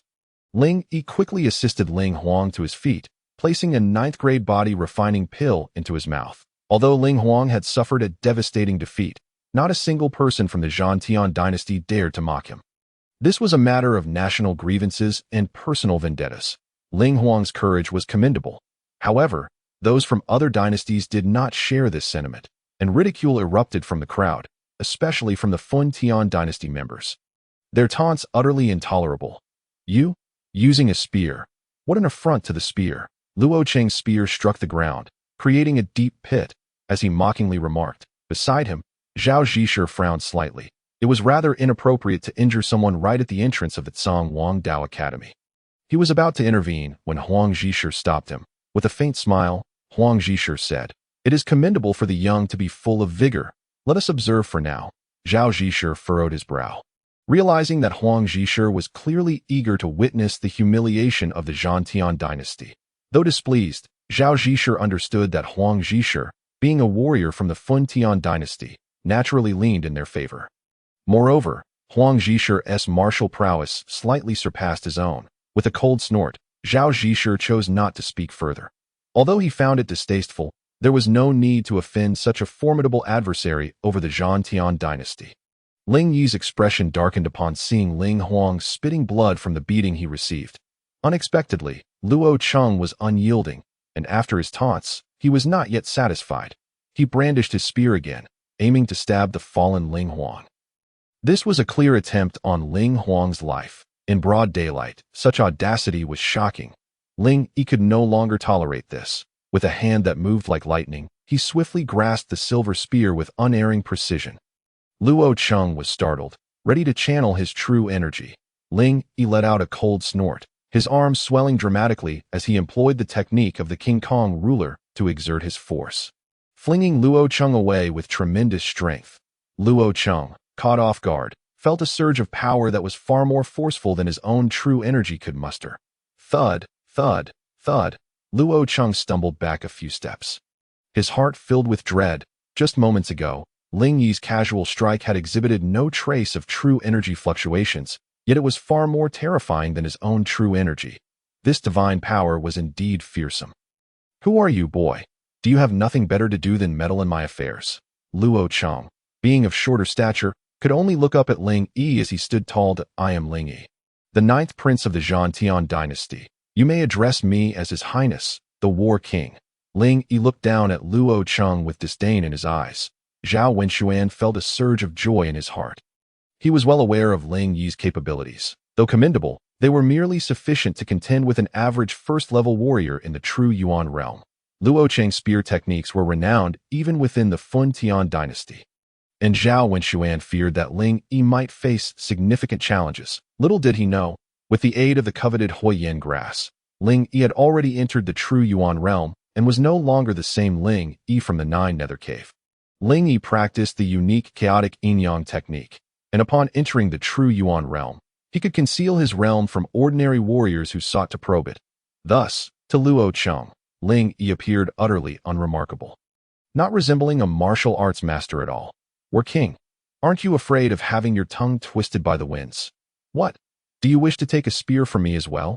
Luo Cheng stepped forward. "Speaking menacingly, I have no such intention. That I merely wish to request that you cover the medical expenses for injuring a member of my Zhantian dynasty." Ling Yi replied with an air of indifference. "And how much do you deem appropriate for these medical expenses?" Luo Cheng squinted, teasingly inquiring. "That I estimate that since this person has been injured to the point of spitting blood, you should at least compensate 3,000 low-grade crystal stones." Ling Yi responded with a slight smile. 3,000 low-grade crystal stones. The crowd erupted in astonishment. Luo Cheng was momentarily taken aback, then burst into hearty laughter, declaring, "Very well. If you can defeat me, not only will I pay 3,000 crystal stones, but even 10,000. Ling Yi's lips curled into a smirk as he replied, "Excellent. Let us have the 2 stewards bear witness. Do not try to renege later." Zhao Zhisher frowned slightly, pondering whether the 9th prince of the Zhantian dynasty had lost his senses. He understood the depth of the Zhantian dynasty's foundation and surmised that defeating the Luo clan of the Tian dynasty would prove quite challenging, even if they were both first-level warriors in the true Yuan realm. Facing the deeply rooted Zhantian dynasty would be exceedingly difficult. Huang Zhisher, however, laughed heartily, his goat-like beard flapping as he declared, "Good. I shall serve as a witness." His small eyes narrowed with glee, reveling in the opportunity for Luo Cheng to bolster the formidable reputation of the Tian dynasty. Upon hearing Huang Zhisher's promise, Luo Cheng swung his spear, taunting, "Boy, 10,000 low-grade crystal stones. Aren't you afraid of choking on them?" With that, his diminutive frame transformed into a shadow, exuding a chilling aura as he lunged towards Ling Yi. The Luo clan was renowned for its military exploits within the Tian dynasty, a family that had thrived on the battlefield for generations. Luo Cheng was a prominent figure among the younger generation of the Luo clan, and the techniques of the Luo family spear were honed through countless battles, each move infused with boundless martial intent. Luo Cheng unleashed the full extent of his first-level, true Yuan realm cultivation. In that instant, it felt as if the spectators were facing a 1,000-strong army charging forth. The once tranquil entrance of the Donghuang Dao Academy was suddenly engulfed in chaos, as onlookers vaguely perceived a great general commanding troops on the battlefield, his battle horn echoing across the field. The members of the Tian dynasty turned pale with fear. Was this the might of the Tian dynasty? It was utterly terrifying, Ling Yi observed as Luo Cheng's spear approached. Closer and closer, Sun Tian frowned, thinking, is Ling Yi out of his mind? Damn it, if he can't back up his words, he should refrain from boasting. We are about to suffer a tremendous embarrassment for the Tian dynasty. Though Sun Tian had his grievances with Ling Yi, he recognized that this was a matter of pride for both the Tian and Tian dynasties. The Sun family had served in the military for generations, and issues of national importance were matters Sun Tian would never take lightly. Others, though silent, displayed expressions of deep concern. Just as Luo Cheng's spear was about to pierce Ling Yi, a sinister grin crossed Luo Cheng's face, as if he could already envision the moment Ling Yi's blood would splatter 5 paces away. Kill, Ling Yi bellowed, stretching out his hand to seize the shaft of Luo Cheng's spear. Closest to its tip, Luo Cheng's true energy surged forth, but to his astonishment, the spear remained utterly immovable. Ordinary warriors in the refinement realm increased their strength by 500 pounds with each level they ascended. However, having practiced the yin-yang chaotic technique, Ling Yi gained a staggering 1,000 pounds with each level in the refinement realm. Upon entering the first level of the true Yuan realm, his strength surged to an astounding 12,000 pounds. While the increase in strength for true energy cultivators was less pronounced, the true energy itself became denser and more potent, capable of being projected outward. A typical warrior might gain 500 pounds of strength in the refinement realm, but a true Yuan realm warrior could achieve an increase of 1,000 pounds. Yet, for Ling Yi, the difference compared to a half-step true Yuan realm warrior was a remarkable 2,000 pounds. With innate strength already double that of an ordinary warrior, and employing the third method of the King Kong ruler, which could amplify his strength by 1.5 times, Ling Yi's total strength soared to 30,000 pounds. Even with true energy projection and the techniques of the Luo family spear, Luo Cheng found himself unable to move under the immense power exerted by Ling Yi. Ling Yi's eyes widened as the bloodline of the war ancestor surged forth, unleashing a powerful battle intent. In terms of battle intent, the war ancestor had inherited a fragment of the bloodline from the war god Qiyu. How could he possibly be compared to the Luo family?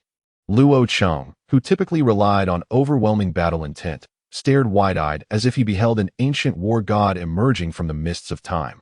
Gods slay gods, demons slay demons. In a flash, Ling Yi brandished the Qiyu halberd. The bloodline of the war ancestor, combined with the Qiyu halberd, radiated a dazzling crimson light. In the horrified gaze of Luo Cheng, the Qiyu halberd came crashing down upon Luo Cheng's spear. Luo Cheng felt an immense force surging towards him, causing him to stagger backward. Ling Yi advanced, wielding the Qiyu halberd, and with a swift kick, he planted his foot squarely upon Luo Cheng's chest. Crack, crack, crack. The sound of shattering bones echoed as Luo Cheng screamed in agony. This kick was delivered with a heart full of resentment.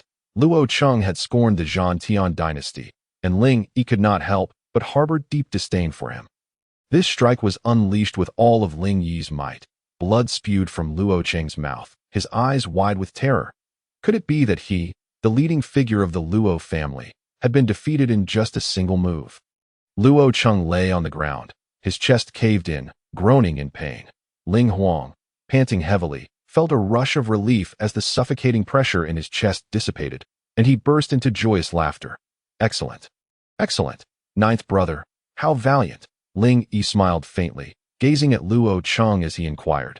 Young Master Luo, may I ask if we can settle the matter of medical expenses? It's not much, merely 10,000 low-grade crystal stones. Surely, to you, It is but a trifling sum. Having been severely injured by Ling Yi, Luo Cheng now faced the prospect of a hefty compensation due to his own boastfulness. Despite being a leading figure of the younger generation of the Luo family within the Fun Tian dynasty, producing 10,000 crystal stones on demand was no simple task. Ling Yi pressed on, stating, "Both stewards have witnessed this and can testify. Young Master Luo, you cannot renege on this. Cough, cough, cough. I do not have that many crystal stones." Luo Cheng gasped at "Oh, but at the time, you certainly did not say so. You, as a distinguished member of the Burning Heaven Dynasty's Luo family, would surely not abandon your honor over such a trivial matter of crystal stones. Would you?" Ling Yi jested. "Ninth brother, I must say, that gun of his looks quite impressive." The eighth prince, Ling Huang, remarked with a smile in his eyes. Ling Yi slapped his forehead and cast a mischievous glance at Luo Cheng's firearm. Just as Ling Yi was about to approach Luo Cheng, a figure suddenly appeared before him. Ling Yi furrowed his brows slightly upon seeing this person. The individual exuded an aura of ethereal elegance, yet emanated an unmistakably perilous vibe. This was none other than Zhao Wenjue, the fourth young master of the Burning Heaven Dynasty. Ling Yi's expression gradually turned grave as he regarded Zhao Wenjue. Zhao Wenjue offered a slight smile, his phoenix eyes locking onto Ling Yi as he spoke. "Prince of War, how about I cover the 10,000 inferior crystals for Luo Cheng?" Ling Yi scoffed coldly and replied, "Since the fourth young master is so generous, I shall graciously accept this favor." Luo Cheng looked at Zhao Wenjue with gratitude, realizing that without him, he would have faced utter humiliation. Ling Yi took the large bag of crystals handed to him by Zhao Wenjue without uttering a word. Zhao Wenjue and Yun stepped closer to him, engaged in conversation for a while, before Zhao Wenjue's gaze shifted back to Ling Yi, filled with a hint of amusement. "Was your face marred by the Prince of War?" Zhao Wenjue inquired of Yun. Yun shuddered, as if recalling a moment from the martial arts arena, her eyes directed at Ling Yi burning with intensity. She nodded in response. Zhao Wenjue regarded Yun with a peculiar gaze, tinged with a hint of avarice, though it was not of a romantic nature. With a mere gesture of his hand, he released an enchanting aura. This peculiar energy caused Ling Yi, from a distance, to sense a slight tremor in his consciousness, as if the divine farmer's ruler and the Qi Yu's halberd were reacting. Curiously, he glanced toward Zhao Wenjue. A delicate azure lotus, composed of flames, manifested atop Zhao Wenjue's fingertip. Captivating all who beheld it, the lotus suddenly shot forth a beam of light, gradually merging with Yun's visage. Yun was momentarily taken aback, then felt a surge of vitality emanating from her face. As if a delightful itch coursed through her skin, she touched her cheek, marveling at its smoothness, akin to that of a freshly shelled egg. Yun unveiled her veil and, in disbelief, caressed her face, exclaiming with unrestrained joy, "I am cured. My face is restored." Onlookers beheld Yun's fair and delicate skin, her beauty strikingly radiant, a veritable vision of loveliness. Grateful, Yun looked at Zhao Wenjue, her words tumbling out in a flurry. "Fourth young master, from now on, whatever you wish for me to do, I shall comply, for you are my savior." Zhao Wenjue interrupted her, nodding slightly. "You must remember what you have said." Yun's cheeks flushed crimson. Her bashful demeanor resembled that of a maiden in the presence of her beloved. Yet Ling Yi's expression remained solemn, for the reactions of the divine farmer's ruler and the Qi Yu's halberd indicated that Zhao Wenjue was wielding his martial soul. Moreover, this martial soul was extraordinarily unique. Elder Zhao, witnessing Ling Yi's thrashing of Luo Cheng, reveled in delight, only to turn and find Elder Huang's face ashen, causing him to stifle a chuckle. Elder Huang shot a glare at Elder Zhao, then fixed a fierce gaze upon Ling Yi, gritting his teeth as he proclaimed, "I hereby announce that the selection for the outer sect of the Donghuang Dao Academy officially commences." The crowd turned to the two elders in response. Elder Zhao cleared his throat and began to elucidate the rules of the competition at the Donghuang Dao Academy. The selection process for admission primarily consists of a trial. The main objective is to venture into the trial's secret realm to acquire spirit stones. These spirit stones harbor immense energy and are easily absorbed by martial artists. Participants can absorb the energy within, and the elders will assess their rank based on the size and composition of the stones collected. Such spirit stones are exceedingly precious, even for martial artists who have already become outer sect disciples, and are highly coveted. These stones can only be found within secret realms, where they are relatively affordable, while outside they are quite expensive and typically only available at large auctions.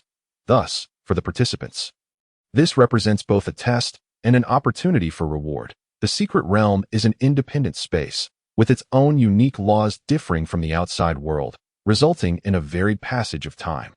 3 days outside equate to approximately 30 days within the trial's secret realm. This realm is primarily populated by spirit stones suitable for contenders. Each stone is guarded by one or more formidable beasts, making the acquisition of these stones no simple feat. Those ranked lower in the trials will be automatically eliminated. Only those who successfully complete the trial and meet the standards will truly become disciples of the Donghuang Dao Academy. One can imagine that even a lower-ranked dynasty may boast over 100 million inhabitants, and based on differing strengths, acquiring the Donghuang token from the Donghuang Dao Academy typically ranges between 5 to 20 tokens. Therefore, each individual participating in the assessment is an absolute elite from their respective dynasties. However, only about 10% will succeed in entering the Donghuang Dao Academy. Beyond that, there are intersect disciples and true disciples, each of whom represents the pinnacle of martial talent. Ling Yi, upon hearing this, felt a weight of gravity settle in his heart, though he possessed the supreme martial soul of the first emperor of antiquity. He understood the immense pressure associated with becoming an intersect disciple or a true disciple. Once the two elders concluded, they led the group to the entrance of the Secret Realm Pavilion. The Secret Realms are a hallmark of the Donghuang Dao Academy. Numerous secret realms are available for exploration and treasure-seeking by the Academy's disciples. Each secret realm is an alternate space, inhabited by powerful entities. Even the strongest hall master of the Donghuang Dao Academy finds it exceedingly troublesome to manage. Disciples must enter the secret realms through the Secret Realm Pavilion, which governs all the Academy's secret realms and is of utmost importance.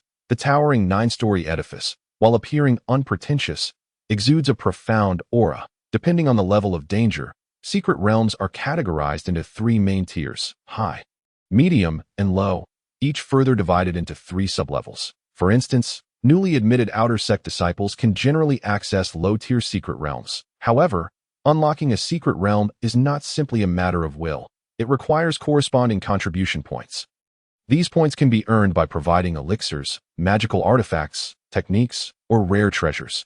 Every disciple of the Donghuang Dao Academy is deeply invested in accumulating contribution points, as they are intrinsically linked to their growth. Notably, contribution points are transferable. Elder Guan, please activate the trial's secret realm. Elder Zhao approached an elderly man dozing outside the Secret Realm Pavilion and spoke respectfully. This elder, whose age was indeterminate, sported white hair and beard. Yet his nose was distinctly red, indicative of a long-standing penchant for alcohol. A bubble burst from his nose. Elder Guan slowly opened his eyes, stretched lazily, and remarked, "Ah, I see. Are these the disciples for this year's entrance examination?" Elder Zhao and Elder Huang nodded, both bending slightly in deference. Elder Guan casually scanned the group, pausing for a brief moment on Ling Yi, seemingly taken aback. Ling Yi felt as though his very essence had been laid bare under Elder Guan's gaze, as if no secrets remained. Subsequently, Elder Guan rummaged through his spatial ring and produced a black orb. With a casual flick of his wrist, the orb expanded into a black void, approximately 2 meters in height, just wide enough for a person to pass through. This secret realm evoked memories of the myriad demonic caves scattered throughout the 9 nether. Indeed, there were similarities between demonic caves and secret realms.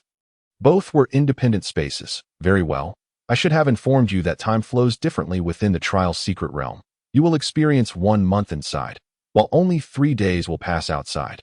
There are numerous spirit stones within. These not only serve as your performance indicators, but also as opportunities for self-enhancement. Once you arrive at the Donghuang Dao Academy, you will understand that this institution is exceedingly ruthless. So seize this opportunity, Guan Lao languidly remarked, as if he had delivered this speech countless times and felt a tinge of weariness himself. Deacon Zhao and Deacon Huang nodded in agreement, turning to address the assembled disciples. Now, each of you may enter the trial secret realm in order. One by one, the disciples began to step into the sacred domain of trials. Before Ming Jiayu entered, she cast a profound glance at Ling Yi.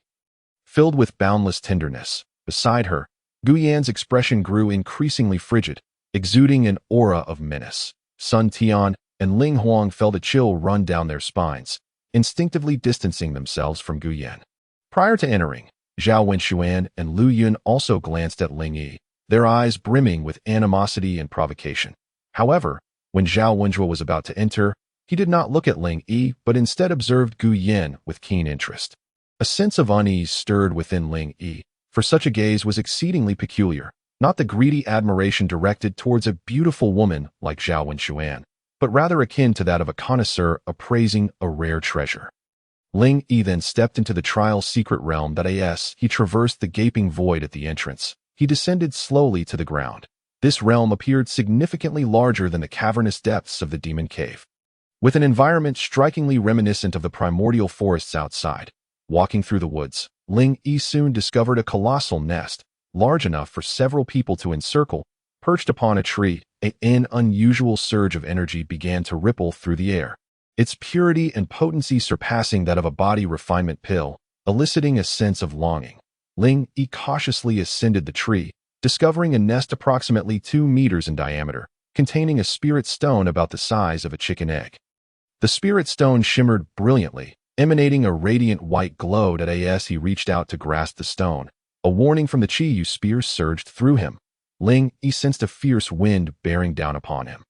In a flash, he stowed the spirit stone within his spatial ring and looked up to see a gigantic bird, its wings spanning over 4 meters, hurtling towards him with alarming speed. This avian creature, fierce and formidable, was cloaked in fish-like scales, radiating a greenish luminescence. A green-scaled giant bird, a formidable beast at the second level of the true element realm. This creature could rival a typical warrior at the third level of the true element realm. Ling Yi dared not underestimate the threat. He swiftly dodged its onslaught. A powerful wind blade sliced through the air, precisely where Ling Yi had stood moments before, reducing the entire nest constructed from withered branches to mere ashes. Even a massive, sturdy branch fell to the ground as if cleaved by a giant's blade. Ling Yi's gaze hardened as he beheld the neatly severed tree trunk, a shiver coursing through him. The beast of the true element realm exuded an aura of malevolence, reminiscent of the once feared multicolored toad. What was most terrifying, however, was that this green-scaled giant bird was a second-level beast of the true element realm, adept at controlling the wind, capable of transforming its true energy into lethal wind blades with a mere flap of its wings, capable of shredding steel. Ling Yi, agile as a monkey, leapt from branch to branch, evading the relentless pursuit of the wind blades. Behind him, the sound of crashing branches echoed as tree limbs fell one after another. With nowhere left to escape, Ling Yi descended to the forest floor. Bereft of the tree's protection, now standing alone against the fierce green-scaled giant bird, the creature swooped down, its aura of malevolence palpable, its claws glinting with a sharp sheen.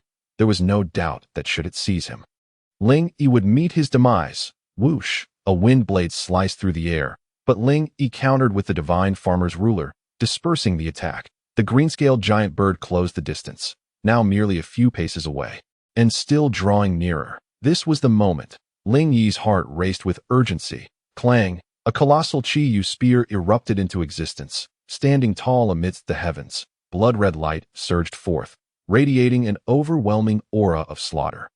Grasping the spear, Ling Yi executed a sweeping strike. Invincible in battle, the battle technique of the Jiuli tribe was unleashed. This maneuver capitalized on the spear's immense weight and power to confront multiple adversaries. As Ling Yi unleashed this technique, it struck precisely against the wing of the green-scaled giant bird. A fierce battle intent surged forth, the Chi Yu spear's might striking the beast's wing. Crack! The sound of bones fracturing echoed. The green-scaled giant bird plummeted to the ground. Thud! Dust exploded into the air. Ling Yi smiled faintly, aware that if the creature continued to unleash its wind blades from above, victory would be elusive. Thus, he feigned defeat, fleeing in apparent panic, hoping to lower the creature's guard and reduce its altitude. Once within the attack range of the Chi Yu spear, Ling Yi struck unexpectedly, severing one of its wings. The green-scaled giant bird lost its balance and tumbled to the ground. Dazed and disoriented, the creature struggled to regain its footing. Ling Yi recognized the formidable nature of this beast. Even grounded, its combat prowess remained formidable. Quickly, he stowed the Qiyu spear and advanced at great speed. By the time the green-scaled giant bird regained its senses, Ling Yi was already in close proximity. The diamond ruler technique. Third form. Ling Yi bellowed, wielding the divine farmer's ruler, akin to a nimble dragon soaring through the skies. That a tremendous force erupted. Upon entering the true element realm, his strength had reached an astonishing 12,000 jin. Now, fully unleashing the third form, his single strike bore the weight of 30,000 jin. In terms of sheer force, a warrior of the same realm would typically possess only 7 or 8,000 jin of strength. Even among those with exceptionally potent bloodlines, they would seldom exceed 10,000 jin. Yet, Ling Yi's 30,000 jin of might could contend with a warrior at the third level of the true element realm. The green-scaled giant bird was struck with fear, yet a glint of derision flickered in its eyes. Though it had lost one wing, the audacity of this human to engage in close combat was utterly foolish. Did he not realize that beasts were inherently far superior to humans in physical strength? The remaining wing of the green-scaled giant bird flared with malevolent energy, hurtling towards Ling Yi. The wing, propelled by a tempest, charged at him. Ling Yi snorted coldly, channeling the yin-yang chaotic technique, infusing the divine farmer's ruler with the utmost yin energy. After entering the true element realm, all of his former yang energy had transformed into yin energy. The divine farmer's ruler swelled in size, radiating a deep blue hue of chaotic yin energy. The true energy surged forth. Ling Yi unleashed his true energy through the ruler, clashing it against the hurricane unleashed by the green-scaled giant bird. Ling Yi grunted in exertion, yet the bird's feathers were sent flying, revealing numerous wounds. The green-scaled giant bird was astonished, utterly baffled as to why this seemingly insignificant human, despite being at a lower realm, wielded such extraordinary strength. Ling Yi's heart soared with joy, and seizing the moment while the creature was momentarily stunned, he unleashed a relentless barrage of attacks, having already lost one wing to Ling Yi's cunning. The beast now found itself gravely injured after a direct confrontation. Even a second-level beast of the true element realm would find its combat effectiveness severely diminished. After a protracted struggle, Ling Yi finally landed a decisive blow with the ruler upon the head of the green-scaled giant bird. The creature let out a muffled cry before succumbing to death. Exhausted yet exhilarated, Ling Yi leaned against a tree, panting heavily. This formidable beast of the true element realm, capable of matching even typical third-level warriors, had fallen to him. A mere first-level warrior of the true element realm. This victory spoke volumes of his strength since entering the realm. However, he recognized that the green-scaled giant bird possessed an ordinary bloodline, not one of exceptional strength. Had it been a creature with a more extraordinary lineage, Ling Yi might have found himself fleeing for his life. Leaning against a tree, he caught his breath after the fierce battle. Ling Yi retrieved the spirit stone he had earlier placed in his spatial ring. This egg-sized stone was rich with spirit energy, several times more concentrated than that found in a 9th-grade body refinement pill. After entering the true element realm, body refinement pills became of little use to warriors to continue enhancing their martial prowess. Only the true element pills could suffice. He pondered whether the spirit energy contained within this stone was more potent than that of a true element pill. Ling Yi contemplated deeply. Casually, he settled cross-legged and held the spirit stone in his hands, silently channeling the chaotic yin-yang technique. That a surge of pure celestial energy began to flow into Ling Yi's body, transforming into the ultimate yin of chaotic true qi. The efficiency of this chaotic true qi was remarkably high. Although the spirit power contained within the egg-sized spirit stone was substantial, under the operation of the chaotic yin-yang technique, it was rapidly absorbed by Ling Yi. He resembled an ancient beast of gluttony, greedily consuming the celestial energies. After approximately 10 minutes, Ling Yi slowly opened his eyes. The spirit stone in his hand no longer contained a trace of spiritual energy. Having transformed into a gleaming gemstone, Ling Yi sensed that his true qi had become increasingly dense. The seed of chaotic true qi, which had initially been a mere thread, had grown to the size of a raindrop. And now it was roughly the size of his pinky fingered. He was just one step away from reaching the second level of the true Yuan realm. Ling Yi felt a surge of excitement within. No wonder the two attendants claimed that this was an opportunity for the disciples participating in the assessment. It was indeed not an exaggeration. Ling Yi had wandered through the trial's secret forest for 3 days. yielding abundant rewards. The seed of chaotic true qi had also begun its ascent from the size of his pinky to that of his thumb. However, for reasons unknown, he had yet to break through to the second level of the true yuan realm. Feeling as though he was just a hair's breadth away, Ling Yi understood that the breakthrough to the true yuan realm was not as simple as that of the body refinement realm. Patience and accumulation were essential, and the breakthrough should not be far off.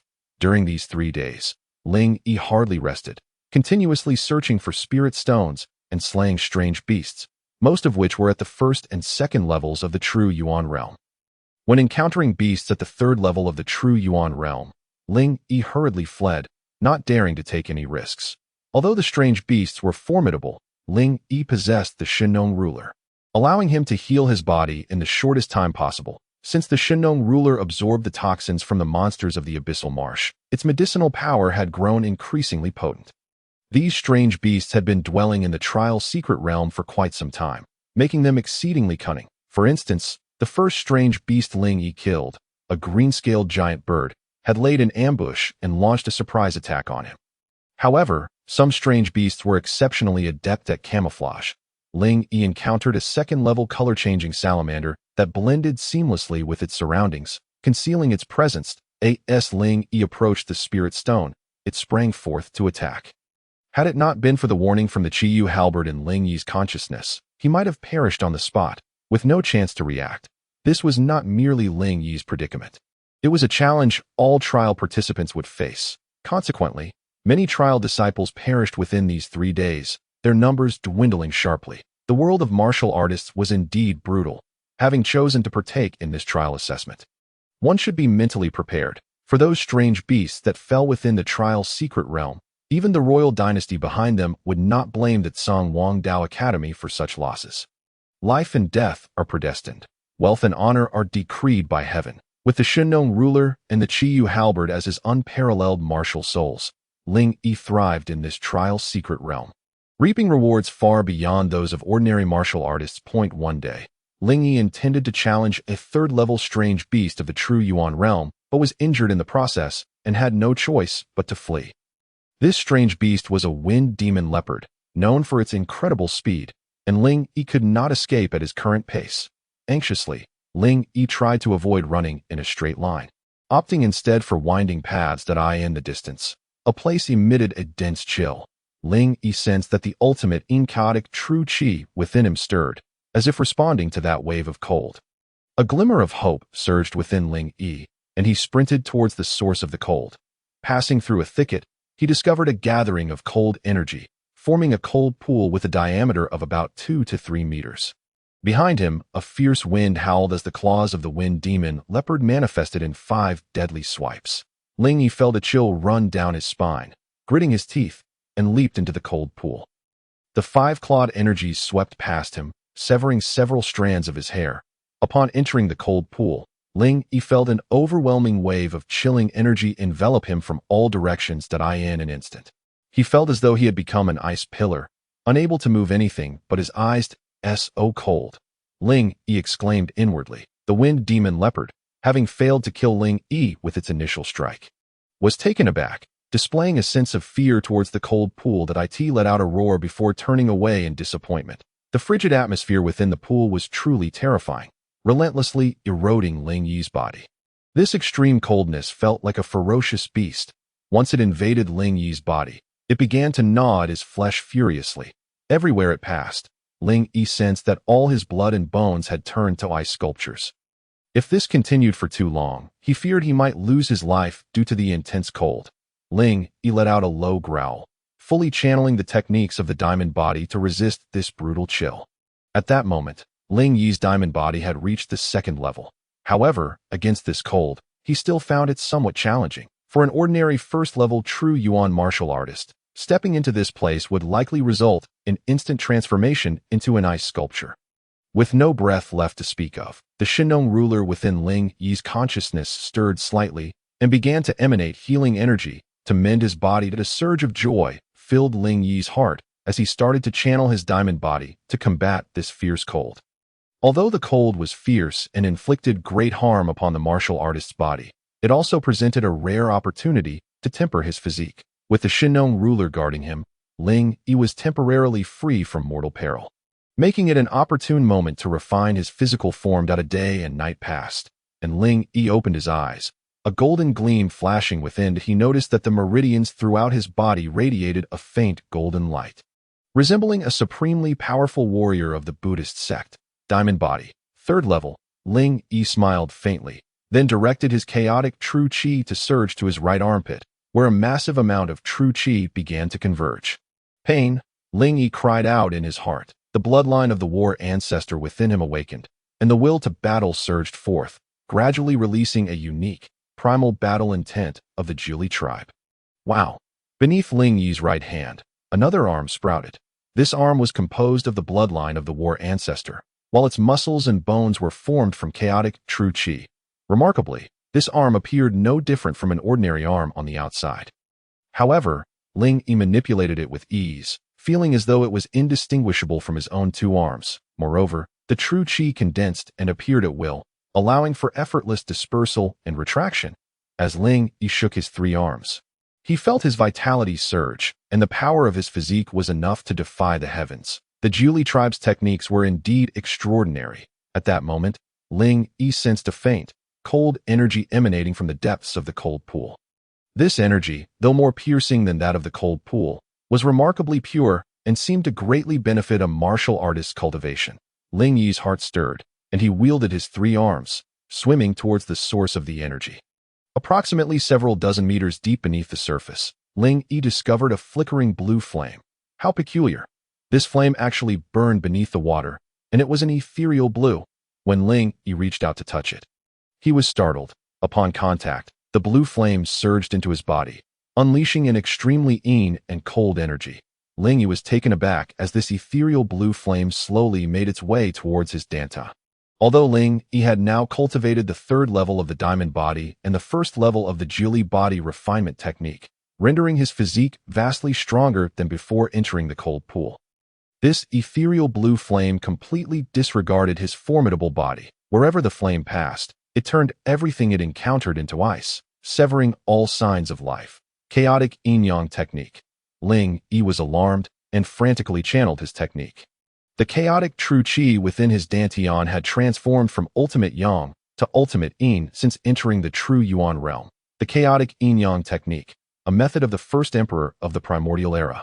The ancient deity Donghuang Tai Yi was comprehended during the genesis of the universe, amidst the chaos of yin and yang. One must ask, could this ethereal blue flame, no matter how domineering or cold, possibly rival the chilling essence of the chaotic yin-yang technique? The ethereal blue flames encountered the chaotic yin-yang technique, akin to a son meeting his father, relinquishing its former arrogance and dominion. Under the operation of the chaotic yin-yang technique, the ethereal blue flames obediently contributed their power, merging seamlessly into the chaotic true qi. After circulating through 360 cycles in the microcosm, the chaotic true qi consolidated. At this moment, the seed of chaotic true qi had grown to the size of an eyeball. Ling Yi's cultivation soared rapidly. Boom! Under the tremendous impact of the chaotic true qi, numerous meridians burst open, flowing freely, officially stepping into the 2nd layer of the true yuan realm. Ling Yi clenched his fists, feeling his strength swell to an impressive 14,000 pounds. Moreover, the breakthrough in the 9-Li body refinement technique had exponentially enhanced his combat prowess, should he face off against that 3rd layer true yuan realm demon wind leopard again. He feared he would no longer need to flee. Ling Yi took a deep breath, recognizing the immense gains he had made from diving into the cold pool this time. Subsequently, he moved his body, swimming towards the surface of the pool. Just as he was about to leap out of the water, he suddenly overheard a voice. Is this indeed the extreme cold pool? Ling Yi found the voice somewhat familiar and, sensing the urgency wane, he stilled himself. He restrained his breath and peered through the water's surface towards the outside of the pool. This extreme cold pool was remarkably unique, a layer of cold mist floating atop it. Gazing upward from beneath the surface, one could see the external surroundings. However, from the outside, the interior remained concealed. Ling Yi activated the chaotic true qi technique, gathering it near his ears, and in an instant, even with the extreme cold water isolating the inside from the outside, he could clearly discern the situation beyond the pool. he beheld a man and a woman traversing the thicket, standing outside the cold pool. The previous question had been posed by the woman. Ling Yi's heart jolted, for the man was Zhao Wenjue, and the woman was El Yun. Even more astonishing was that El Yun had actually entered the first layer of the true Yuan realm. It appeared that El Yun had indeed benefited significantly from following Zhao Wenjue. Zhao Wenjue smiled slightly, responding to El Yun's inquiry. Indeed, my father underwent the entrance examination years ago, and, by a stroke of fortune, discovered this extreme cold pool. He also learned that a legendary ice flame was hidden beneath it. Alas, his physique was inadequate. He forcefully absorbed a wisp of ice flame energy, ultimately having to leave in vain. That wisp of ice flame, my father could not digest, but it was infused into my mother during their union. This ultimately awakened my unique martial soul, the ice lotus blue flame. Listening to Zhao Wenjue divulge such secrets, El Yun felt as if she had tasted honey, her heart brimming with sweetness. She then remarked, "Is the ice lotus blue flame not inferior to the ice flame? The ice lotus blue flame is exceedingly mysterious and should not be lesser than the ice flame. However, my martial soul informs me that the ice flame and the ice lotus blue flame share a unique connection, that if I could obtain the ice flame, my martial achievements would be boundless." Zhao Wenjue slowly revealed a secret to El Yun. Could the martial soul convey such knowledge? El Yun was taken aback, suddenly recalling that Ling Yi had been rendered a cripple after she and Ling Huang had seized his bloodline. Yet, by the time of the year-end competition, Ling Yi had awakened his martial soul, even slaying the formidable five-colored toad. Could it be that Ling Yi's martial soul was similarly extraordinary, imparting martial secrets to him? The more El Yun contemplated, the more plausible it seemed. Otherwise, how could Ling Yi's rise be so swift? Though El Yun's thoughts were devious, her intellect was sharp, and she quickly deduced much of the situation. A cold glimmer flickered in El Yun's eyes. Upon returning, she must inform her father that Ling Yi's dual martial souls were likely no trifling matter. Observing El Yun deep in thought, Zhao Wenjue smiled faintly before sighing. "Regrettably, my current strength is insufficient. I fear I cannot yet acquire the ice flame." El Yun was taken aback and urgently asked, "What shall we do?" Zhao Wenjue waved his hand dismissively, replying with a smile, "No matter, I have a plan. I recall you saying that you would be willing to do anything I asked." El Yun was momentarily stunned, perplexed by Zhao Wenjue's sudden remark, unsure of his meaning. She then nodded in response. Zhao Wenjue, hands behind his back, gazed at the extreme cold pool and suddenly declared, "I want you." El Yun's exquisite face flushed slightly, and she shyly lowered her head. "Your cultivation." Zhao Wenjue added. El Yun was bewildered, feeling as if she had misheard, that a wave of intense unease surged within her. "Young Master Zhao, what do you mean?" El Yun questioned uncertainly. "That I desire your cultivation. I want you to serve as my furnace. To bestow upon me all your martial cultivation." Zhao Wenjue's expression grew increasingly frigid, as if he had transformed into a different person. El Yun could hardly fathom that the very Zhao Wenjue, who had been so attentive to her over the past few days, actually sought her martial cultivation, wanting her to become his furnace. Could it be that his repeated insistence on her absorbing spirit stones was to enhance her strength for his own martial cultivation? El Yun furrowed her brow, her expression shifting. She nodded and said, "Since young master desires my martial cultivation, then take it." Zhao Wenjue laughed heartily, offering his praises. Whoosh! A sharp sword lunged forth, the true Yuan's energy transforming into a fierce green lotus sword chi, directly aimed at Zhao Wenjue's chest. The distance between El Yun's sword and Zhao Wenjue's chest diminished rapidly, and it appeared she was on the verge of striking him. Joy surged in her eyes. Suddenly, a surge of azure light enveloped El Yun's cheek. She then felt a sharp pain in her soul, collapsing to the ground. "You wretched woman, though you possess decent talent and can be considered clever, you cannot conceal your true nature. Any discerning eye can see you are a viperous temptress. How could I possibly leave myself unguarded?" Zhao Wenjue remarked, his tone laced with derision as he looked at the fallen El Yun. The azure radiance on El Yun's cheek grew increasingly luminous, and she cried out in terror, "What is this technique?" "Merely a small trick of my martial soul. It is nothing of consequence. Now, rise." Zhao Wenjue spoke slowly. Upon hearing this, El Yun found her limbs unresponsive, compelled to stand, and began to disrobe. El Yun screamed in horror, "No, please, don't." Zhao Wenjue grinned wickedly, uninterested in her pleas, and continued, "Your practice of the green lotus sword song. Transforming your sword into a green lotus is beneficial to my martial soul, but it is not what I desire most. Once I have taken your cultivation, I shall then pursue Gu Yanqing's martial cultivation." Gu Yanqing, I wonder what technique she has mastered. Her ice attribute true qi is exceptionally pure. Ling Yi's heart sank. This scoundrel was eyeing Gu Yanqing as well. Approximately a quarter of an hour later, Yun lay limp upon the ground. Her flesh withered, her once ample form now resembling a desiccated corpse that eye in her hollow eyes. Despair and helplessness were evident, as if she could not comprehend how she had come to be in such a state. The saying, "Those who commit numerous injustices will ultimately meet their demise," rings true. It is not that retribution does not come, but rather that the time has yet to arrive. Zhao Wenjue raised his head. A lotus flower of azure flames blossoming above him, shining brilliantly. His aura began to soar, reaching the fourth layer of the true Yuan realm. Ling Yi felt a heavy weight in his heart. He had considered intervening that it was not out of a desire to save Yun, but rather due to anger at hearing this fiend's intentions toward Gu Yanqing. However, Zhao Wenjue's methods were decidedly sinister. Though Zhao Wenjue appeared to have only just entered the fourth layer of the true Yuan realm, his aura was oddly powerful, surpassing that of an ordinary fifth-layer true Yuan realm practitioner. Furthermore, Ling Yi was merely at the initial stage of the second layer of the true Yuan realm, his foundation still unstable. For a moment, he hesitated, ultimately deciding against taking action. Zhao Wenjue smiled faintly, then turned his gaze toward the extreme cold pool. His eyes gleaming with avarice, he approached the extreme cold pool step by step, and at the moment he was about to plunge into the water, the previously tranquil surface erupted violently.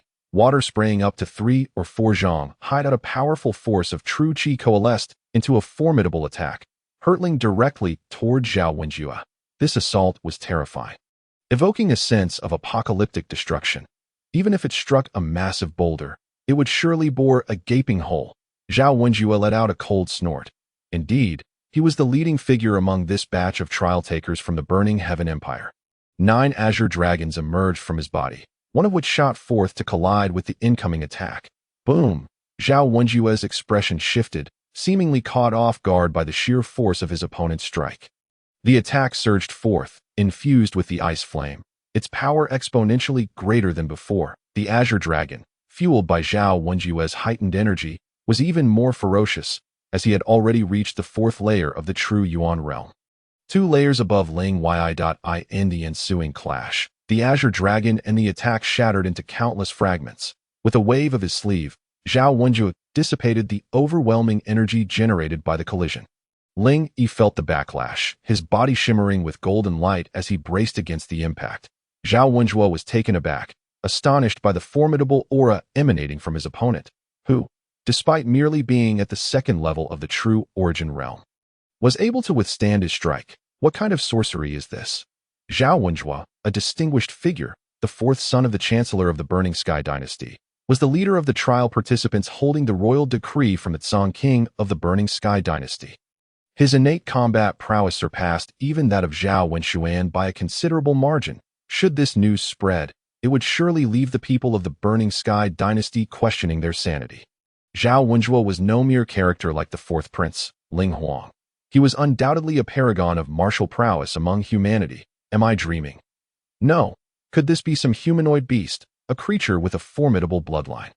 Nearly ancestral? Zhao Wenjue pondered incessantly as the water of the cold pool surged violently, obscuring his view of the figure's true appearance. Just as Zhao Wenjue hesitated, Ling Yi seized the opportunity, leaping from the frigid pool and darting away. Ling Yi! Zhao Wenjue exclaimed in shock as he witnessed Ling Yi brush past him. Ling Yi laughed heartily, the advancements in his diamond body and the 9-li refining body technique granting him remarkable speed. Vanishing into the depths of the forest with a few agile bounds, Zhao Wenjue gazed at Ling Yi's retreating figure, suddenly recalling something, his face contorted with terror. The azure flames within that aura? Zhao Wenjue's expression shifted dramatically as he plunged into the cold pool. Within the icy depths, the piercing chill gradually began to dissipate. Above Zhao Wenjue, the ice lotus flame emerged, radiating a cold energy that shielded him from the pool's frigid grasp. Zhao Wenjue scoured the bottom of the pool, Yet the legendary ice flame eluded him. Although he had already formed a hypothesis, the confirmation of this reality was still too much for Zhao Wenjue to bear. He had exerted every effort for that ice flame that if he could seize it, how potent would his martial soul become? Yet now, it had been ruthlessly destroyed by Ling Yi. Ling Yi, I will ensure your demise.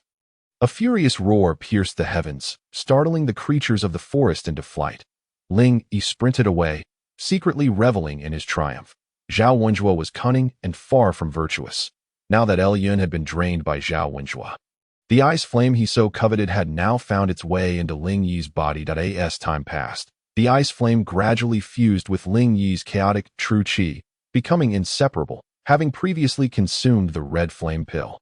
Ling Yi's true qi already contained a hint of fire attribute. The ice flame devoured the power of the red flame, rendering him even more formidable, coupled with the ancient and unparalleled chaotic yin-yang technique.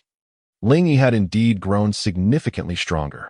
After escaping the cold pool, Ling Yi, his physique now greatly enhanced, ran for several hours without feeling fatigued. Ahead, he spotted two figures beside a large tree. These two men were distinguished individuals. One wielded a long spear, seated on the ground with his back against the tree, bloodied and resting with closed eyes. The other held a 7-kill blade, covered in blood, emanating a chilling aura of slaughter. Ling Yi recognized them instantly as the 8th prince of the Battle Sky dynasty, Ling Huang, and Sun Tian of the Sun clan. Ling Yi's heart sank. It was evident they had endured a fierce battle. What brings you here?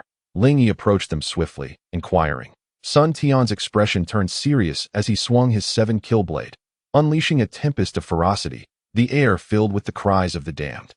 This strike of Sun Tian's was perilously close to the first level of the true origin realm that it appeared that during their days in the trial secret realm, not only had Ling Yi progressed rapidly, but others had also reaped significant benefits. Ling Yi extended his hand, deftly grasping Sun Tian's wrist with precision, causing Sun Tian to feel as though a colossal beast had seized him, rendering him immobile. Ling Yi, Sun Tian exclaimed in surprise upon recognizing Ling Yi's visage. Ling Yi smiled faintly, perplexed, and asked, "What happened to you?" Sun Tian, bewildered, could hardly fathom the situation. Even a true origin realm warrior would struggle against his strike. Yet, Ling Yi received it with such ease, as if an adult were facing a child. Just how advanced had this fellow's martial arts become? Sun Tian silently marveled, struggling to comprehend. "Ninth brother, it's you. How wonderful.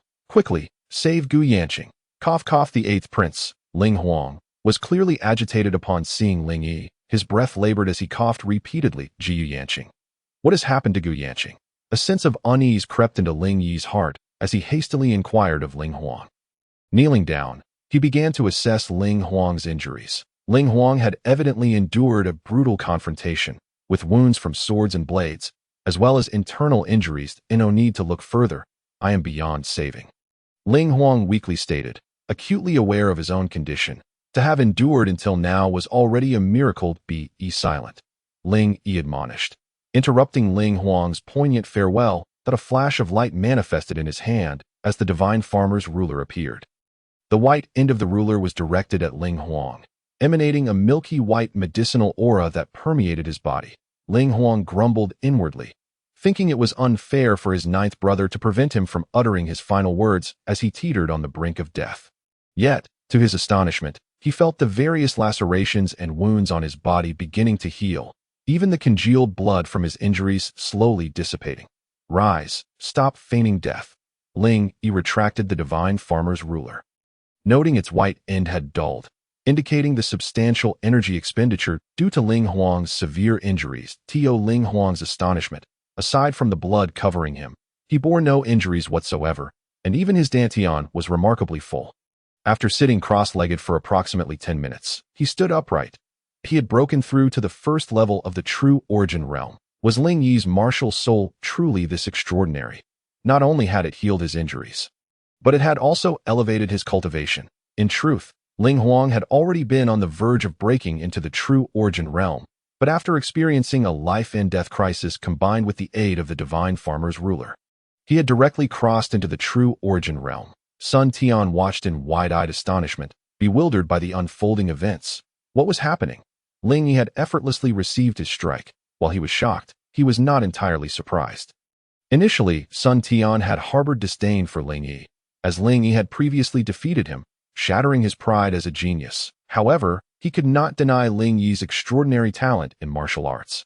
Now, Ling Yi had revealed his martial soul, which could resurrect a near-death individual. This was truly beyond comprehension. With such a martial soul, who could possibly defeat Ling Yi, unless one were to possess a significant advantage in realm, striking him without any chance for a response? One could not hope to vanquish him. Sun Tian fell silent, realizing he could never catch up to Ling Yi again. Such is the nature of humanity. When someone surpasses you by a fraction, jealousy brews. Yet when you discover they have left you far behind, jealousy dissipates, replaced by admiration. Ninth brother. Ha. You are truly remarkable. I am in awe of you. The eighth prince, Ling Huang, exclaimed excitedly, repeatedly patting Ling Yi's shoulder, his relief evident after surviving their ordeal. However, Ling Yi, preoccupied with pressing matters, urgently asked, "You mentioned Gu Yanqing. What has happened to her?" At that moment, Sun Tian inhaled deeply, stepping forward to kneel before Ling Yi.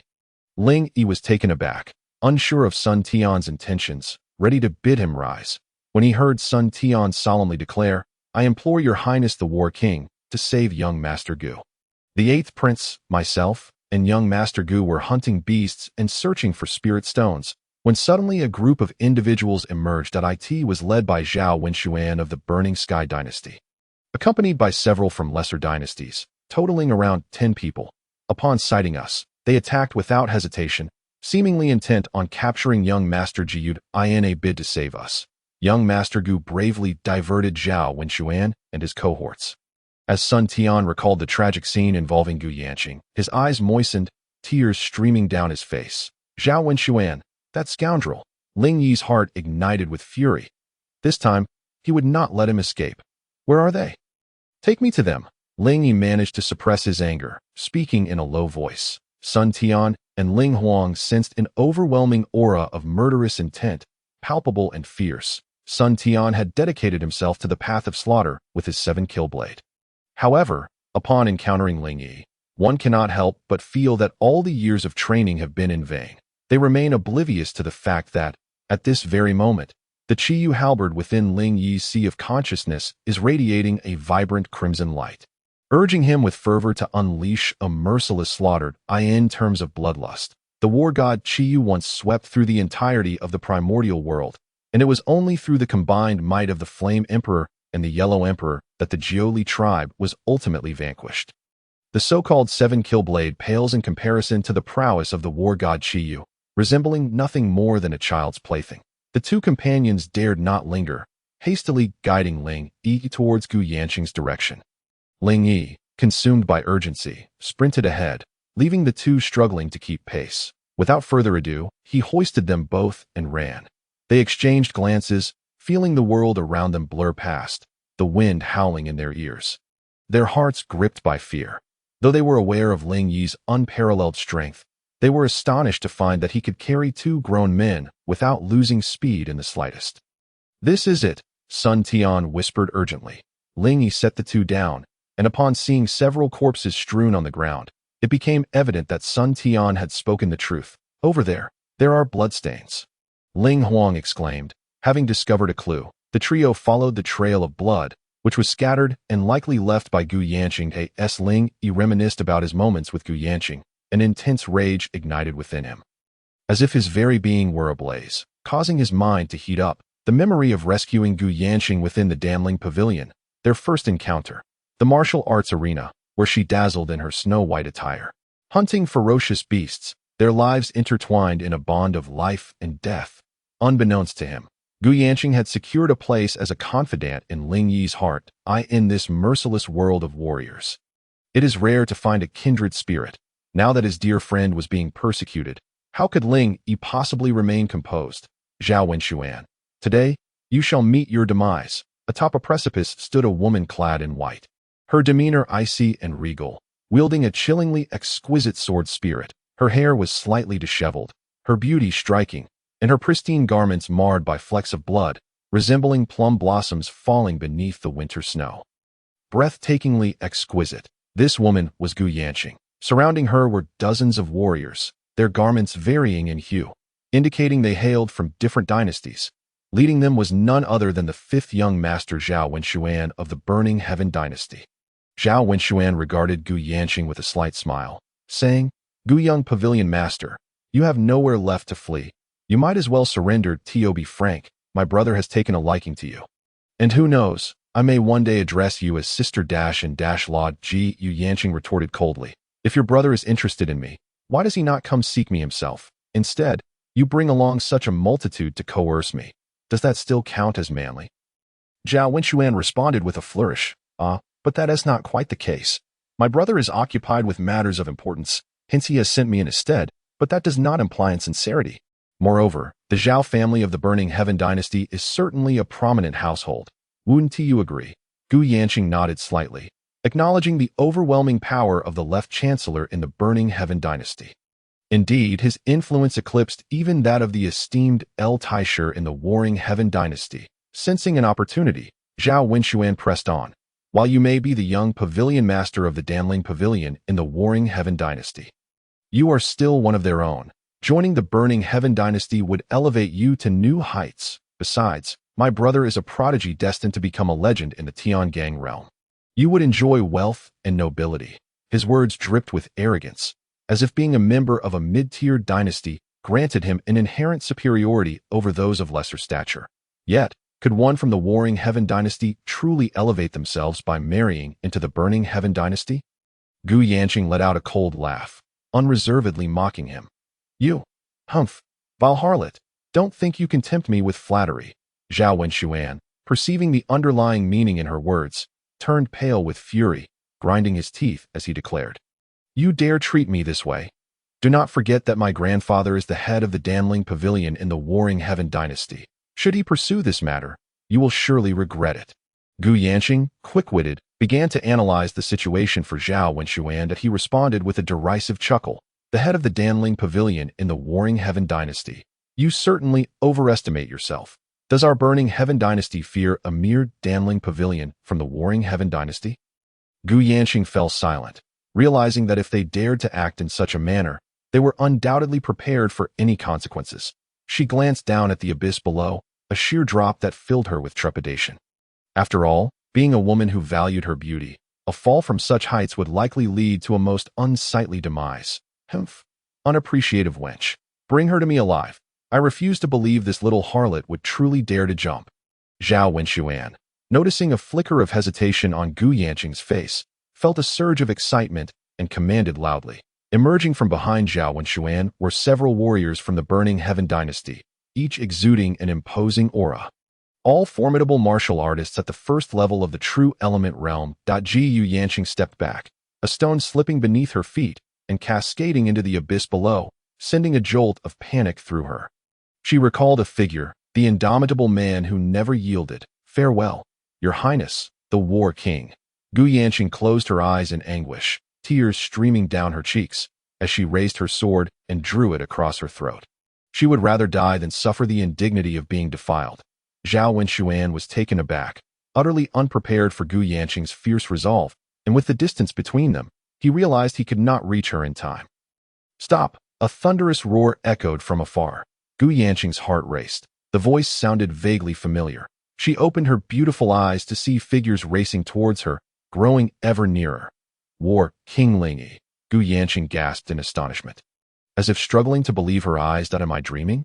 Or have I already perished? Zhao Wenxuan and his cohorts were equally startled by the booming shout and turned to see Ling Yi approaching. A flicker of flame danced in Ling Yi's eyes as he activated the 9-Li body refinement technique, an arm sprouting from his side, grasping the Qiyu halberd with one hand and the Shinong ruler in the other. He emanated an aura of majesty, akin to a primordial beast cub, defiantly challenging the heavens. Ling Yi charged into the fray with unrelenting force. "Ling Yi, excellent, stop him." Zhao Wenxuan sneered, commanding his men. A warrior from the lower-tier North Barbarians dynasty roared, his form suddenly swelling from around 6 feet to over 7.5, his body covered in dark fur, resembling a colossal gorilla beast. This North Barbarian warrior pounded his chest, producing a resounding boom. Boom! boom that resonated through the air. His imposing presence sent shockwaves through the onlookers that a true martial artist at the second level of the true element realm. The North barbarian warrior summoned two massive hammers, his towering stature exerting immense pressure. The air crackled with energy as he unleashed a colossal light hammer aimed directly at Ling Yi. No one doubted that this strike bore the weight of thousands of pounds, and Ling Yi was destined to be obliterated. The North barbarian, a practitioner of physical cultivation, possessed a physique that rivaled even the fiercest of beasts. Typically, a martial artist at the second level of the true element realm could muster around 7,000 pounds of strength. Yet the North barbarian was capable of exceeding 10,000. Ling Yi let out a cold chuckle, firmly grasping the Qiyu halberd and bracing himself. Boom! The enormous hammer of true energy collided with the Qiyu halberd. Astonishingly, neither Ling Yi nor the weapon budged an inch. Gasps of disbelief rippled through the crowd. This unknown figure from the warring Heaven dynasty could actually contend with the North barbarian warrior without faltering. To challenge me in strength? You must be asking for death. Ling Yi sneered inwardly, his chaotic true energy surging within. He thrust his arms upward. The North barbarian warrior felt an overwhelming force surge towards him, his eyes wide with terror. How many pounds of strength was this? 20,000? 30,000? He simply could not fathom that there existed someone capable of such power at the true element realm. In that instant, the North barbarian warrior lost his footing, hurtling backward. Ling Yi sprang forward, planting his foot firmly on the North barbarian's abdomen. Blood gushed from the warrior's mouth as he felt his bones shatter, his internal organs rearranging. Ling Yi stood triumphantly upon the North barbarian warrior, soaring into the air, invincible in battle. Ling Yi's eyes blazed with determination as he unleashed the full power of his cultivation at the second level of the true element realm. He was about to demonstrate the unparalleled martial prowess of the Jiuli tribe. In the primordial era, overwhelming countless races, even the celestial deities and Buddhas had to shy away from its brilliance. The Qiyu spear radiated a demonic light, with blood-red energy illuminating the heavens. With a single thrust, dense chaotic true energy transformed into a blood-hued semicircular radiance that swept forth. This semicircular manifestation of the Qiyu spear predominantly displayed a deep crimson hue, yet was subtly veiled by a layer of azure ice flames. Though faint, this icy fire appeared exceedingly sinister, its ghostly glow seemingly igniting the very souls of those it touched. Two warriors from the burning Heaven dynasty, both on the cusp of the true Yuan realm, charged forward only to be struck down by Ling Yi, instantly turning into ice sculptures, their faces frozen in expressions of fierce onslaught. The gathered warriors felt the invincible force emanating from Ling Yi, perceiving not a mere fighter before them, but an ancient war god emerging from the primordial depths. This war god pointed to the heavens and grounded himself on earth, reigning supreme across the 4 seas and 8 desolations, single-handedly battling the myriad realms. All present recoiled in fear, yet the two frozen warriors were far less fortunate, shattering into countless fragments of ice with a thunderous crash. Boom! Ling Yi landed upon a fallen North barbarian warrior, whose eyes were now void of life, breath extinguished. With eyes like lightning and disheveled black hair cascading over his cheeks, killing intent radiated from Ling Yi. Who else dares? He slammed the Qiyu spear into the ground, raising a cloud of yellow dust with a roar. With his initial strike, he had already claimed the life of a true Yuan realm warrior and 2 on the brink of it, his might soaring, leaving none brave enough to challenge his edge. Gu Yanqing observed Ling Yi's imposing demeanor, a flicker of a smile breaking through her frosty facade, her heart sweetened as if indulging in honey. She gently lowered her treasured sword, reassured by Ling Yi's presence. Yanqing, with me here, who dares to harm you? Ling Yi sneered, unperturbed despite being surrounded by numerous warriors, exuding an overwhelming aura. Sun Tian and the 8th prince, Ling Huang, hastily arrived, witnessing Ling Yi's seemingly invincible stance, standing in shock. Humph, pretending to be a god, how powerful can one additional arm truly make you? Charge at him. I refuse to believe that with so many of us, we cannot take down a mere Ling Yi. Zhao Wenxuan, feeling a pang of jealousy at Ling Yi's defiance, bellowed in anger. The assemblage of warriors revealed their hostility. Charge, an unknown voice commanded, and all simultaneously attacked. In an instant, sword energies, blade auras, and a kaleidoscope of true energies surged forth, converging upon Ling Yi. Amongst this throng, the weakest warriors were at the brink of the true Yuan realm, while the strongest boasted a true Yuan realm of the second level. With dozens of warriors launching a coordinated assault, not even someone of Zhao Wenjue's caliber, at the fourth level of the true Yuan realm, dared to confront them head-on. Ling Yi's Qiyu spear surged with battle intent, crimson light flooding the sky, as a three-dimensional image manifested within his mind. Though he possessed but two eyes, the presence of the Qiyu spear allowed him to keenly sense every lethal move from all directions. Ling Yi let out a cold chuckle, gripping the Qiyu spear horizontally, true energy gushing forth in a frenzied whirl, points of ice flames emerging in the air, intercepting a majority of the attacks. In his other hand, he wielded the divine farming ruler, its black and white radiance dazzling, as he danced with the golden ruler's technique, blocking yet more incoming strikes. The more Ling Yi utilized the Qiyu spear, the more adept he became, and the weapon thrived in the heat of such blood-soaked combat. Even faced with overwhelming numbers, Ling Yi, attuned to the murderous aura through the Qiyu spear, remained unafraid of the chaos. The Zhuli clan was innately endowed with formidable combat prowess. With the ability to summon 3 heads and 6 arms, they feared not the fray of many against one. Whoosh! A black beam of light struck with a uniquely devious angle, targeting the vulnerability in Ling Yi's defense. This black light bore immense power, its force concentrated into a singular point. Should it strike true, even a true Yuan realm warrior of the 4th level might find themselves doomed. A warrior shrouded in dark energy lurked among the throng, an aura of enigma and murderous intent enveloping him. Upon witnessing the dark-clad warrior's assault, Zhao Wenxuan erupted with excitement. "You're finished, Ling Yi. The shadow secret assassin has made his move. Let us see how you maintain your bravado now." The mention of the shadow secret assassin sent a jolt of surprise through Ling Yi. The shadow secret assassins were affiliated with the Shadow Secret Pavilion, a formidable assassin organization rumored to operate throughout the northern wasteland. No one knew their true numbers or the location of their headquarters. All that was known was their mercenary nature, killing for coin. From the lofty celestial realm warriors to those of the body refinement realm, none could escape their assassination attempts. When the shadow secret assassin struck, it was always a deadly blow. Though this one was merely at the 2nd level of the true Yuan realm, his pursuit of ultimate lethality made him a fearsome adversary. True energy coalesced into the black beam, imbued with a chilling, bone-deep killing intent. Clang! The sound of metal clashing resonated. The shadow assassin, cloaked in dark energy, was taken aback. Having executed countless missions over many years, his martial arts prowess may not have been high. Yet he had successfully slain true Yuan realm warriors of the 3rd level through his assassination techniques. He had gained some fame within the Shadow Pavilion, accompanying Zhao Wenxuan into the Trial Secret Realm. He had awaited the perfect moment to eliminate Ling Yi. Upon encountering Ling Yi, he had concealed himself within the ranks, finally seizing the opportunity to unleash his assassination techniques, while Ling Yi was preoccupied with fending off other warriors. He was confident that not only Ling Yi but even more powerful warriors would fall before his lethal strike. Yet in the next moment, he was left astounded, for a colossal and imposing spear had effortlessly intercepted his attack. The black beam, powerful enough to pierce through a dragon, struck the Qiyu spear, its formidable force dissipating without a ripple. Ling Yi felt a bead of cold sweat trickle down his back. This true Yuan realm assassin was indeed formidable.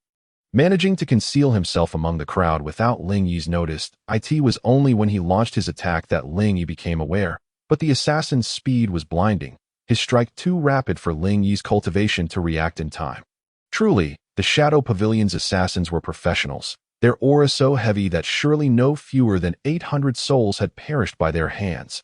At that moment, the Qiyu spear, seemingly acting on its own volition, shifted through the air to block the assassin's full-force strike. Coming to his senses, Ling Yi's eyes gleamed with murderous intent. Such a foe was far too perilous and must not be spared. A flicker of shock crossed the assassin's eyes before he attempted to flee. The assassin's principle was simple. If one strike failed, retreat swiftly. A blue flame flickered down upon him. In the assassin's bewildered gaze, the blue flame instantaneously transformed into a conflagration of icy fire. This fire was not scorching. Rather, it was chillingly cold, freezing the assassin solid in the blink of an eye, extinguishing all life within him. "Impossible!" Zhao Wenxuan cried out in shock and terror. He was well aware of Ling Yi's capabilities, convinced he could not possibly evade the deadly strike from the assassin of the Shadow Pavilion. Zhao Wenxuan had never anticipated that in such a short time, Ling Yi's martial prowess would elevate to such heights. The assembled warriors gasped in astonishment. Ling Yi, however, with wild hair and a sinister grin, unleashed the full force of his true energy at the second level. The Qiyu spear and the divine farming ruler became twin harbingers of death. The Qiyu spear, Tu Zhonglong, excelled in ranged combat, while the divine farming ruler, about 3 feet long, was ideal for close quarters. The bloodline of the war ancestors surged along Ling Yi's spine, continuously supplying him with true energy. As Ling Yi grew more adept at manipulating the icy flames, each strike was imbued with their essence. Ling Yi surged amidst the ranks of dozens of warriors. Any who drew near were frozen into ice sculptures by the icy flames. None could withstand his onslaught. In merely a dozen breaths, 7 or 8 bodies lay strewn upon the ground. The warriors accompanying Zhao Wenxuan numbered barely 20, and nearly half had already fallen. Gradually, none dared approach Ling Yi any longer. A wide circle formed around him, as if he were a devil risen from the depths of hell, harvesting lives without mercy. "You worthless fools, get away from me." Zhao Wenxuan watched as Ling Yi continued his rampage, untouched and increasingly bloodthirsty. Realizing that if this continued, all would perish at Ling Yi's hands, he cast aside all caution. The Xuanhua bracelet shimmered with light, summoning 2 fiery sigils. With a swift step, he resolved to confront Ling Yi himself. Zhao Wenxuan surged forward, a singular force among the multitude of warriors, true Yuan realm of the 3rd level. Ling Yi was slightly taken aback. It seemed that during these days in the trial secret realm, not only had he progressed rapidly, but Zhao Wenxuan had also ascended to a new realm. The warriors felt Zhao Wenxuan's overwhelming presence and dared not obstruct him, clearing a path. "Ling Yi, be cautious." Amidst a palpable tension, Gu Yanqing shouted anxiously. Previously, Zhao Wenxuan had besieged her, and she was well aware of his formidable prowess. Upon entering the 3rd level of the True Essence realm, his ability to transform true energy into flames was extraordinarily impressive. Gu Yanqing drew her treasured sword, poised to assist Ling Yi. Ling Yi glanced back, catching sight of Zhao Wenxuan leaping towards them, and with a grin, he shouted, "Yanqing, do not fret. This beast fears soiling your hands. Allow me to deal with this fiery creature first, and then we shall reminisce." "Beast?" Zhao Wenxuan seethed at Ling Yi's words, fury surging within him, wishing he could tear Ling Yi to shreds. "Ling Yi, pay with your life." Zhao Wenxuan's true essence surged to its zenith, his skin turning crimson. The flame pattern in his hand expanded rapidly. The true energy turned flames pushing 3 feet beyond his body. The fiery emblem charged towards Ling Yi, its might far surpassing a mere flicker of flame. The onlookers paled, realizing that this maneuver was likely beyond the capacity of an ordinary 4th-level true essence warrior to withstand. This 5th young master, his talent rivals that of the 4th young master, murmured a lower-tier dynasty warrior. "No, he cannot compare to the 4th young master, but he certainly deserves the title of a prodigy," another warrior retorted. Shaking his head, boom, Ling Yi's chaotic true energy surged forth from the Qiyu spear, coalescing into a blazing ice flame midair, which collided violently with the flame pattern. Zhao Wenxuan's expression shifted dramatically. What sorcery was this? In an instant, the previously searing flame pattern was frozen, devoid of any lingering heat.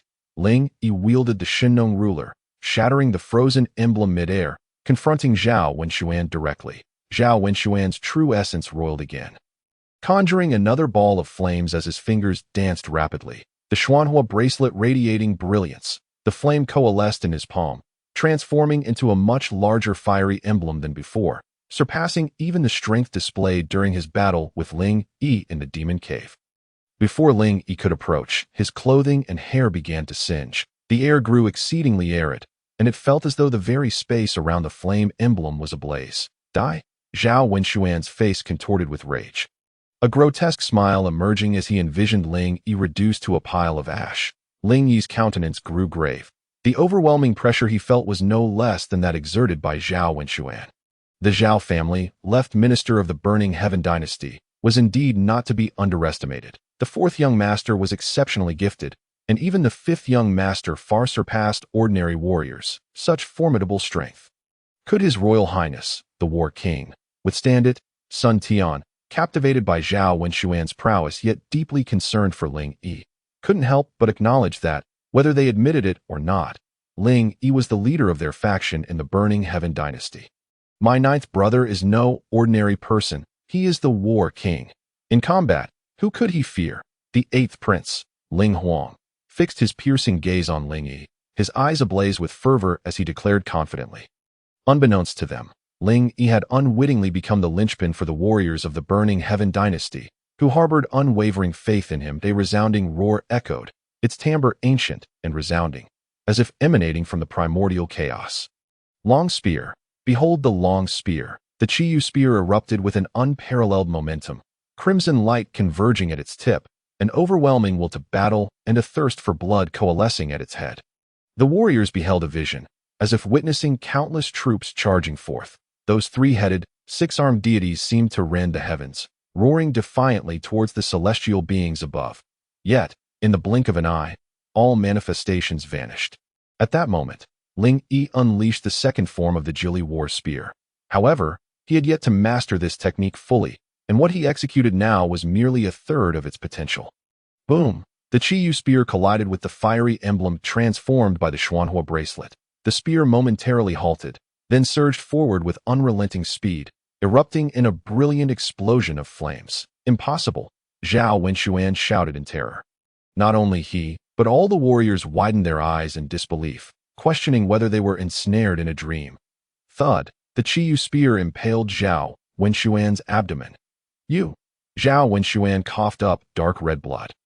Incredulously gazing at Ling Yi scoffed coldly, delivering a kick that sent Zhao Wenxuan flying backward. A gaping wound, roughly the size of a bowl, gushed forth blood from his body. The immense Qiyu spear, with its pointed tip, had pierced Zhao Wenxuan, resulting in a chaotic mixture of crimson and white fluids spilling forth. Zhao Wenxuan, the fifth son of the left minister of the Burning Heaven dynasty, had been coddled since childhood, treated like a fragile treasure. When had he ever suffered such grievous injuries? Though a true essence realm warrior, had he been a body refinement warrior, he would have long since perished. Ling Yi, gripping the Qiyu spear, approached Zhao Wenxuan with a mask of indifference. This man had previously harbored ill intentions towards Ming Jiayu, later scheming against him, besieging Gu Yanqing, and even hiding assassins with the intent to take his life. Such transgressions could not be tolerated. Today he must perish. Ling Yi's gaze grew colder, imbued with a deadly resolve. Blood from the Qiyu spear was gradually absorbed, radiating an eerie glow. Do not come any closer. Do not come any closer. Zhao Wenxuan's eyes brimmed with panic as he cried out desperately. Ling Yi remained unmoved, letting out a chilling laugh. No, Your Royal Highness the War King. I was wrong. Spare me. I truly understand my mistakes. Wu, Zhao Wenxuan, who had always bullied others with his power, now found his pride shattered, erupting into a fit of tears. His resolve crumbled, exposing the most vulnerable facets of his humanity. The warriors regarded him with disdain. Although they served the Burning Heaven dynasty, it did not equate to unwavering loyalty towards Zhao Wenxuan. He was merely a product of the Zhao family's tyranny within the Burning Heaven dynasty, and the warriors' allegiance was merely a matter of circumstance. Meanwhile, the warriors of the Burning Heaven dynasty hung their heads in shame. As a man of iron and steel, to weep like a child was indeed a most humiliating sight.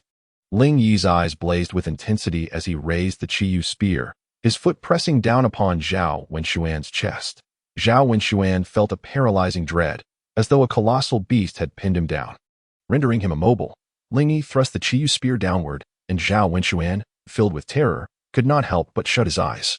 Audacious, a voice rang out, slightly effeminate yet brimming with vigorous energy, slicing through the air like a bolt of lightning. A surge of azure flames raced towards Ling Yi. The Qiyu spear flared with crimson light. Sensing the impending threat, Ling Yi's heart sank as he infused chaotic true energy into the spear, releasing it outward, transforming into a mass of cerulean ice flames. The azure flames collided with the cerulean ice flames, erupting in a cataclysmic explosion. The tremendous force pushed Ling Yi back. Meanwhile, Zhao Wenxuan's grievous wound continued to bleed profusely, and with the impact, his complexion paled, and he fainted. Ling Yi retreated to Gu Yanqing's side, glancing up to see a figure approaching that at first glance. One might mistake him for a stunning woman, yet he was, in truth, a man with a somewhat effeminate countenance. It was none other than Zhao Wanjue, the leading figure of the Burning Heaven dynasty. With a cold expression, Zhao Wanjue regarded the fallen Zhao Wenxuan, a hint of disdain creeping into his demeanor as he scoffed. This waste. Why are you not hurrying to carry the fifth young master back? The warriors of the Burning Heaven dynasty snapped back to reality, hastily lifting Zhao Wenxuan away. Ling Yi, impressive skills. I underestimated you. Zhao Wanjue suddenly flashed a bewitching smile at Ling Yi. Ling Yi felt a shiver run down his spine and coldly retorted, in terms of skill, how could I possibly rival your fourth young master? Using my beloved's life as a vessel, draining her to a mere husk. What? The crowd gasped, disbelief etched on their faces as they turned to Zhao Wanjue. The eighth prince, Ling Huang, and Sun Tian were equally astounded that Yun is dead, or was she slain by Zhao Wanjue? Zhao Wanjue's expression turned frigid, then he chuckled darkly, saying, Your Royal Highness the War King. You jest too much. Yanqing, I genuinely cherish you and wish to unite our fates. Please clarify with His Royal Highness the War King to prevent any misunderstandings. How could Gu Yanqing possibly believe Zhao Wenjue's deceitful words? As the young master of the Damling Pavilion of the Zhantian dynasty, her mind is astute and agile. The grand display by the Funtian dynasty must undoubtedly harbor ulterior motives towards her. Yet, here stands Ling Yi, risking his life and charging into the encirclement to rescue her. It is all too clear whom she should trust. Even a fool could discern it. At that moment, Gu Yanqing let out a cold huff, questioning, could it be that the fourth young master wishes to use me as your furnace, just as you did with Yun? Gu Yanqing, possessing an ice-cold intelligence, saw through Zhao Wenjue's ploys in an instant. Zhao Wenjue, caught in his own deception, maintained a calm facade, yet furrowed his brow and coldly declared, I am not one for idle chatter. You have 10 breaths to come to me. Otherwise, everyone from the Zhantian dynasty within this trial's secret realm shall perish. Ling Yi erupted in laughter, stepping forward boldly, proclaiming, I give you 5 breaths. Kneel and kowtow to me, or not a single one of Funtian dynasty's people shall survive. Preposterous. Zhao Wenjue could no longer contain his rage. Roaring as a tempest swirled around him, akin to a dragon roused from slumber, Zhao Wenjue had long harbored resentment towards Ling Yi for having seized his ice flame creation. Now, with Ling Yi having injured Zhao Wenxuan and saved Gu Yanqing, Zhao Wenjue resolved to see Ling Yi dead here. The ice flame, once Ling Yi is gone, would become a possession without a master if it were to merge with Zhao Wenjue's ice lotus blue flame martial soul.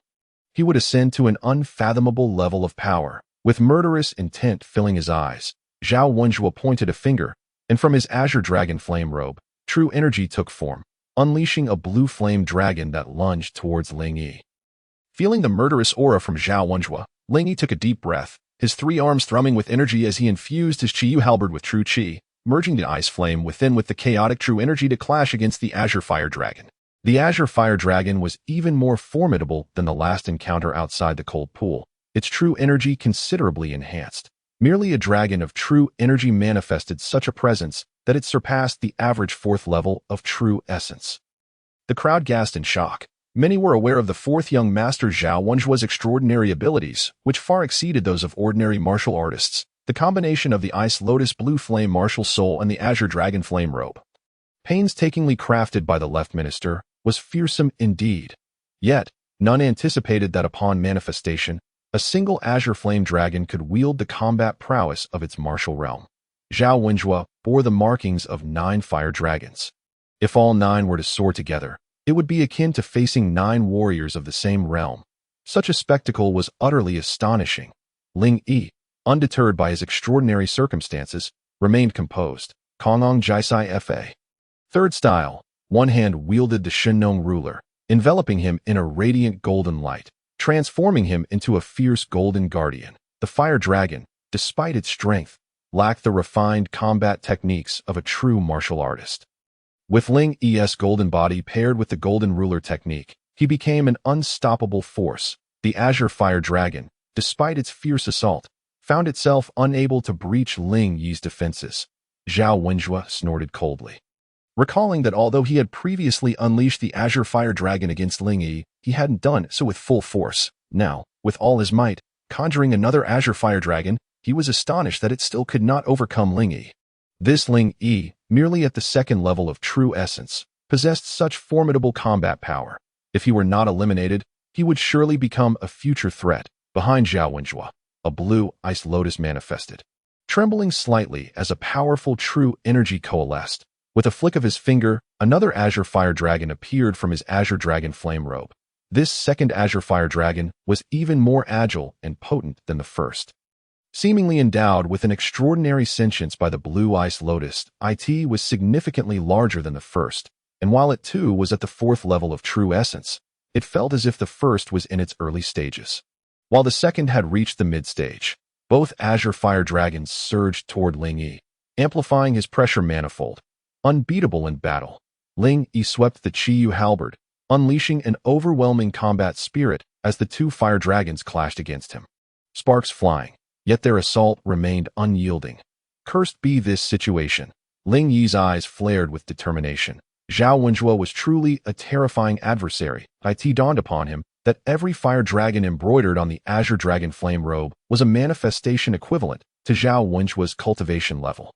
Could it be that the 9 Azure Fire Dragons on Zhao Wenjue's robe represented 9 formidable warriors at the 4th level of true essence? The thought was utterly horrifying. The 2 fire dragons danced wildly, spewing azure flames, and the gathered cultivators felt the overwhelming might, their faces paling in fear. The azure flames were incredibly sinister, possessing unfathomable strength. Merely a touch could reduce a 2nd-level true essence warrior to ashes. Even a 3rd-level true essence warrior would not withstand it for long. In other words, a single Azure Fire Dragon could nearly sweep away all warriors within the trial's secret realm. Yet here stood the Battle King Ling Yi, single-handedly contending against 2 Azure Fire Dragons, a feat of unimaginable strength. Was this Battle King truly at the 2nd level of true essence? His aura suggested so, yet his combat prowess was terrifying. As if he could span 2 minor realms in battle. He was a supreme-level young genius. Alas, his cultivation remained too shallow. Given time, Zhao Wenjue would surely be no match for him.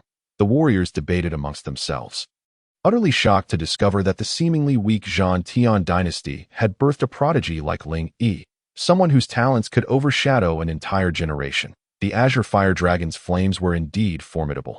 But Ling Yi, having delved into the cold pool and possessing the ice flame, was not as fearful of the azure flames as the Azure Fire Dragons closed in. Ling Yi repelled one with the Shinnong ruler while engaging from a distance with the Qiyu halberd. Ling Yi, Gu Yanqing witnessed Ling Yi narrowly evade the claws of an Azure Fire Dragon, his clothing torn and revealing bloodied wounds. Her heart raced with anxiety, ready to intervene. "Don't come over. You are no match for him. It's too dangerous," Ling Yi bellowed. This statement held truth. Although Gu Yanqing had entered the 1st level of true essence, the gap between her and Zhao Wenjue was insurmountable. Should she rashly advance, her life would undoubtedly be at risk. Zhao Wenjue sneered, his murderous intent intensifying at the 2nd level of true essence. He had never been as formidable as Ling Yi. Moreover, his ice lotus blue flame martial soul clearly indicated that the weapons wielded by Ling Yi's 3 arms were 2 martial souls. 2 martial souls. A natural-born powerhouse, he absolutely could not be allowed to live. "Kill!" Zhao Wenjue roared, gathering true energy at an alarming pace. Soon, Zhao Wenjue cried out in anguish as a 3rd Azure Fire Dragon erupted forth from his chest. Radiating blinding light, Zhao Wenjue's complexion paled, as countless strands of true energy converged into the Azure Dragon flame robe, forming yet another Azure Dragon. Roar! The 3rd dragon's roar was deafening, larger than the previous 2. This Azure Fire Dragon blazed with fury, charging toward Ling Yi. Ling Yi's expression shifted dramatically. Another one. Was Zhao Wenjue even human? With such tactics, who in the same realm could possibly defeat him? The 3rd Azure Fire Dragon screamed, its intense azure flames incinerating everything within a 10-meter radius to ashes, even scorching the earth to a charred black, unstoppable in assault. Ling Yi roared, gripping the Qiyu halberd tightly. Behind him, bloodlines surged towards the heavens. The bloodline of the war ancestor awakening, beginning to circulate. All chaotic true energy, bloodline power, and even ice flame energy surged into the Qiyu halberd. The combined force of the Qiyu halberd radiated an ancient and profound might. "Break!" Ling Yi shouted, veins bulging on his forehead, exerting every ounce of strength. The three fire dragons coalesced in the air into a single, colossal azure fire dragon, colliding with Ling Yi's Qiyu halberd. The faces of the gathered warriors paled in shock as they retreated hastily. A few half-step true essence warriors, caught off guard by the ensuing shockwave, were obliterated into fragments. All present turned pale. The clash between the two had unleashed shockwaves powerful enough to shatter even those newly entering true essence. What kind of force was this? Sun Tian's face turned ashen. Previously, when Ling Yi had fought him, their strengths had been comparable. Yet now, the gap was like that between heaven and earth in that moment. Sun Tian felt a profound shift within himself. All past jealousy and resentment faded away, leaving only the hope that Ling Yi could triumph over Zhao Wang. He even envisioned Ling Yi ascending to the throne of the Zhantian dynasty, allowing him, Sun Tian, to remain ever loyal to the royal family, steadfastly supporting the battle king. Not good. Ling Yi's face contorted as he spat out a mouthful of blood, with both hands trembling as they gripped the Qiyu halberd. His body instinctively recoiled. Even with the addition of the divine Shenong, he could not withstand the onslaught of the azure flame dragon. This azure flame dragon, formed by the convergence of three fiery serpents, surged forward relentlessly, intent on claiming Ling Yi's life. Ling Yi sighed inwardly. The second stance of the Jiuli clan's war halberd, unyielding assault, had eluded his mastery until now. In a desperate bid, he unleashed it with all his might. Yet it barely summoned 3 or 4/10 of its full potential. Against Zhao Wenjue's azure flame dragon, he was still no match. Ling Yi's expression shifted drastically as he continued to retreat. Horrified by the sheer ferocity of the attack, should he be struck by the azure flame dragon, even with the Shenong, he would either perish or suffer grave injuries. As he stumbled, he turned to glance behind him. Cold sweat cascading down his brow, only to behold an unfathomably deep chasm. There was no escape. Cursed be his fate. Ling Yi's eyes widened in fury, and the Shenong in his hand blazed with white light. Since evasion was no longer an option, he could only fight to the bitter end. Suddenly, a white figure appeared before him, blocking his path. Ling Yi gasped in shock. Boom! The white figure was struck by the azure flame dragon, and a white lotus, exuding an aura of frost, blossomed upon its chest, absorbing much of the dragon's ferocity. This was it, the martial soul. It was what I desired. Zhao Wenjue's eyes gleamed with avarice. Yanqing. Ling Yi's eyes widened as he roared in anguish. This heart-wrenching cry echoed endlessly beneath the cliff. The one who had shielded Ling Yi from the blow was none other than Gu Yanqing. At this critical moment, Gu Yanqing had awakened her martial soul. It turned out that Gu Yanqing had long ago awakened her martial soul, but it was exceptionally peculiar and unstable, beyond her control. Typically unusable in combat, at this moment of life and death, her white lotus martial soul awakened instantaneously. This martial soul mitigated much of the azure flame dragon's attack, allowing Gu Yanqing to survive for the time being. However, as she was merely at the first level of true essence, the tremendous impact exploded within her abdomen. Her white garments were drenched in blood, and the sheer force sent Gu Yanqing hurtling backward. In that instant, Ling Yi felt as though his heart had shattered into a million pieces, instinctively embracing Gu Yanqing. The azure flame dragon's strike was overwhelmingly fierce. Even a typical 4th-level true essence warrior would likely suffer severe injuries. As Ling Yi held Gu Yanqing tightly, he felt as if a primordial beast had collided with him, nearly shattering his very bones, channeling the power of the diamond body and the Jiuli refinement technique. Ling Yi's body radiated with a golden light. Xiao Wenjue, I will make you pay dearly. Ling Yi clutched Gu Yanqing and stumbled back a step, only to find his footing slipping at the edge of the cliff. Losing his balance, he plummeted into the abyss, a heart-wrenching roar resonating from below. The sound grew fainter. No. Zhao Wenju cried out in alarm, his heart racked with pain. The ice lotus azure flame martial soul within his consciousness whispered to him.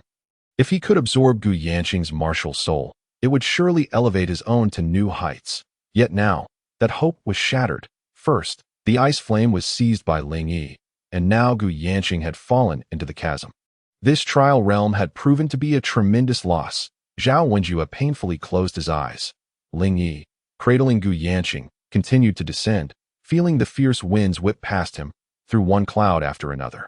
The chasm was unfathomably deep, so much so that Ling Yi could not gauge how long he had been falling. Grasping the Shin Gnome, a white healing energy surged into Gu Yanqing's body to No, please, Shin Gnome, bring her back to life.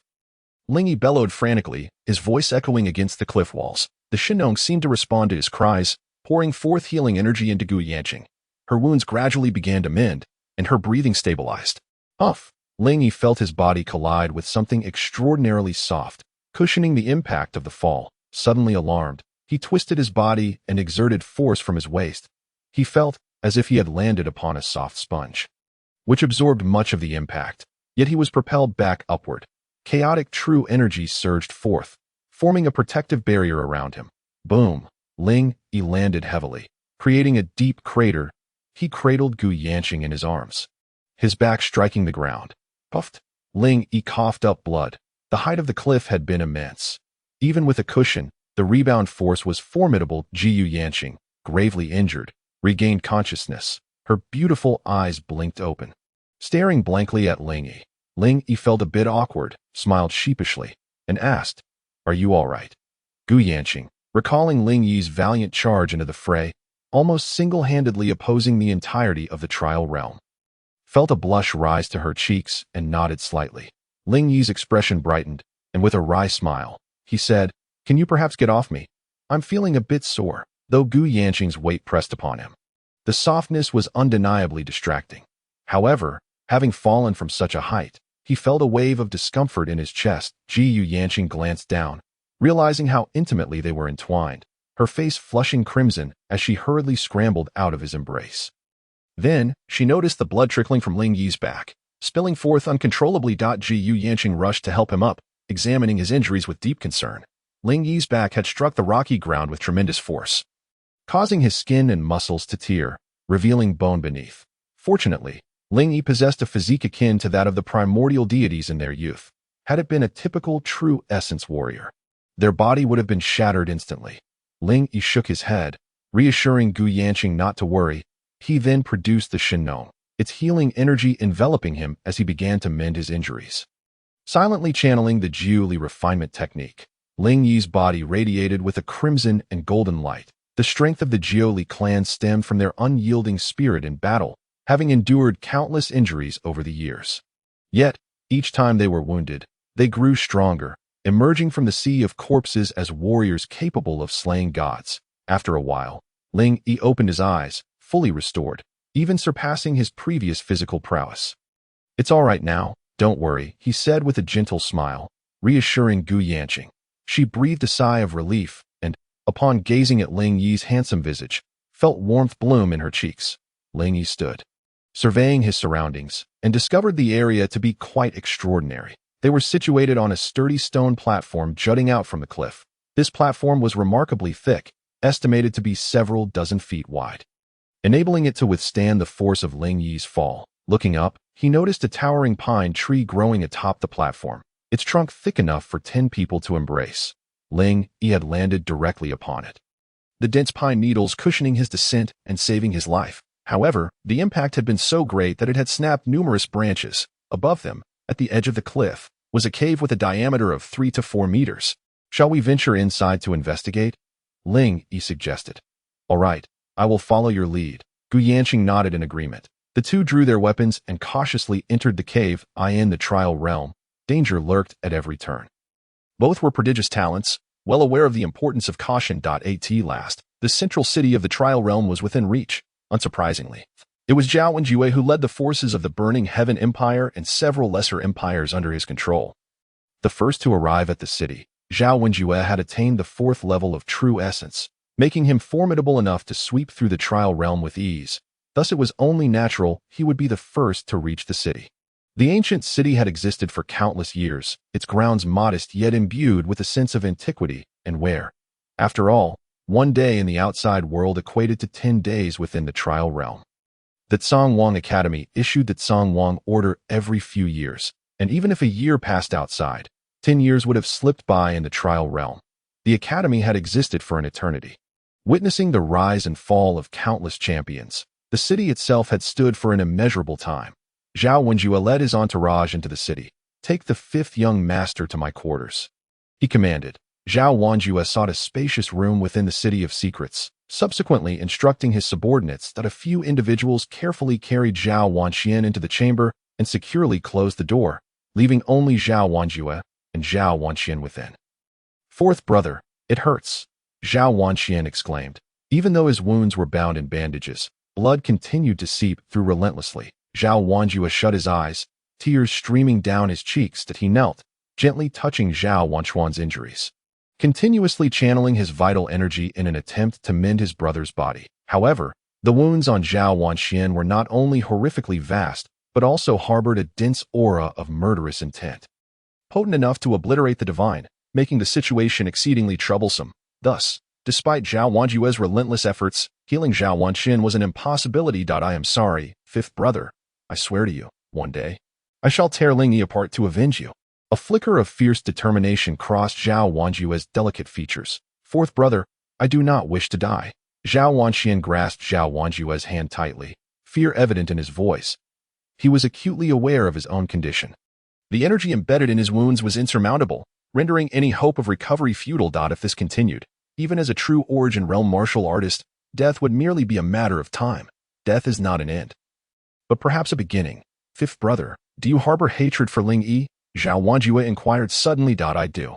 I wish to shatter his flesh and blood and devour it whole," Zhao Wanxian roared, stifling the pain coursing through his body. Perhaps recalling Ling Yi's transgressions against him, the fury in his eyes was enough to incinerate the heavens and the earth. "Ling Yi shall undoubtedly perish, but it will require a price from you. Are you willing?" Zhao Wenjue's voice took on a chilling tone. "I am willing. I am willing. I want him dead."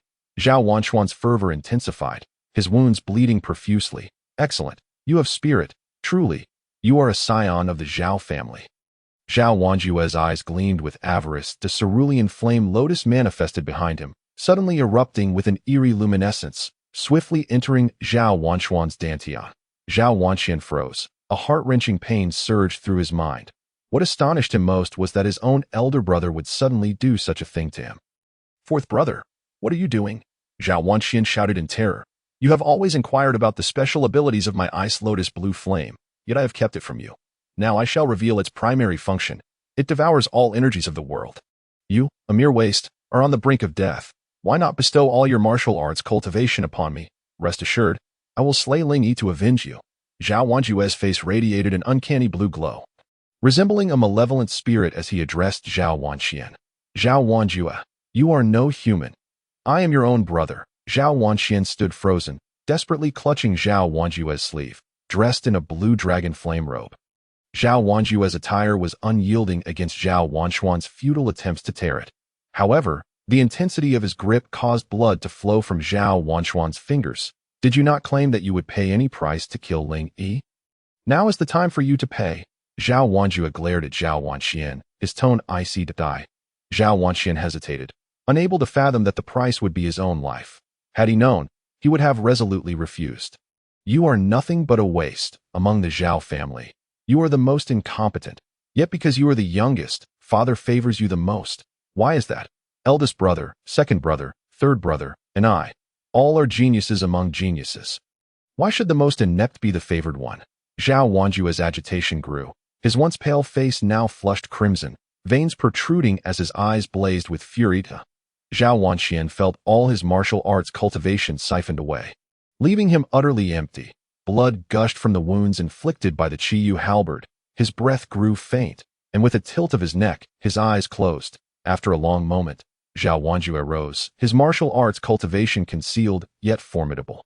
Just one step shy of entering the fifth level of the true origin realm, that he bent down, removing the Xuanhua bracelet from Zhao Wanchuan's wrist and adorning it on his own. "Someone, fifth young master, has been grievously injured by Ling Yi and has succumbed."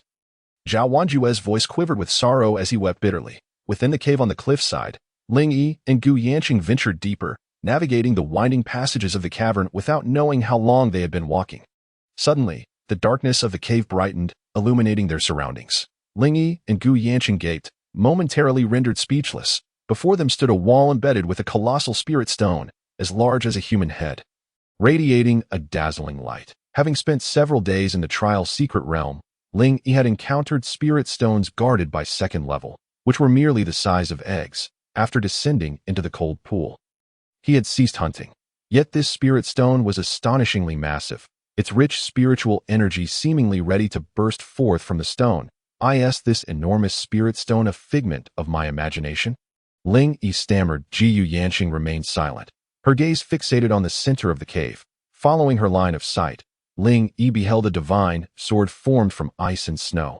The sword was entirely transparent, appearing exceptionally peculiar, resembling a spiritual artifact. Yet Ling Yi could not discern its grade.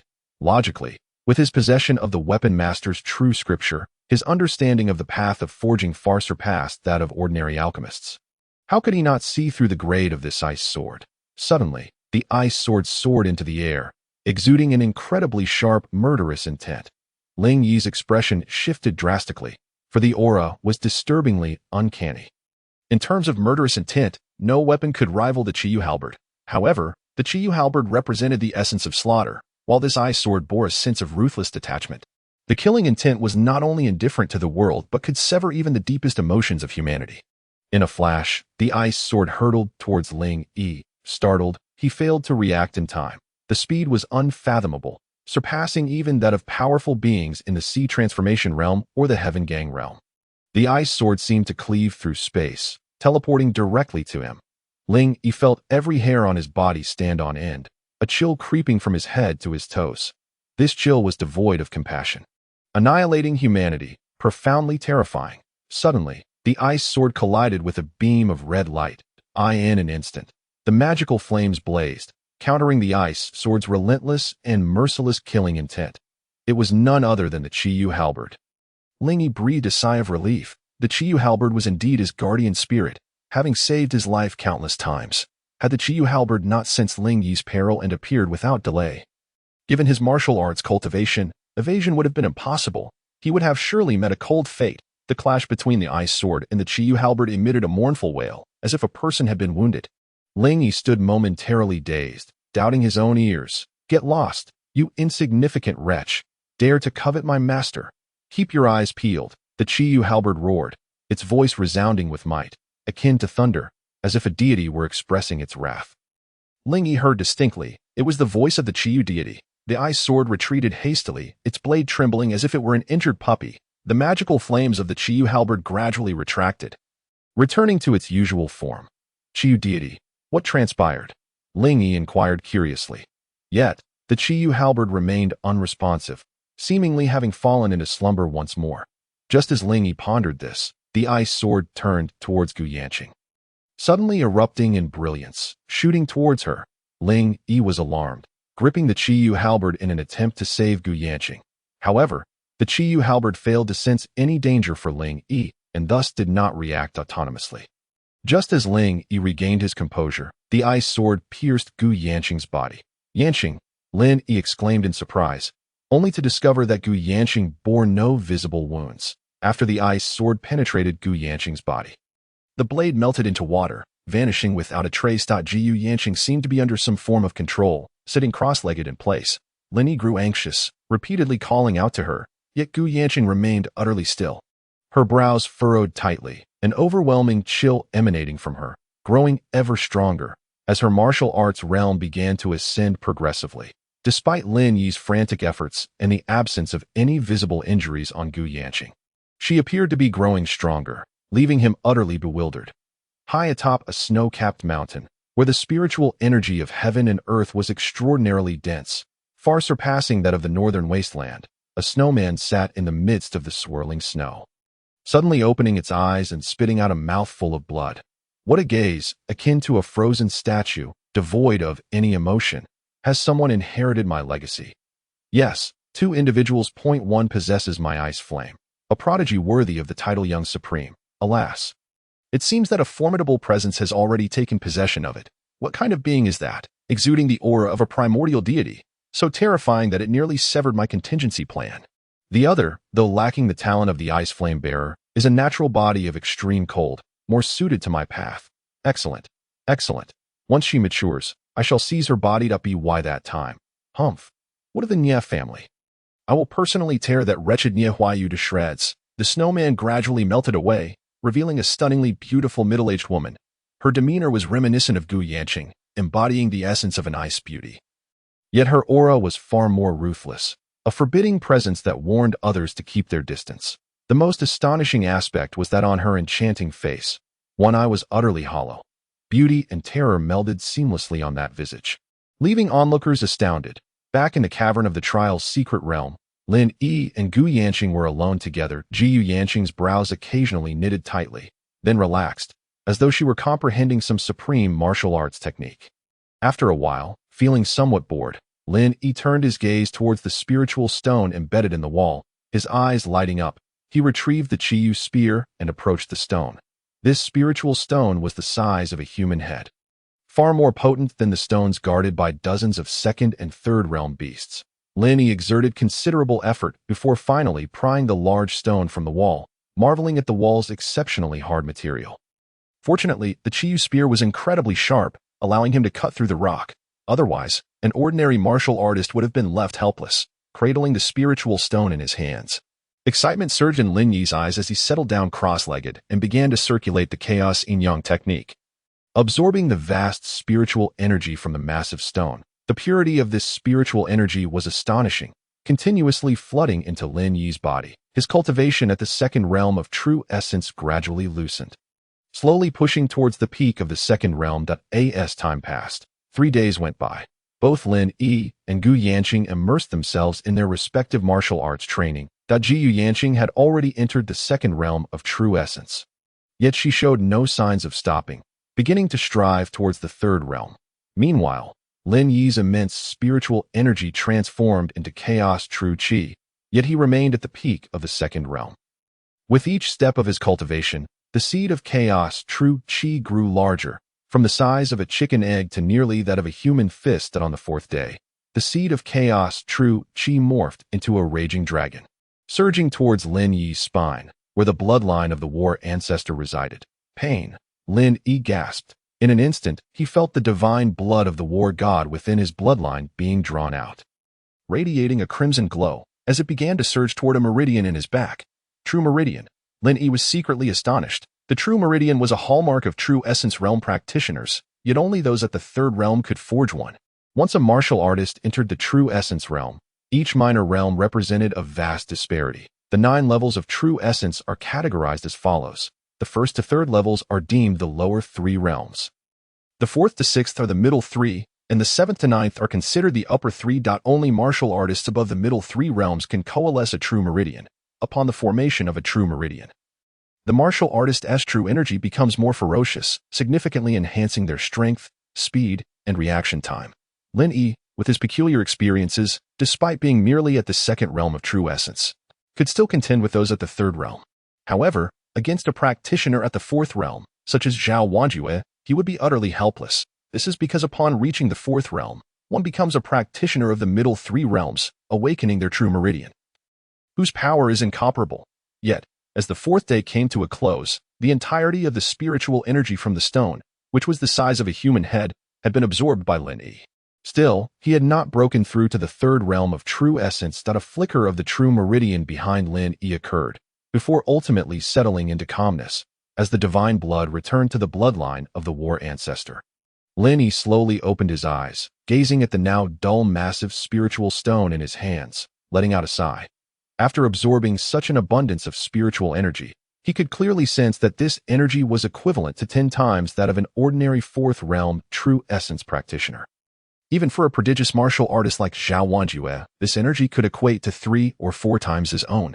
Yet, such powerful energy had failed to propel Ling Yi into the third realm of true essence. Ling Yi furrowed his brows, sensing a deeper issue. It must be due to the cultivation of the chaos yin-yang technique. After entering the true essence realm, the requirements for spiritual energy had grown exponentially, several times more than that of an ordinary martial artist. Nevertheless, it should not be this difficult to break through to the third realm of true essence. Ling Yi recalled the fleeting formation of the true meridian behind him. His heart filled with doubt. Could it be that he was on the verge of forming a true meridian? He was just about to enter the third realm of true essence. The formation of a true meridian at the third realm of true essence has been an unchanging principle throughout the ages. Lin Yi found it hard to believe he could defy this legend. Lin Yi could not help but remember that after the shattering of his dantian and subsequent recultivation, his martial arts realm had fallen to the third realm of body refinement. Yet he possessed a true chi seed that could only be formed at the ninth realm of body refinement. Now, on the brink of entering the third realm of true essence, he was expected to forge a true meridian. With a martial arts cultivation at the lower three realms of true essence, he wielded abilities typically reserved for those at the middle three realms. The chaos yin-yang technique indeed lived up to its reputation as the supreme secret art of the Eastern Emperor Taiyi. It placed him ahead of ordinary martial artists, granting him extraordinary opportunities in his martial journey. Regrettably, he could not fathom why his true meridian always seemed just out of reach. Lin Yi had a vague sense that it was not a matter of insufficient spiritual energy, but the exact cause remained elusive to him. When the opportunity arose, he needed to consult a martial arts expert for guidance. Lin Yi rose, brushed off the dust, and approached Gu Yanqing. That it had already been 4 days. Was she still not awake? Lin Yi couldn't help but feel a twinge of worry as he anxiously watched Gu Yanqing. Just then, Gu Yanqing abruptly opened her eyes. Lin Yi was taken aback. For at that moment, he sensed that Gu Yanqing's martial arts realm had reached the third realm of true essence. Her eyes erupted with a brilliant blue radiance. In an instant, Lin Yi felt an aura of ruthless detachment emanate from her. An eerily strange presence that seemed indifferent to the slaughter of the world, even disregarding her own life. What kind of aura is this? What martial arts is this?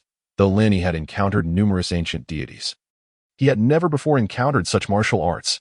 Severing the 7 emotions, extinguishing the 6 desires, annihilating gods and demons, achieving martial arts. Such a phrase surfaced in Lin Yi's mind after a long moment. Gu Yanqing regained her composure and coldly addressed Lin Yi. Lin Yi, how many days have I been training? The previous Gu Yanqing had possessed a hint of the ice beauty's demeanor. Yet now she exuded an unsettling, almost soulless aura, leaving Lin Yi feeling somewhat discomfited. 4 days. Yanqing, are you all right? Lin Yi countered. Gu Yanqing nodded, suddenly breaking into a smile, akin to an ice mountain melting under the spring sun. Then, with astonishment, Gu Yanqing exclaimed, my martial arts realm. I've reached the third realm of true essence.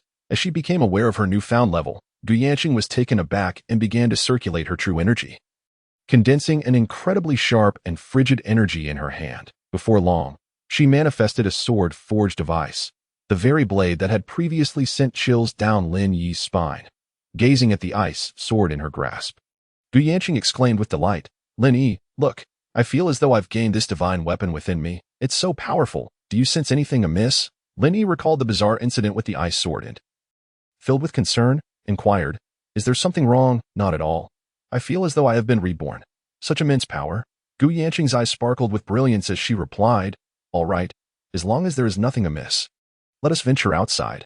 We cannot remain trapped here for eternity, Ling Yi interjected, shifting the topic. The pair emerged from the cave and surveyed their surroundings. The stone platform loomed precariously on the cliffside, with no discernible path leading down or up the precipice. What shall we do?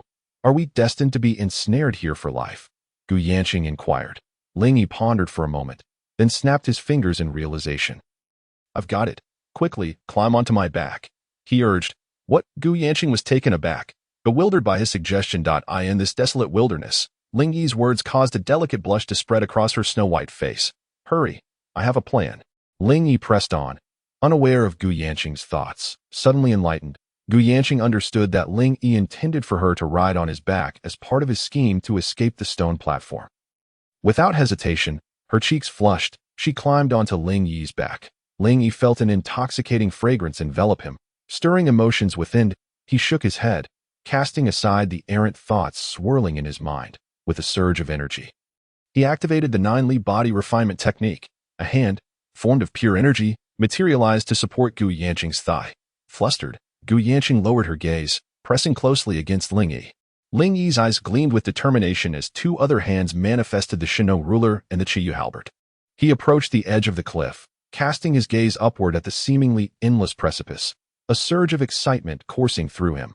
With his left hand, he embedded the Shinong ruler into the stone wall. Though not particularly sharp, it was incredibly resilient. The rugged cliffside met the Shinong ruler as if soft tofu encountered tempered steel. With his right arm, he thrust the Qiyu halberd into the stone wall, exerting force as he began to ascend. A spark of hope ignited within Ling Yi.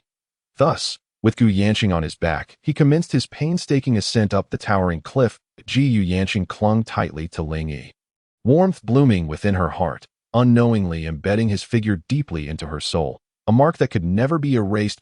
7 days later, a bloodthirsty demon tiger pursued a martial artist. This bloodthirsty demon tiger was a formidable beast of the third heaven of the true origin realm, exuding an aura of dominion over all creatures, causing the surrounding trees to sway violently as lesser beasts fled in terror. The martial artist, appearing no more than 16 or 17 years of age, possessed an impressive martial prowess, having attained the first heaven of the true origin realm, making him a prodigious youth. He was diminutive in stature, with a peculiar visage, his eyes resembling small green beans that darted about, embodying the essence of a crafty thief. At this moment, the green-eyed martial artist wore an expression of sheer terror, lamenting his misfortune in being targeted by such a mighty beast.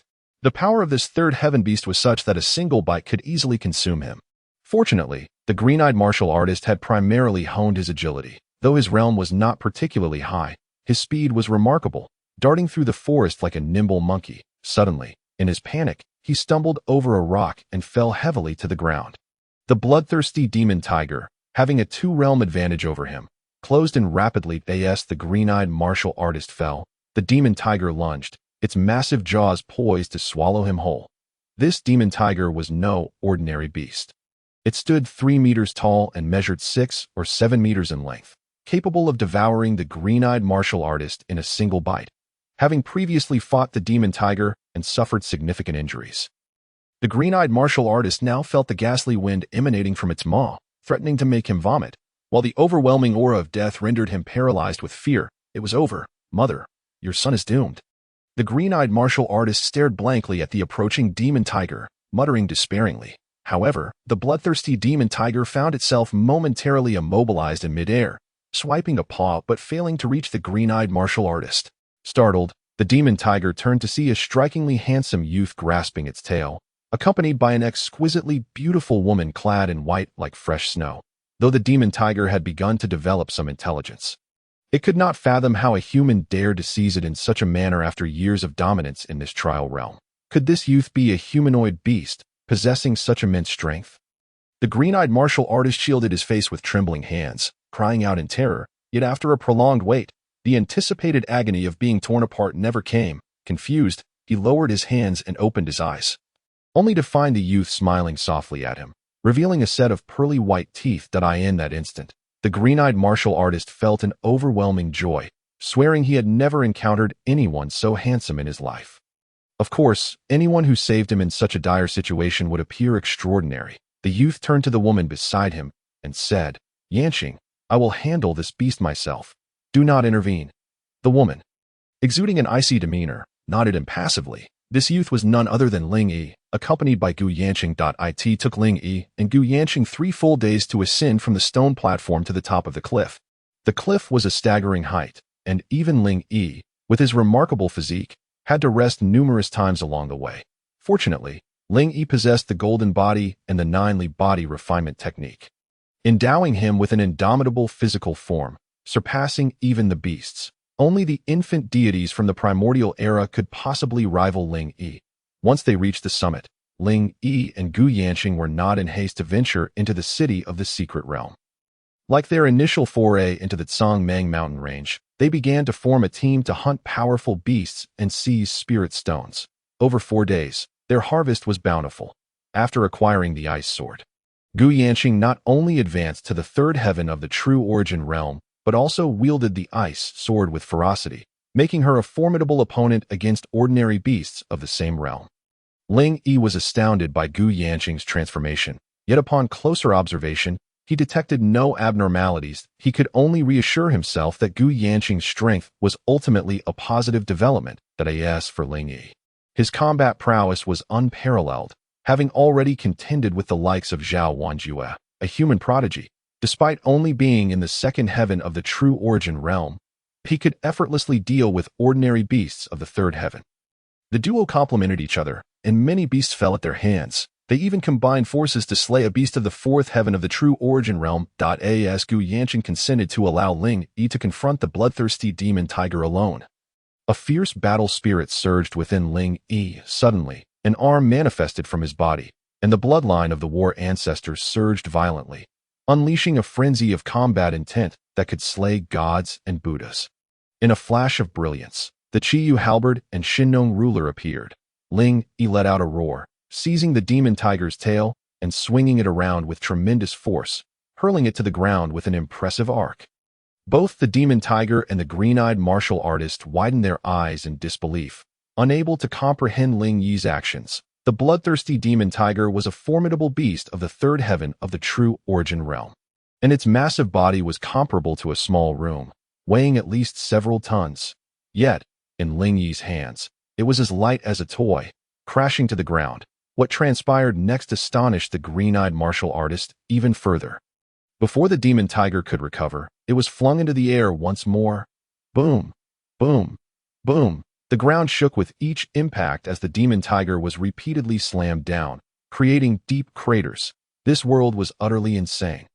Was this person even human? Wait, 3 arms? The green-eyed martial artist couldn't help but feel that this individual bore a striking resemblance to the legendary figure.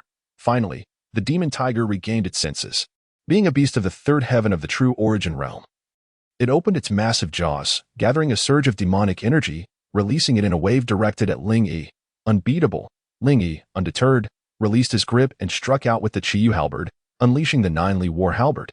Boom! The Qiyu halberd clashed with the demon tiger's demonic energy, causing the earth to tremble as countless towering trees shattered. At that moment, a battle ensued between the youth and the colossal beast. Neither side yielding, the bloodthirsty demon tiger was secretly astonished. How could a mere second heaven human youth stand against it? A beast of the third heaven? The memory of being tossed around like a mere chick only fueled its rage. With a furious roar, it charged at Ling Yi, intent on tearing him apart. Come at me!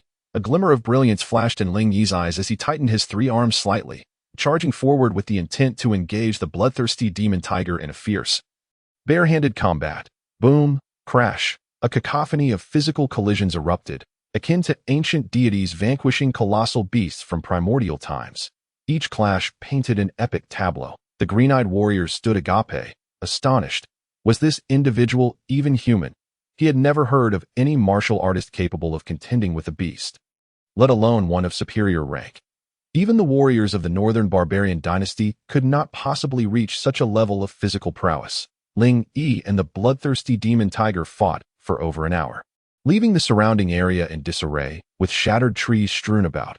Ling Yi, endowed with the bloodline of the war ancestor, exhibited an indomitable fighting spirit that surged ceaselessly. In contrast, the bloodthirsty demon tiger grew increasingly fatigued, its body marred with wounds, blood streaming profusely as it struggled to persist. The realization dawned upon it that this human youth not only possessed grotesque physical strength, but also an alarming endurance. Panic began to seize its heart, prompting thoughts of retreat. If it lingered any longer, it feared it would meet a grim fate. The human youth before it was already a formidable adversary, compounded by the presence of a seemingly inscrutable woman nearby. In a sudden shift, the bloodthirsty demon tiger abandoned its previously ferocious demeanor and bolted away, resembling an injured pup fleeing in terror.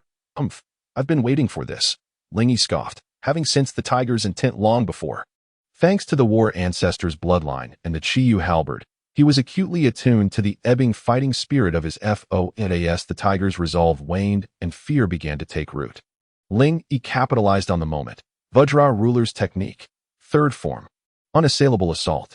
Ling Yi focused his will, channeling the vast, turbulent energy within him, which was fervently absorbed by the Shinnong ruler and the Qiyu halberd in his grasp. The Shinnong ruler unleashed a surge of black and white energy, echoing with the roar of an enraged Vajra. The Qiyu halberd emitted a crimson aura, its brilliance coalescing into a single point, resonating with the resurgence of a battle deity, filling the heavens with an indomitable martial spirit capable of obliterating all. The amalgamation of ruler's energy and halberd's aura coalesced into a dark red brilliance that surged towards the bloodthirsty demon tiger.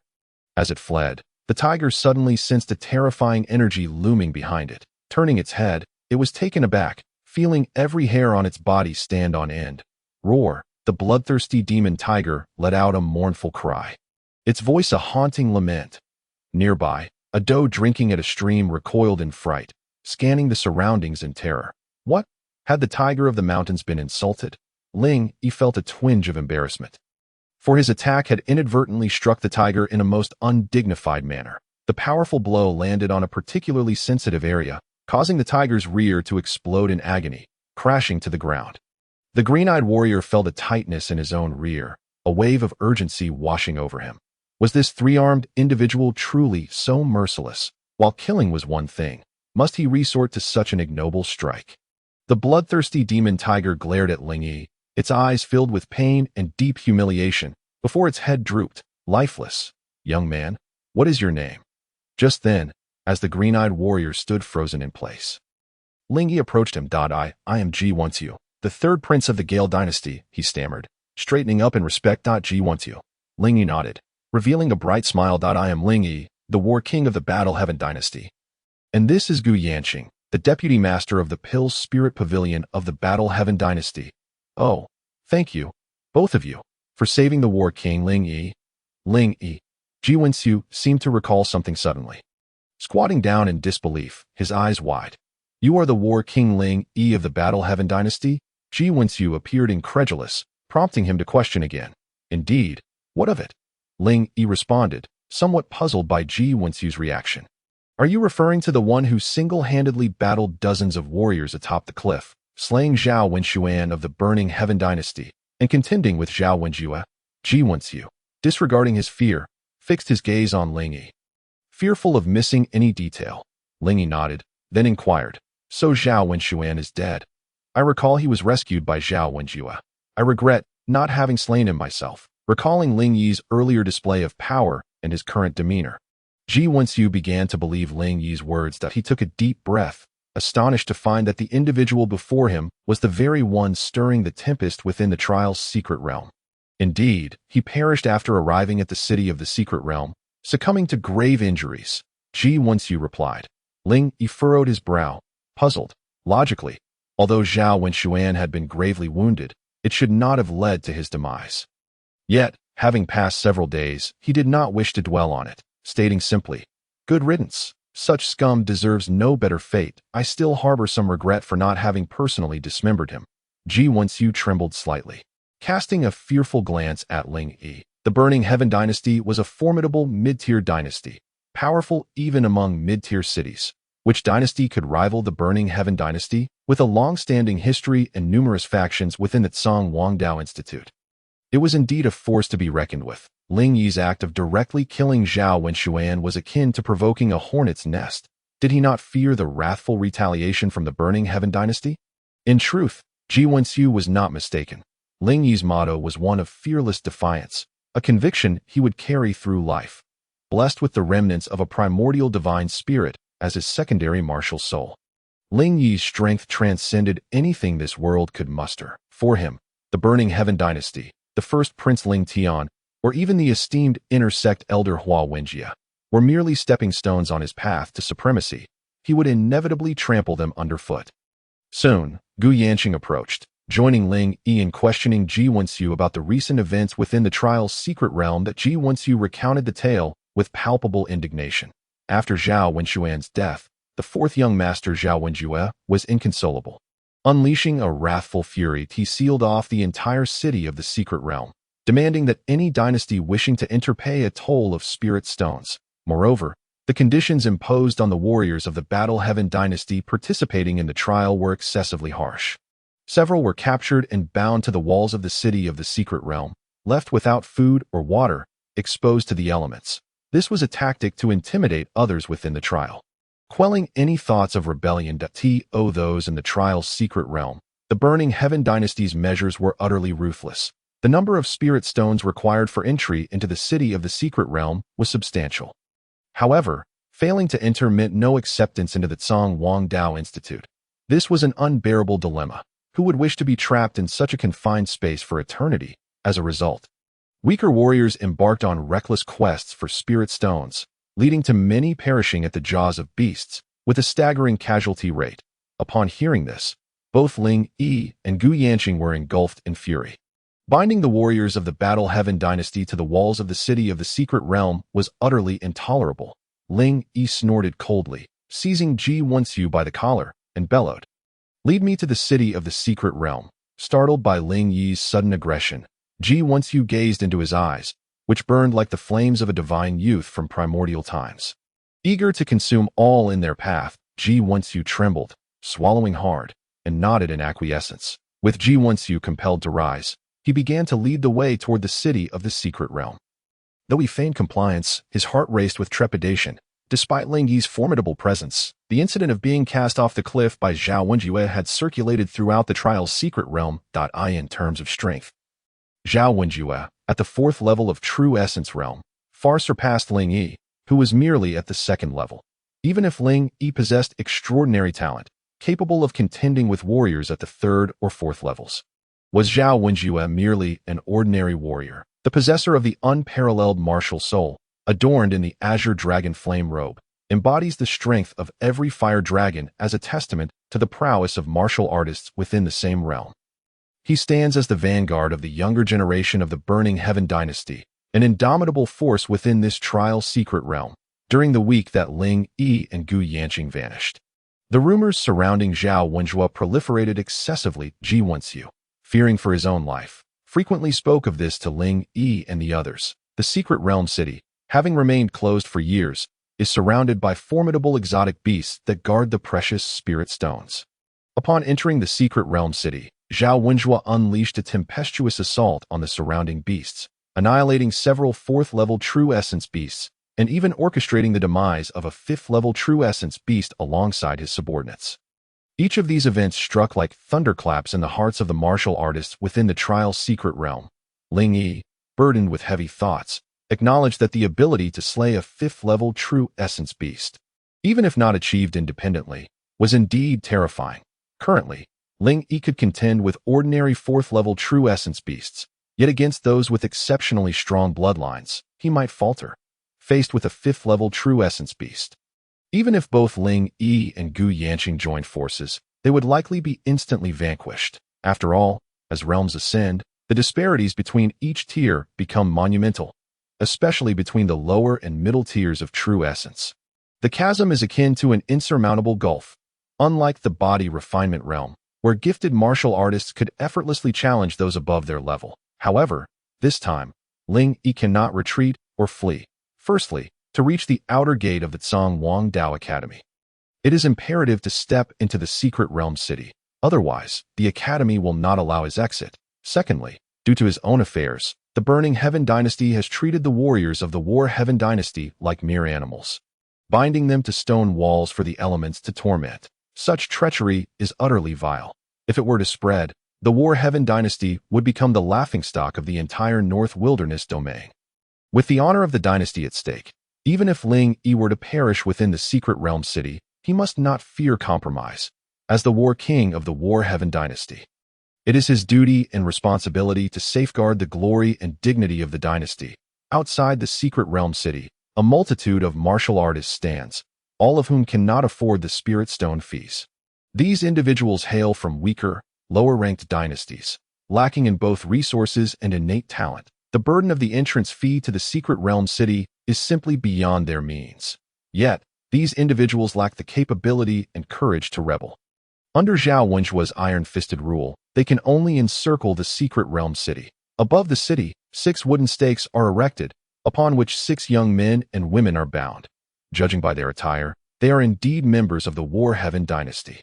The 8th prince, Ling Huang, the 7-kill blade son Tian, alongside 4 elite disciples of the War Heaven dynasty who once obtained the Donghuang order. The 4 elite disciples have already succumbed, their lifeless bodies having been exposed to the sun for an unknown duration, beginning to emit a foul odor. Thankfully, Ling Huang and son Tian possess relatively profound cultivation, allowing them to endure for a while longer. However, their bodies are riddled with wounds, evidencing the inhumane torture they have suffered. Ling Huang, son Tian, you too still possess some prowess.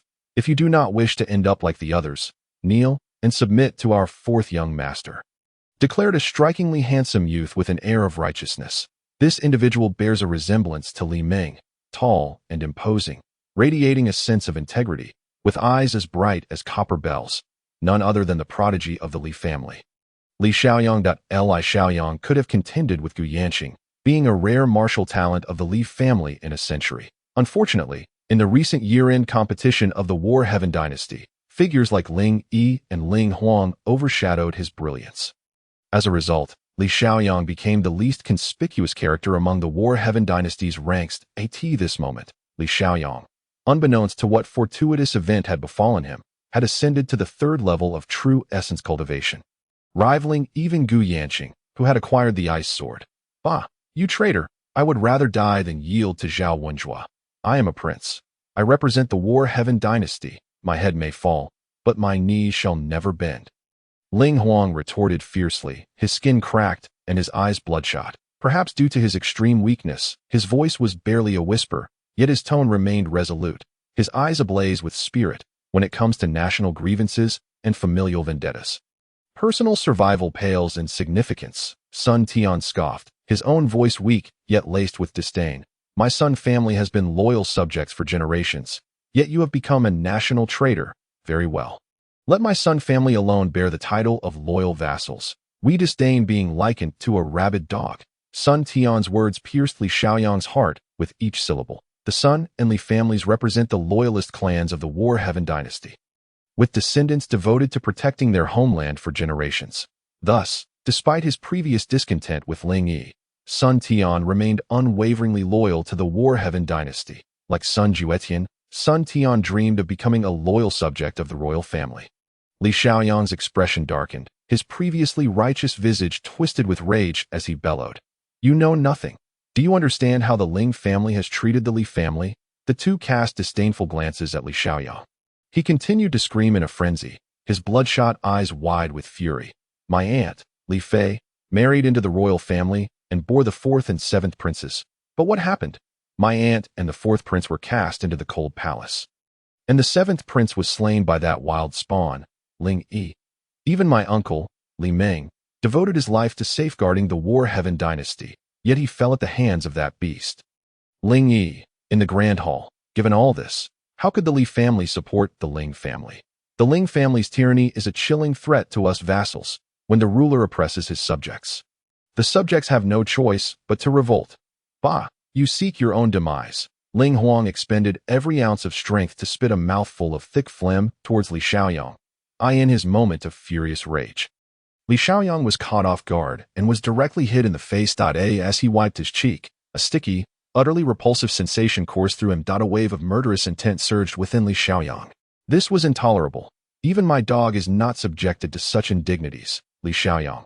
Do as you will," echoed a voice from behind, smooth and feminine, akin to that of a lady. It was none other than Zhao Wenjua, the fourth son of the left minister of the Burning Heaven dynasty, whose demeanor was more delicate than that of a woman.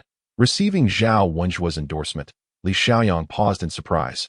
Then his face lit up with elation as he bowed and nodded toward Zhao Wenjua, hurriedly expressing his gratitude. "Thank you, young Master Zhao." He then turned toward Ling Huang, his gaze filled with malice, his true essence swirling as a silvery long spear materialized in his hand, coldly declaring, "Ling Huang, your death is nigh." Ling Huang, blood boiling, roared with all his might. "Come on, you dog of the Burning Heaven dynasty. Even if I, Ling Huang, am down on my luck, I shall never plead for mercy from someone like you." Sun Tian, standing nearby, despite his disdain for Li Xiaoyang, felt a shiver run down his spine at the sight of Li Xiaoyang's fervor. It was evident that he was not jesting. Indeed, for Li Xiaoyang, killing within the trial's secret realm would not warrant the War Heaven dynasty's pursuit.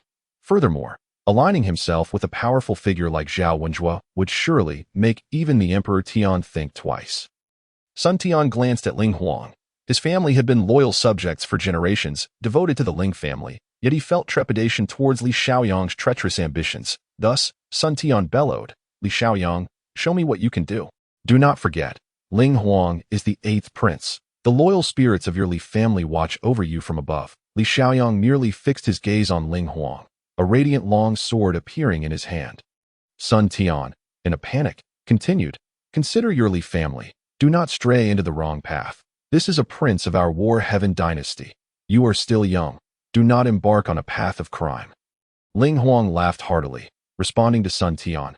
"Sun Tian, Cease your words. What is there to say to a dog? This beast cannot comprehend human speech. Today, I shall use my blood to honor the war heaven. If I perish, there shall be countless Ling Huangs to take my place. Swish, a flash of sword energy sliced through the air, severing a head that soared high. A gasp arose from the ranks of the various dynasties below the secret realm city. Had a prince of their dynasty been slain? Ling Huang closed his eyes, for anyone would fear death. Though he bore no fear of death when it came to the greater good of the nation, the reality of its approach still made his heart tremble. After a long wait, the anticipated agonizing pain did not come. Unable to contain himself, Ling Huang opened his eyes, turning to look back, his expression transforming into one of profound sorrow as he howled desolately. No. No, Li Xiaoyang, you beast! The head that soared high into the air came crashing down, revealing it to be Sun Tian, his face still bearing an expression of astonishment. Humph! Chattering incessantly. Ling Huang, I want you to witness the demise of those around you. And you shall be no exception. Li Xiaoyang observed a drop of blood sliding down his long sword, a sinister smile creeping across his face. You devil! Ling Huang gritted his teeth in fury. A devil? Umph! It is your Ling family that has gone too far. Let me tell you. I have sacrificed 20 years of my life and consumed the ninefold mysterious energy pill given to me by young Master Zhao Wenjue. This is how I have attained my current cultivation. Not only you, but also Ling Yi, and indeed all members of your Ling family. I shall eventually eradicate you all. The resentment in Li Xiaoyang's eyes intensified. His aura surged, erupting explosively, as he broke through to the fourth layer of the true origin realm. The mention of the ninefold mysterious energy pill sent shockwaves through all present in the city of the secret realm. This was a miraculous pill crafted by Zhang Tianxian, the head of the Danling Pavilion of the Burning Heaven Dynasty. By sacrificing 20 years of one's lifespan, one could exchange it for a vast reservoir of true energy, resulting in a rapid ascension in martial cultivation within a short span. Many martial artists, burdened by deep-seated grudges, have resorted to consuming this tyrannical pill for revenge, only to find their lifespans diminished, ultimately capping their martial achievements. No one could have anticipated that Li Xiaoyang harbored such profound hatred for Ling Yi, willing to utilize the ninefold mysterious energy pill to elevate his own prowess. Ling Huang gazed at Li Xiaoyang in disbelief. Li Xiaoyang raised his long sword high, his true energy surging violently, reaching the third layer of the true origin realm. Ling Huang, you are the token of my loyalty to young Master Zhao Wenjue. Li Xiaoyang bellowed, raising his sword high, preparing to deliver a fatal blow to Ling Huang's head. Ling Huang shut his eyes tightly, awaiting the imminent embrace of death. Zhao Wenjue smiled faintly, a cruel glint flickering in his eyes. True energy surged into the long sword, emitting a blinding radiance. The strike was as dazzling as a brilliant galaxy, stars shimmering in a cascade, illuminating the heavens. Li Xiaozong, a prodigy of his time, demonstrated the overwhelming might of his martial prowess after consuming the lifespan-enhancing pill, leaving all present in awe. What manner of sword technique is this? It is utterly terrifying, someone gasped. Moreover, it contains the essence of the Star River sword intent. This technique is truly formidable, someone exclaimed. Only Zhao Wenjue remained silent. A smile playing on his lips. Li Xiaozong was indeed a rare genius of the Li family, having encountered fortuitous events in his youth that granted him access to the fourth-rank mystical Star River sword technique. However, during the year-end competition, he had not yet entered the true origin realm and could not practice this technique.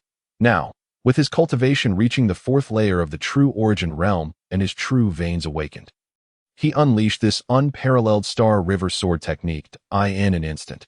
Its ferocity knew no bounds.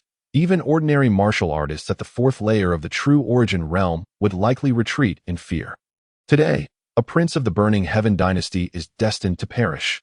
All present contemplated as they beheld the strike infused with starlight. Whoosh! A sound pierced the air, just as the noise reached their ears. A blood-red halberd arrived before Ling Huang, having seemingly arrived before its time. The halberd blazed with crimson light, its demonic flames surging, as if it sought to annihilate all existence. Boom! A tremendous sound erupted, akin to thunder striking the city of the secret realm. All martial artists covered their ears, their eyes wide with terror as they wondered what transpired in the city. The halberd descended like an ancient harbinger of death, extinguishing the celestial river of stars in a single breath. In ancient times, Taiyi was the foremost war god, capable of shattering a star with a punch or fracturing the void with a kick. Now, with the arrival of the Taiyi halberd, how could it possibly be compared to Li Shaoyang's Star River sword technique? Li Shaozong's sword strike was thwarted, his true energy rebounding, as he gazed in astonishment at the unfolding scene. The Taiyi halberd merely intercepted the strike before tearing through the sky, heading towards the city of the secret realm below. Li Shaoyang, I demand your life. A thunderous roar resonated, the sound transforming into a tempest that surged hundreds of meters away, stirring a whirlwind of dust. How could a mere roar possess such formidable power? Could it be the offspring of some ancient divine beast? How else could it wield such strength? The crowd gazed in horror. Ling Yi, Li Shaoyang shouted, looking down at the newcomer. Zhao Wenjue's previously composed demeanor shifted dramatically. What?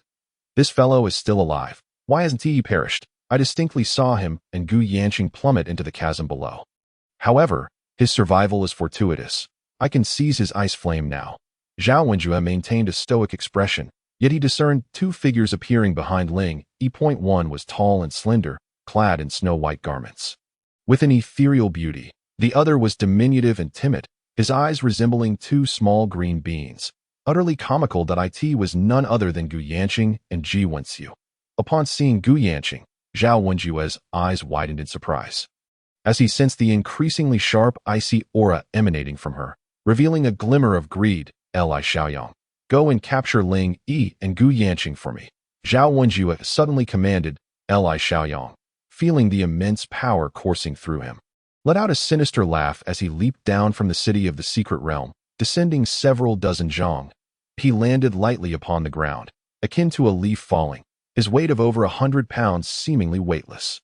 This display of effortless strength astonished all those outside the city of the secret realm.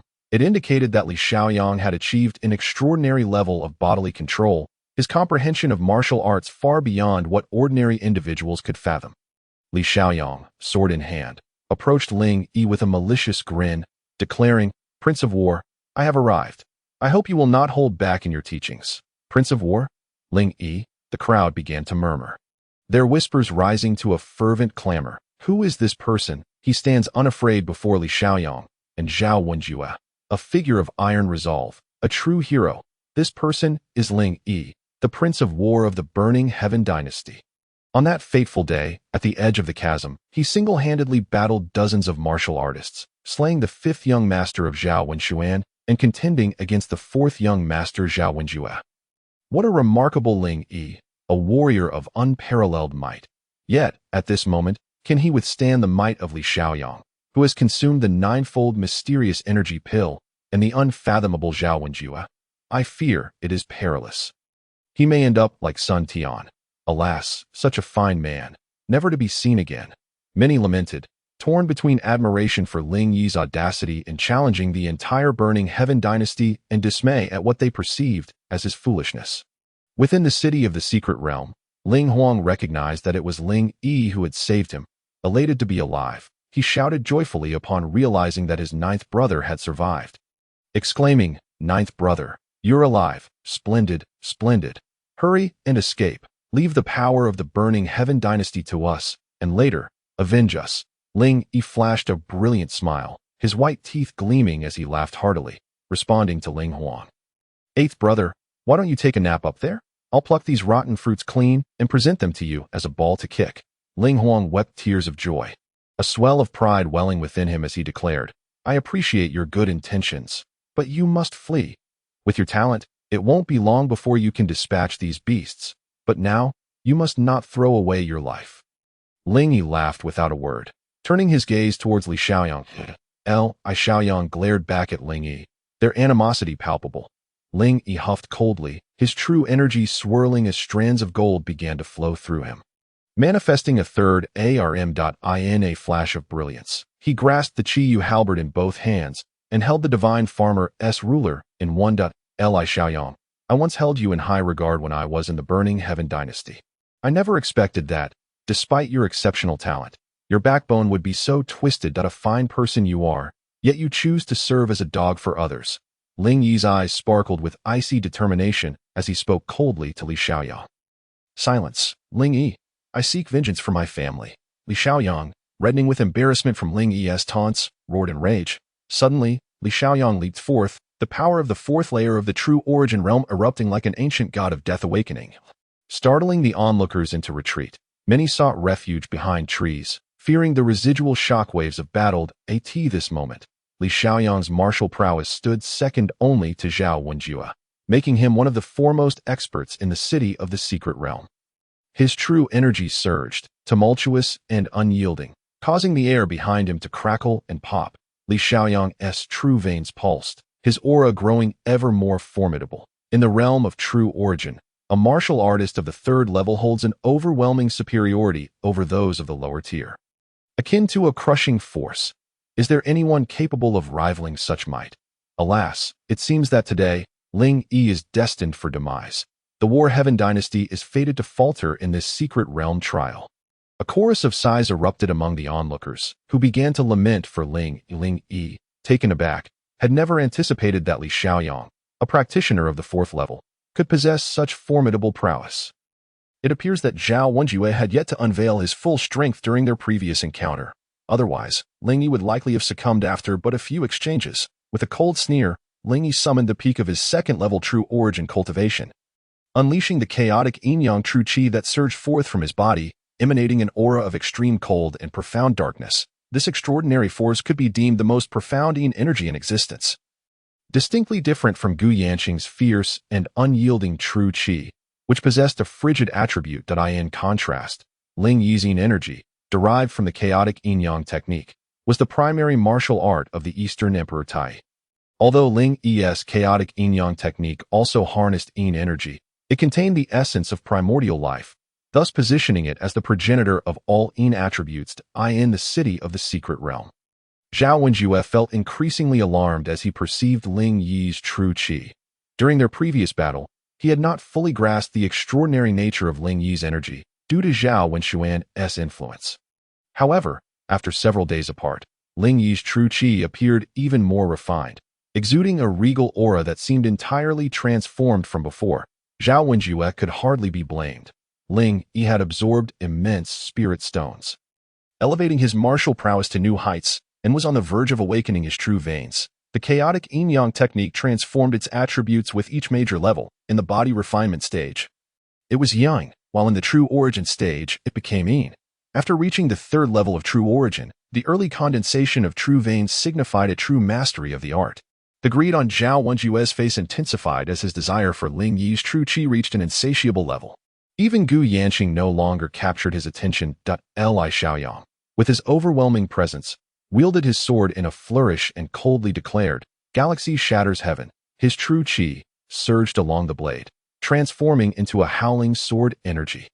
A practitioner at the 9th level of body refinement could unleash a singular sword energy, yet Li Xiaoyang, invoking his true veins, effortlessly unleashed over a dozen.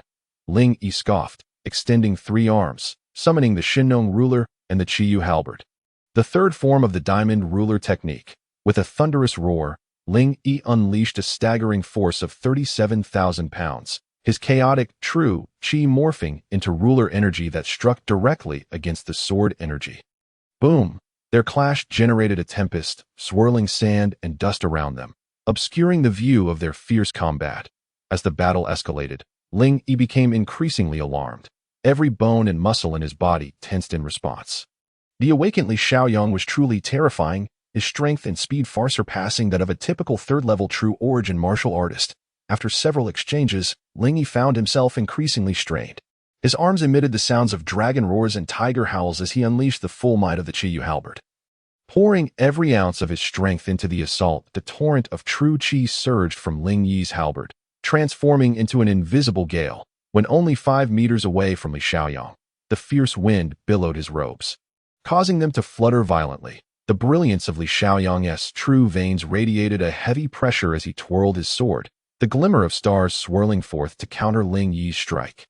Li Xiaoyang leaped forward, his 4th-level true origin power erupting. The Star River Sword technique unleashed a sword intent imbued with the essence of the cosmos. Spectators felt as though they were gazing upon a sky filled with dazzling stars, rendering them unable to look directly at the spectacle. Ling Yi glared at Li Xiaoyang, acutely aware of the power a fourth-level true origin martial artist could wield. Suddenly, Ling Yi sensed a tumultuous surge of chaotic true qi.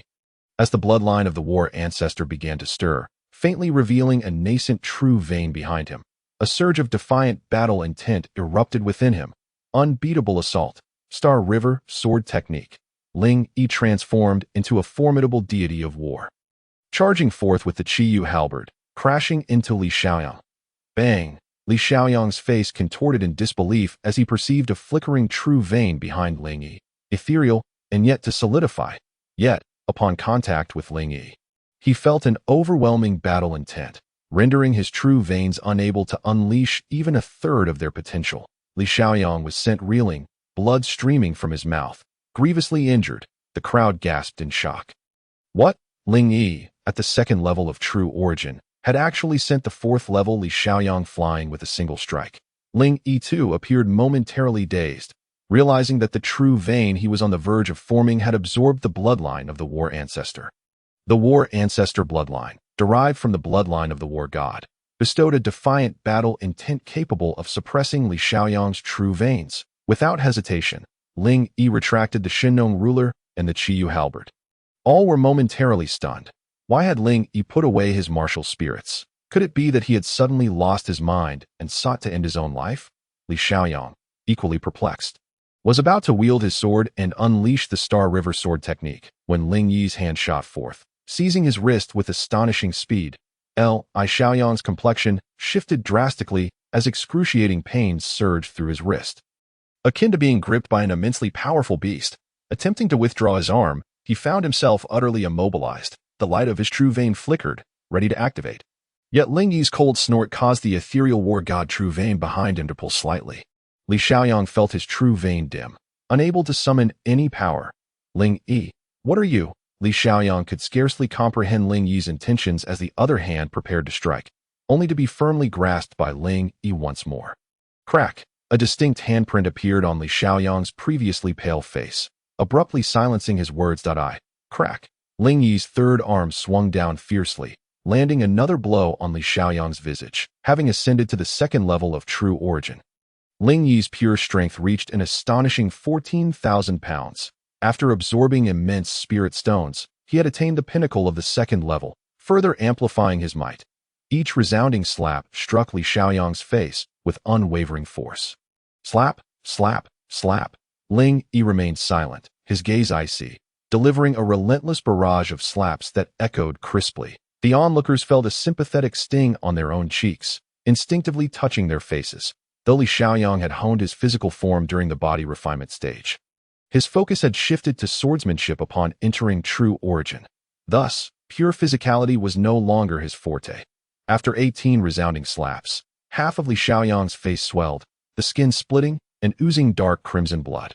Flesh was torn from his face, exposing his teeth. The pain radiating from his battered face, coupled with the humiliation of being struck, ignited a tempest of rage within him, eliciting a pained wail that a chill coursed through his hollow visage, directly chilling his bones. Humph! Even when striking a dog, one must regard its master. Open the city gates, and let them all out to eliminate Ling Yi. Zhao Wenjue's expression darkened. He was well aware of Ling Yi's formidable capabilities. He had anticipated that Li Xiaoyang might not be Ling Yi's match, but he believed Li Xiaoyang's skills would pose some challenges. However, he could never have envisioned that Li Xiaoyang would not only fail to contend with Ling Yi but would also be utterly overwhelmed. The gates of the city of the secret realm swung wide open, as dozens of warriors from the Burning Heaven dynasty led hundreds from various other dynasties streaming forth. Ji Wenxiu, with his beady eyes, watched in trepidation as Ling Yi delivered blow after blow to Li Xiaoyang, marveling at the ferocity of this individual. Yet, upon witnessing the throng of warriors charging towards Ling Yi, he felt his body tremble. Could Ling Yi truly withstand such overwhelming numbers? As hundreds of warriors surged toward him, Ling Yi felt as though a dark cloud loomed overhead, threatening to crush him beneath its weight. Yet, within his heart, he felt no fear. No matter who came today, even if it were a deity, they could not save Li Xiaoyang. Who dares to approach? Stepping forward, Ling Yi gripped Li Xiaoyang like a rag doll, bellowing fiercely. This roar resonated like the wrath of the heavens, causing the hearts of the hundreds of warriors to leap in their chests. their bodies shaking as they faltered in their tracks. Throughout history, the essence of warfare has always hinged upon the potency of one's presence. Ling Yi was not so formidable as to match the combined might of hundreds, yet his overwhelming aura struck fear into the hearts of all present.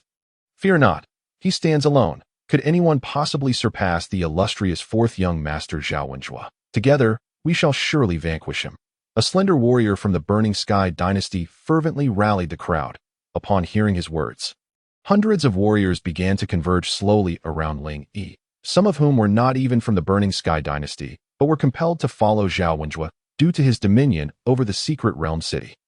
Ha ha ha. Splendid. Let me tell you, anyone who dares to strike me today shall become my enemy. Ling Yi, Li Xiaoyang will not escape unscathed. No one can protect him. Mark my words. Ling Yi's eyes blazed crimson as he swung his arms in wide arcs, unleashing a flurry of shadowy strikes that rained down upon Li Xiaoyang's face, turning the scene into a chaotic display of blood and flesh. Li Xiaoyang lay like a beaten dog, his head mercilessly beaten until the skin was stripped away, revealing patches of bone beneath. The onlookers gasped in horror. If this continued, even Li Xiaoyang, a fourth-tier true element realm warrior, would surely meet his demise at Ling Yi's hands. They feared Zhao Wenjue's wrath and the dreadful consequences that would follow. As anticipated, a flicker of anger crossed Zhao Wenjue's effeminate face, his expression transforming into that of a malevolent specter from the depths of hell. Whoosh! Bang! Bang! Bang! In an instant, several warriors who had been poised to surround Ling Yi crumpled to the ground. Bewildered, they stared at the gaping wounds that had appeared on their bodies, each roughly the thickness of a thumb, yet no blood flowed forth. A chilling aura had extinguished all traces of life. Some warriors were reduced to mere ice statues, collapsing with a thunderous crash. The remaining warriors were taken aback, halting in their tracks. Before them stood a woman clad in garments as white as snow, her beauty unparalleled. She exuded an aura of icy detachment, radiating a sense of ruthless resolve, as if she were indifferent even to her own existence. This was none other than Gu Yanqing. In her hands, she wielded a transparent ice sword and a pristine white lotus. The white lotus was Gu Yanqing's martial soul, one she had been unable to control since childhood. However, curiously, after acquiring the ice sword, she had gained the ability to master her martial soul that on the city wall. Upon witnessing Gu Yanqing's ice sword and white lotus, Zhao Wenjue could no longer suppress the elation swelling within him. His previously sullen demeanor transformed into one of uncontainable joy. The gathered warriors gazed at Gu Yanqing, none daring to underestimate her simply because she was a woman, for her martial prowess had reached the pinnacle of the third tier of the true element realm. It appeared she was yet another dual martial soul practitioner. The realization weighed heavily on everyone's hearts that a warrior possessing dual martial souls was indeed a boon for any dynasty. Though the War Sky dynasty was frail and resource-deprived, it boasted formidable talents like Ling Yi and Gu Yanqing, both of whom were dual martial soul practitioners. This was truly hard to fathom.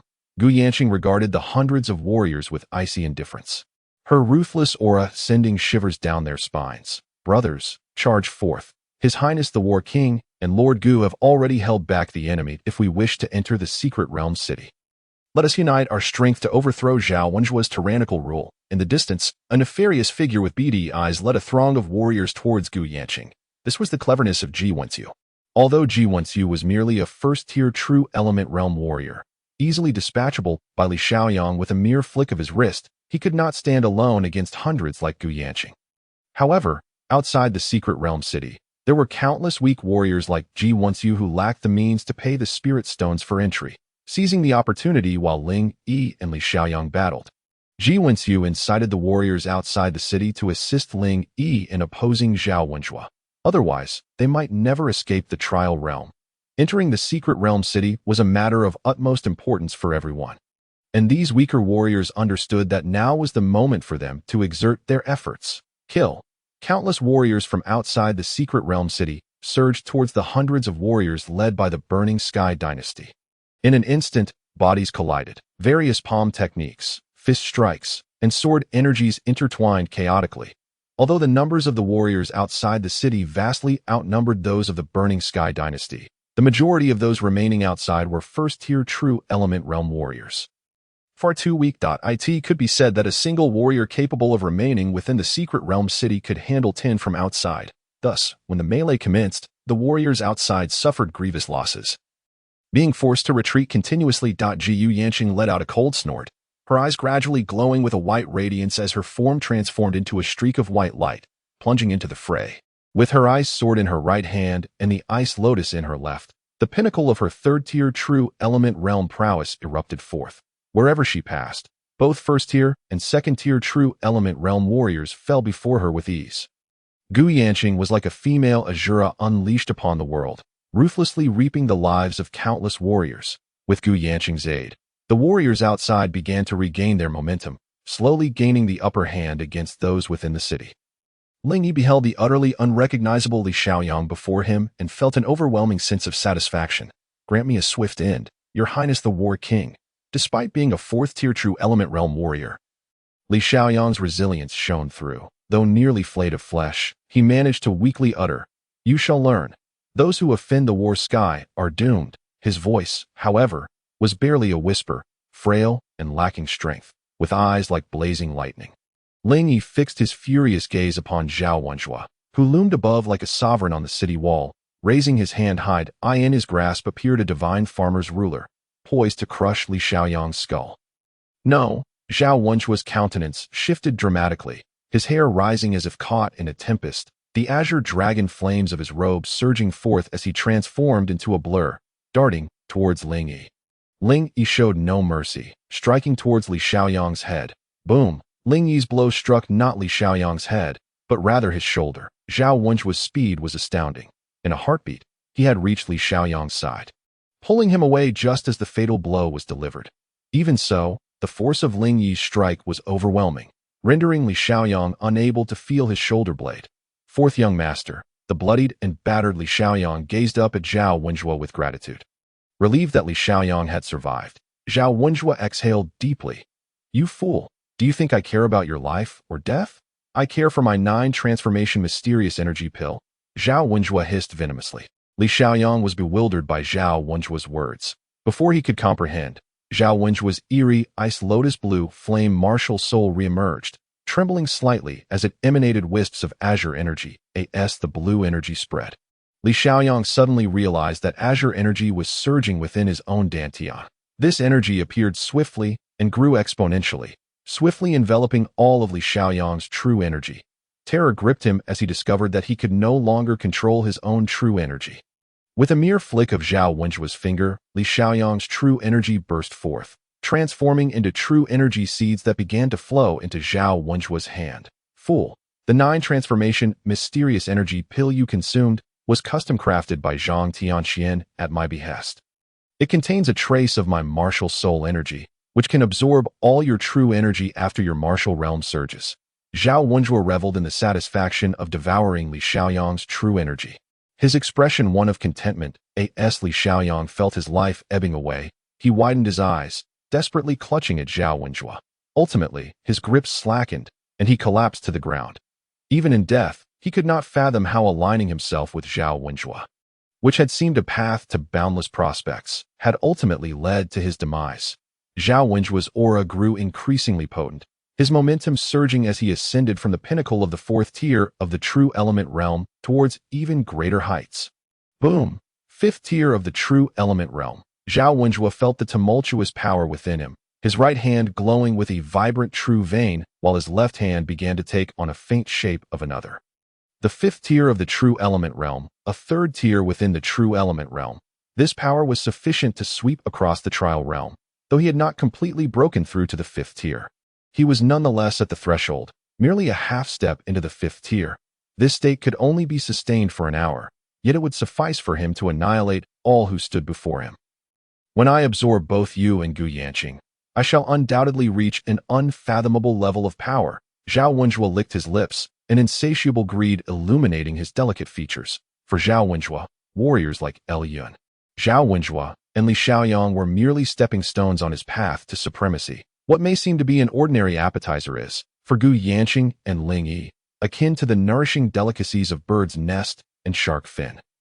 Ling Yi gazed in astonishment at Zhao Wenjue, realizing that this Zhao Wenjue not only treats women as vessels to absorb their cultivation, but even men are not spared. Ling Yi's powerful frame shuddered as he recalled Zhao Wenxuan. On that day, After defeating Zhao Wenxuan, it was evident that despite his grievous injuries, a practitioner at the true origin realm would hardly perish from such physical damage. Could it be? You have absorbed Zhao Wenxuan's martial prowess as well? Ling Yi suddenly spoke. Zhao Wenxuan was momentarily taken aback, a flicker of anguish crossing his eyes. Very well, I shall disclose it to you.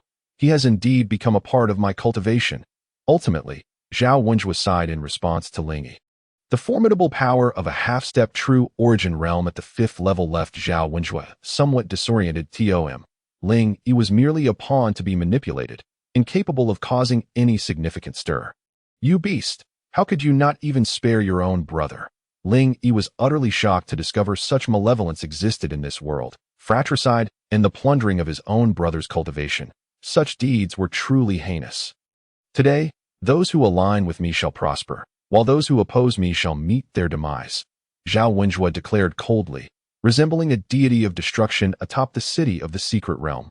All combat ceased as everyone looked upon Zhao Wenxuan, who appeared like a celestial being, with heavy hearts. Fourth young master Zhao. What do you mean by that? A martial artist from outside the city stepped forward, his strength remarkable, having attained the 2nd level of the true origin realm. He was among the strongest of the outer city warriors, possessing a noble visage and an aura of righteousness. Although capable of entering the city of the secret realm, he refused to yield to Zhao Wenxuan's tyrannical rule. Hence he refrained from stepping inside. With a wave of his hand, Zhao Wenxuan summoned forth the Azure Flame Dragon, true origin realm at the 4th level. Gasps of astonishment filled the air. This Azure Flame Dragon possessed the strength of the mid to late stages of the true origin realm. A truly unimaginable force, the dragon moved with incredible speed, transforming into a streak of azure light, charging directly at the righteous warrior. The warrior, wielding a spirit energy treasure blade, was caught off guard and was swiftly knocked to the ground by the Azure Flame Dragon. The dragon's maw, ablaze with azure flames, clamped down fiercely upon the righteous warrior. The righteous warrior's agonizing screams echoed as within a breath, he was reduced to nothing but a pile of white bones. All flesh incinerated to ashes. The crowd collectively inhaled sharply. Is this the extent of Zhao Wenxuan's prowess? With a half-step true origin realm at the 5th level, it seemed he could slaughter the entirety of the trial's secret realm at will. Zhao Wenxuan smirked, channeling his true energy like flowing water into the Azure Dragon Flame Robe. 1, 2, 3, 4. 4 Azure Flame Dragons surged forth, each achieving the 4th level of the true origin realm. The 4 dragons intertwined in the air, gradually coalescing into a single, colossal Azure Flame Dragon. The martial prowess of this dragon had reached the pinnacle of the 4th level of the true origin realm. Ling Yi's expression darkened as he took a step back. Is it this move again? He had previously been cast off a cliff by this very technique. However, last time, Zhao Wenxuan had only summoned 3 Azure Flame Dragons, which Ling Yi could not withstand. This time, he faced forward. Even with his increased strength, he felt no confidence in his chances. Ling Yi, I present you with a grand gift, Zhao Wenxuan roared, as the Azure Flame Dragon let out a thunderous roar. Its claws poised to strike at Ling Yi. This Azure Flame Dragon was over 10 meters long, its head the size of a person. Its entire body radiated a chilling aura, yet it could burn with a low-temperature flame, truly unfathomable. Ling Yi, astonished, recognized that the Azure Dragon Flame robe worn by Zhao Wenxuan was a powerful spiritual artifact capable of manifesting into a dragon of flames using true energy. But true energy manifestation is a technique only possible at the sea transformation realm. This Azure Dragon Flame robe is indeed extraordinary. Unassailable, Ling Yi's feet struck the ground, causing fissures to appear, each over a meter long, as he gripped his martial spirit weapon with 3 arms. The Qiyu halberd rose towards the sky, bursting forth with blinding crimson light. Unassailable is the most formidable single-target assault technique of the Jiuli tribe. Should a great deity of the Jiuli utilize it, even the hardest materials in the universe would crumble like tofu before it. As Ling Yi grew more adept with the Qiyu halberd, his understanding of the second form of the Jiuli halberd deepened. Although not yet perfected, its might was incomparable to that of yesteryear. Fight! The ancestral bloodline of Ling Yi began to awaken, a true vein faintly appearing along his spine, radiating warmth as an overwhelming battle intent surged forth. Boom! The Qiyu halberd clashed with the Azure Flame Dragon, sending sparks flying, the dragon howling in agony. Ling Yi too felt the backlash, the fiery energy of the Azure Flame Dragon leaving him momentarily breathless. Yet, as the inheritor of the ancient war god Qiyo's legacy, His battle awareness was formidable. Without allowing the azure flame dragon a moment to recover, he brandished the Shinong ruler, closing in for a more significant blow. Ling Yi enveloped himself in ice flames. The third form of the King Kong ruler technique. At this moment, Ling Yi's physical strength had reached 15,000 jin, and upon executing the third form of the King Kong ruler technique, it surged to over 37,000 jin. With this strike, an immense force whistled through the air, causing it to crackle. Boom! The azure flame dragon suddenly exhaled a burst of flame, clashing with the ruler's true energy, resulting in a thunderous sound that shook the heavens. Zhao Wenjua's expression shifted. He had not anticipated that in just a week, Ling Yi had grown to such an extent. The azure flame dragon emitted a wailing cry. Seemingly at a disadvantage, Zhao Wenjua snorted coldly. Mere days ago, Ling Yi could not withstand his 3 dragons combined. Now he was able to contend with him at 4 dragons combined to such a degree. It was truly terrifying. If he were to continue growing, Zhao Wenjua snorted again, mobilizing his true energy to unleash the 5th azure flame dragon. This dragon appeared somewhat ethereal, lacking the solidity of the others. The azure dragon robe was indeed powerful, capable of summoning fire dragons of the same realm to attack. That a practitioner like Zhao Wenjua, at the 5th level of the true origin realm, summoning 5 dragons of the same level, who among practitioners of the same realm could withstand that? However, the azure dragon robe was not without its limitations. The so-called restrictions meant that only when one's true energy is stable and one has genuinely stepped into the corresponding realm can they summon the corresponding number of azure flame dragons. For instance, Zhao Wenjua, at present, was merely at a half-step true origin realm at the 5th level due to absorbing another's cultivation. The dragons summoned were not truly at the 5th level, but were primarily at the mid to late stages of the 4th level. The 5th azure flame dragon, too, appeared quite insubstantial, lacking the solidity of its predecessors. Zhao Wenjua's current state, being merely at a half-step true origin realm at the 5th level, was highly unstable, and using this technique placed a considerable burden on himself. Nevertheless, the threat posed by Ling Yi was too formidable to ignore, compelling him to exert all his strength. Even at some cost, he was determined to slay Ling Yi. Upon the integration of the 5th dragon, the 5 azure flame dragons merged into one, transforming into a vividly animated azure flame dragon.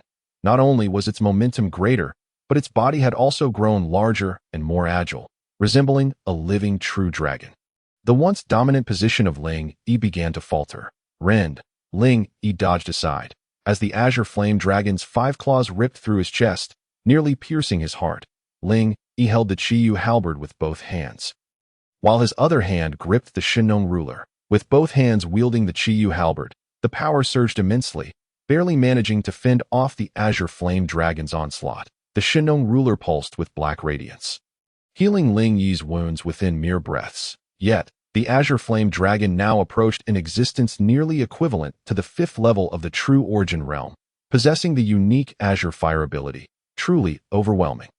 Ling Yi, being only at the peak of the 2nd level of the true origin realm, could hardly contend with such a force. This was akin to battling across 3 minor realms. One must ask, throughout the entire northern wilderness domain, how many have ever achieved such a feat? As the spectators watched Ling Yi fall into a disadvantage, the azure flame dragon relentlessly inflicted injuries upon him, the azure flames nearly incinerating the upper half of his garments. Ling Yi, Gu Yanqing, wielding an ice sword, was about to charge forward. "Do not come closer. I am aware of my own capabilities," Ling Yi shouted fiercely. Gu Yanqing halted, concern etched upon her face, yet she refrained from advancing. Having fought alongside Ling Yi countless times, how could she not understand him? If Ling Yi claimed to have it under control, then she believed he would undoubtedly turn the tide. After all, Ling Yi appears to be accompanied by miracles on his journey. As Ling Yi's injuries worsen, the healing powers of the Shinong ruler gradually begin to lag behind. Yet his eyes grow ever brighter, filled with an increasing fervor for battle. Ling Yi engages in a prolonged struggle against the azure flame dragon, continuously employing the Qiyu halberd in conjunction with the Shinong ruler. Thus, a flicker of understanding dawns upon him. In a moment of trance, Ling Yi seems to transform into a warrior of the ancient Jiuli clan, a solitary force battling across the heavens and myriad realms. His life intertwined with the art of war, enduring life and death struggles to hone his own strength. Ultimately, an indomitable heart of victory emerges. instilling dread in the very fabric of the universe. Jiuli halberd technique. Second form, unassailable attack. Mastery. Ling Yi roars, his voice resonating like that of a resurrected deity. The azure flame dragon. 2. Unleashes a torrent of azure flames, showcasing its prowess at the 5th level of true essence. The Qiyu halberd absorbs a significant portion of Ling Yi's inner energy, suddenly expanding to a remarkable 3 zhang in size, an explosion of fierce battle intent erupting forth at the center of the halberd. A point of red light coalesces. With a thunderous shout, Ling Yi thrusts the weapon forward. Boom! The clash of azure and crimson energies reverberates through the air, colliding dozens of times before erupting in a cataclysmic explosion. Producing a sound that shakes the heavens, many timid warriors cover their ears, crouching low and gasping in fear, terrified that this overwhelming cacophony might shatter their eardrums. Is this truly a battle of mortals? How could someone at the 2nd level of true essence wield such formidable power? A dual-soul martial artist, terrifying beyond measure. This is bad. Zhao Wenjua's expression shifts dramatically in the air. The azure flame dragon shares a bond with his own energy, and he immediately senses something amiss. As the red and azure radiance fades, Ling Yi stands there, bloodied, yet unwavering. However, the azure flame dragon has seemingly vanished without a trace. The crowd stares in astonishment at Ling Yi, before erupting into thunderous cheers. Not only the warriors outside the city, but even those within the mystic city cannot help but applaud Ling Yi. One must ask, how could Ling Yi, at the pinnacle of the 2nd level of true essence, slay being so close to the 5th level? Such a feat is unattainable even for inner disciples, let alone the true heirs. Truly magnificent. Ji Wenxiu, with his beady eyes, gazes at Ling Yi with unrestrained admiration. Gu Yanqing's beautiful eyes sparkle, unable to tear her gaze away from him for even a moment. Ling Yi points his long Qiyu halberd at Zhao Wenjua and bellows, "Zhao Beast, show me all your tricks." Initially incredulous, Zhao Wenjua rises, wiping the blood from the corner of his mouth. The azure flame dragon's demise is tied to his life. Its destruction has inflicted internal injuries upon him as well. Ling Yi, I wanted to grant you a dignified death, but you seem unwilling. Very well, I shall oblige. Zhao Wenjua glares coldly at Ling Yi, his demeanor darkening. Before him, his ice lotus azure flame martial spirit materializes, an eerie energy radiating outward. The ice lotus flames flicker, gradually elongating into the form of a long sword adorned with a blue lotus motif. Grasping the sword, Zhao Wenjua's aura shifts entirely. His previously delicate appearance now exudes an icy chill that instills fear in all who behold him. Kill. Zhao Wenjua's voice is raspy, uttering a single word. Ling Yi frowns, for he sees that Zhao Wenjua's eyes have turned pitch black, his skin pale as a specter from the underworld, with the ice lotus martial spirit sword in hand. Zhao Wenjua vanishes from sight like a wraith. Ling Yi's expression changes drastically. The presence of the Qiyu halberd allows him to sense Zhao Wenjua's approach. Yet, the speed of this foe is astonishing, rendering Ling Yi's eyes incapable of tracking him.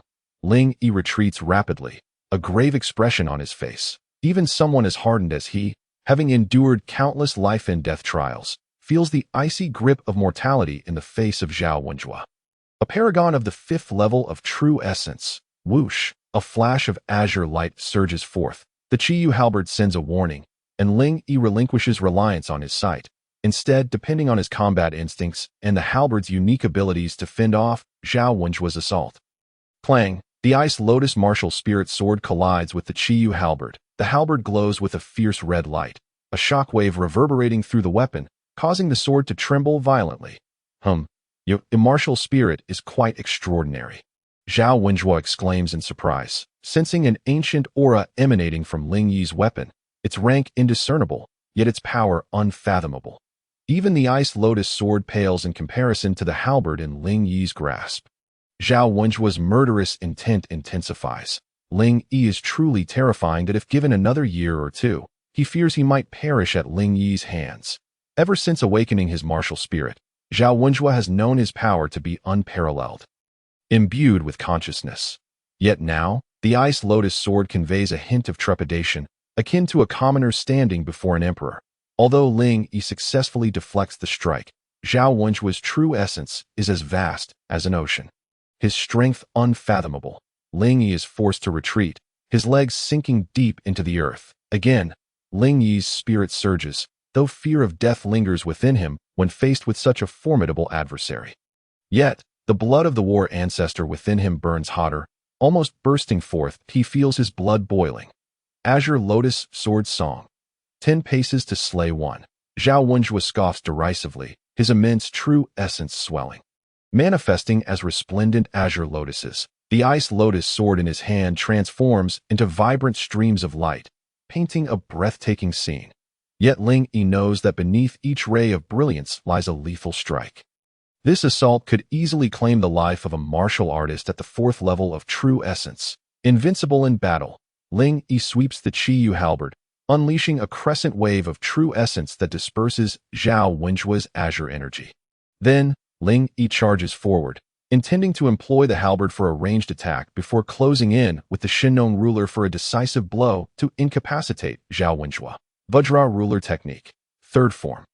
The Shinnong ruler unleashes a torrent of black and white energy, radiating brilliance as Ling Yi embodies the wrath of a golden-eyed Vajra, delivering a world-shattering strike. Zhao Wenjue smirks disdainfully. The ice lotus sword in his grasp suddenly morphs into a swirling mass of azure flames.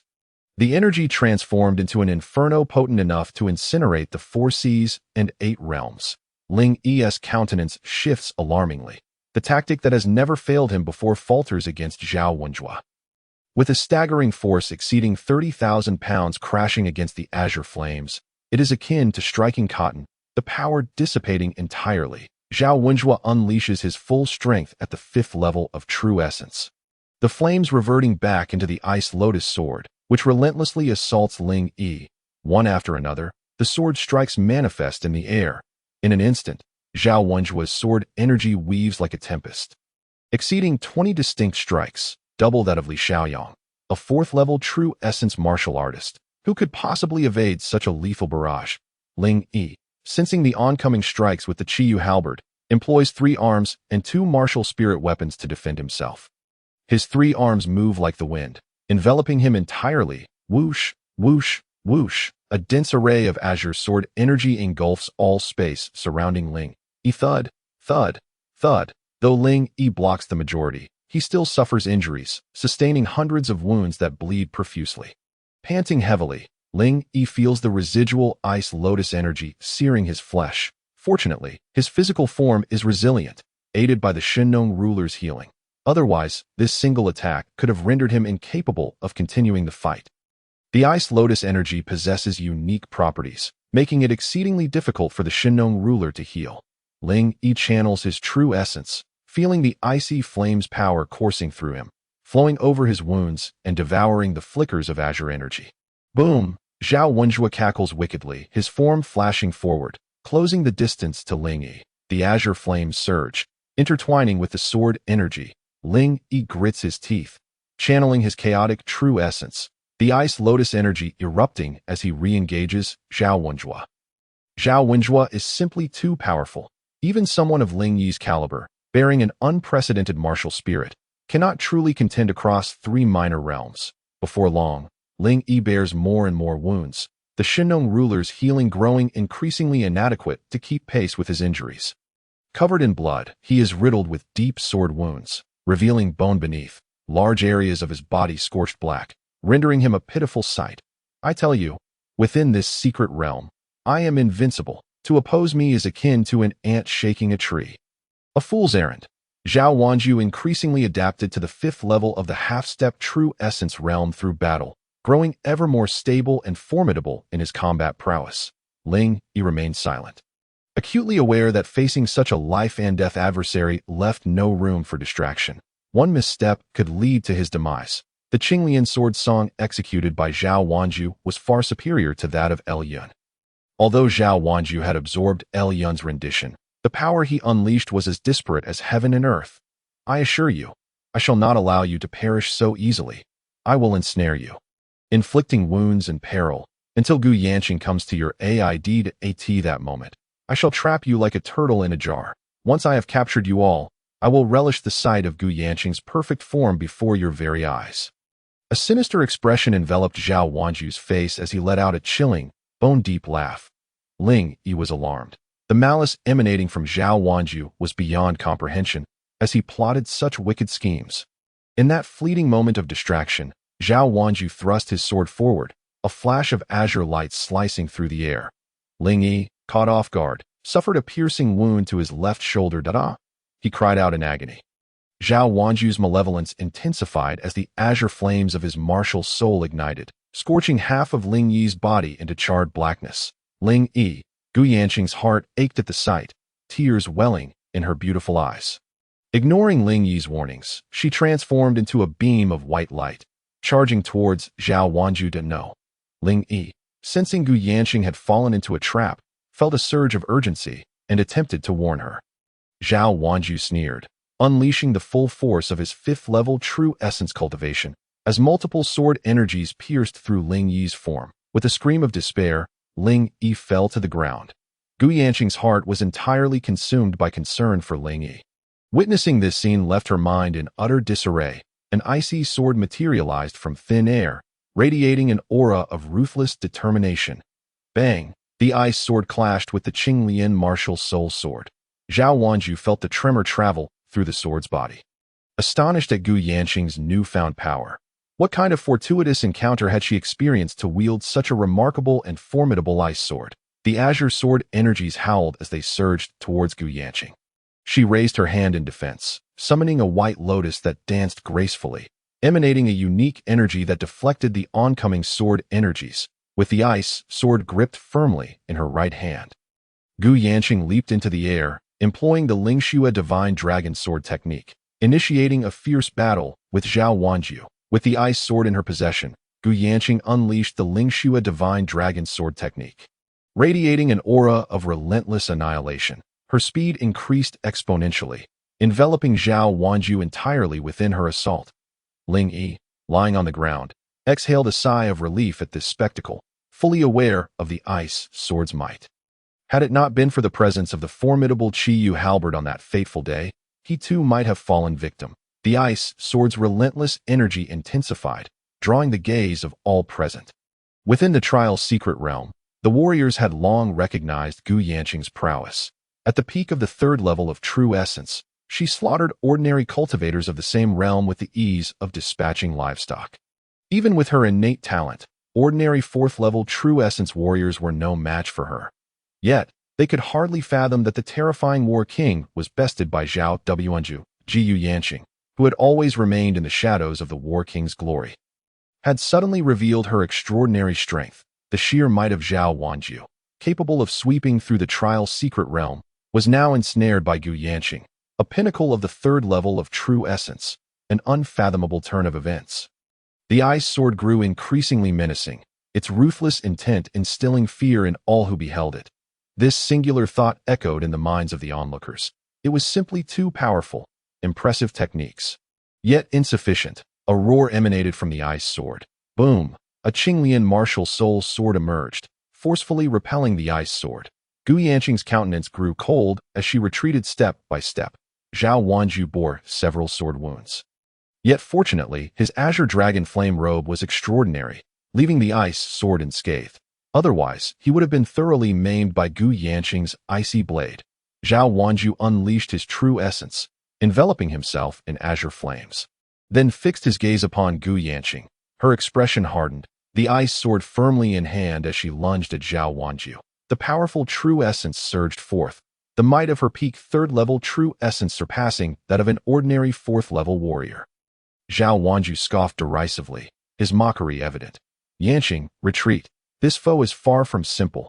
Ling Yi, witnessing Zhao Wanju's expression, felt a chill of foreboding creep into his heart. However, Gu Yanqing remained undeterred, her face as cold as ice. Devoid of any trace of fear, as the two clashed, the white lotus beside Gu Yanqing emitted wisps of milky energy, countering the onslaught of azure flames. Yet, Zhao Wanju's strength was overwhelming.